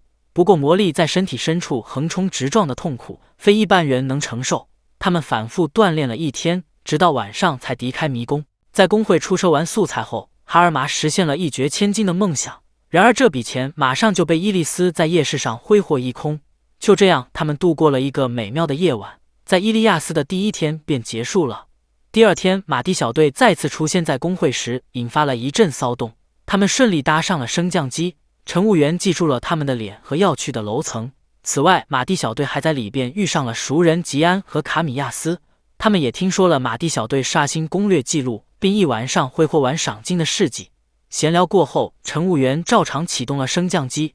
升降机却发出比昨天更响的噪音和更大幅度的晃动，因为年久失修，升降机现在的状态十分糟糕。他们最担心的事情发生了，升降机突然失控，在一片黑暗中急速往下坠落。好在启动了安全装置，升降机下降几米后便停下。陆莉的魔法灯照亮了漆黑的空间，大家都安然无恙。乘务员看了一眼楼层，大惊失色，他们偏偏停在了冒险者们最头疼的第9层。据吉安所说，这里栖息着比第13层 BOSS 还强的魔物，见过他的冒险者们无一生还，有赌国迷宫的恶魔之称。陆莉和阿尔玛被这样的称号吓得脸色发青。马蒂推测，这样强大的魔物应该是从下面的楼层误闯进来的，正想和他交手，对方似乎就带着手下冲了过来。吉安和卡米亚斯作为前辈，早就做好了牺牲自己为其他人争取逃跑时间的觉悟。但实际上，事情还没有糟糕到这种程度。在等待升降机重新启动的这段时间里，就让马蒂来挥挥它吧。下一话，最强贤者发动突袭，关注当当可以第一时间看到更新哦。上一话说到，年久失修的升降机发生故障，停在连老练的冒险者都感到头疼的第9层。在等待升降机重新启动的10分钟里，马蒂对上了传闻中造成数百人牺牲的赌博迷宫恶魔。伴随着越来越近的嚎叫声，一群魔物出现在前方，他们所经之处沙石横飞，尘土飞扬。其中的狼形魔物虽强，但只会进行单纯的物理攻击；兔形魔物有着使对象陷入异常状态的能力，但也不是能夺走几百人性命的强大存在。因此，马蒂判断他们不是赌博迷宫恶魔，深感遗憾。这场对战也就成了他检验训练成果的测试。马蒂首先将魔力输出控制到最小，收拾完兔形魔物后，再调整魔力量，结束了狼形魔物的生命。2招解决完这群魔物后，马蒂意犹未尽。不过，值得高兴的是，训练成效显著。照这么下去，马蒂很快就能做到跟前师一样的动作了。马蒂在外人惊讶的目光中走回升降机，道出了自己的困惑，这才知道他刚才打倒的就是赌博迷宫恶魔。马蒂的表情一言难尽，原来这个时代的冒险者们不会应付异常状态攻击。现在魔物已被马蒂清理完毕，升降机却毫无动静，不进行一番维修恐怕无法启动。于是马蒂叫来陆力修理升降机。虽然是王宫附魔师都没办法解读的古代术士，但陆力可是王国第一附魔师，而且老化所造成的磨损并不需要解读术士，只要找到断开的地方再连上即可。陆力在马蒂和阿尔玛的鼓励下，试着检查了下升降机的构造。果然如马蒂所说，即使不完全明白术士原理，注入魔力连通回路就能使升降机重新运作，甚至恢复了原本的性能。看来陆力的控制力也得到了提升。他们按照第1天的节奏持续锻炼2个月后，不管是魔力的品质还是操控魔力的能力都突飞猛进。现在的陆力和阿尔玛，就算聚集10个训练前的他们都无法战胜，就连伊利斯也能顺利操控魔力强化身体。虽然10次跳跃会有1次失败，但毫无疑问变强了。现在古尼威尔给出的期限只剩1个月，马蒂他们就算继续锻炼，暂时也不会有很大的提升。因此，趁早决战反而是明智之举。出其不意的进攻可能会带来意料之外的收获。出发前，马蒂再次询问陆力他们的战斗意愿，自然又得到了肯定的回答。马蒂根据上次探查到的位置，带着小队成员离开伊利亚斯，来到了古尼威尔的所在地，距王都不过30公里远的观光胜地利斯亚策湖。这里除了离王都近以外，毫无特殊意义，只是个风景秀丽的湖泊罢了。占据这里对古尼威尔有什么好处呢？决战在即，马蒂仍然揣摩不出敌人的意图。脚下的大地突然震动，湖中结界被缓缓打开，一座阴森森的城堡从湖底升起。不过马蒂可没从这外形恐怖的建筑里感受到一丝陷阱的气息，无论是城堡还是连接城堡的桥，看上去都是崭新的。马蒂望着这个不符合古尼威尔审美的城堡，不由得怀疑这人并非是他前世认识的古尼威尔，也有可能是5000年的岁月致使一代明君变得面目全非。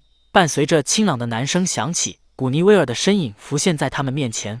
马蒂本想打对方个措手不及，但没想到他竟然准备充分。古尼威尔一边长出翅膀和魔角，一边向马蒂他们高调宣告，从现在开始，他就是毁灭人类的大魔族。然而马蒂一眼看出古尼威尔身上的魔族特征都是假的，他为什么要假扮魔族呢？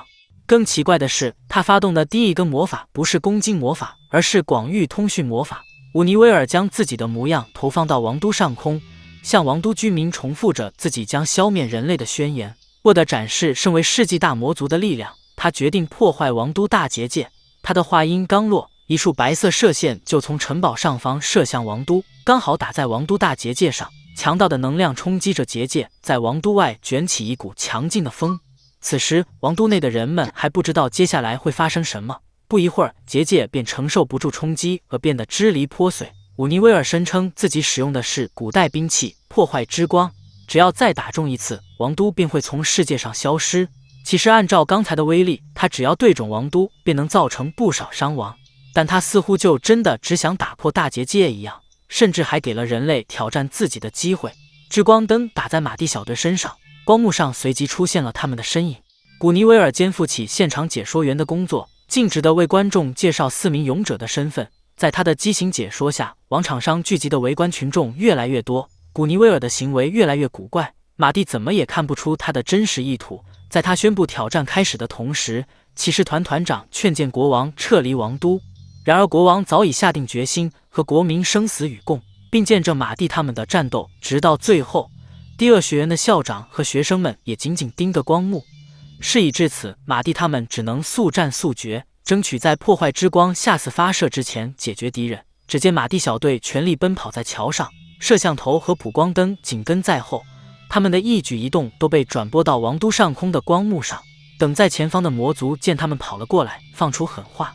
虽然在交手过的魔族中，这3个算是挺强的了，但就凭他们还挡不住经过2个月特训的马蒂小队。马蒂挥剑砍向对面，站在最前面的2名魔族被拦腰斩断，凌厉的剑气甚至波及到了周围的柱子。那名侥幸躲开马蒂攻击的魔族则被射穿了胸膛，帕尔玛连陆力做好的第2支箭都没用上，魔族就当场死亡。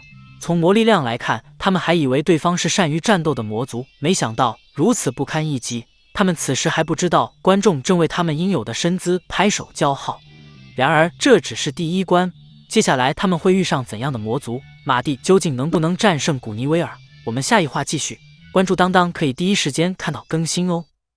沙一话说道，曾是贤王的古尼维尔不仅自称是世纪大魔族，还要毁灭人类。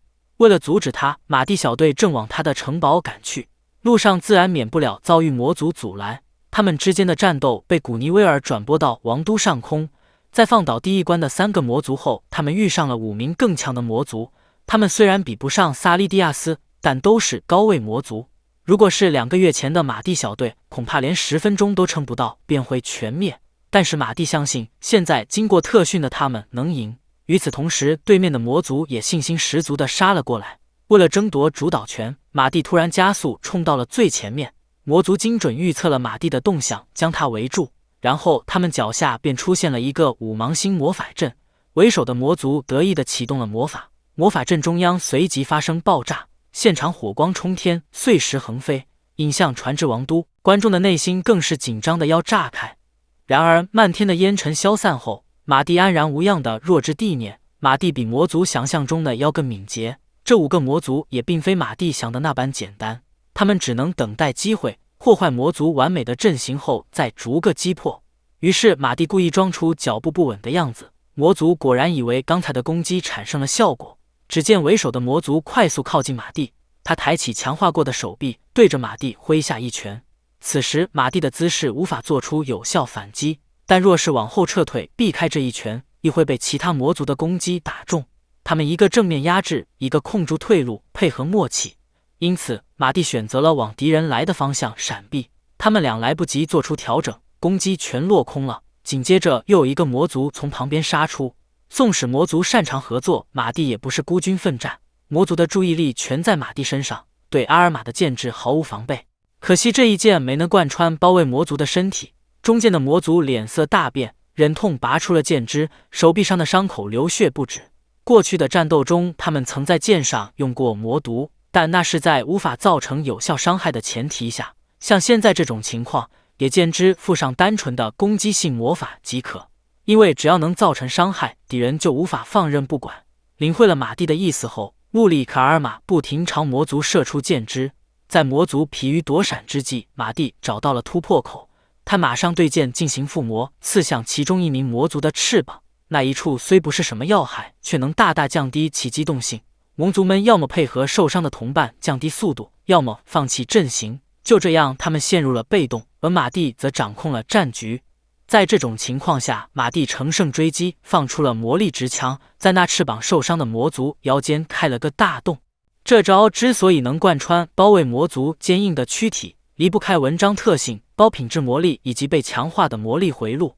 那魔族咬牙切齿地捂住伤口，含恨退下。现在围住马蒂的魔族仅剩4名，或许是阿尔玛那边渐缓的攻势，使魔族们又生出了能进攻的错觉。在降低威力、增大范围后，他们又点马蒂来了一发爆炸魔法。不过马蒂高高跃起，毫发无伤。紧接着，他们又瞄准了马蒂的落点，正准备动手，便有几支箭矢破空而来。他们被附有妨碍魔法的箭矢命中，而停下了动作。陆力和阿尔玛见已经得手，又换回了普通剑枝。他们能瞬间理解战况，活用战斗经验，选择最有利的攻击方式，全都要多亏了从战斗中培养出的判断力。有了他们两搅局，战局才没有变成纯粹的力量比拼，马蒂才能与魔法能力和身体能力均高于自己的魔族对抗。即使有魔族想要解决陆力和尔玛，也无需担心。待其许久的伊利斯终于有了任务，他夸张地抬起脚，狠狠地踏碎了地面，然后以此为定点，挥舞着长枪划出一道弧度，地面随即裂开一道又长又深的口子。伊利斯即使是人类形态，本质上还是暗黑龙，在压倒性的力量面前，无论是哪个魔族都不敢上前。箭矢越过伊利斯射向魔族，现在已经成了陆力和阿尔玛的单方面进攻。马蒂趁他们左顾右盼时，又斩上了一个魔族的翅膀，而且不忘回头补上一发魔力之枪。受伤的魔族强撑着身体，打算配合团体合力攻击。他们又围着马蒂摆出了五芒星阵。这时，旁边冷不丁的飞来几支富有妨碍魔法的箭，他们脚下的魔法阵还未构筑完全，便立即消失。陆力和阿尔玛此时已经能完全预测魔族的行动，因为现场形势大变，战况完全是一边倒了。此前，为了不被马蒂哥哥击破，魔族们一直保持着数量优势。然而，这种策略在他们单方面挨打时，对扭转战况毫无作用。致命的是，他们从没思考过策略失效时的应对方案。实际上，这些魔族并不擅长战斗。马蒂一边解说，一边用强化过的长剑轻松斩落了一名魔族的头颅。他们消耗了太多的魔力和体力，动作不似刚才。马蒂顺便冲到附近第二个魔族的身后，从背后刺穿了他的心脏。自豪的合作被打破之后，他们对马蒂小队的攻击毫无招架之力。眨眼间，又有一名魔族被伊利斯砍断脖颈，身首异处。紧接着，阿尔玛的剑枝射穿了一名魔族的胸膛。最后，杜利用魔法烧死魔族，收了个尾。至此，马蒂小队成功通过了第二关。王都的观众们都在欣喜若狂地欢呼。那么接下来，马蒂究竟能不能战胜古尼维尔？下一话，最强贤者看透，关注当当可以第一时间看到更新哦。上一话说到，马蒂小队通过了第二关。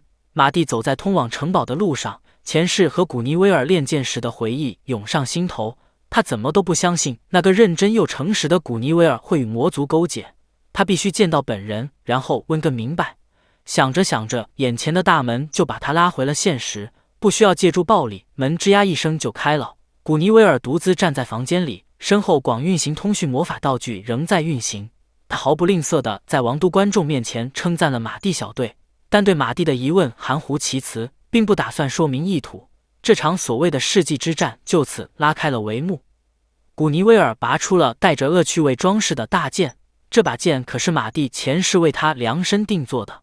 为了完全引出古尼维尔的力量，马蒂煞费苦心地把重力调整到无差小于 0.1 微米。然而他的心思全因剑上多余的装饰而白费了。马蒂抽剑出鞘，忽身上前，双方的身影忽然消失在原地，伴随着不绝于耳的刀剑碰撞声，重重叠叠的残影出现在空中。他们看起来只是单纯的在用剑互砍，但实际上其中的每一击都交缠着魔法，而且他们的速度之快不是普通人的眼睛能跟上的。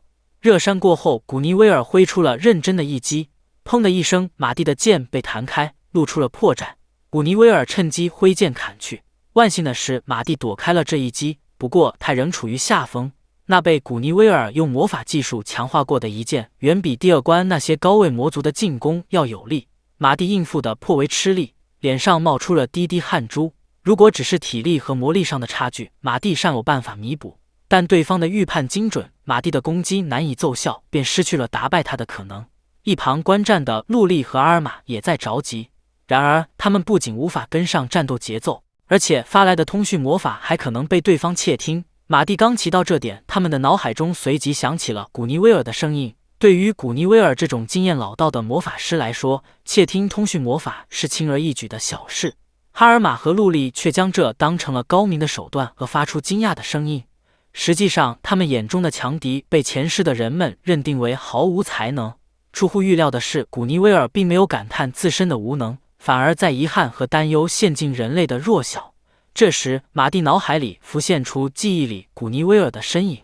在他们那个时代，古尼维尔的魔法才能之差堪称绝望。不仅文章不适合战斗，而且魔力回路天生狭窄，魔力品质也不好，甚至连积累经验时的成长也很缓慢。即便困难重重，他也本着王族的责任感，义无反顾的无懈锻炼。这样的人怎么会和魔族勾结呢？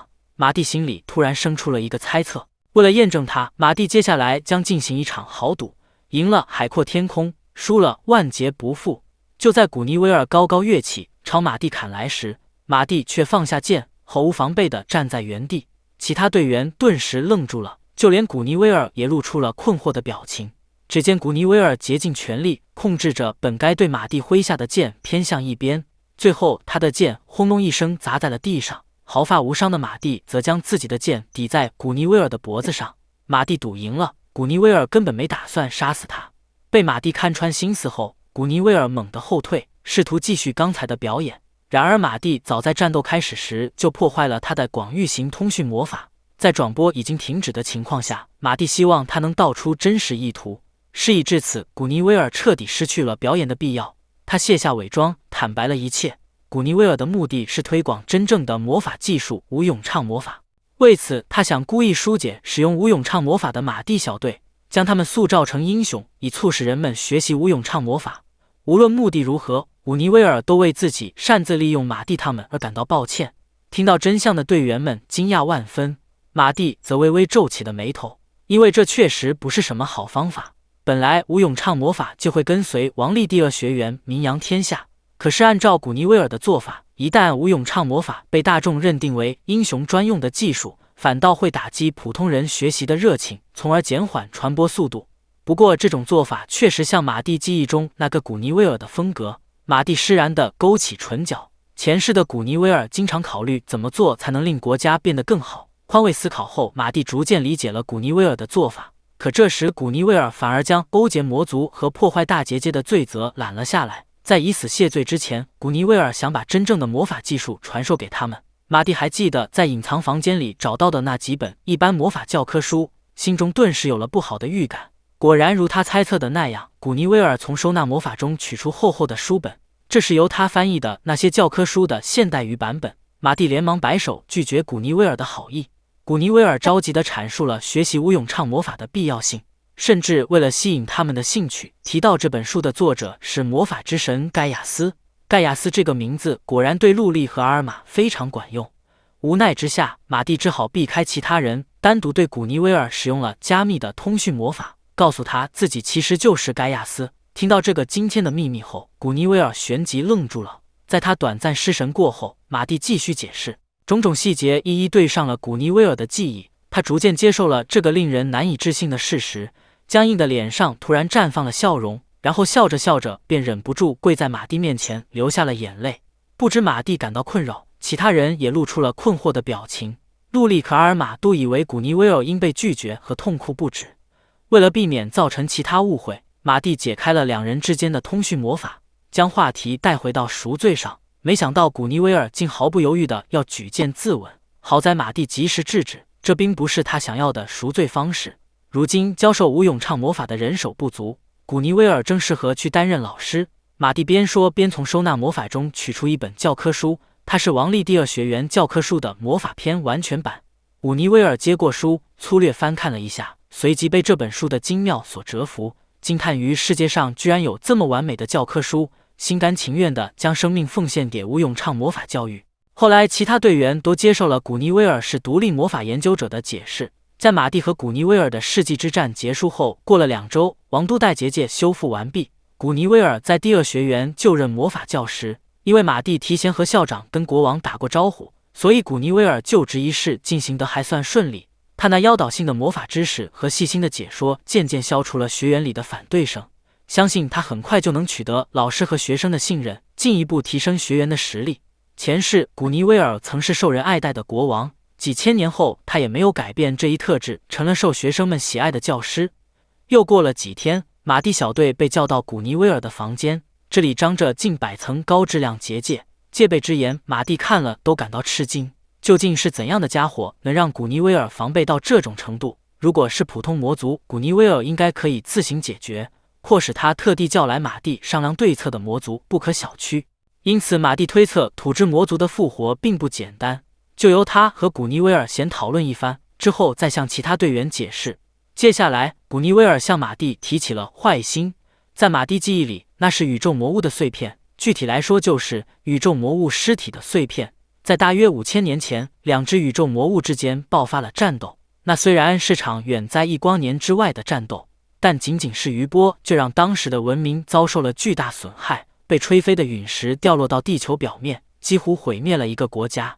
当时马蒂收到多国请求，展开了数个保护国家的结界。星辰粉碎、染白天空的战斗大约持续了1个月后分出胜负，败北的宇宙魔物遭击碎，尸体漂流在宇宙之中。马蒂试图找到飞往地球的碎片，但一无所获。看到这场战斗后，马蒂便悟出了这样下去赢不了宇宙魔物，于是决定转生。巧的是，在他转生之后的这段时间里，部分坏星掉到了地球上，毕竟是超越了物理法则和魔法法则的存在，就算没有毁灭世界，其让死者复生的力量也十分棘手。当时古尼威尔偶然遇到了刚复活而陷入混乱的土真魔族，以及利斯亚特湖城堡的那些魔族，便自称是魔族的同伴，博取信任以利用他们。马蒂听到这才明白，原来古尼威尔也是因此复活的，而且返老还童，从80岁的老爷爷恢复成年轻小伙。此外，散布在世界各地被坏星复活的魔族还有不少，这些魔族虽然危险，却不是最麻烦的，比他们更麻烦的是会组织作战的人类。其中最危险的当属作为战斗者集团为人所知的极武者们。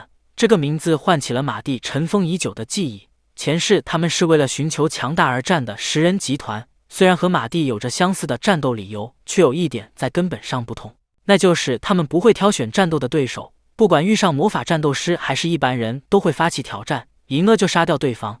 无论哪个时代，他们都是最糟的杀人狂集团。这些家伙原本不跟弱的对手打，这个时代配做他们对手的只有魔族或是迷宫 BOSS， 但他们食人复活后，与过去相比全都变弱了，所以他们可能变成了只狙击高级冒险者的杀人狂集团。实力逐渐增强的第2学园学生说不定也会成为他们的目标。古尼威尔被古代王族代代相传的魔法制约，不能杀害古代人跟魔族，因此他之前才会有让马蒂小队成为英雄的策划。今后的战斗只能交由马蒂负责。现在他追踪到其中一个极武者出现在哈伊基斯附近，马蒂摩拳擦掌，准备把他们一一歼灭。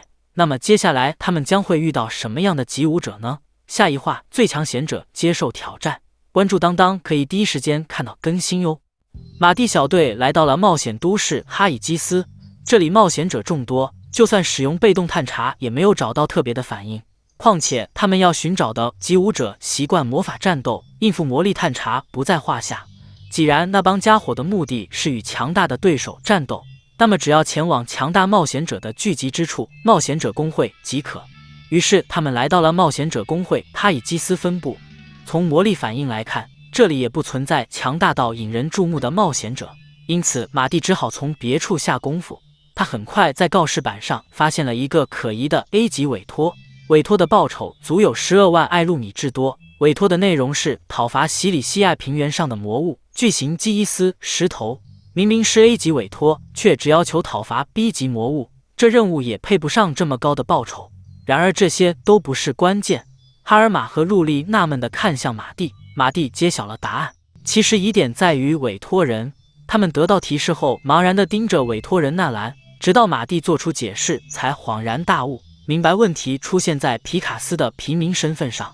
要知道，这种讨伐魔物的委托通常由工会或该领地的贵族发布，因此马蒂判断这份可疑的委托说不定就是极武者的诱饵。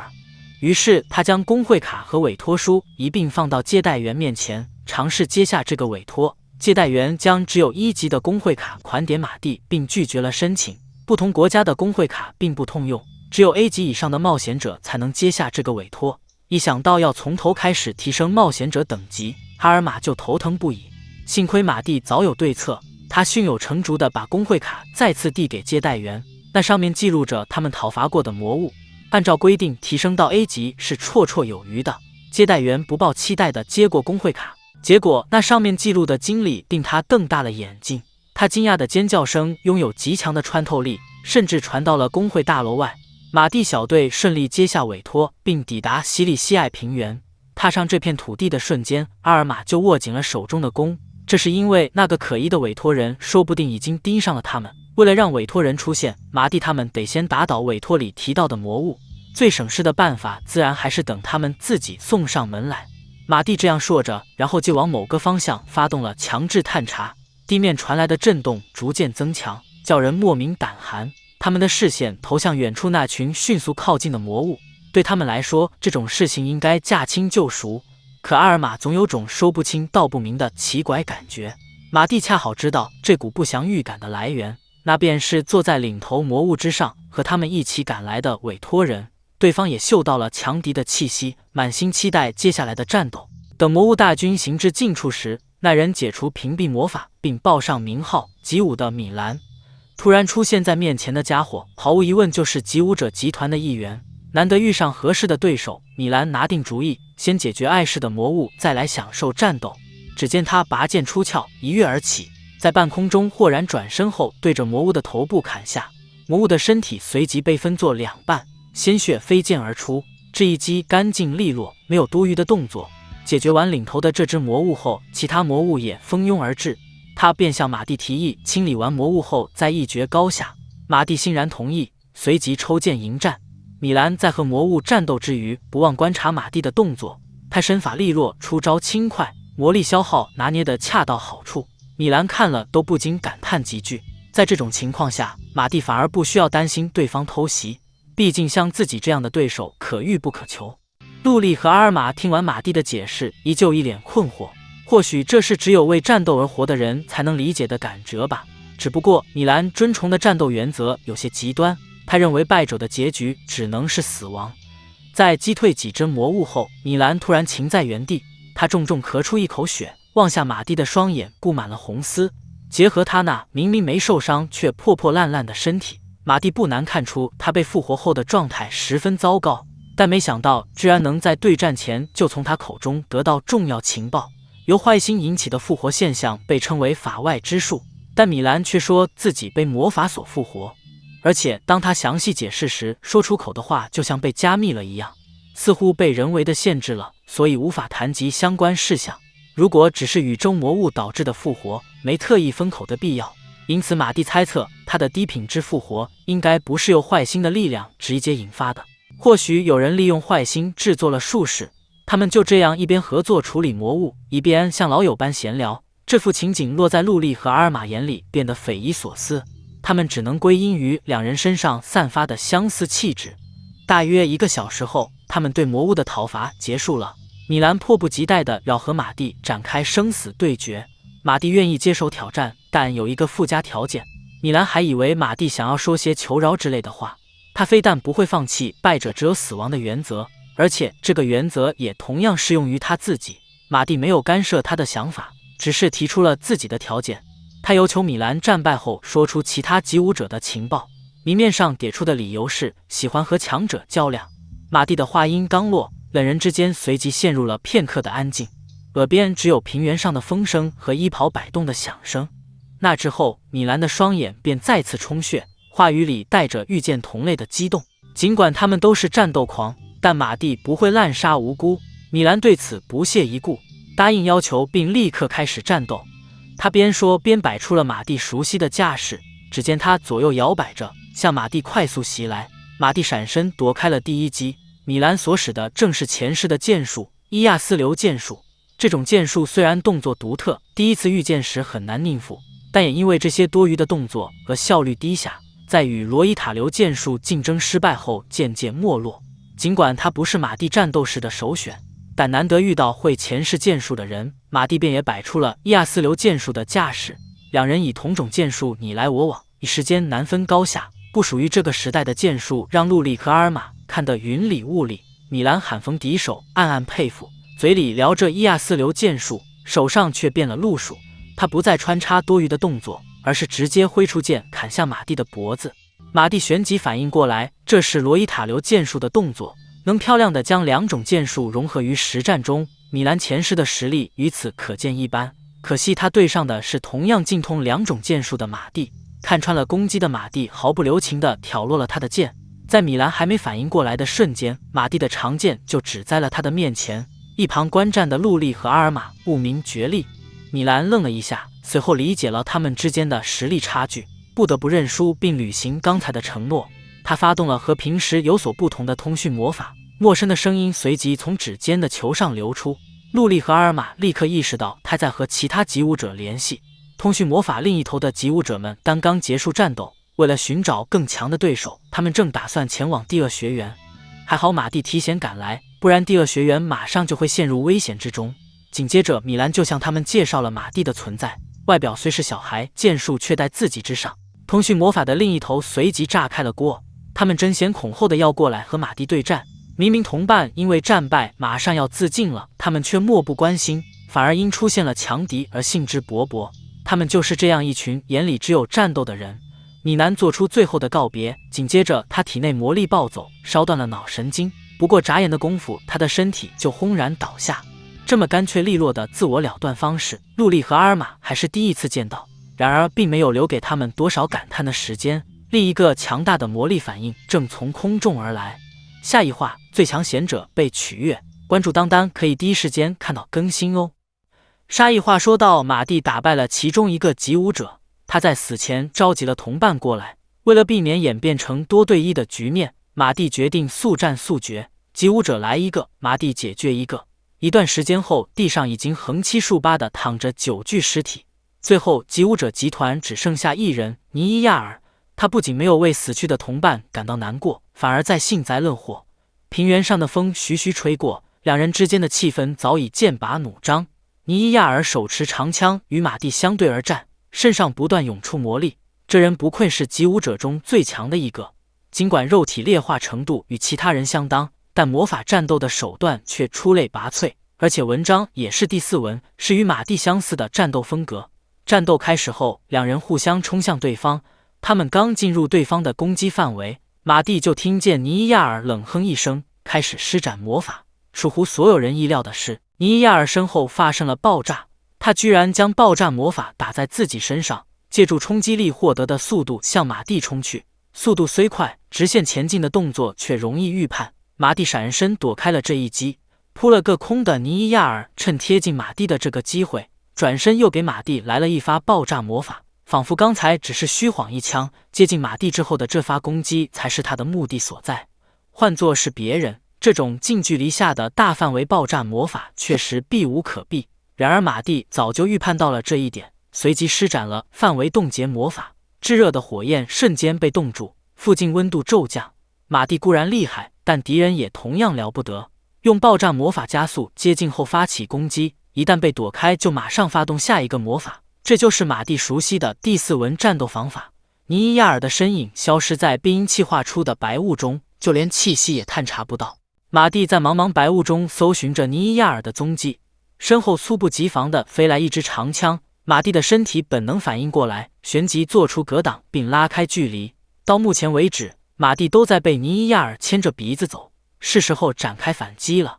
面对马蒂闪电般的袭击，尼伊亚尔举枪招架，两人在空中上演了一轮冰与火的交锋。酣畅淋漓的战斗过后，尼伊亚尔有结束战斗的意思，他在锋利的枪头上启动了某种术式，现场气氛骤变。马蒂品出了对方要使用绝招的意图，可惜没办法看穿设置在枪头的特殊魔法。只见尼伊亚尔大吼一声，踏碎地面，笔直地朝马蒂冲来。乍看之下，他使用的还是刚才的加速方式，但当马蒂朝另一个方向飞走时，尼伊亚尔就像被施加了有限诱导强化的箭枝一样，紧紧追在马蒂身后。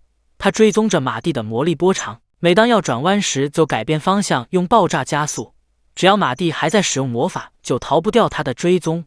这让在观战的陆莉和阿尔玛倒吸了一口冷气，因为追踪魔力波长确实是针对魔法战斗师弱点的有效策略，但这岂能难倒身经百战的马蒂？便见他转身无所畏惧地正面对上了尼伊亚尔。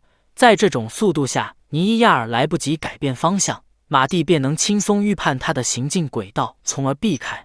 马蒂心有成竹地在手上构筑了魔法阵，抓住擦肩而过的瞬间，将魔法施浇在他的枪头之上，甚至还有余力在他耳边回敬了一句同样的话。紧接着枪头就出现了异常，不仅无法追踪马蒂的魔力波长，而且带着尼伊亚尔不受控制地往远处的山上撞去，接连贯穿了好几座山，最后才扎进土里停下。尼伊亚尔狼狈地从坑里爬出来，刚喘了口气，脖子边就突然出现了一柄冰冷的长剑。胜负已定，这场对决是马蒂赢了。尼伊亚尔回过头，眼里还带着些难以置信。他怎么都想不到，这个时代居然还有人能看穿他的原创魔法，并采取反制魔法反击。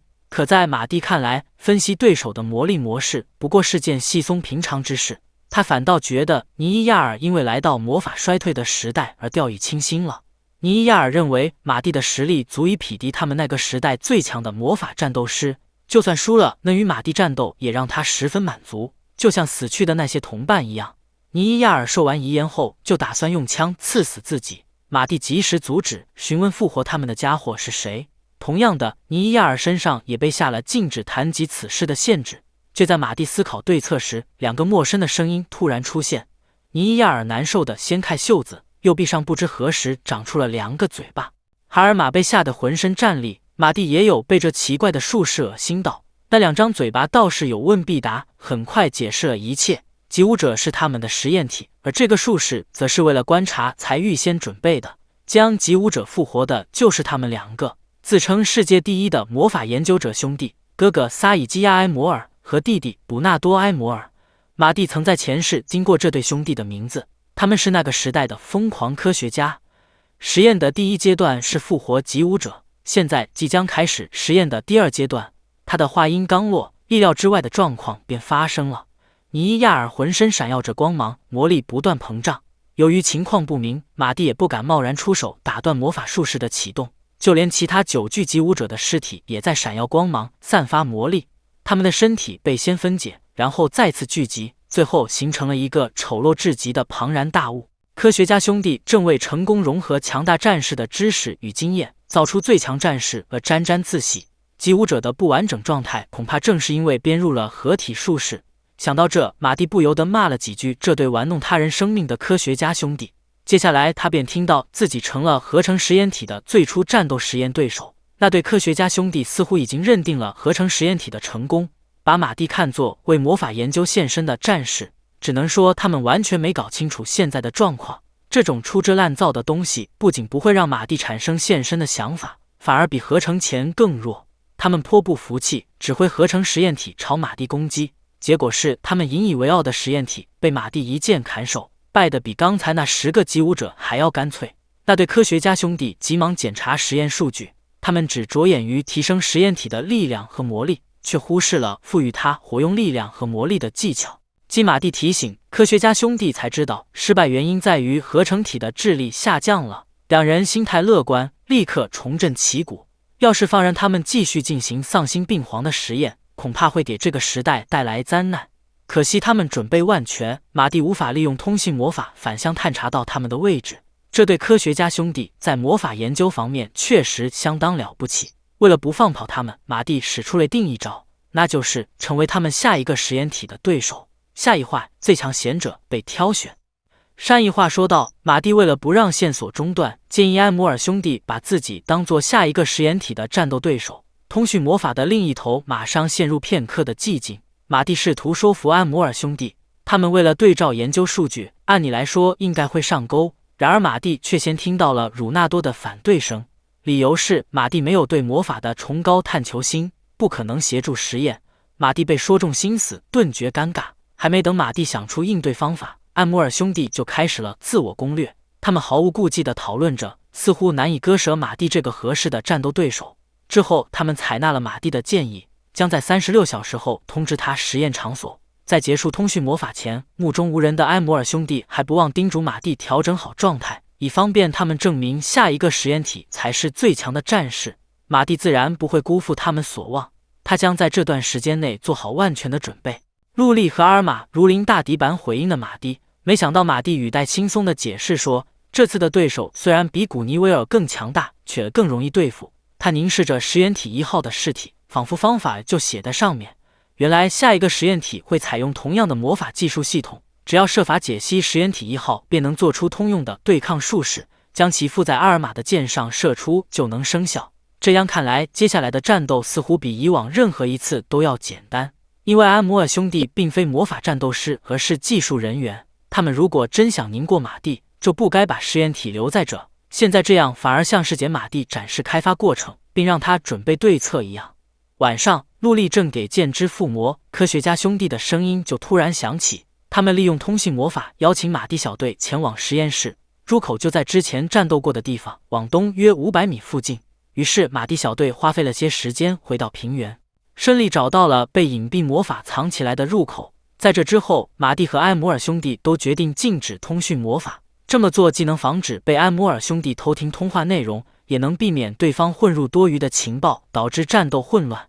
紧接着，马蒂消除了入口上的隐蔽魔法，也让魔法货车出现在他们面前。刚乘上车，耳边就听到了科学家兄弟让他们坐稳的提醒。随后，魔法货车在轰隆隆声中猛然启动，载着他们按照预定的路线急速前进。马蒂一脸淡定，陆莉的声音里洋溢着兴奋。坐在后座的伊丽丝和阿尔玛则歇斯底里地叫了起来。不一会儿，他们便抵达了实验室。魔法货车一个急刹，惯性差点甩飞的伊丽丝。他们下车后环顾四周，发现这个房间的两边都是存放实验体的设备。然后耳边就响起了两道熟悉的声音，前方一声出现了一面光幕，艾摩尔兄弟的模样清晰地出现在画面中。他们有些诧异地看着马蒂身旁的其他队员，他们只需要马蒂作为实验体的对手，其他人都是多余的。这回就连马蒂也支持埃摩尔兄弟的观点，毕竟他们要在与实验体1号相同的条件下进行实验，就算多出3个正常人都会影响对照实验，更何况他们中还有一头暗黑龙。马蒂稍微思考了一下埃摩尔兄弟提出的要求，很快便有了主意。他接收条件并轻声告诉其他人，原计划没有大幅变动，队员们这才稍稍放下心来。然后就听到自己可以成为第2轮之后的实验对象。萨伊基亚装出通情达理的样子，告诉他们如果不喜欢战斗实验，也可以成为魔力强化人体实验的志愿者。但很快他便露出了隐藏在斯文表象下的丑陋真面目。无论他们是否参与实验，凡是知道实验室所在地的人都难逃一死。马蒂已经知道对方是什么德行，也不多说废话，直接站上了转移魔法阵。鲁纳多和马蒂倏的一下消失在原地。他们来到了一个狭小的空间，这里是被称作空间断绝之壁的结界。就算马蒂想要组成对抗术士，也要花上一定时间。马蒂从萨伊基亚口中得知，这是他们用于测量数据的实验场。不过以前世的标准来看，这里设置的魔道具也不是特别精密的装置，这就给了马蒂暗中解析空间断绝之壁，组成对抗术士的机会。实验开始，马蒂用被动探知搜索结界内的魔力反应，却一无所获。他和观战的队员们都后知后觉，实验体竟是鲁纳多自己。用他本人的话来说，就是唯有当事人才最了解自己的肉体。马蒂隐约在埃摩尔兄弟身上看到了自己前世的影子。其实马蒂也有在自己身上进行过几次人体实验，其中最具代表的便是转生魔法。但就算是这样，马蒂依然会阻止他们的研究。他将注意力放回现在的战斗中。和及物者相比，鲁纳多身上那种特殊模式的魔力反应较弱，因此马蒂猜测他现在的样子并非战斗形态。果然，切换状态的按钮就在控制室里。随着萨伊基亚按下开关，鲁纳多的魔力反应瞬间增强，他身上涌现出大量不自然的魔力。这股力量既不属于人类，也不属于魔族，而来源于坏心。它改变着鲁纳多的灵魂，并强化其生命力。与此同时，鲁纳多的魔力和体力也在提升。至此，马蒂摸清了这项实验的内容，它并非之前那种简单的合体实验。因此，鲁纳多在魔力增幅结束后仍然保持理性。他在手中聚集魔力，发动的魔法似乎是爆球，一种前世的人们经常使用的魔法。它会在中单处引起爆炸，从而进行大范围破坏。原本是容易使用但威力不大的魔法，现在却被鲁纳多注入了过量魔力，形成变色爆球，然后才被投向马蒂。砰的一声，变色爆球炸开，炽热的火焰冲天而起。根据结界里测量用魔道具传回的数据，这一发魔法的发动速度是平常的 170%， 威力则是 240%。万幸的是，马蒂躲开了。尝到甜头的萨伊基亚想要更多的数据，于是鲁纳多提出了连射的想法。萨伊基亚光顾着考虑结界的承受能力，完全无视了马蒂的死活。马蒂压力倍增，但还是跟队员们说没问题。接下来，鲁纳多发挥全力的 70%， 朝马蒂连射刚才的魔法，变色爆球如暴雨般向马蒂袭来。面对这种数量的变色爆球，马蒂似乎已无闪避空间。鲁纳多放肆的大笑着，萨伊基亚也因为出现了更棒的数值和兴奋不已。一旁观战的队员们顿时慌了神。哈尔玛十分后悔答应安摩尔兄弟的要求，和不按最初的计划4人一起行动。陆莉则慢慢冷静下来，坚定的眼神里充满对马蒂的信任。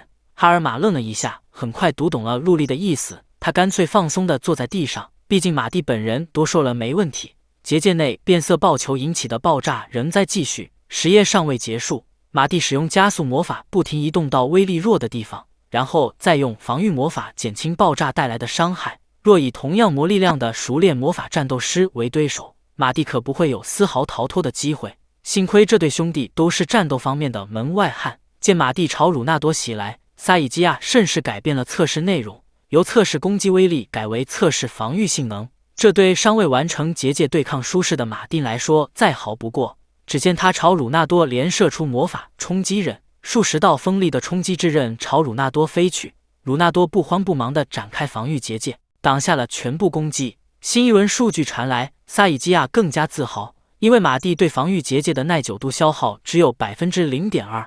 鲁纳多听到这个结果，脸上笑意更甚，但马蒂不以为然。防御结界能防住正面的攻击是理所当然的。鲁纳多继续对马蒂放出数量多、威力大但极其简单的攻击。马蒂对这些直线飞来的魔法不屑一顾，即使数量再多也不可能打中。他不费吃亏之力便接近了鲁纳多。虽然鲁纳多展开防御结界，暂时挡下了马蒂的攻击，但场上的局势已经倒向马蒂那边。萨伊基亚边责怪鲁纳多边操作控制面板。鲁纳多天真的以为就算攻击打不中也能凭魔力量的优势胜出，但数据显示马蒂的魔力只减少了 7.3%， 而鲁纳多则减少了超过 20%。 这样下去持久战也未必对他们有利。于是萨伊基亚暂时提升了结界强度，好让鲁纳多发挥全力解决马蒂。马蒂面对火力全开的鲁纳多稍稍叹了口气。现在结界的对抗术式已经完成，而他们还在一味追求魔力量。马蒂突然觉得刚才对他们俩的提防有些多余，他撤退到结界边上，对结界使用魔法结合崩坏。这对兄弟也意识到了即将发生什么，脸色大变。过了一会儿，这个用坏心之力强化过的结界便从内部崩坏，它被马蒂组成的专用术士所破坏。结界外的3名队员随即出现在马蒂身后。接下来会是对战实验的第2回合，下一话最强贤者被托付。关注当当可以第一时间看到更新哦。上一话说到，马蒂和被坏心之力强化的鲁纳多进行了较量。马蒂组成了专用的结合崩坏魔法，从内部破坏结界。这样一来，被结界挡在外面的队员也参与到了战斗中。眼见胜算越来越低，鲁纳多不由得想终止实验，然而他哥哥却另有打算。萨伊基亚准备释放坏心的保留输出，这么做的后果他们俩都非常清楚。理论上，坏心供应的过剩生命力可能让魔力回路崩坏，一旦魔力回路遭到严重损伤，便无法使用魔法，代价之沉重，马蒂他们听了都皱眉。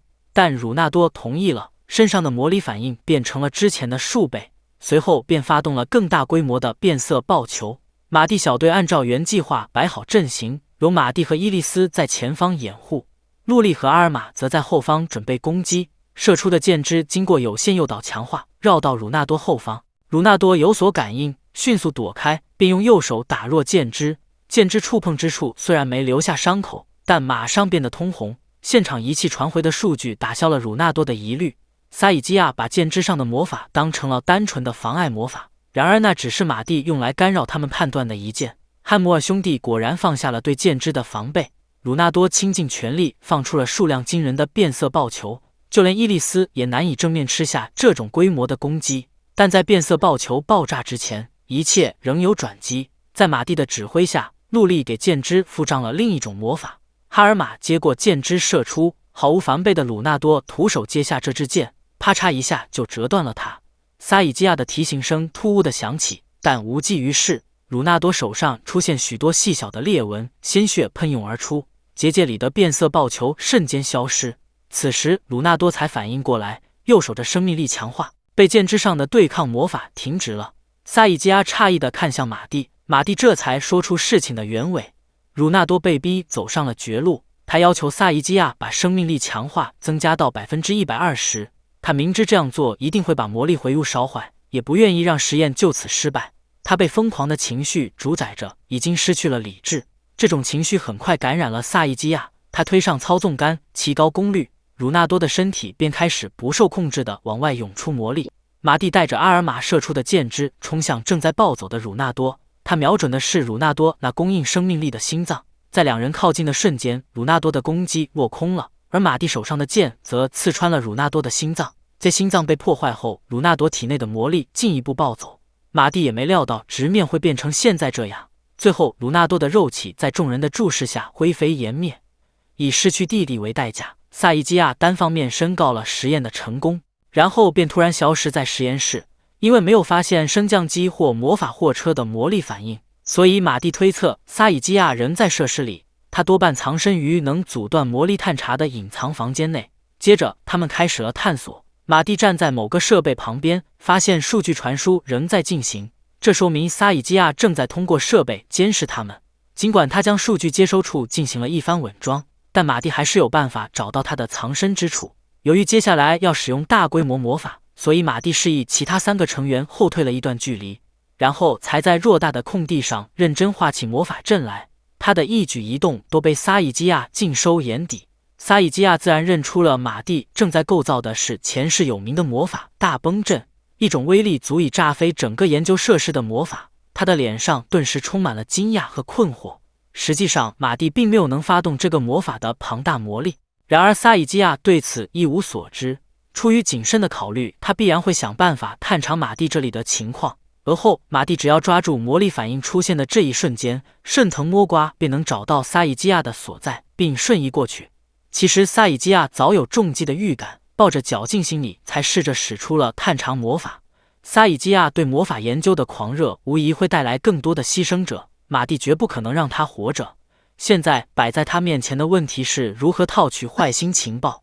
正当马蒂思索时，萨伊基亚开口了。死到临头，他仍想着说服马蒂加入研究，不过脸上还露出一丝不自然的神色。马蒂边警戒萨伊基亚逃跑，边假意答应他的要求，从而套取情报。原来让他们复活的坏心是从天而降的一块碎片，魔法货车上记录着其所在地的情报，但想要过去得到它并不是件容易的事，因为现在坏心的周围应该充满了强大的魔物，也就是说，沉眠于附近的古代强大魔物被复活了。过剩等生命力导致他们的状态基本都是失控的。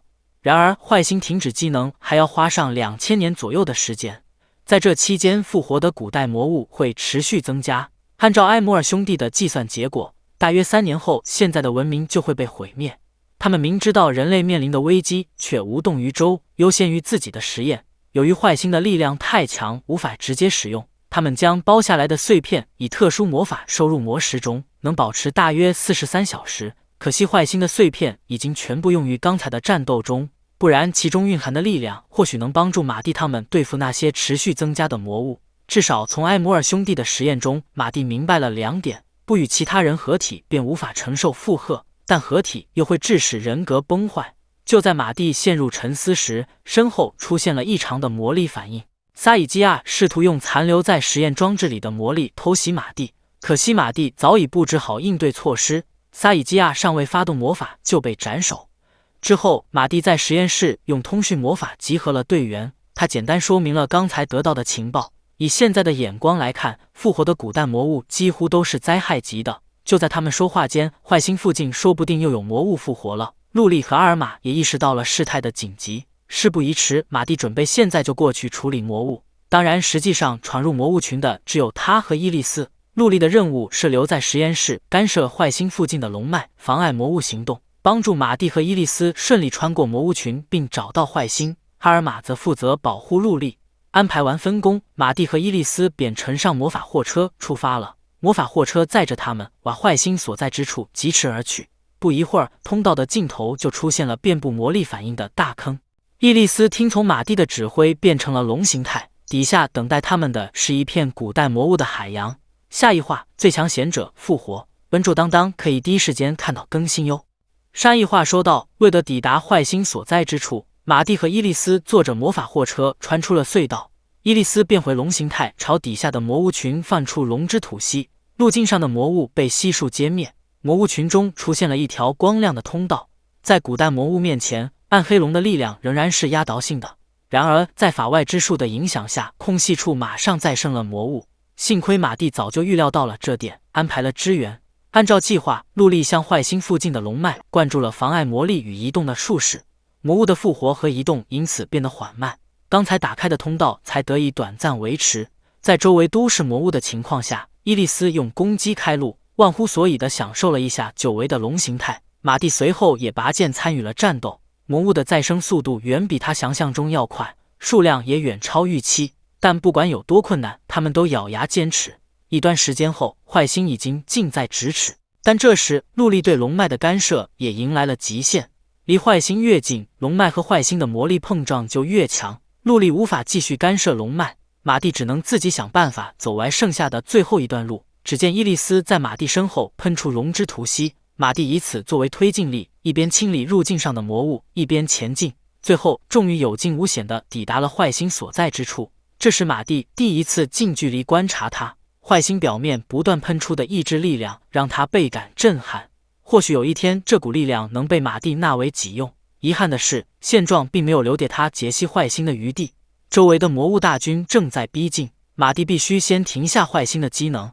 他随即取出一块刻有埃摩尔兄弟术式的魔石，然后结合坏星的力量，以自己的灵魂为根源，启动了复活魔法。根据埃摩尔兄弟的实验成果，肉体合成后能承受坏星的力量，但不同的人格无法像肉体一样互相融合。目前解决这个矛盾的方法有且只有一个，那就是合成拥有相同人格的肉体。除了转生的马蒂以外，没有人能满足这个条件。也就是说，只要将马蒂跟盖亚斯合体，就能在保持人格的状态下获得足以承受坏星力量的肉体。因此，马蒂先使用了埃摩尔兄弟的魔法复活盖亚斯，然后再用合体术式将自己与盖亚斯融合。在术式启动后的瞬间，马蒂手背上的纹章有了变化，诗歌纹和荣光纹交织在一起，形成了新的纹章。属于盖亚斯的人格和力量流入了马蒂的身体里，他感到全身的魔力回路都在悲鸣，细胞也接近崩溃。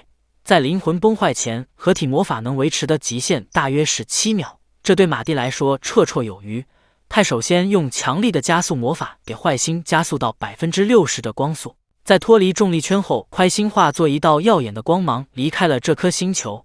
紧接着，马蒂转过身，睥睨着聚集在周围的魔物，对半径100公里内的区域发动了前世的魔法广域攻击魔法创世纪。这个魔法能对范围内的目标魔物灌注大量魔力，从而破坏其灵魂。因为既不会波及到人类，也不影响地形，所以最适合用来处理杂鱼。马蒂自然没有忘记把伊斯排除在目标魔物外。使用魔法时，他久违地感受到了第一纹的局限，无法根据想象自如地运用魔力构筑魔法。他更加理解第4纹得天独厚的优势。此时合体魔法还能维持2秒，马蒂顺便多使用了一个魔法千之眼，以这颗星球为范围探查魔族并展开攻击。虽然持续时间只有短短的2秒，但足以消灭那些容易潜伏于人类中的下级魔族。存活下来的中级以上魔族就当成不错的战斗训练对手吧。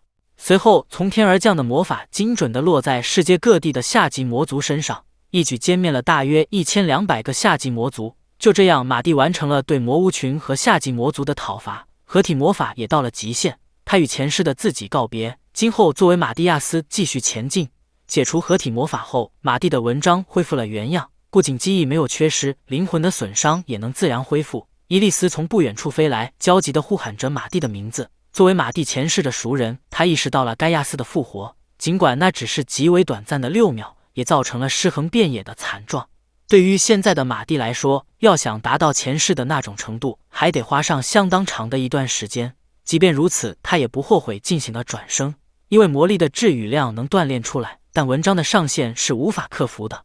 更何况马蒂还遇到了能默契配合的伙伴。在未来的某一天，他会和同伴一起登上前世独自到不了的高峰。马蒂这样想着，不忘提醒伊利斯变回人形。伊蒂斯遗憾地变回人类形态，除了难以适应双腿走路外，肚子也一如既往地饿了。还好他们很快回到了研究设施里，陆力和阿尔玛都平安无事。但马蒂该怎么向他们解释魔物瞬间全灭的原因呢？考虑到纯粹的谎言容易穿帮，马蒂编了套半真半假的说辞。他利用埃摩尔兄弟的魔法复活了过去的魔法使，在他的帮助下歼灭了魔物。马蒂的话立刻引起了陆力和阿尔玛的兴趣，他们很快发现这种说法站不住脚的地方，那就是不借助尸体作为媒介，不可能凭空复活人。马蒂用龙语向伊利斯求助，但他也无计可施。最后马蒂只好解释说，复活的魔法使是他的祖先，他刚好带着遗物，毕竟前世的自己也可以看作是祖先般的存在。为了增加谎言的可信度，伊蒂丝紧张地附和了几句。于是，马蒂的家族被当成了优秀的魔法师家族，事情陷入了马蒂无法挽回的糟糕局面。他们甚至有了马蒂的祖先是魔法之神盖亚斯的猜测。马蒂叹了口气，准备以后再调查这位与他前世同名的魔法之神。现在他们也该离开研究设施，回到镇上了。归心似箭的伊蒂丝和阿尔玛在路上讨论起了美食，可惜魔法货车损坏，只能步行返回。等他们回到镇上时，伊蒂丝心心念念的冰淇淋已经售罄。接下来，他们回到工会领取委托任务的报酬。之前门庭若市的工会现在空无一人。接待员诧异地看向他们，原来城外发生的异常事态动员了全体冒险者。那么究竟发生了什么事呢？我们下一话继续，关注当当可以第一时间看到更新哟。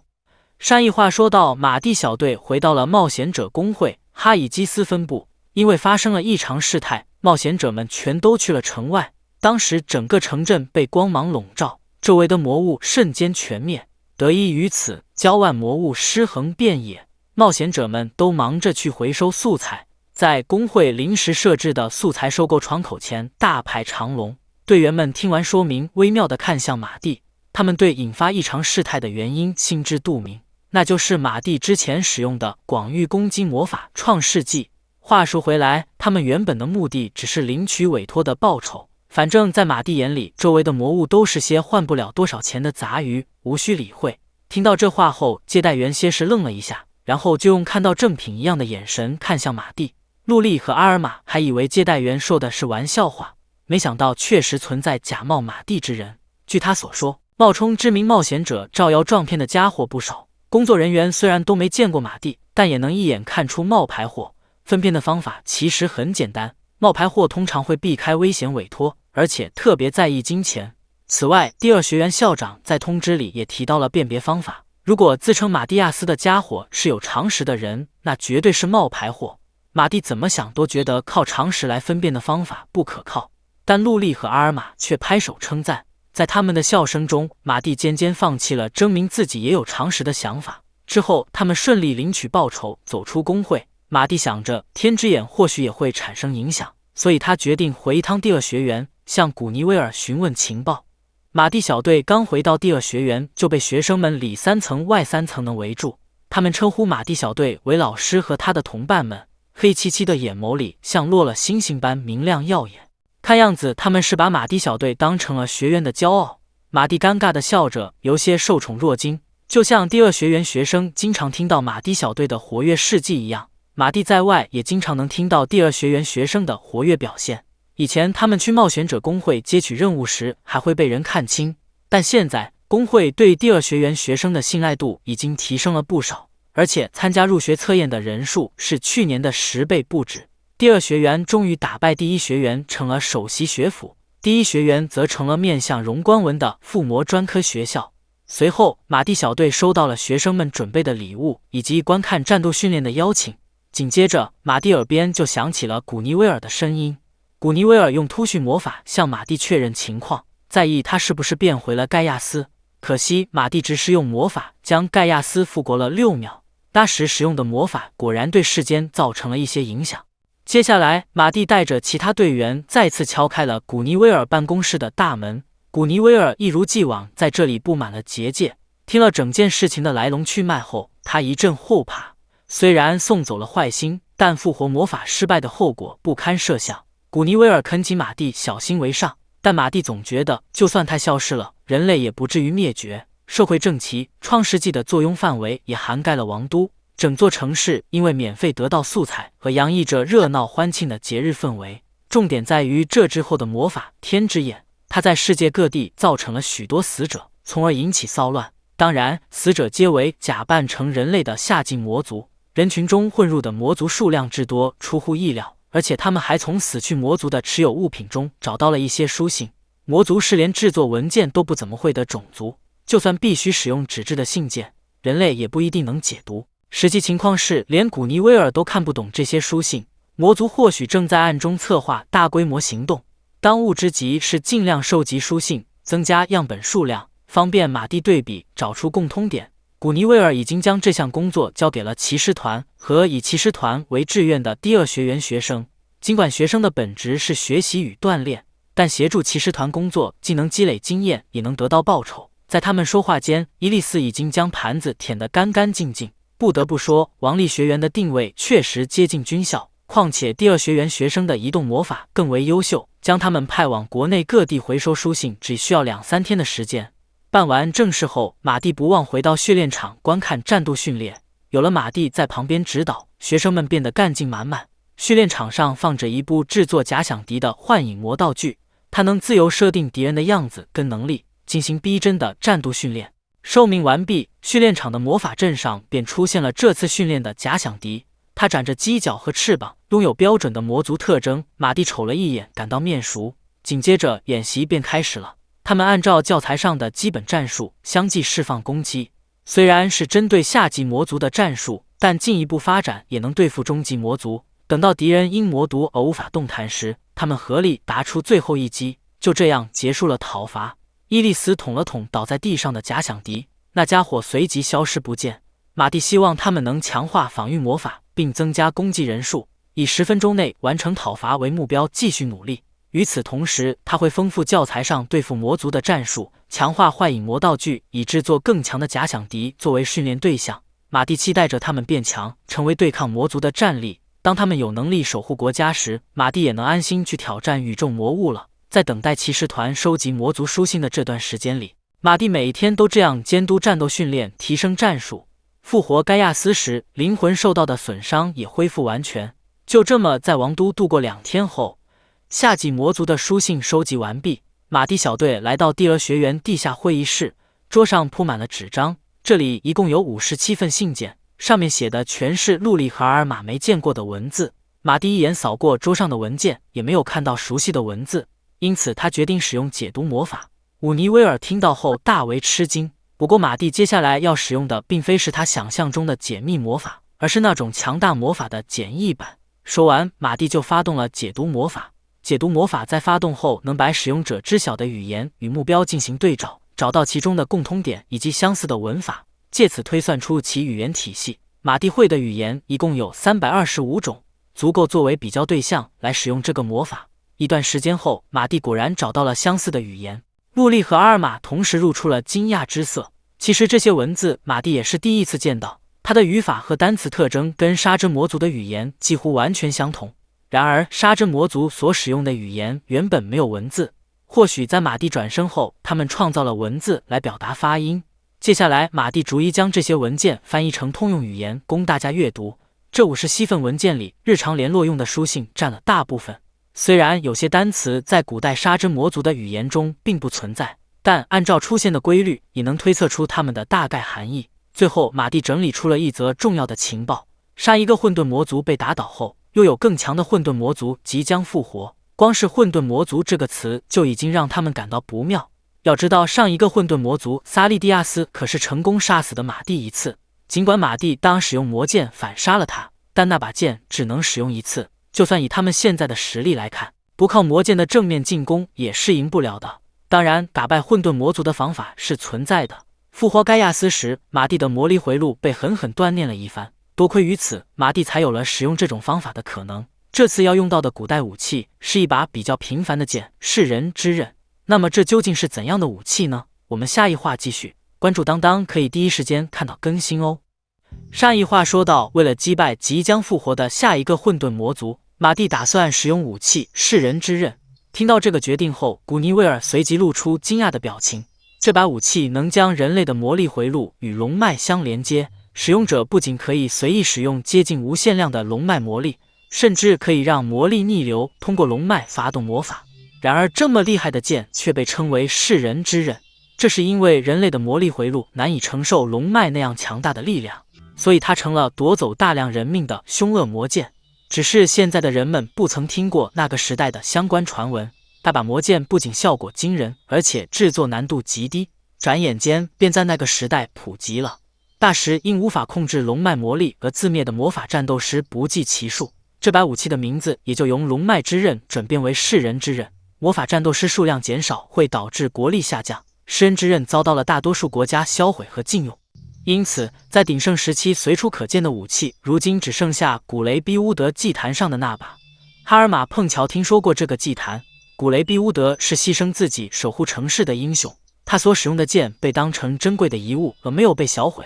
这把传说中的英雄之剑便是世人之刃。乌尼威尔之所以如此笃定，是因为当时主持封印魔剑仪式的人就是他。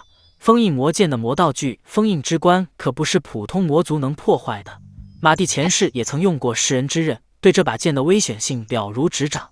在掌握了一定程度的魔力量和魔法后，还是不使用它为好。尽管如此，马蒂依然选择了它，因为魔族不会傻傻等他变强之后再进攻。古尼威尔明白了这一点，随即展开地图。古雷比乌德祭坛在爱伊斯王国与拉吉尼亚联合国交界的国境附近，一个叫扎德里亚的城市旁边。马蒂打算做足准备后再出发。就在这时，哈尔玛似乎在一堆文件中找到了什么不得了的东西。那封书信上面写着魔族意识到了古代遗物的重要性，已经安排了上级魔族潜入祭坛，防止人类接近。然而马蒂迫切需要世人之刃的力量，并不打算改变计划。于是几天后，他们来到了海岸线上的城市扎德里亚。为了不引人注目，他们打扮成观光客来到这里。马蒂和路易不约而同称赞了对方敬天的装束，两人之间的对话亲昵又暧昧。哈尔玛自觉拉着伊丽丝闪到一旁，马蒂轻咳一声说回正题。之后他们走在熙熙攘攘的街道上，尤其注意周围的魔力反应。没过多久，伊丽丝就有了重大发现，她被街上外表晶莹剔透的水果吸引了。那是将水果裹上糖衣做成的美食，如果只买一个的话，伊丽丝或许会抱怨。于是马蒂买下了全部。伊丽丝望着手上的冰糖水果，双眼放光，口水直流。路易和阿尔玛也难以拒绝这种颜值高的美食，浅尝一口后，酸酸甜甜的味道便在口腔中蔓延开来。他们扮演成享受旅行的学生，自然地融入了观光游客里。就在他们品尝沿街的美食时，马蒂突然探查到了一个似曾相识的魔力反应。他抬头往那个方向望去，便看到了一个熟悉的人影。出现在前方不远处的正是 S 级冒险者基督亚斯。基督亚斯具备着这个时代普通人类里最顶尖的实力，与此同时还是个不折不扣的战斗狂。基督亚斯一旦知道马蒂在附近，8成会找他干架。但马蒂这时的首要任务是找到世人之刃，所以他带着其他队员避开了基督亚斯，绕到了另一条街上。这里不仅冷清，街道旁还有标着领主文章的仓库。马蒂他们只是站在门口就察觉到了仓库里的魔力反应，那是某种不属于这个时代的魔道具，连陆力都没见过这种魔力模式。为了搞清楚里面到底放着什么，哈尔玛提议直接破坏墙壁进去，可惜覆盖仓库的魔法阵变入了高级术士，一旦对外墙动手便会惊动其他人。其实不必进去，马蒂也知道里面是什么魔道具，那是用前世的地脉分析改造而来，用于观测龙脉的魔道具。能在这个时代用上这种东西的，恐怕只有魔族，或许正好就是那个潜入祭坛的上级魔族。但他监视龙脉，并非为了世人之刃，而是为了掌握下一个混沌魔族的复活时机。那个即将复活的魔族魔力之强，足以混进龙脉里而被观测到。总而言之，这个城市里已有魔族潜入，仓库上的领主标志倒是给他们指明了调查方向，说不定就是擅长躯体伪装的上级魔族杀死了原本的领主，并取而代之。接着，阿尔玛又产生了新的疑问：为什么不直接抢走世人之刃再破坏掉呢？马蒂随即向他们介绍那上面的封印魔道具封印之冠，它的特性在于，如果注入的魔力模式不同，便绝对无法解封与破坏。再加上特殊魔法的禁制，它也不能被运到半径500米以外的地方，因此潜入祭坛的魔族只能在旁边监视，并不能将其抢走和破坏。说到这，马蒂不禁回想起了前世的那段时光。他为了保护贵重物品而造出这个魔道具，各国听到传闻后纷纷提出订单。刚才那番解释再次引发了陆力和阿尔玛的感叹。马蒂谎称是古尼威尔提供的情报，然后决定晚上再去领主的宅邸探查情况。马蒂小队继续往前走，冷清的街道突然聚集起了大量人群，人群外围的中年大叔为他们说明了情况。据他所说，这个国家新的大英雄马蒂亚斯大人要来了。这个消息就连本尊听了都感到惊讶。男子口中的大英雄毫无疑问指的就是马蒂。对此，马蒂的第一反应是他们的行踪可能被泄露了。就在这时，人群沸腾，尖叫声此起彼伏。他们顺着人们的视线望去，看到了一名浮夸又做作的男子，他居然自称是马蒂亚斯，在众目睽睽之下施展了无咏唱魔法。马蒂疑惑地凝视着那团小火苗，一度怀疑自己听错了。但那名男子确实冒用了马蒂的身份，他就是冒充知名冒险者来招摇撞骗的家伙。或许是因为吴永畅魔法的普及程度低和冒险者稀少，所以才给了这种家伙钻空子的机会。实际上，他的吴永畅魔法和比富格尔的永畅魔法威力相当，如果放任不管，会让大家对吴永畅魔法产生误会。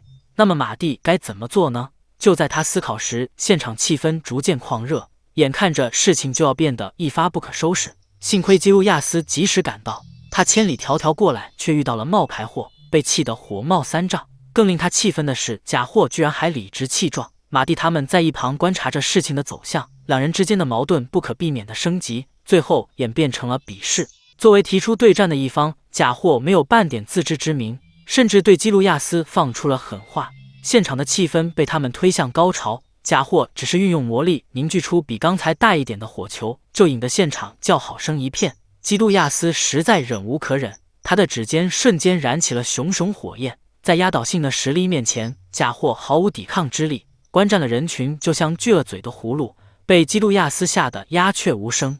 他的魔法比以前更熟练，而且操控魔力的能力也有所提升。他离开以后，人群中才响起悉悉嗦嗦的议论声，甚至还出现了马蒂不是人类的说法。好在问题总算得到了圆满的解决。马蒂和其他人漫步在海边，基路亚斯让他更加肯定潜伏在这里的上级魔族非常强大。按理来说，为了警惕世人之刃被夺走，魔族会注意强大的家伙。然而基路亚斯展现实力后，他却毫无反应。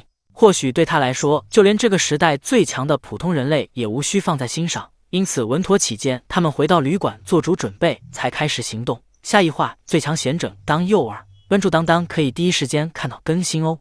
马蒂在领主宅邸附近感受到了细微的魔族魔力反应，紧接着他探查了领主宅邸的内部构造。结果发现了一个完全没有出入口的可疑空间，四周的墙壁有新修复过的魔力痕迹，毫无疑问，世人之刃就被藏在这里。想拿到它并不容易，有个魔族特地守在通往那里的路上。从修复墙壁的魔力痕迹来看，他是目前遇到过的魔族中第二强的，实力仅次于混沌魔族萨利蒂亚斯。可以这么说，这次任务的难度超乎所有人想象。阿尔玛转念一想，反正敌人只有一个，既然正面打不过，不如从后方悄悄潜入。可惜这次的对手准备周全，领主宅邸上上下下都使用了密营和结界强化，就算想破坏墙壁潜入，也会被对方察觉，因此他们只能与魔族展开正面对决。然而兵分两路的作战也行不通，即使他们4个合力，充其量也只能拖延时间。如果再多个人的话，这套战术或许就可行了。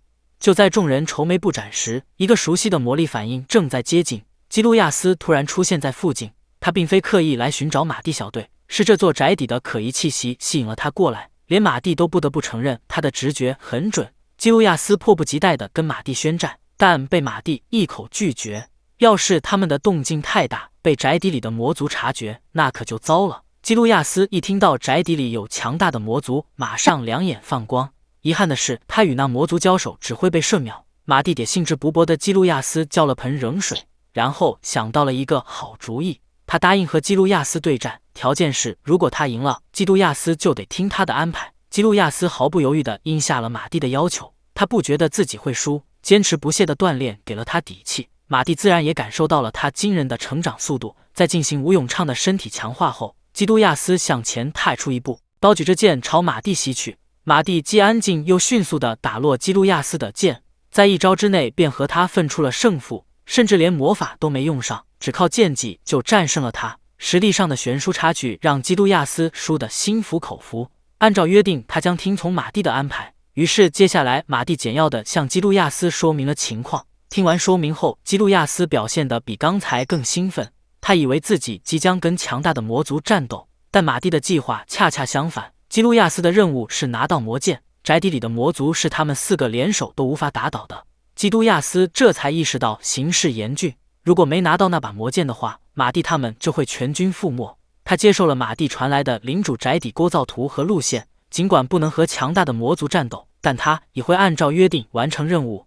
就这样，马蒂小队和基路亚斯开始了行动。他们于领主宅邸门前兵分两路，在马蒂的指挥下，伊利斯暴力突破了宅邸大门。漆黑寂静的大厅里随即响起了他礼貌的询问声以及某个男人的应答声。那个男人边拍手称赞马蒂他们思考战术时付出的努力，边沿着楼梯缓缓往下走。他明知还有一人正在接近世人之刃，也要迎合马蒂的作战计划，移开监视之处赶来这里。理由很简单，他不认为马蒂他们能赢过自己。他长得和身后的领主画像一模一样，却不是人类，而是伪装成领主的魔族。真正的领主早已死在他的手上，直到最后也不愿屈服。在领主死后，魔族假扮成他的样子行动，顺利得到装有世人之刃的魔道具封印之冠。他之所以有恃无恐地来到这里，是因为那个魔道具有着难以解开的封印，以及无法被运到远方的限制。退一万步来说，就算有人解开了封印，他觉得这个时代的人类也无法使用世人之刃，因此对于他来说，打败并拷问入侵者的时间十分充裕。面前的魔族渐渐褪去伪装，恢复成原本的样子。他从高台上一跃而下，在发起攻击的同时报上了姓名基瓦鲁德。为了拖延时间，马蒂打算先将魔力放在防御上，由伊利斯迎击基瓦鲁德。只见伊利斯挥舞着长枪砍向前方，还没碰到对方，基瓦鲁德就抓住长枪，顺势将伊利斯按在地上摩擦。好在马蒂及时使用妨碍魔法，降低了基瓦鲁德的魔法威力。就在基瓦鲁德洋洋自得时，伊利斯突然起身，一头撞向他的胸口。对于普通人类来说，就算降低了威力，基瓦鲁德刚才的那一击也足以致死。可伊利斯毕竟是暗黑龙，身体远比常人结实。基瓦鲁德吃了一记头锤后，终于意识到了伊利斯的真实身份，开始毫不留情地持续攻击他。马蒂趁机绕后，对着基瓦鲁德的身后挥出冲击刃。这种程度的攻击自然对他毫无作用，不过成功把他的注意力转移到了马蒂身上。他忽然靠近马蒂，挥下爪子，马蒂惊险躲开攻击，拉开距离退到后方。在基瓦鲁德发起下个攻击前，一支利剑从他身后破空而来。基瓦鲁德头也不回地接住剑枝，没费什么力气就将其折断。就算没打中，哈尔玛依旧朝基瓦鲁德射出弓箭。基瓦鲁德轻松往旁边一闪，剑枝全都打在了墙上。尽管这些剑枝没什么作用，却过于碍眼，因此基瓦鲁德决定先对付陆莉和阿尔玛。但伊利斯可不会让他得手，他一口咬住基瓦鲁德的手臂，任凭他怎么甩也不松口，而且还用长枪连敲了几下他的脑袋。马蒂抓住这个好机会，朝他们放出了魔法。反正伊利斯的防御力应该在魔族之上，基巴鲁德还没来得及进行下一步行动，几支利剑又射中了他的后脑勺。他不仅拿伊利斯毫无办法，还只能眼睁睁地看着陆莉和阿尔玛跑开。这正是马蒂他们用来拖延时间的战术，这点基巴鲁德也是知道的。可他不清楚的是，马蒂能解开封印，因此他只会觉得拖延时间毫无意义。实际上，当基路亚斯带着封印之冠赶到这里时，局势便会发生翻天覆地的逆转。现在他们光是维持势均力敌的局面就已竭尽所能，更何况基巴鲁德还在一边战斗一边构筑大型魔法。最后基巴鲁德先一步完成了构筑，他带着几分不甘启动了这个魔法，沉重的压迫感顿时扑面而来。这究竟是什么魔法？马蒂他们将如何应对？下一话最强贤者解开封印，关注丹丹可以第一时间看到更新哦。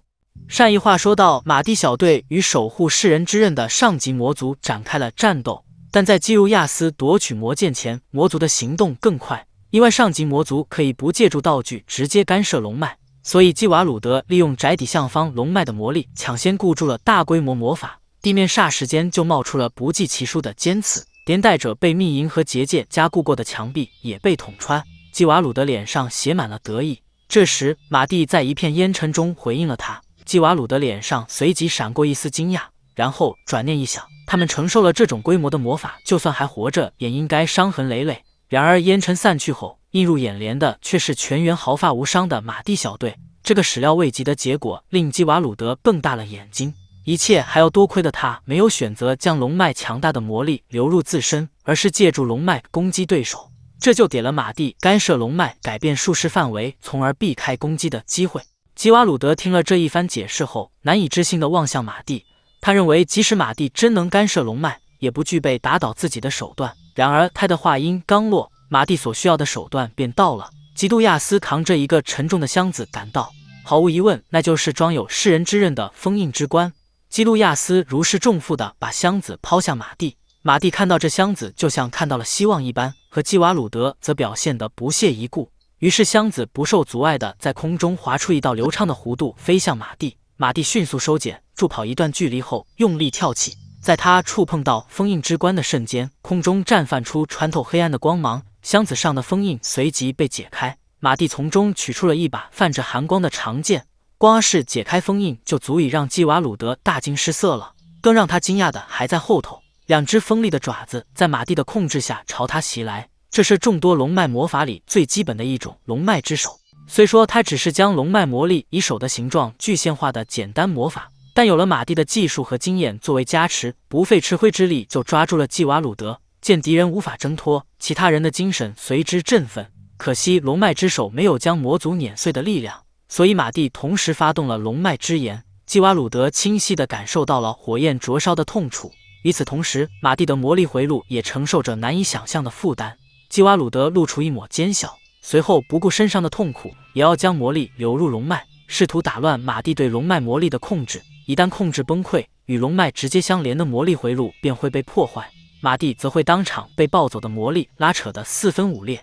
基瓦鲁德放声大笑，高声叫嚣着，将马蒂刚才的话原封不动地还给了他。如基瓦鲁德所说，能控制龙脉魔力的确实并非只有马蒂一人，只不过这种程度的妨碍，身经百战的马蒂当然能咬牙克服。作用在基瓦鲁德身上的龙脉之炎不仅没有被削弱，反而得到了强化，燃烧产生了火光，照亮了黑夜。看呆了众人，大局已定，马蒂终于可以放下世人之刃。最后，基瓦鲁德被龙脉之炎活活烧死，只留下些灰烬。马蒂脚底一软，累得瘫坐在地上。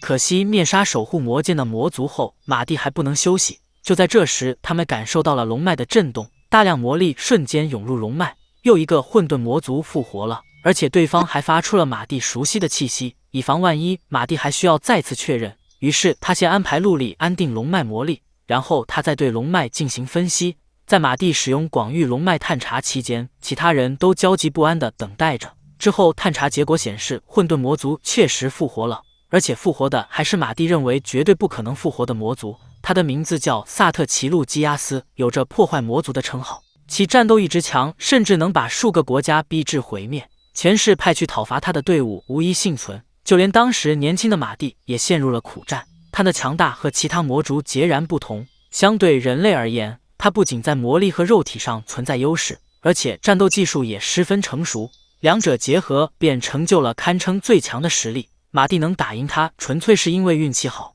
那时马蒂的魔力已经耗尽，他提着武器直接刺出最后一击，才侥幸打倒了萨特奇路基亚斯。在那场战斗之后的很长一段时间里，马蒂都以萨特奇路基亚斯的战斗方式为目标，来提升自己的动作和技术。谨慎起见，马蒂早已将他的尸体燃烧殆尽。按照埃摩尔兄弟的研究结论来看，他不可能以非本人的肉体复活，那么就剩下转生这一种可能。他或许在濒死之际将灵魂保存了下来，等待数千年后终于获得新的肉体复活。接下来，马蒂简要地对其他人做出说明：萨特奇路基亚斯的魔力和袭击第二学园的魔族不相上下，那下级魔族马蒂一人就能打倒14个。无看战斗技术的话，萨特奇路基亚斯自身的强度确实不足。魔坏者复活他的魔族应该得知了马蒂获得世人之刃的消息，加快了复活混沌魔族的进程，因此现在的萨特奇路基亚斯恐怕是不完全的状态。马蒂探查到的是灵魂负伤者发出的魔力杂讯，这大概是转生魔法不完整的缘故。离他恢复完全还有几个月的时间，他们可以在这段时间做好准备。为此，马蒂决定先回王都收集情报。至于基路亚斯，这场战斗让他深刻认识到了自己和马蒂之间的差距。为了进行更多锻炼，他踏上了变强的旅途，和马蒂小队就此分别。马蒂回到王都没多久，就收到了古尼威尔的联系。那么他究竟得到了什么情报呢？我们下一话继续。马蒂一回到王都就收到了古尼威尔的联络，他探查到的魔力反应也与萨特奇路基亚斯非常相似。随后，马蒂小队马不停蹄地赶到学园会议室，这才发现骑士团团长盖尔和校长爱德华都在等着他们。因为有外人在场，所以古尼威尔不能提到认识古代魔族，只能声称结论是通过探查魔力以及查阅古代文献所得。马蒂一边翻看桌上的资料，一边念出早就知道的结论，成功引起了陆莉和阿尔玛的好奇。根据第二学园龙脉观察班的观测结果，萨特奇杜吉亚斯的魔力强度和之前袭击第二学园的魔族不相上下。爱德华本想派学生去讨伐，但遭到古尼威尔的反对。马蒂也和古尼威尔持相同判断，别说是整座学园的学生，就连马蒂都不是萨特奇路基亚斯的对手。在1对1的战斗中，他甚至比萨利基亚斯还强。爱德华光是回想了下之前的那场战斗，就感到心惊肉跳，他差点派学生们去送死，心中一阵后怕。马蒂则趁此间隙偷偷用通讯魔法告诉古尼威尔自己的猜测，萨特奇路基亚斯的转生魔法可能逼不完整，然后便问起了关于魔力园的情报。波乌西鲁是离萨特奇路基亚斯魔力园最近的城市，1年前更换领主后送来的报告书就开始变得不对劲，农作物的收成量突然大增，不禁让人怀疑领主通过高估收成量来提高税收。虽然国内各地的税率由领主自行决定，但若出现税负过重的现象，国王有权问责并流放该地领主。他们能留意到收成量存在问题，也算是很细心了。遗憾的是，刻意高估收成量的行为很难举证。骑士团派出的调查人员用被动探查以为发现魔族的踪影，或许潜伏的魔族用隐藏魔法骗过了探查，再加上那里没有被从天而降的光魔法杀死的下级魔族，所以马蒂判断那里要么没有其他魔族，要么潜伏的就是中级以上的魔族。当然，领主增加税收不一定与魔族有关。如果真有中级以上的魔族常驻波乌西鲁，潜伏在其他地方的下级魔族为何没有在书信中提到？马蒂真想排除波乌西鲁存在其他中级魔族的可能，毕竟即使只和萨特奇乌基亚斯对战，马蒂也毫无胜算。他能再次转生前往未来，但这个世界便会迎来终结。马蒂无法对伙伴们放任不管，因此无论是多么危险的战斗，他都不会退缩。听到前往波乌西鲁的决定后，阿尔玛长舒了口气，陈边的笑意逐渐加深。他对那里的美食垂涎已久，一直没什么干劲的伊利斯听到这里也突然提起了兴趣。明明即将面对强敌，但他们看起来一点也不紧张，大概是因为他们已经对此习以为常，所以才有了和常人不一样的反应。最后，骑士团团长交给马蒂一份国王陛下的文书，任命他为紧急状态全权指挥官，赋予他指示地方骑士团的权利，并且无需担心战斗时对周边地区造成的损害。马蒂面带感激地收下这份文书，会议就这样结束了。他们做好准备，便踏上了前往波乌西鲁的路途。夜幕降临，马蒂和陆莉坐在篝火旁，并肩战斗的回忆突然涌上心头。虽然他们总是在战斗，但陆莉觉得能和马蒂一起组队很荣幸。她温柔地抓起马蒂的手，试图表白，但话儿只说了一半，声音就越来越低。最后，马蒂果然误会了他的意思，让马蒂明白自己的心意可比跟魔族战斗要困难多了。陆莉看着迟钝的马蒂，忍住了泪水。经过1天多的赶路，他们终于远远地看到了波乌西鲁。他们在城市外使用被动探查，毫无结果。萨特奇杜基亚斯的隐藏技术确实了得，他从来不打无把握的仗。既然不想暴露自己，那就说明他还没有做好准备。对于马蒂他们来说，这绝对是个好消息。随后，他们怀揣着对美食的向往，走向了波乌西鲁。然而这里一片萧条，无论哪家料理店都挂着临时停业的牌子。他们一连逛了几条街，都没找到正常营业的店铺，不知不觉间就走到了领主宅邸附近。即便在这里，他们也没有发现任何魔族的气象。不直接调查领主，便不知道对方是否被魔族替换。而且这座城市的萧条看起来已经持续了一段时间，未必跟魔族的复活有关。萨特奇杜基亚斯或许已经去了别的地方。如果真有什么比治疗损伤的灵魂更重要，那么马蒂能想到的就只有防备讨伐队这一件事。马蒂望着路边的水井，顿时灵光一闪，他拉动绳子，提了一桶水上来。水里果然如他猜想的那样，蕴含着微量魔力。为了快速确认其中的效果，马蒂将木桶推到了伊利斯面前。伊利斯爽快地饮进桶里的水，看起来并无大碍，甚至有几分满足。马蒂当即让他使用魔力控制身体跳到屋顶。已经熟练掌握这个动作的伊利斯乖乖照做。然而他不仅无法完成任务，周身魔力还不受控制地炸开。这下马蒂愈发肯定萨特奇路基亚斯藏在了这里。伊利斯哭着询问是怎么一回事，令他魔力失控的原因就在这水上。不过里面下的不是毒药，而是妨碍体内魔力流动、影响正常战斗的东西。因为含量低而不易察觉，如果有部队被派来讨伐富婆的魔族，萨特奇路基亚斯只要持续潜伏，就能拖住讨伐队，迫使他们使用当地水源，从而削弱他们的战斗力。即便有人想调查原因，也不易发现这微弱的魔力妨碍。由此可以看出，萨特奇路基亚斯做足了战斗前的准备。那么他究竟潜伏在城市的哪一个地方呢？马蒂将注意力放在了冒险者公会上，混入其他冒险者中不失为一个好的隐藏手段。马蒂打算先一个人去查看情况，毕竟有可能遭遇突袭或陷阱。带着其他队员反而不便脱身。接下来，马蒂伪装成普通冒险者混入工会大厅，他一边查看公告栏上的委托书，一边观察其他冒险者。他稍稍侧过头，将目光投射在一个不引人注目又视野良好的地方，紧接着便在2楼找到了目标。他背过身去，做出若无其事的样子，继续查看委托书。该人的长相和马蒂记忆中截然不同，魔力量也维持在一般冒险者的水平。问题点在于他的魔力过于漂亮，远胜于这个时代的其他冒险者。马蒂正想着该如何活用，先发现对方的优势，便听到身后突然传来合上书本的声音。难道萨特奇路吉亚斯也发现了马蒂？下一话，最强贤者让居民避难。一段时间后，马蒂才从冒险者工会回来，他似乎已经被萨特奇路基亚斯察觉，好在对方暂且没有将他视作敌人，毕竟马蒂在进入工会前就做好伪装。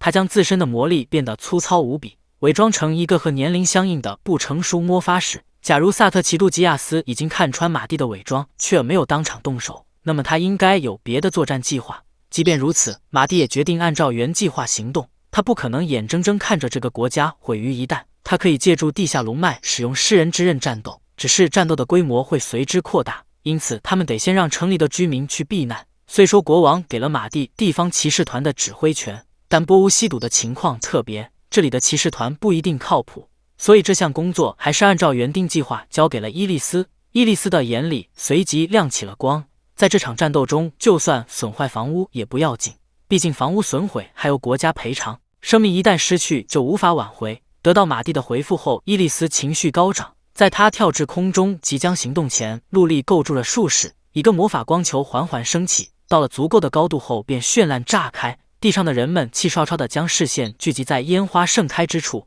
然而美丽的烟火过后，却出现了他们始料不及的东西。一头暗黑龙有力地扇动着翅膀，张牙舞爪地俯瞰着这座城市，但庞大的阴影投射在地面，轻松舒服的龙形态让伊利斯高兴地吼叫着。即便是刚才没注意到光魔法的人们，现在脑子里也拉响了警报，他们全都惊慌失措地往城外逃去。城里顿时响起了无数脚步声和呼喊声，计划的第一步顺利完成。接下来，马蒂将和陆力、袁尔玛分头行动。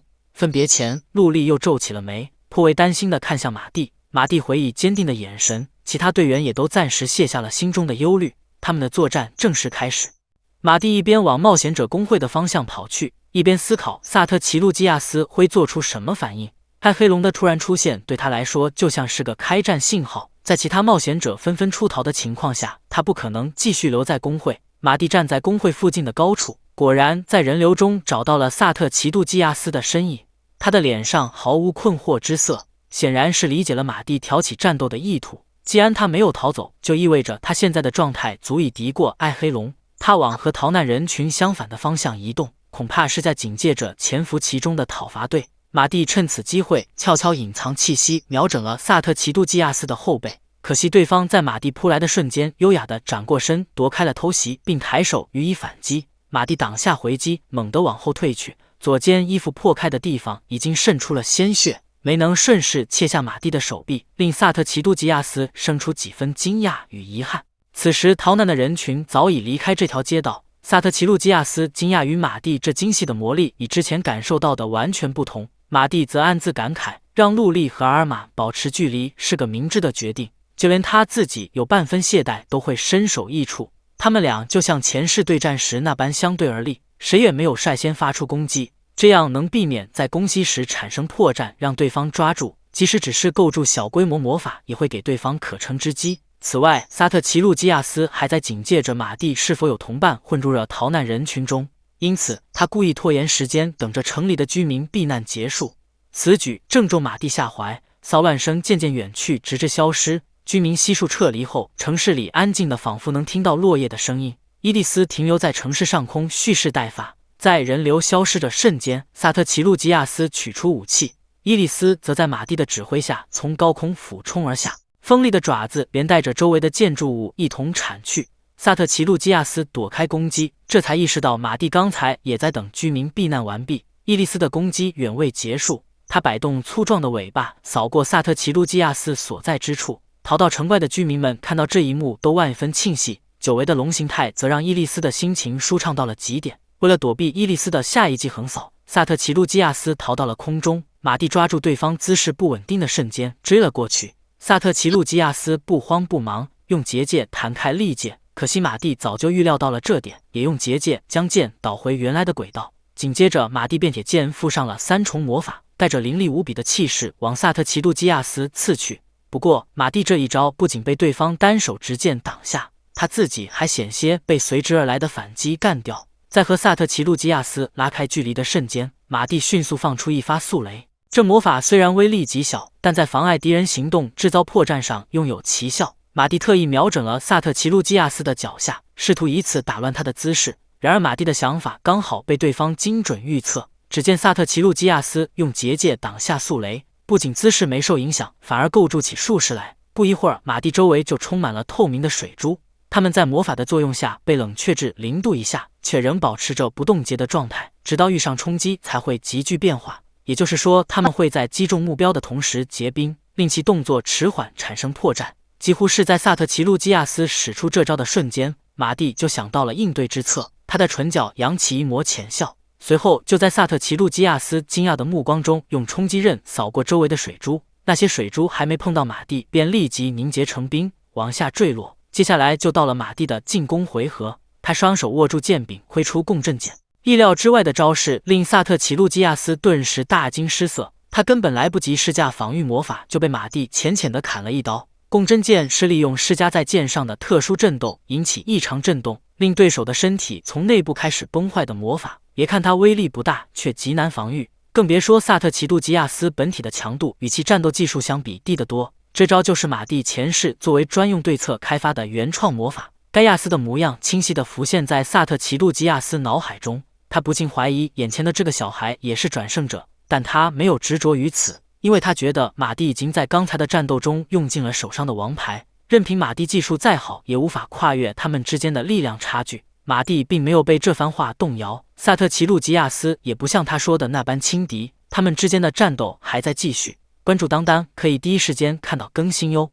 善意话说到，马蒂与萨特奇路基亚斯战斗时，使用前世的原创魔法共振剑浅浅砍了一刀，马蒂再次使出了同样的招数。萨特奇路基亚斯微微一笑，以反射击回击。在两人激烈的交锋之下，地面已是千疮百孔，建筑被震起数十米之高。在那刀关剑气相碰的瞬间，共振剑的震动被抵消了。枪的一声，萨特奇路基亚斯击飞了马蒂手中的剑。他明明胜利在望，形势却因伊利斯的突然出现而急转直下。伊利斯在两人身旁张大了嘴，龙之突袭蓄势待发，即使是魔族也承受不住这种近距离的高强度攻击，更别说人类之躯了。马蒂却镇定自若，仿佛做好了同归于尽的准备。萨特奇路基亚斯为这个表象所骗，放心地展开翅膀，并将魔力集中，使出了飞翔魔法。此时马蒂恰好拿回被击飞的长剑，对着浑身破绽的萨特奇路基亚斯砍去。萨特奇路基亚斯牺牲右手固住要害和翅膀，从而脱离了龙之吐息的攻击范围。飞至安全区域后，他得意地望向马蒂，聚集了大量魔力的龙之吐息似乎下一秒就要在马蒂身侧炸开。就在这时，马蒂构筑妨碍魔法，眨眼间就消除了龙之吐息。在萨特奇路基亚斯生活的那个时代，还没有人能解析龙之吐息。马蒂也是在打倒萨特奇路基亚斯的几十年后才解析了龙之吐息。尽管难以置信，但事实摆在眼前，萨特奇路基亚斯不得不承认马蒂的技术在盖亚斯之上。现在正是使用王牌魔剑结束战斗的时机。马蒂果断取出食人之刃，用它连接龙脉，借助龙脉魔力构建了吸收魔力的魔法阵。在强大吸地的作用下，周围的魔力源源不断地流入马蒂身体里，就连那发龙之吐息的魔力也被马蒂吸收。他将这些魔力反复精炼，合为一股庞大的力量，必附在剑上挥出。强劲的攻击与地面相撞，发出响彻天际的声音。一道震慑心魄的白光冲天而起，激起烟尘滚滚。轰隆声过后，地上裂开一道巨大的口子，让人心悸。马蒂仿佛感受到脚下的土地和身体里的魔力回路都在悲鸣。他将视线投向远处，看到了意料之外的景象。萨特奇路基亚斯依靠残缺不全的身体漂浮在空中，显然刚才的攻击没有解决掉他。马蒂必须抓住机会，尽快补刀。在马蒂笔直冲过去的瞬间，萨特奇路基亚斯展开了多重防御结界。不过仔细观察就能发现，每一层结界的强度并不高，看起来更像是为了扩延时间才构筑的徒有其表的东西。马蒂一边破开结界，一边留意对手。萨特奇路基亚斯果然在使用魔力积蓄型强制修复，治愈严重的伤势。此时他正汲取攻击残留的魔力，以强化恢复力。对方优秀的判断力与应变力令马蒂赞叹，不过马蒂早有准备。正在急速恢复的萨特奇都基亚斯突然感到魔力有一丝不协调感。就在这时，马蒂收到了陆莉和阿尔玛从不远处传来的通讯，他们正躲在倒塌的墙壁后，不断制造并射出箭支。当绑着魔石的箭支从身边擦过时，萨特奇都基亚斯对上面的魔法心生疑惑。然而事到如今，即使那是马蒂设下的陷阱，他也无法停止恢复。不一会儿，萨特奇都基亚斯残缺的身体就复原了。他活动了下能正常行动的身体，发现那并不是妨碍魔法。见马蒂不肯透露实情，萨特奇都基亚斯随即取剑刺了过去。马蒂也不甘示弱，举剑迎战，双剑相击，发出刺耳钻心的声音和耀眼的光芒。就在这个瞬间，萨特奇都基亚斯的身体开始崩坏。更糟糕的是，他无法发动回复魔法，只能眼睁睁看着肉体毁灭。马蒂设下的陷阱并非是妨碍魔法，而是能对灵魂造成伤害的攻击魔法。萨特奇都基亚斯的灵魂因转生魔法不完全和严重受损。要知道，与灵魂相关的魔法非常复杂，使用时伴随着危险，而萨特奇都基亚斯的转生魔法又是在前世被打倒之际勉强发动的，因此他复活后的灵魂并不完整。马蒂安排陆莉和阿玛在预备的魔石中嵌入干涉灵魂的术士，于是萨特奇都基亚斯在使用魔力继续行强制修复时，就会将干涉灵魂的术士连同周围魔力一起吸收。如今他的灵魂已经受到足以让肉体崩坏的损伤和无法恢复。紧接着，马蒂便凝聚魔力，使出了最后一击。萨特奇都基亚斯死前问出了藏在心里的疑惑：“你到底是什么人？”在马蒂的旁敲侧击下，他想到了盖亚斯。听到马蒂间接承认这个猜想时，萨特奇都基亚斯惊讶不已。他居然疏解同一个人2次，而且这一次输得心服口服。他人幻想着和马蒂再次战斗，但灵魂崩坏者无法转生。马蒂小队终于完成了对萨特奇都基亚斯的讨伐。陆莉和阿尔玛跑来会合。马蒂和陆莉相视一笑，气氛正好时，人形态的伊利斯从天而降，重重砸在阿尔玛身上。伊利斯此时就像个想要奖赏的小孩，向马蒂邀功，最后得到了马蒂的感谢。在阿尔玛和伊利斯进行玩闹时，马蒂和陆莉则环顾着被摧残成废墟的城市。伊利斯对自己的破坏能力后知后觉，但正是因为他吓走了市民，这场战斗中才没有人员伤亡。至于这些破败的建筑，则可以依靠国家援助重建。正当马蒂准备向王都汇报情况时，身后突然出现一个疾驰而来的身影。他自称是王国直属骑士团魔法特殊部队的路卡斯，遵照国王的命令前来。据他所说，魔法特殊部队是新成立的部队，能建队还要多亏了马季。王国骑士团正以他所编写的第2学园教科书为基础进行再训练，他们以能使用无咏唱魔法的人为中心，编成了魔法特殊部队。路卡斯举着一部魔法通讯机，他已上报战况，城市的重建工作将由他们负责。但在这之前，骑士团团长希望与马蒂通话。突然出现的魔法特殊部队队员把马蒂小队弄得一头雾水。骑士团团长找马蒂究竟为了什么？我们等漫画更新完第60话再继续，下个月见。